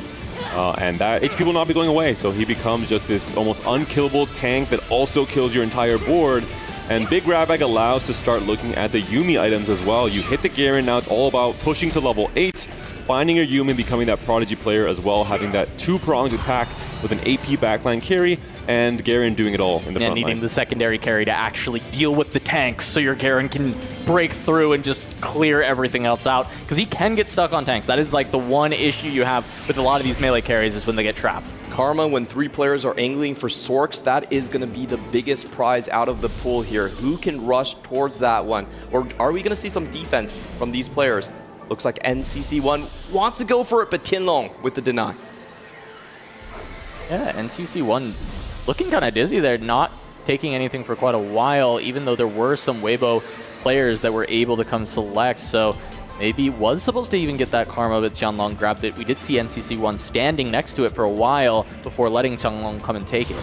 We're still seeing a Pan and a Spatula open for LBTZ and Tianlong. No Crystal Gambit game plan, so it will not be the option. GP3 has already been found by Sao Pimi, thanks to Caretaker's ally. Slam in pickup, knowing he doesn't have to roll much on level 6, is now already level 7, can try and find the Rise to fit in the Formentor, and this is starting to become a very scary game plan from Sao Pimi. The thing is, there is no GP game plan on the other side. This is the second game in a row that we have not seen a GP be contested. Will it yield different results? I don't think so. This time I don't think they have a choice. You get the Caretaker's ally, it's very hard to contest into that, and so now it's going to be into the Garen. It's a big test. Garen, Hero Augment versus GP, kind of Hero Augment as well with Caretaker's ally. It's Garen all by himself. The GP can't access. Can't get there, so there's no stretchy arms, and well, this is actually going really in favor of the Garen, but I think still the GP will win. It's going to be a much smaller loss than it could have been otherwise. You gotta farm a ton of casts because of that, so that works out.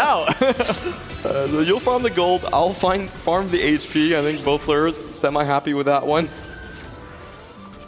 Where is this going? Double IE setup, I guess, yeah, it's going to be Cassante. We don't see the all-out right away for Milo, so trying to take a page out of Guan's book, not quite able to find it. We do see a retailer on stage 3, not waiting until stage 4, and we are not seeing all-out. Yet again, it has been a miss, so really unfortunate here for Milo. Another reroll miss again. More. He's on 67 HP, so still somewhat fine, and we're right up on the PvE round. Oh, another miss. Miss Ezreal. Okay. Double IE, Edge of Night. We'll see if Milo can win this next fight. At least he's on a 3-loss streak for now, facing off against the 9,000 volt from Guan's Kennen, and it's still a Kennen too. So despite the very early roll down on level 4 all the way down to 10 on Krugs, not able to get any closer to finding that Kennen 3. Not finding really any copies while continuing to regain the economy. Was on 6, now just on 7, finding a single copy over the last little bit that we've seen. I'm fairly surprised he's still 83 HP, despite not having a Kennen 3 and staying on level 5. That's just goes to show you why it's generally considered the strongest non-protagonist hero augment. There's a second copy of Cassante on level 7. Milo really has to hope he can find the all-out on this upcoming fruit he'll get. NTC1 here to give him some good luck, but it's going to be tough. This is one of the problems with playing and angling for all-out Cassante. There's a chance you just miss the power-up altogether. Yep, and usually what you do is you're forced into the volley bear game plan if you don't find it with your last power-up. It's very possible. He only has one chance to get it. I know that he's going to tailor with a random tank. That's what you can still do on this patch. But if he doesn't hit, volley it is. All right, well, it all comes down to this as he does get that remover. See if he rolls first or if he goes for the remover. All there out it is. is All there. out is hit. Crisis averted for Milo. Tianlong, an early Varus on level 8, has a setup that, I mean, with the Wraith emblem, you're going to be playing for the 4 Wraith for now. The Sniper backline, the Mundo 1 still is a little bit worrying if that's going to be his main tank going forward. Does find a Swain upgrade alongside a Leona. Trying to go for a little bit of a Bastion angle. So many pairs for Milo, not able to hit any of the upgrades just yet, has rolled down under 10. Still having a decent amount of HP to buffer, but is on this big loss streak. We'll see if the all-out Cassante can stabilize. We've seen it stabilize on Cassante 1 plenty of times, and it looks like this might be the case this time going up against LBTZ, who has been starting to lose quite a few matchups himself. Looks like there's going to be no problem for the Cassante. Because Waybo Gaming has so much HP across the board, they're pretty happy to just start rolling on 4-2. None of them are rushing a 4-1 roll down. You look 1-2-3, all on Waybo Gaming's side right here. Salpimi even with a 4-win streak. But at the end of the day, the HP numbers are just incredibly even, right? Yeah. It is a very tight margin. There's not a huge blowout like we've seen previously. So it kind of comes down to, are there anyone in terrible spots that are free-falling? And also, who are the win-outs that we can identify? Yep, this is the Yuumi board coming in from LBTZ. Keon most likely going for the Sork stabilization. It seems like VP really like their chances going into that one. I'm not a huge fan. We'll see how it ends up, but no Yuumis so far for the side for LBTZ. Star Guardian pivot potentially for now. You have the Jinx pair, you have the Poppy online, you have just a weird mix of all 3 meta AP lines it looks like here. With the 6 Star Guardian, Rising Chaos, at least just leverage this for now. You were loss streaking, but we've recognized the HP values, and at this point, if you can just start winning fights against VP, you might be able to put your team in the best position to win. Salpimi removes items for his fast 8 players to start hitting. This might not be enough, though. I still think the GP3 has a good chance of taking over this board. Let's see if Rising Chaos can get enough casts to power through. Interestingly, Salpimi does end up putting all those items onto a Kabuko that was on board for Slammin'. However, that's a Kabuko, so if he was wanting to reroll those Kabukos, he's going to have to sell that off. That's such a good catch. Not able to sack for his teammates because he had Slammin'. Juan still no Cannon 3 it looks like. And he's down to 20 gold on level 6. We're in stage 4 already. This is a 1-cost reroll, so maybe not quite the spot you'd like to be in. Still a Kali pair for Milo here, so still missing a few key upgrades. Has on the Cassante though. Can this Cassante do enough in stage 4 just by himself here for Milo? Meanwhile, I mean, Virtus.pro are finding the hits that they need. Artistic KO just picked up for the Jhin, alongside having the 3-star Mundo, which is the most important part of that comp, but you do need to find the damage. Now, Artistic KO, you're halfway there. Just have to hit the 3-star Jhin now. When I see this board, I'm pretty sure that Tianlong is dead. The Varus board deals terribly with Akali and All Out. It has very little single target focused damage. I don't see Tianlong being able to survive against an All Out that hits. Well, taking a look at Tianlong in this fight against Salpimi. Once again, Salpimi is going to be sacrificing. Does have to start slamming to try and make sure that he can get that XP. Already at level 8, potentially ready to push level 9 as he's level 850 gold. So Salpimi having a huge amount of cap out potential and will be looking to anchor for this Waybo Gaming team.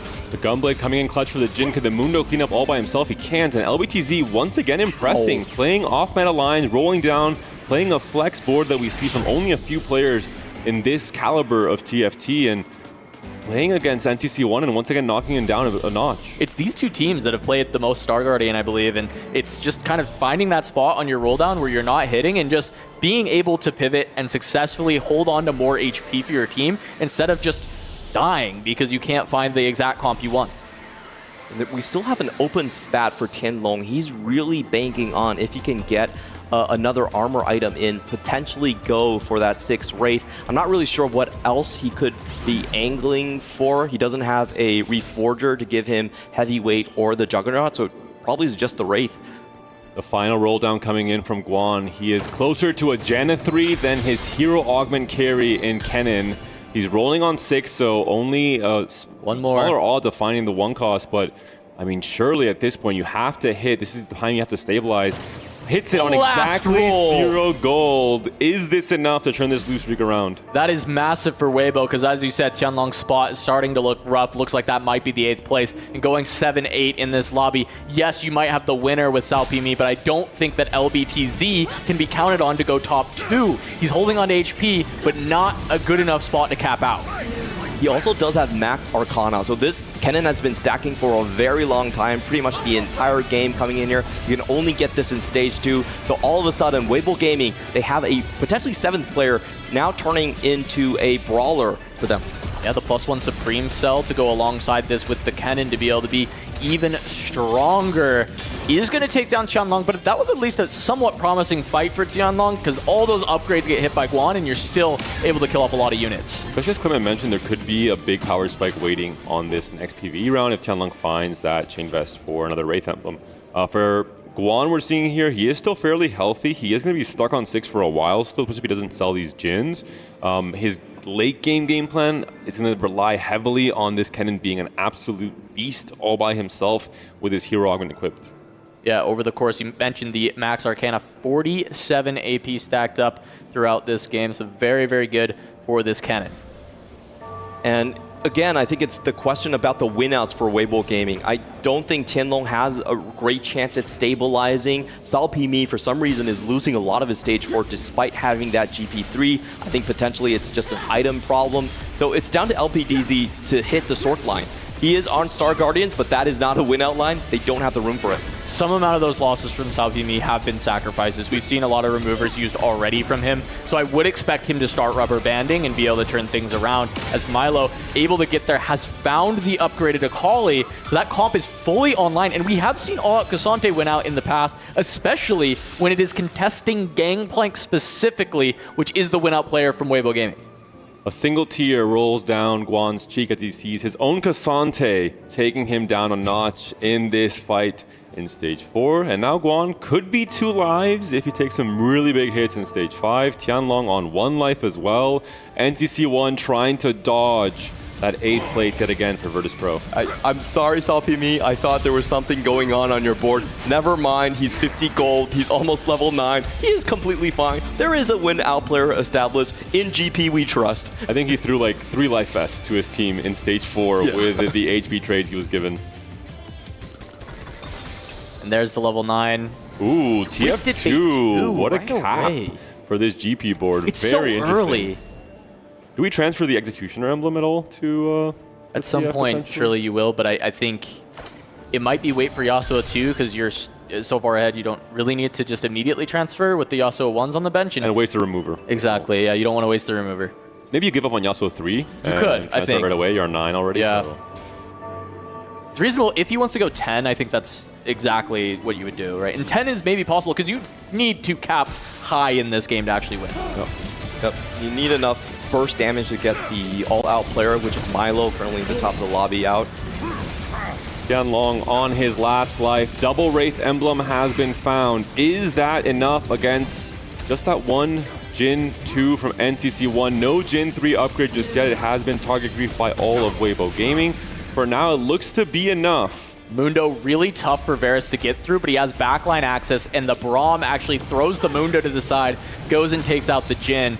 Now, you know, you still have the Braum up. You've got ways to get rid of this Mundo, even though this matchup can be annoying. Gets there in NCC1, 1 life away from the 3rd 8th in a row in the Grand Finals. I want to mention the positioning from NCC1 is actually really interesting. Something that I've learned actually just casting this tournament. With Unstoppable, you don't place Mundo in the front, you place him in the 3rd row. He still goes in, but he doesn't get the immediate aggro. You allow Set to soak up some of that damage as well, and you allow your Unstoppable tank to be a bit more disruptive in the backline and survive for longer. So really cool tech from our players across this tournament.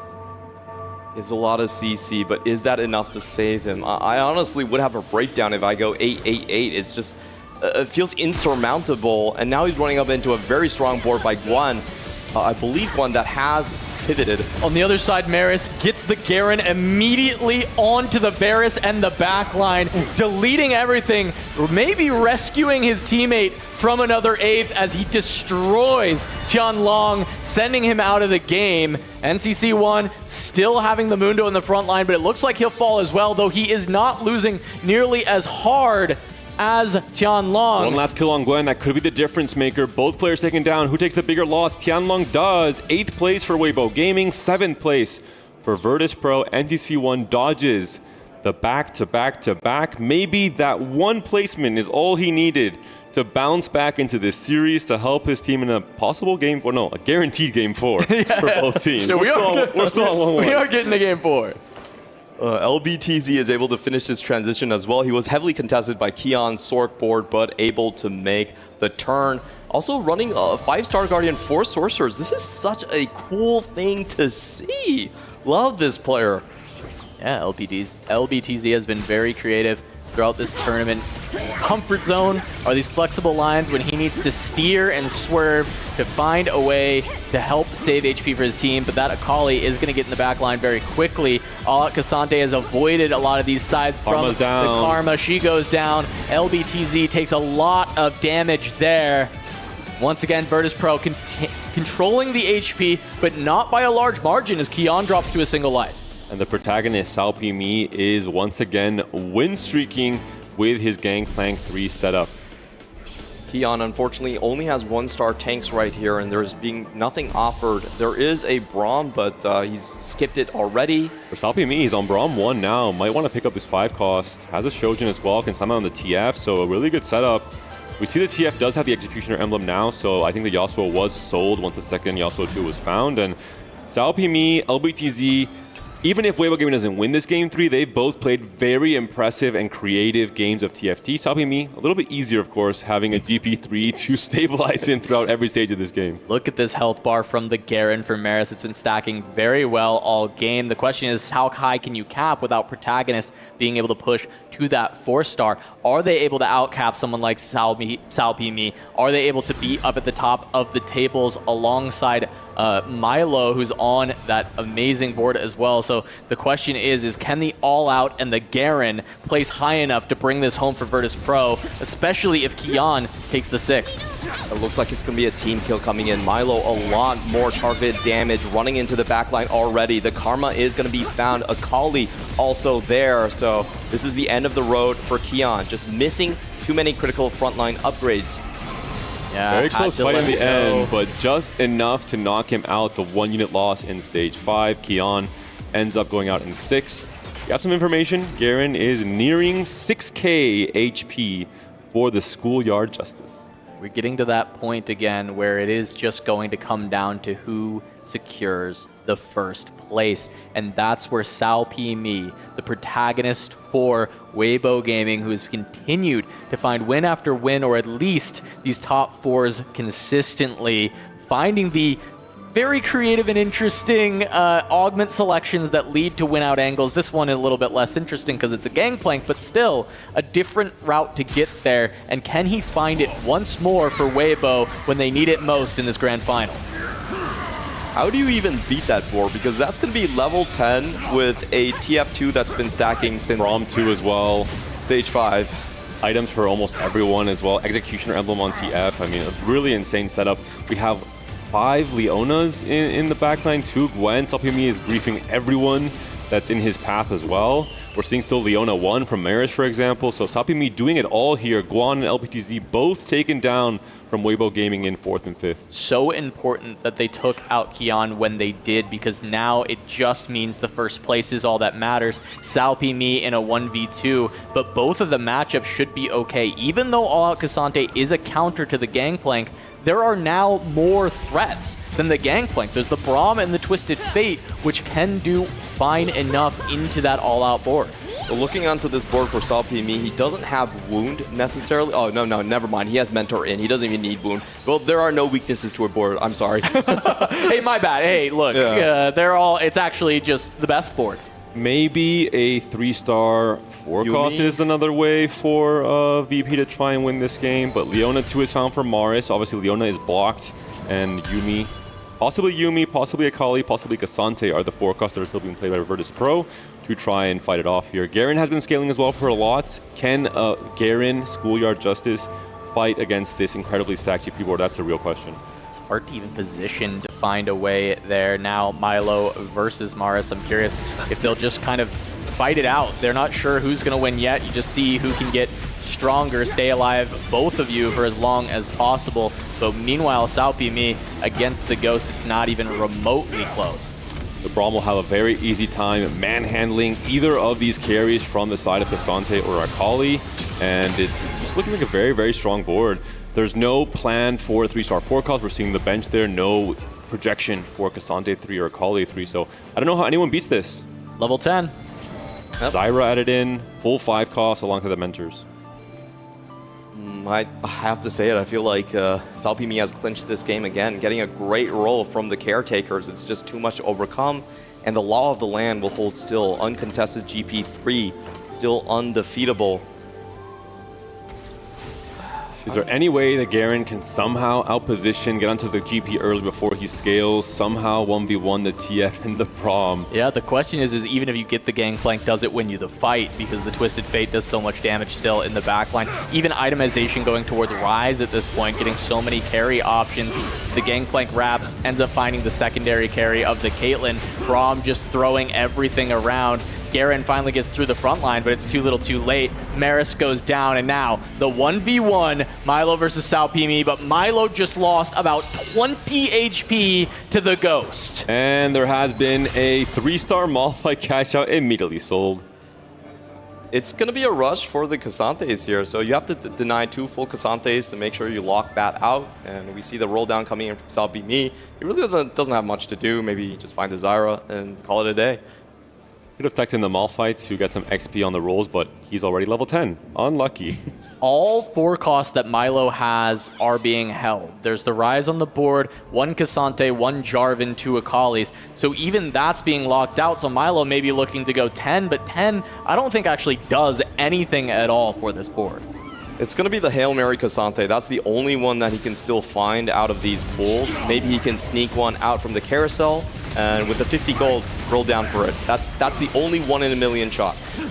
Yeah, we're seeing the fight is just not even close. The Kabuko bouncing up the Cassante and the Ryze. The Cassante has been stuck on that right bottom corner the entire fight. It is a massive loss. Salpimi even has a Poro fan, so the fight RNG would have to go his way a million times for the fight to go in favor of Milo. It's just too much to handle from Salpimi. He has played, I'm not going to say a perfect game of TFT, but at the end here, he's not allowed any counterplay whatsoever from Milo to sneak back into this game. GP massively ahead, is able to lend his HP throughout stage 4, stage 5. Now just finds himself in the final 1v1. The roll down already It's not over. a roll down, it's level 10. Milo just pushing 10. I don't think this is going to get you there. I just don't know that it does really much of anything to make up in that fight. I agree. You kind of had to go for the Hail Mary. Now, are you going to hit Cassante 3 with just a 50 gold roll down on 9? Probably not, but it would have been a chance to actually win guaranteed. We spoke too soon. The Kennen 2 power spike. Surely that will swing things in favor of Milo. 4 HP and maybe the biggest dream of all in TFT. Salpimi on a victory march once again. The hero of Waybo Gaming all day long, trying to close out another win. Cassante trying to get onto the gangplank, but the Edge of Night will just let the Braum finish the job, and Salpimi and Waybo Gaming are going to go up 2-1 in the grand finals.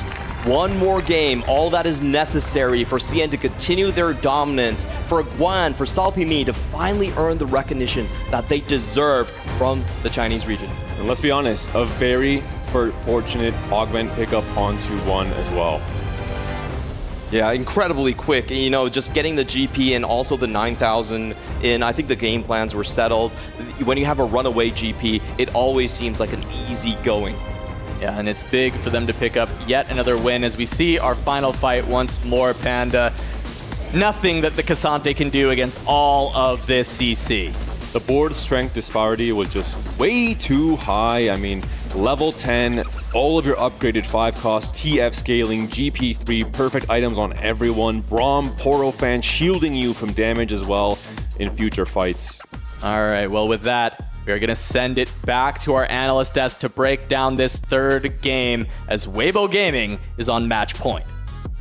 Waybo Gaming bring it back in the third match, bringing now as well as the casters mentioned on that match point. Really good position for them to be in. Coming into this match, we said, Jupe, we were like, we want adaptability, we want to see whether or not they're going to change their gameplay. We want to see how far they have actually been tested and if they can mentally reset. And the answer to every single one of those questions is yes. Exactly, and it was destiny because we were talking about they don't like to play GP. They got caretakers, so the game forced them to play GP in a perfect spot. But I want to recognize Milo because he got tempo items. I was concerned. I was like, okay, they don't play GP. These items, I really don't like them. He used it for tempo, and then in the late game transfer to favorite items on that GP. I mean, Milo just stopping me playing perfectly right there for Waybo and taking a huge win.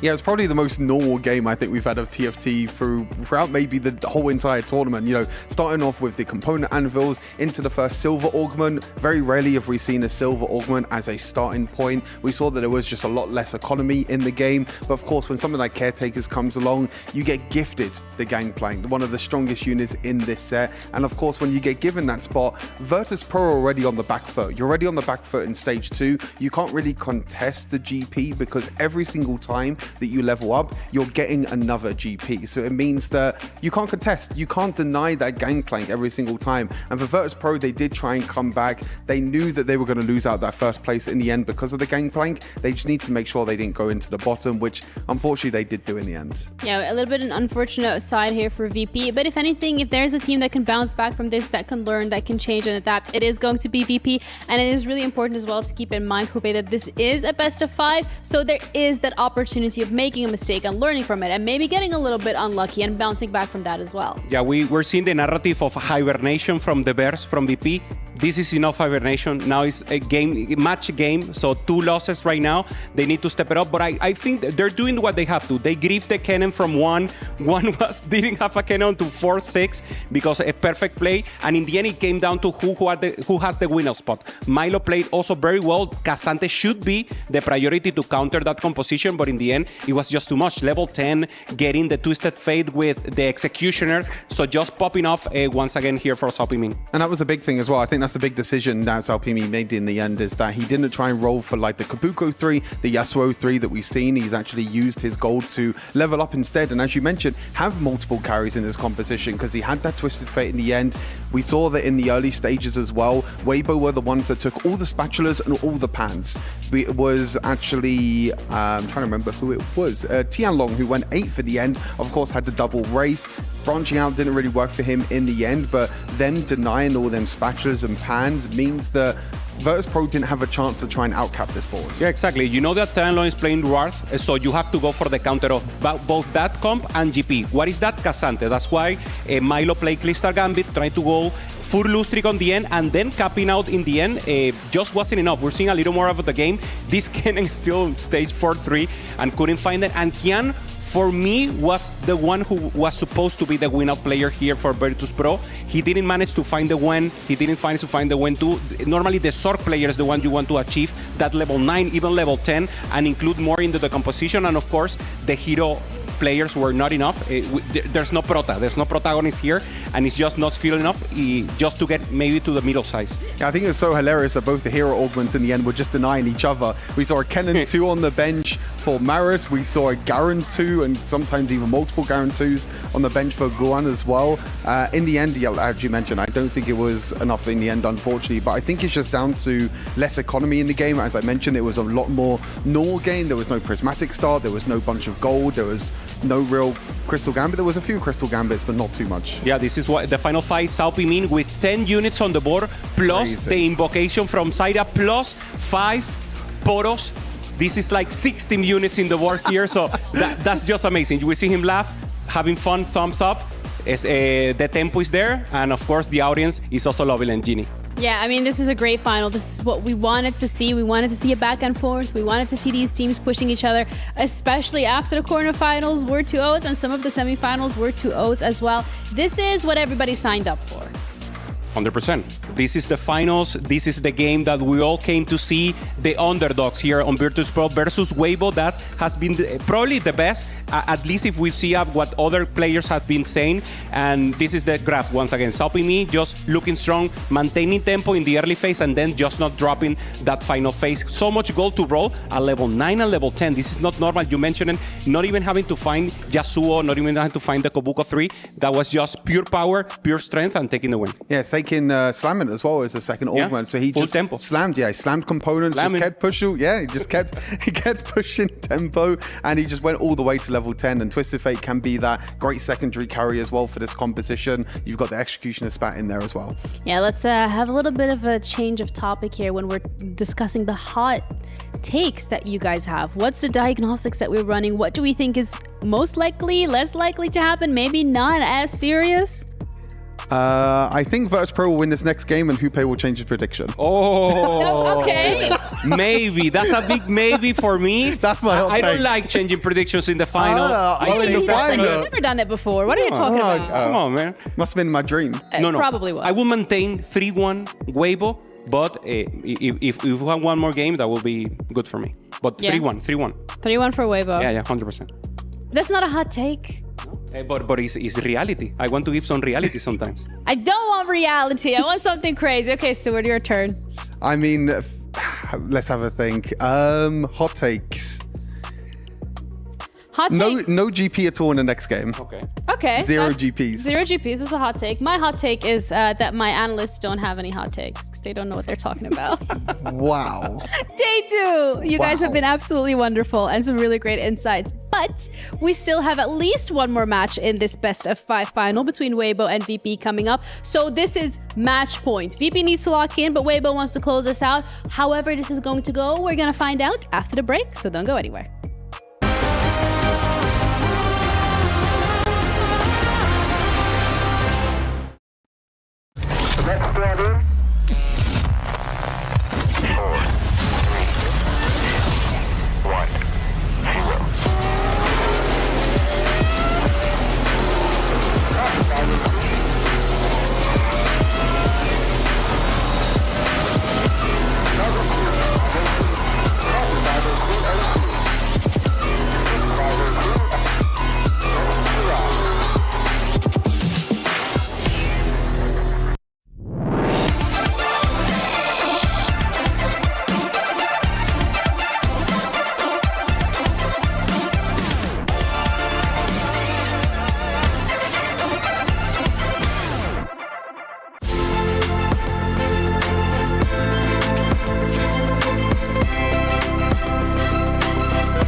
What's up, guys? It's Pucky out here in the crowd, and I found myself a counterfeit. We've had a great final so far. VP punching back. Do you think they can come and pull off another upset? I really hope so. I was so afraid during that second game. I was like, please don't be a 3-0. These teams deserve much better than that. Yeah, it would be a little bit one-sided if we saw it play out that way. Fortunately, they've shown some life. But let's talk set 15 and what you've seen this weekend at EWC. Any big surprises coming in? I think, honestly, the biggest surprise is just, well, firstly, how much the scene has developed since 2024. And during the context of this tournament as well, how much better the teams have gone game by game. I really hope the 4v4 scene really picks up as a whole, because honestly, these teams have shown us so much growth in such a short amount of time. Imagine what they could do with a full year. I love that call out. And talking about Virtus.pro a little bit, I asked them, what would you do with your prize money? They said, well, if we win it all, we're going on vacation. Oh, did they say where?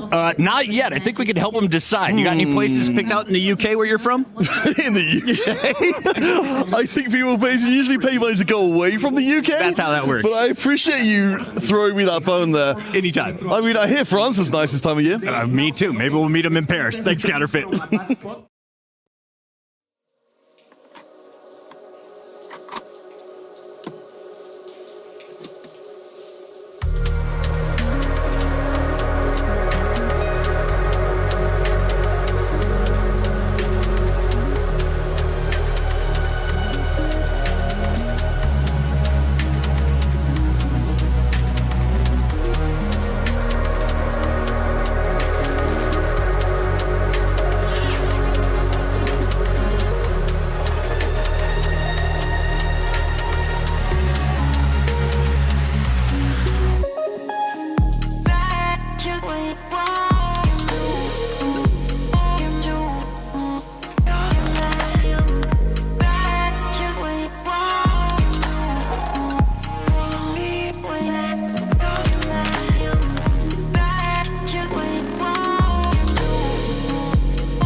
Waybo Gaming are one win away from being declared the winners of TFT at EWC. Here on the SMB Esports Arena stage, I'm Casanova, joined by Panda and Clement, as we are getting ready to jump into game number 4 of our best of 5 in this grand finals. VP still in great spirits right here. They're laughing with each other, they're communicating, and even though that final game, the final fight wasn't that close, they are moving closer to Waybo Gaming in the series. You know, NCC1 going into 7th place and taking the last game into sudden death instead of a blowout. There are some small improvements. We'll see if there's going to be a warping augment, especially. I think the caretaker's ally from Salpimi obviously really dictated the pace of that game, dictated kind of a free win-out spot for Waybo Gaming. We talked about Waybo having trouble in the past finding that win-out spot. I think Salpimi's spot enabled LBTZ to play a very flexible tempo game in Stage 4 that really helped Waybo preserve HP and also knock out and grief some other players from Virtus.pro. So all in all, the start of the game, the 2-1 augment's going to be so relevant in what could be the final game of this entire tournament. You often think of prismatics as being kind of the game warping augments that can set you up for that win-out spot, but this time the humble silver, the caretaker's chosen, finding the gangplank for Salpimi so he can declare this road to victory for Waybo Gaming, being that leader for the team, being that win-out player that he has been, the protagonist of the day. And one more time needed for Waybo to be able to pick that up. Will it be Salpimi again? It might feel like we're beating a dead horse talking about how strong GP is, but it is the central pull of all of these series is how you play around it. When someone is too far ahead, there are situations that both of these teams have actually played towards, which is not even contesting the GP, just going for the stronger tempo lines and keeping your HP high instead. Now, I do think that for today especially, it has been down to just beat the GP3 duel. Whoever wins that one has taken the game in the end. But we have seen for Waybo Gaming, all out, a great answer to it. And the same thing tried to be replicated by VP as well in the last game. We've heard Waybo Gaming walking by our door, and high spirits for the CN team. They know they're just one game away from eternal glory, and it will be 3 gold augments for this entire game. Yasuo showing up for the opening encounter. And we've seen this already many times throughout this tournament. A lot of very warping gold augments are the skill disparity or the power disparity, especially with things like solo leveling, treasure hunt for the reroll players in particular. I think some of the big eyes for this game have to be on NCC1. Had a lot of struggles in this grand final, and you know, he's had to be the player who goes for the high-risk lines for the team over and over again. It's a very stressful spot to be in. I just want to see if he can overcome the pressure of a couple tough games in this grand finals and find something, dig deep for Virtus.pro. He's also the least experienced player when it comes to this high-pressure situation, right, from Virtus.pro as a team. The other 3 members have all made it to the TAC round stage. They've all made it to the international finale of a set of TFT. So we'll see what NCC1 can do in this game in particular, if he can be that X-Factor player for Virtus.pro finally when they need him most in this game 4. NCC1 has been to attack round, but it's been a while, so that's kind of the problem here. He was one of the old greats of Vietnam and then resummoned back into the field of battle, coming for the 4v4 format. I do think with the gold augments, what we saw from one of the games in this series is that it gives you a lot of trait-specific combat augments. And those are very interesting because they tie you down, they give you a lot of power, but they also limit you from hugging other players. Players that are running too far away, sometimes you want to tie them down. If you go into those trait-specific augments, then it prevents you from doing so. Early GP for LBTZ here. Usually the flexible player that I think has played a lot of very impressive TFT. I think it's a bit of a miss if he ends up being the one stuck on GP duty because it's a more straightforward line to play. But we'll see what augments are offered here on 2-1 for all our players. Stars are born already, Gold Destiny as well. If it is Stars are Born, I have to assume he is agreeing to become that GP reroll player unless someone from Waybo Gaming has a better spot for him. They may be waiting for Salpimi to pop that anvil, because if he does end up finding the flicker blades, they may want to force Salpimi into the gangplank line to look for that win out possibility once again. So maybe waiting on that and see what LBTZ locks in, and that might tell us a little bit about what was in Salpimi's anvil. I like how disciplined they are. A lot of teams would also pick the Gold Destiny at the same time and then just be stuck with a random augment. They wait until the artifact is decided and then go into the Stars Are Born, most likely the GP line.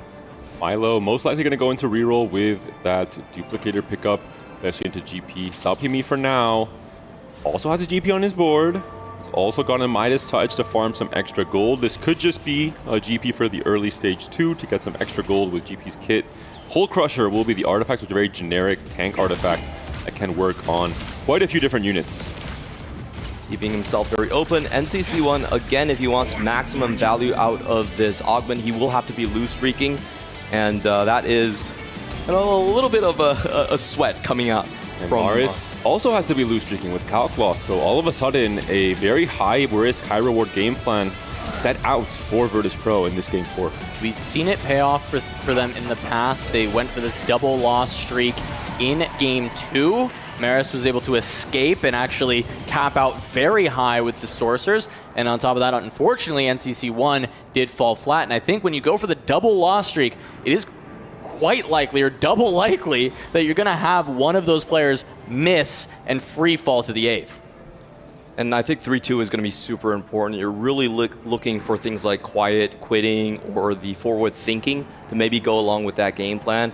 If it's like a full loss streak into finding all of your tempo on stage 4, that's typically what you need to actually stabilize.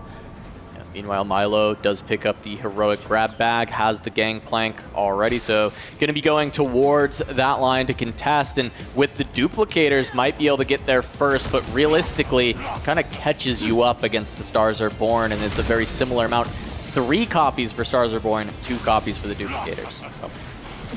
Being able to break the tempo early for LBTZ, though, would be huge, but doesn't look like it. The Kale 2 and the Zac 2, one of the best early Wraith pairings is going to get the job done.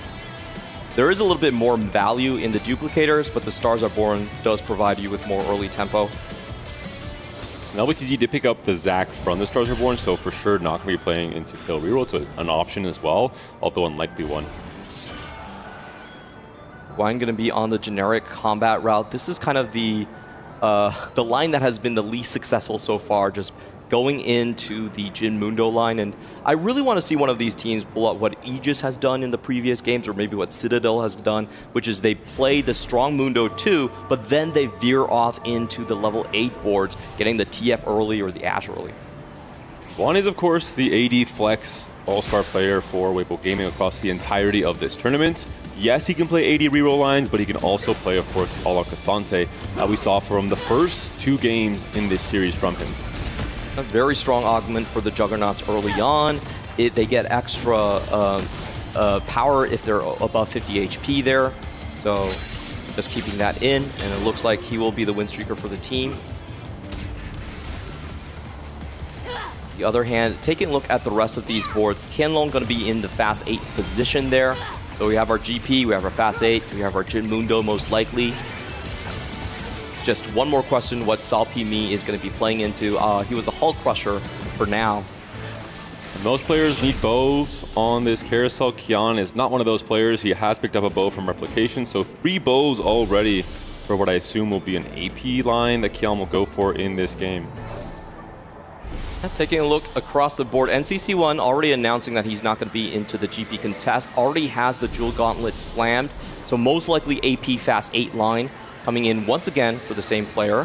And I think Milo is pivoting off of the GP line into the Jin Mundo, and it will be Marius with the Calcloss playing for GP. I think this makes a lot of sense. You navigate around the idea of having 2 10 loose streak players for Virtus.pro, with NCC1 already indicating with Patient Study he's playing for that fast 8 AP line. So good adjustment from BP in the stage 2 and in their big picture game plans as well. The big worry comes in for Maris is if too many GP copies are out of the pool by the time he starts to go for it. That Stars Are Born already taking some. We see when you're late to the punch on the gangplank, if you don't hit on that first roll down to get the 2-star and stabilize when you play it from the loss streak, you will completely fall flat and be out of the game. And this is such a big risk going into this game with Waybo being on match point, but I like to see it out of Virtus.pro. Leave it all on the table, take the big swing, and try and bring yourself back. Yeah, starting from 0 copies, full loss streaks, it is a very difficult task to then climb back. But for now, they are just going to be aiming for full win streaks. Keon getting triple bows from replication here. He's still relatively open on which line he'll end up on. Well, looking to make 10 here at the very least, I have to assume. Yep, does sell one of the Zacks, makes 10, tries to catapult himself back up to 20 gold for the end of this stage 2. An early recon 2 for Keon can save him a lot of HP going forward. It's a question if he's going to reforge it, remove the items and give it to the recon for the full win streak. It's critical for him. He's also fighting Guana, another 100 streaker on the other side. Could potentially sell a Nico and try and make 20. I'm not sure if that's worth it for his future HP totals if he's able to make a Nico 2 as well, or if that's too expensive for Keon from this position. Yeah, tough to drop the pair, but being on 4 Protector might just be enough. Going up against NCC1, that should be plenty, seeing as how that's not one of the other win streakers in the lobby. Not the strongest board, anchoring around that Lucian, but Guan on the other side is going to run into Milo, who is on that full loss, so will be easy enough for Guan to hold on to the 5 streak into neutrals. So we're getting probably the most standard game plans of this entire tournament. A lot of mirror composition, GP, Jinmundo, and the Sorks all coming out from both sides. And as we've seen across this game plan a lot of times, it is just down to, number one, who can force tempo out of the Sork lines. If they fall too low and they have to roll early, that's usually a big out. And of course, the GP battle at the top. From Mars here, full Econ 5 loss streak. It was a Kale with Midas Touch, just trying to get just a little bit extra gold, kind of a pseudo GP backliner in that sense now. But the big roll down will come, I assume, on 3-2. Maybe he feels he needs to get under the contesting GP player and roll on 3-1. Yeah, I mean, it's going to be a big story of this game because you look at how much health was sacrificed by Virtus.pro, both Milo and Maris going on the full 5 loss, nearly open fort. Maris, in fact, actually open forting down to 68. And yes, Keon held on to a full win streak, but after that, Waybo are the ones who have held on to a lot more health. And usually, the differential after stage 2 is very small, but it's big here. 3 levels to 6, which means that he will be rolling on 3-2. He's just going to hold on to the Kaiser for now. Probably try and make that extra loss worth of gold for Kauklos and for the extra rolls as well, and the 6 loss streak gold. Yeah, this is playing it a little bit greedy, but I think he's forced into it just to preserve his best win-out potential. If we think about the opposing situation, its stars are born, and there's already a natural GP from the earlier stages, so that's 4 GPs gone already. It's actually a pretty big hill to climb back from. LBTZ, the mirror match here, only sitting on that 1 Gangplank for now, so hasn't found a Gangplank off of Stars Reborn just yet. Will be a big roll down from both of these players as soon as this fight ends.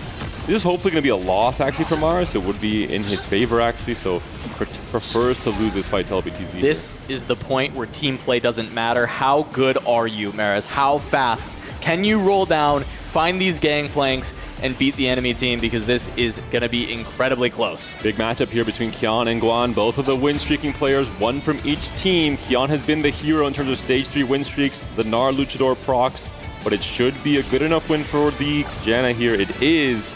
So small win in favor of Keon here, the 6 win streak. And here comes the GP roll downs. Who can pick their augments fast enough and go straight into this one? Ideally, Mars wants to find GP2 before LBTZ can even hit 1 GP because the Stars Are Born is not used yet. Rise really, Rise on pair, insane on 6, but no GPs yet is the bigger problem here. Yeah, still hitting 0, finds Kabuko, just trying to push through, not actually finding anything. The roll down on the other side from LBTZ, not finding a gangplank just yet either, but still a lot more gold to roll. Finds a rise of his own, still pushing. There's the gangplank.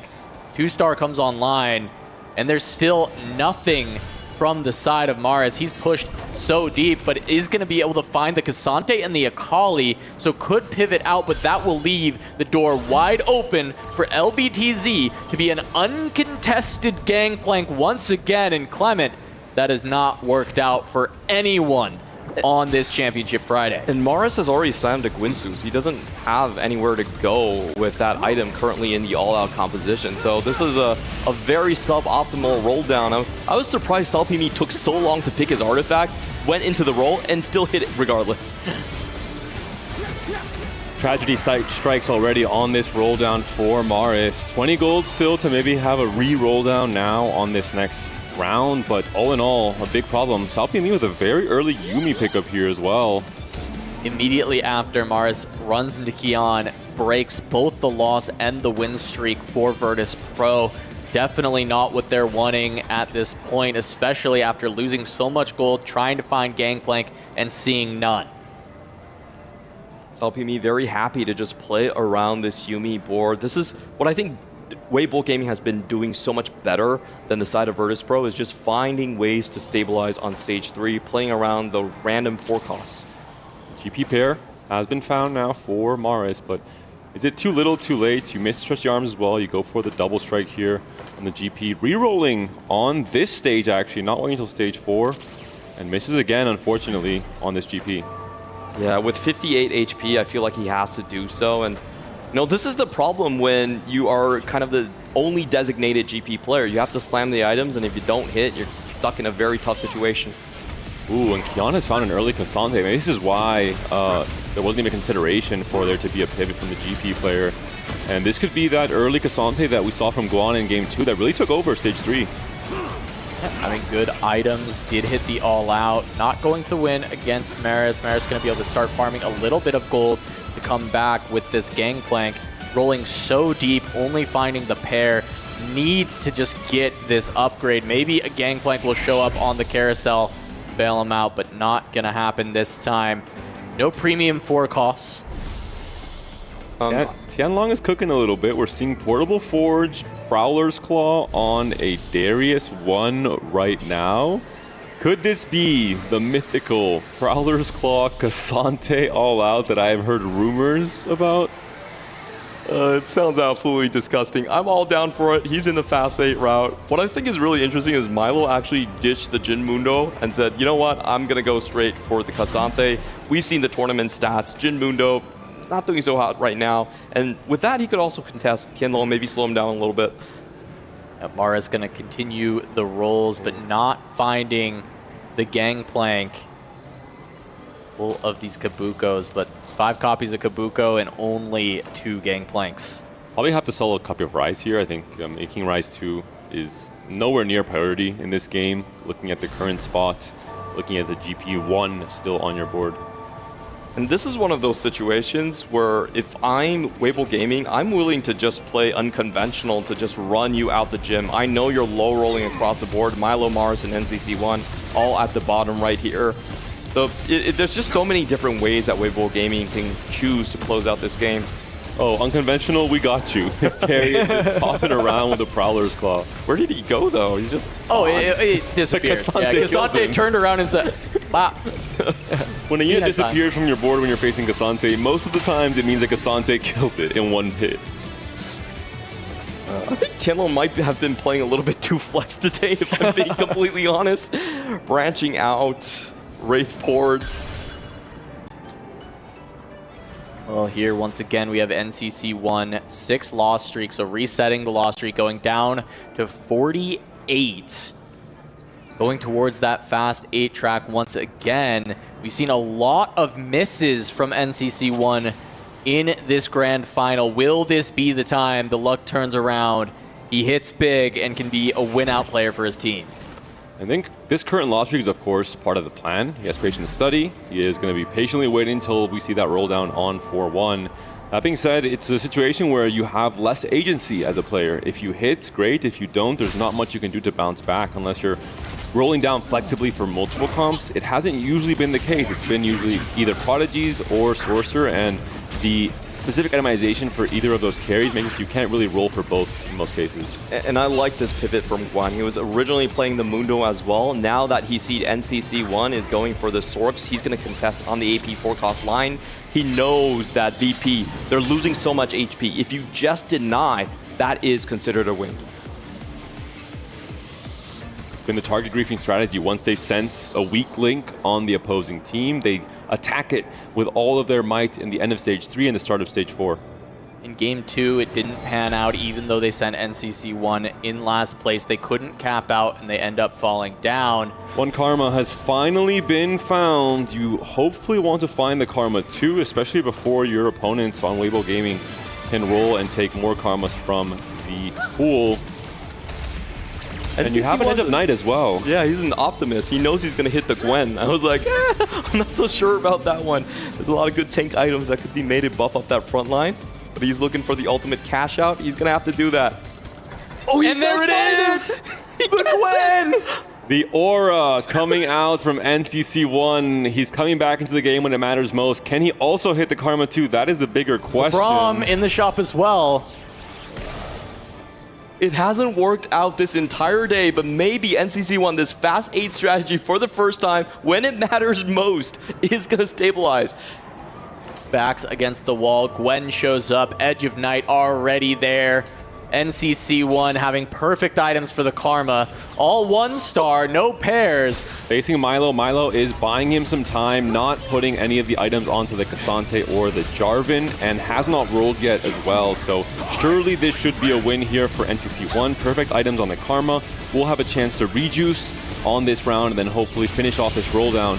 Or maybe try and go 9. He does have Slam in. Maybe he thinks he has to play for a fast line angle with just the Braum and the Gwen he's picked up. Sometimes you just have to believe. Trust the process. It hasn't worked game 1, game 2, or game 3, but now on the cusp of everything, game 4, they try it again. He's been luck stacking. Come on, there's 3 games in a row where he didn't hit or didn't high roll it heavily, and this time around finds that Gwen straight away, and now has the track to be able to find that first place in this game and contest. Reinforcement is big for Kian. He immediately buys the Cassante here to help out his front line, now hoping to find a Yuumi or a Seraphine. There's the first Yuumi for Kian, has a full bench worth of gold. We'll see if he sells anything to try and finish off his 2-star carry. Finds a Seraphine as well early on.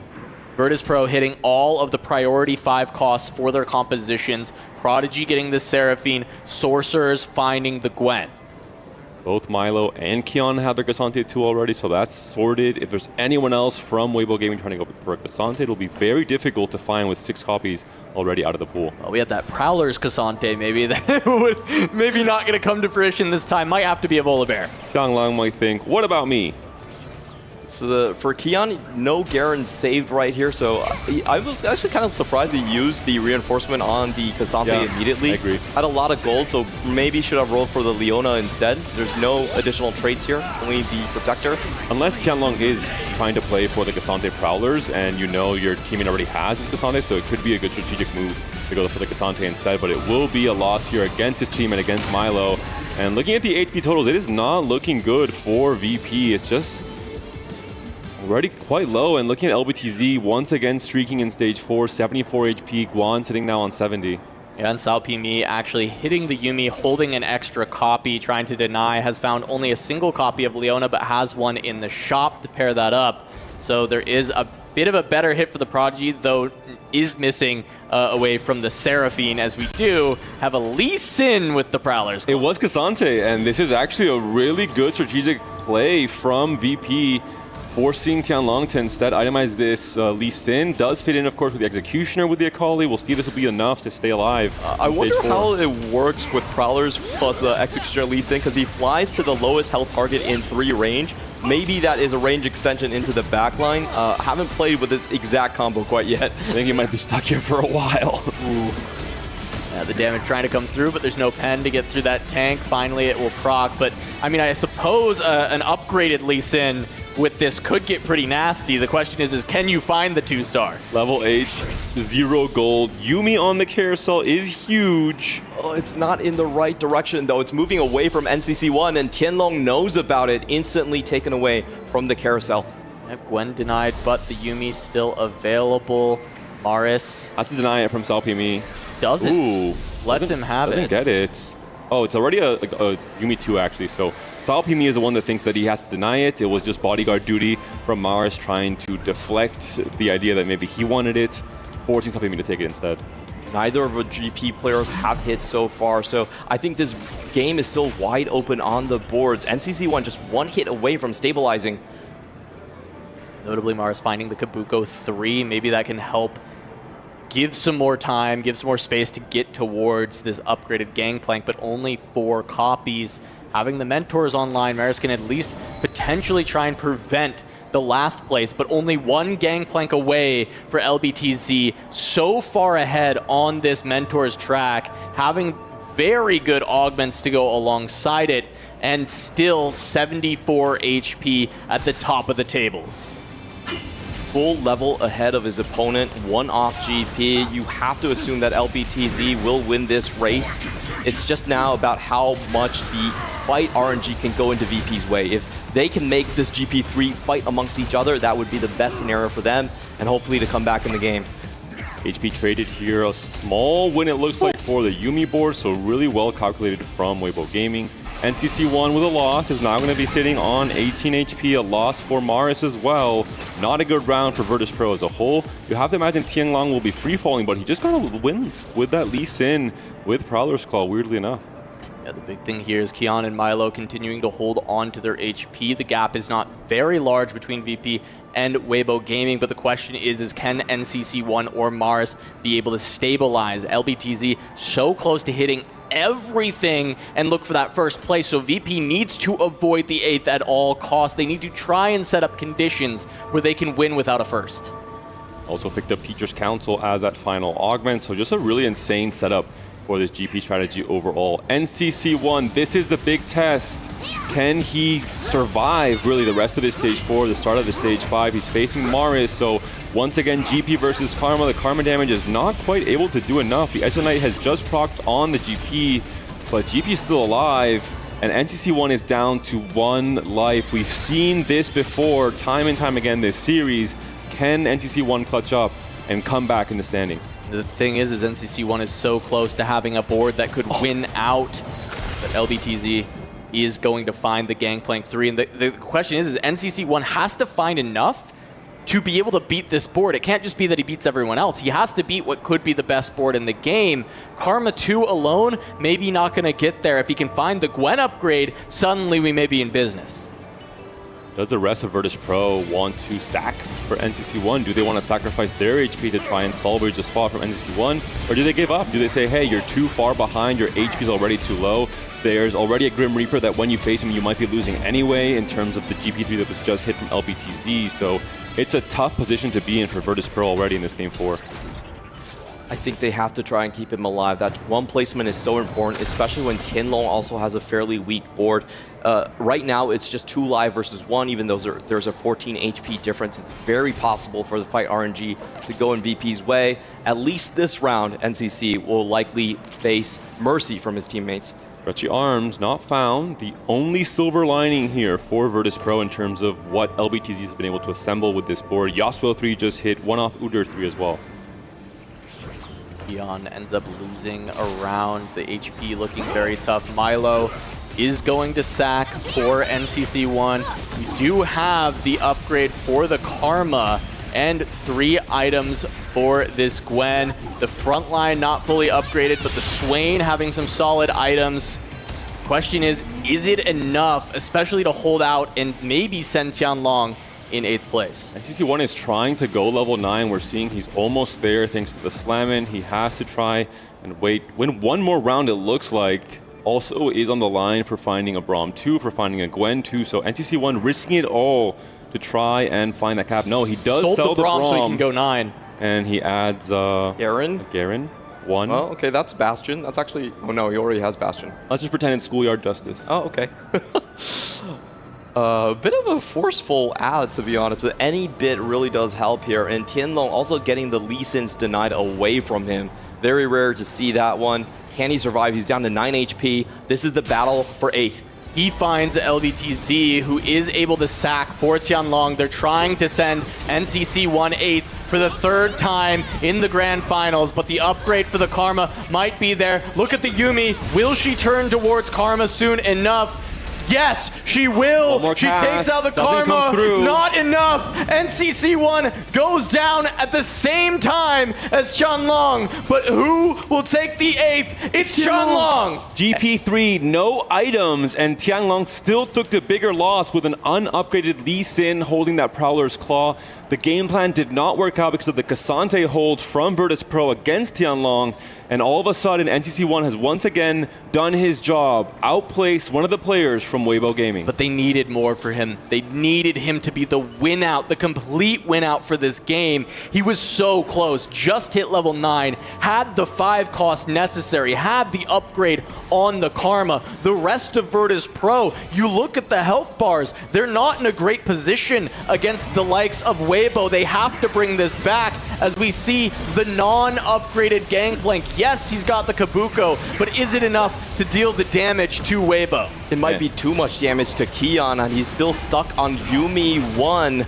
This is just looking so dire. Outside of Keon and Maris, only Milo has a steady board. It's a massive loss. It will, of course, not be a defeat, but he's definitely going to be down to 1 life now. Milo also down to 1 life. Maris also down to 1 life. Waybo Gaming, they're sending a statement in what could be the final game of the series, the final game of this tournament. A dominant start, a dominant finish. Waybo marching towards victory at the Esports World Cup, trying to bring that plate home to CN, just like the Wolves did 1 year ago. 28 HP remaining on the side of Virtus.pro. That is all that is saving them from defeat here. They still need to hit the GP3. They still need the Yumi's 2s to come online, or else it's all over. Depending on the matchups, this could be it. This next round could decide the outcome of this tournament if 2 players from Virtus.pro get knocked out in the bottom 4 alongside NTC1. Yumi is found, but he has to sell something to actually play it onto his board. He has nothing he can. He has to win 1 fight to get this Yumi online. And I don't know what boards he can actually beat. Goes up against Guan. That's an upgraded Karma, an upgraded Jarvan. And it's Milo versus Maris, so we have to get a win from Keon here. It's the only way. Keon does not win. That will just be the end of Virtus.pro. And Guan is beginning the march for Waybo Gaming. Takes down Keon. On the other side, it is Virtus.pro versus Virtus.pro. Maris holds on just a little bit longer. It is not quite over yet. The one healthiest player from BP took the smallest hit possible to guarantee this survives for at least 1 more round, but look at the HP totals. Guan on 47, Salpimi on 26, LBTZ on 25, and almost single-digit numbers for the 2 remaining players for Virtus.pro. And who's going to win out? Who is going to win for Virtus.pro? They, let alone survive into the top 4 and prevent the blowout at the end of this series. They both have to win this next fight. That's the first mission on this checklist.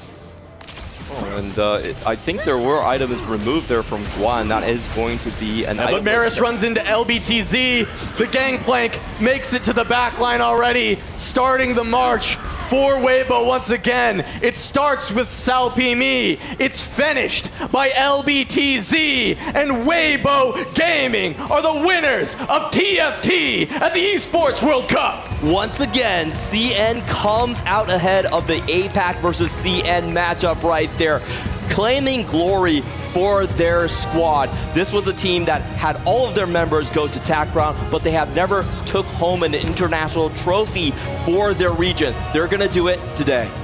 What a dominant run this entire tournament long. The group stage, the quarterfinals, the semis, and now this grand finals. Just a great display of 4v4 TFT. You see them approaching the plate. Guan, who many would have thought might be the all-star of this team after his run and into the Arcane. But it's been Salpimi, it's been LBTZ, and the rest of the squad have put it all together to find that win. Final replay here, GP3. Too strong from LBTZ, a perfect setup, 3 stars all across the board, just too much raw power to try and combat from any of the boards from VP this entire stage 4 and 5. VP again playing from the back, so a full loss streak for them and a GP low roll coming in from Maris. So very strong performances. I love the shift in game plan for Waybo Gaming. They smelled the blood in the water, so they just went full tempo, full throttle. Absolutely beautiful from them. I think we'll get a chance to head to the stage for a winner's interview with Waybo Gaming.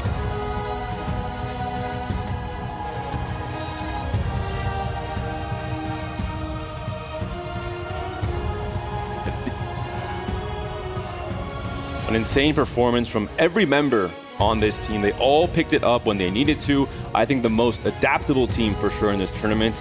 They changed their plans on a single notice every single time. One for me, especially just getting that Sork pivot into the line of NCC1. He saw that NCC1 was low rolling, had no HP. He was starting from a Jin Mundo line and said, you know what? I'm just gonna force him to go 8th once more. That flexibility, getting the win. These are the winners of TFT at EWC. Waybo Gaming, the confetti will drop and the plate is carried away.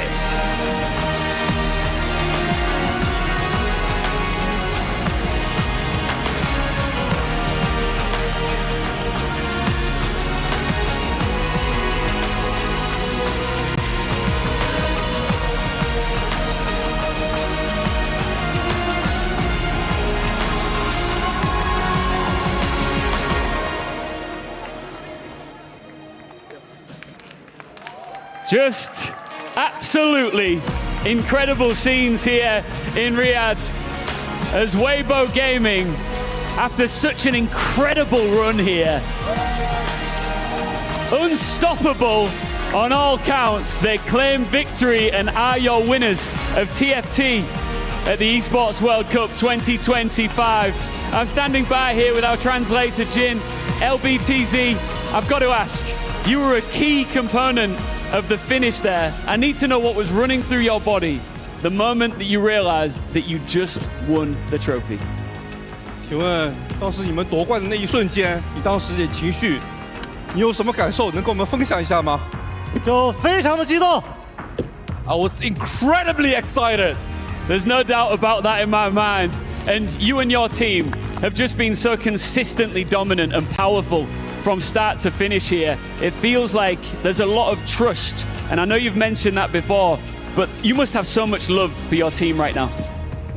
你们战队在整个比赛当中发挥的如此稳定，如此的强势，你们也一而再再而三的强调，就是你们的强点就是你们战队里面彼此之间的信任，彼此之间的一种团队合作。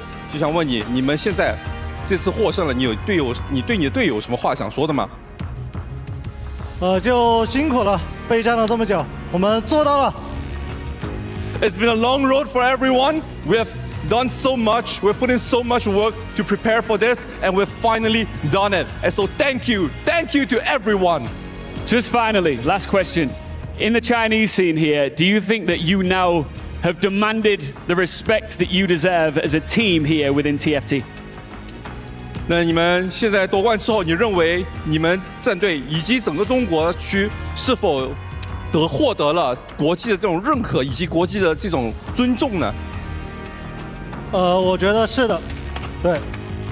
Definitely. I mean, we are the champions. You are indeed. Over to you, Sandstorm. That you are the winners of TFT here at EWC, and now I have a very special prize, the MVP.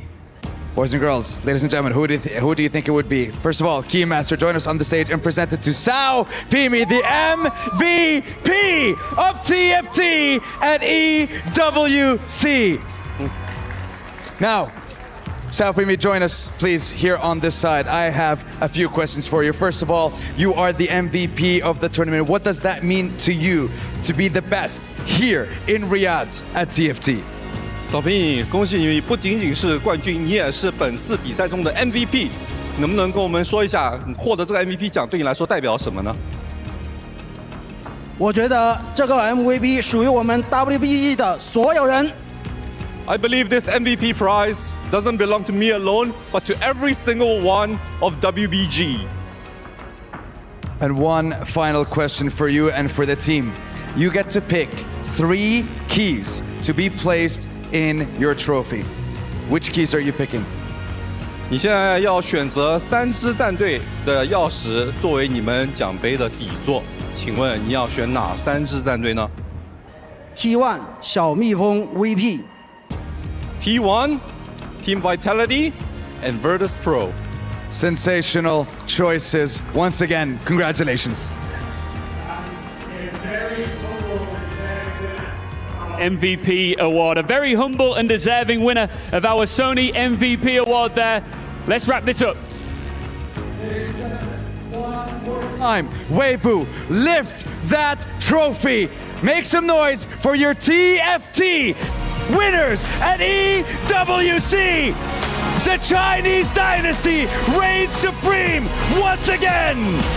Immortalized in EWC, in esports history. And just like that, Waybo Gaming come into TFT at EWC as the giants to be slain, and they remain with that status up until the very end, claiming the winner's title and keeping the writing on the trophy in Chinese, just like their predecessors, Wolves Esports. China are just too good. I mean, what can I say? China are just too good. I mean, they have proved throughout this entire tournament unbeaten the entire way through as well. They've proved time and time again, series after series, that they can adapt to the meta. They don't need the GP. They can play without these meta compositions. They play with their own meta. They came in with their own meta, their own game plan, and it worked out perfectly throughout the entire tournament. Even when luck is not in their side, they make it work. Virtus.pro, starting with a win streak and double lose streak, had more economy, but this just wasn't enough. Want to highlight once again, LBTC, the best in playoff one, was the best in group stages, but Sao Pimin, the MVP for the whole series, for the whole EWC, totally deserves, especially making it count when it needs to. In these semifinals, in these finals, Sao Pimin just crushed it. Yeah, today overall he had an incredible performance. There were multiple times he found the win-out compositions. He found the moments that he needed to be able to take down the likes of Virtus.pro and also Aegis earlier as well. So I think overall it deserved MVP, but as he said, I think it's deserved for the entire team. You know, I think every one of these players deserve that trophy so much because they've put in all the work that they needed to get this. Yeah, and we had questions when it came to VP as well, whether or not they'll be able to bounce back after that loss, whether they had it in them to be able to get back on track after things looked very dire and very difficult. But Waybo, if I do say so myself, does feel like they remain untested in this 4v4 format. Yeah, 100%. And once again, to touch on Virtus.pro, they should be glad, they should be proud of what they accomplished. This is a team that no one had expectation, even Clement. APAC represented Clement. Yeah, let's throw him under the bus. Oh no. But they did just amazing. And Virtus.pro doing the best they could, gain the second place. And once again, more points. They are top 5 on the club standing. And once again, Waybo, amazing win. And Ginny, you said it, uncontested overall. And this could be, I really want to see them again next year. How the 4v4 has evolved. We've seen on viewers. Viewers are understanding a lot more of this format, enjoying it so much. Not only the tryhard players that we know love them, but now 4v4 is being now in the hearts of all players, and a format that will be around for years. And we have to remember that this is kind of a new team that came into 2025 for the Esports World Cup. Waybo were here last year at the Esports World Cup in 2024. They only got a top 8 finish. This time around, they have a new roster, they have a new backroom staff, they have new coaches, and they're able to come out on top as well. But like you said, Virtus.pro as well, they should leave with their heads held high. I mean, getting the second place overall. They said the top 8 was their goal. They said that after the top 8, everything is just an extra bit of sauce on top as well. But incredible performance by them. From top 8 KPI to literally being in the grand finals, taking one match off of Waybo Gaming, Virtus.pro should be incredibly proud of themselves. However, Waybo was just a cut above the rest. No one really was able to trial them. No one was able to test them. And they come out on top winning $150,000. VP, $70,000 to their name as well. And T1 in third with $40,000.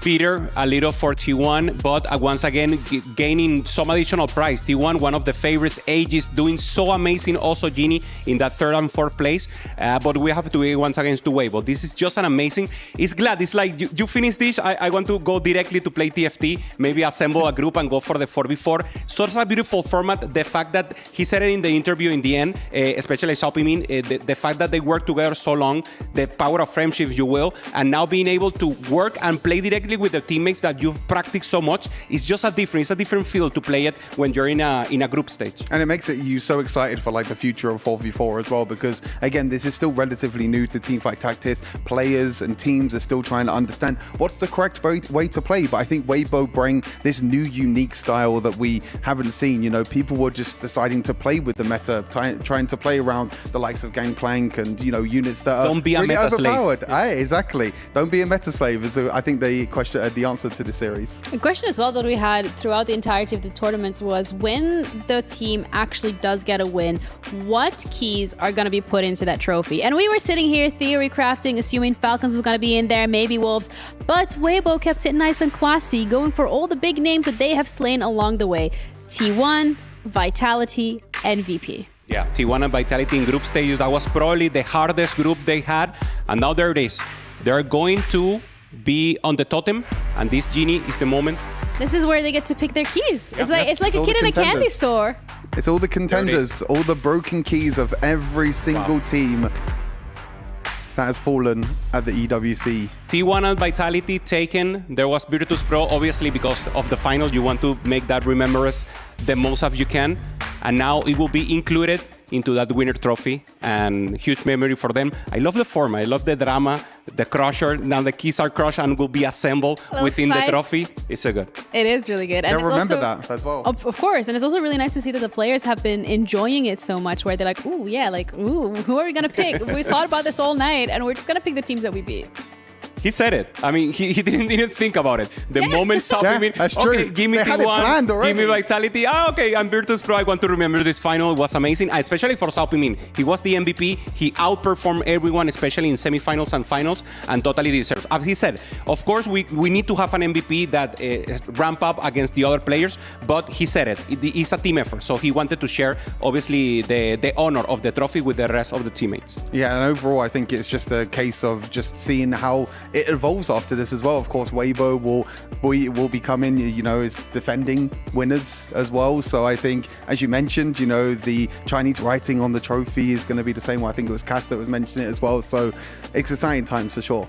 Yeah, the Sony MVP of the tournament, although already crowned, we just want to give you guys a little bit of a reminder, considering how incredible his performance has been over here.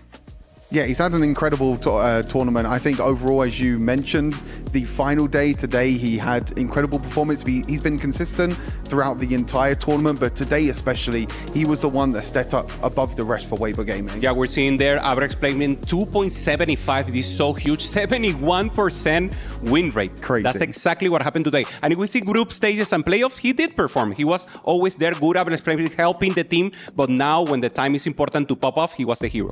I mean, it just shows how crazy Group A was as well. I think, especially, you know, Waybo coming in as the first seed for Group A. A lot of people expected, you know, T1 and Vitality to come through as the top two for Group A, but it's actually Vitality who fell out in the group stage. Obviously, T1 coming through as the second seed, losing to Virtus.pro as well. So maybe some people were expecting that Group A rematch, but it just shows the power of that group in general, and why I think Waybo decided to pick the likes of Vitality and T1, because they know especially how strong that group was. Yeah, we have to talk also about the strategist, Tianlong. We see the stats. Maybe he wasn't up there in the stats, but he was the strategist. Anytime he lost, he was still conversating with the team, making sure they were on place, they have the win condition. And they said it in the start, if we don't make mistakes, this will be our trophy. We will be the winners. And they accomplished. They totally made it happen. So glad for them. Totally hype the way they played, and well deserved. Yeah, and just excitement all around for every single one of these players. This is, again, just the fact that it is a LAN, and it's not a LAN where you have to play one-on-one. It's a LAN where you get the opportunity to play together as a team. That's a very different experience in and of itself, because instead of sitting there by yourself, scrimming, keeping the strats for yourself, trying to figure things out, you are working alongside the best and the greatest minds that we have in TFT to figure things out. You get to see everybody else as well in this LAN environment. You get to lift that trophy. You get to be on the stage and see your opponent crumble in front of you and share the emotions, the hugs, and just the happiness with the fans and with your teammates once everything is done. I think we've seen as well that this year especially, there's players that have done things that we've never seen before in 4v4 for Teamfight Tactics. You know, basically losing to minion rounds, making sure they die, making sure the rotations come on through, removing items, of course, with magnetic removers being so important now. Normally this is used in solo play for TFT to try and move items from one carry to another, but players especially in this sort of format, were using it to remove items to try and actually save some HP over time. And these sort of strategies that we've seen throughout this tournament, will evolve over time as well. Yeah. I mean, strategy, of course, the most important, Ginny, you mentioned, is very different. Being in a LAN event, it's been here live on Riyadh versus being on your house, comfortably being, and they were buff. If you see Waybo gaming, they start maybe a little cold-minded and non-expression, but throughout the game, throughout the days, they were winning, that they were conversating more, having a good time, and that's what I love to see. That's what I love TFT. This camaraderie that the players are able to accomplish is just beautiful. Yeah, and that's not something that you see when they do play individually. So again, a really nice aspect of this 4v4 format, but also just the fact that you get to travel together, you get to be here together. And for a lot of these teams as well, when we do interviews after they have lost their games, it's like, oh yeah, you know what, like actually, yes, we lost, but we have you don't face that loss all by yourself. You face it with your team, and you have someone there as like your backbone. Yeah, and also the story groups, because even though obviously it's 4, I don't know, for example, but Vitality with T1, they scream together some more, now they're friends. So now if they're going to practice for a Tactician Crown, for any of the other important events in the official circuit of TFT, they already have the best players in the world to talk to. And that's beautiful, because that's so important to have an expanded story group, if you will. And I think the backroom staff has been huge as well. I think overall in this tournament, we've seen that there's been more backroom staff this year to previous years as well. Coaches coming online, these players that we've seen as well. For EVOS, they have Kubikson behind the scenes. Team Vitality have Frodan as well. And sometimes it takes that extra person, that extra mindset that you need in Teamfight Tactics, because there can be so much variance, there can be so many different scenarios. But when you have someone with such a big mindset behind you, helping you, they're not playing the game. They're focusing solely on what is the best way to play. And as I mentioned, Waybo, I think, just had the best meta plan and the best idea about how to play a 4v4 tournament. Yeah, especially the strategy when it comes to playing the 4v4 that we've seen from these teams, and how every single team, although we're all playing on the same meta and we're all, having the same approach because it's a 4v4, there was quite a big variance where some teams were very rigid in their approach, where they had certain players that had to be playing certain roles and it was only that. Whereas we had teams that were a lot more adaptive, a lot more fluid. I think that's also another great thing to see here and to witness, because these different strategies and these different approaches get tested time and time again to see which one actually prevails. And of course, Waybo's is the one that came out on top. Yeah, 100%. Why did they do it? I mean, in meta, they were supposed to be everything very story. They had the advantage of being different and playing the counter of what they knew everyone was going to play. But then when we talk about augments, for example, they were risky. They were taking reinforcement. They were taking possibilities of paths and things that are very variable. And normally, pro players want to avoid that. They don't like the prismatics. They don't like the scuttle portal, the crab rage. And once they got it, it was like that was their comfort zone.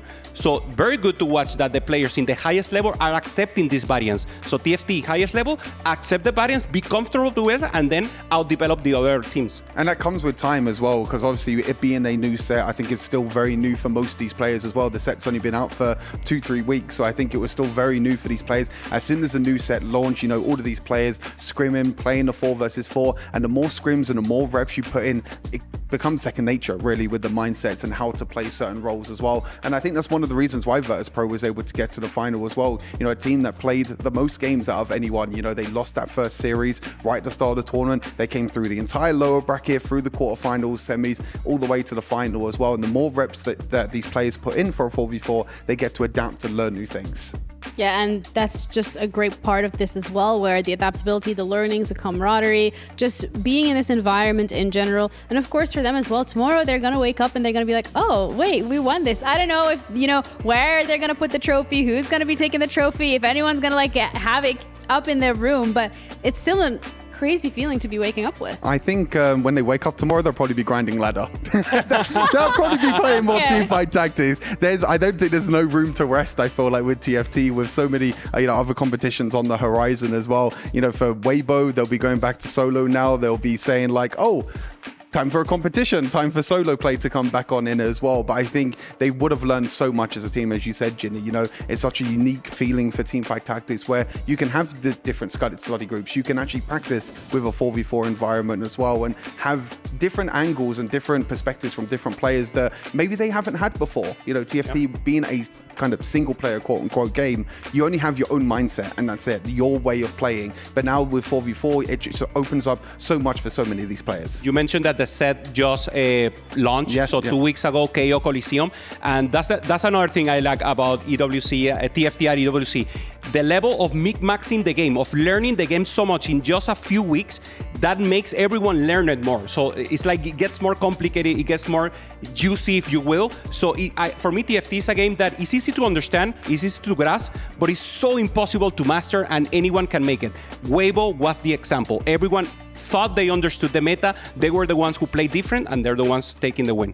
And if anything, it also sets the stage when it comes to the solo competitions that we're going to be seeing out, especially if they are played on this patch, where individual players are watching this and going like, oh, that's a good strategy, I'm going to take that. Oh, actually, maybe GP is not as crazy as we thought it was going to be. Oh, maybe we can steer away from that. I think that's also a really nice thing about this tournament is like, you're playing it on this new patch, you're getting to see all these new strategies, and the players that are watching this get to pick and choose what they like the most. It will not be on this same patch. We already have a new patch, but news for you, Genie, GP is still broken. Everyone's saying like, okay, maybe GP got there, but it's still broken. So everybody at home still play GP? Yeah. That's the goal. Out of everything that's happened over the last 5 days, GP is GP. He will always be strong. He'll always be in our hearts, I think. Just like Syndra last year. Exactly. That was worse. Let's not go there. Syndra was definitely worse. I think that this tournament showed that yes, GP was very similar to Syndra last year at Esports World Cup in 2024, but I think there were some players that actually worked around the GP as well. We didn't see GP win in every lobby. We didn't see some people stabilizing on GP2 as well in early stages. Yes, it's a unit that gives you a lot of gold. Yes, it's a unit that gives you a lot of stats. But I think in general, when it comes to Syndra, is a lot more powerful. And there were some counters to it as well. We saw the Cassante all-out being the counter. We saw Sorcerers also winning against GP as well. So not as bad as Syndra, but it was still a very big turning point, I think. Yeah, the turning point here is the fact that Waybo Gaming has officially made it to the SDC Gaming Arena, which is where we have the totem for Esports World Cup 2025 as well as 2024.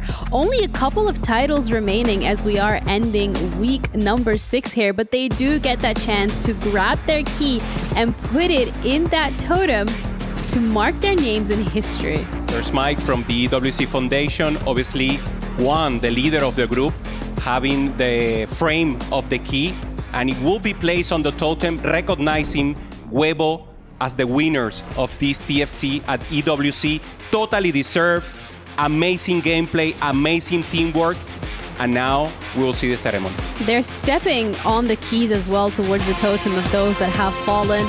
They got to lock theirs in place, and with that, they are marked officially as the TFT winners at the Esports World Cup. That is such a surreal moment. All the crowd as well around them, everyone is just so incredible, but that is it. That wraps TFT at EWC. Thank you, every single person who has tuned in.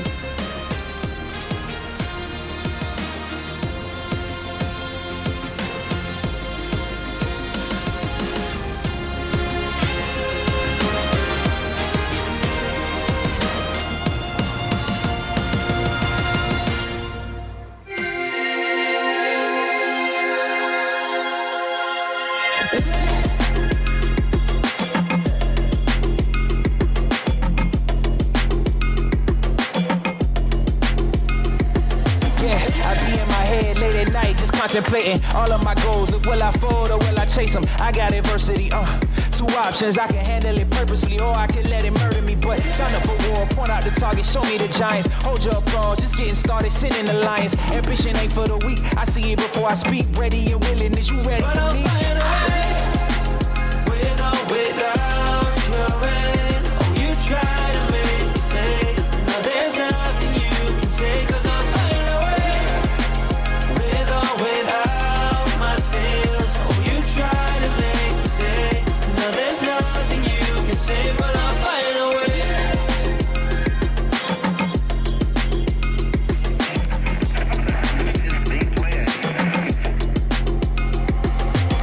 Now I ain't looking for handouts, I'm looking to stand out. Got the vision, come and watch how it pans out.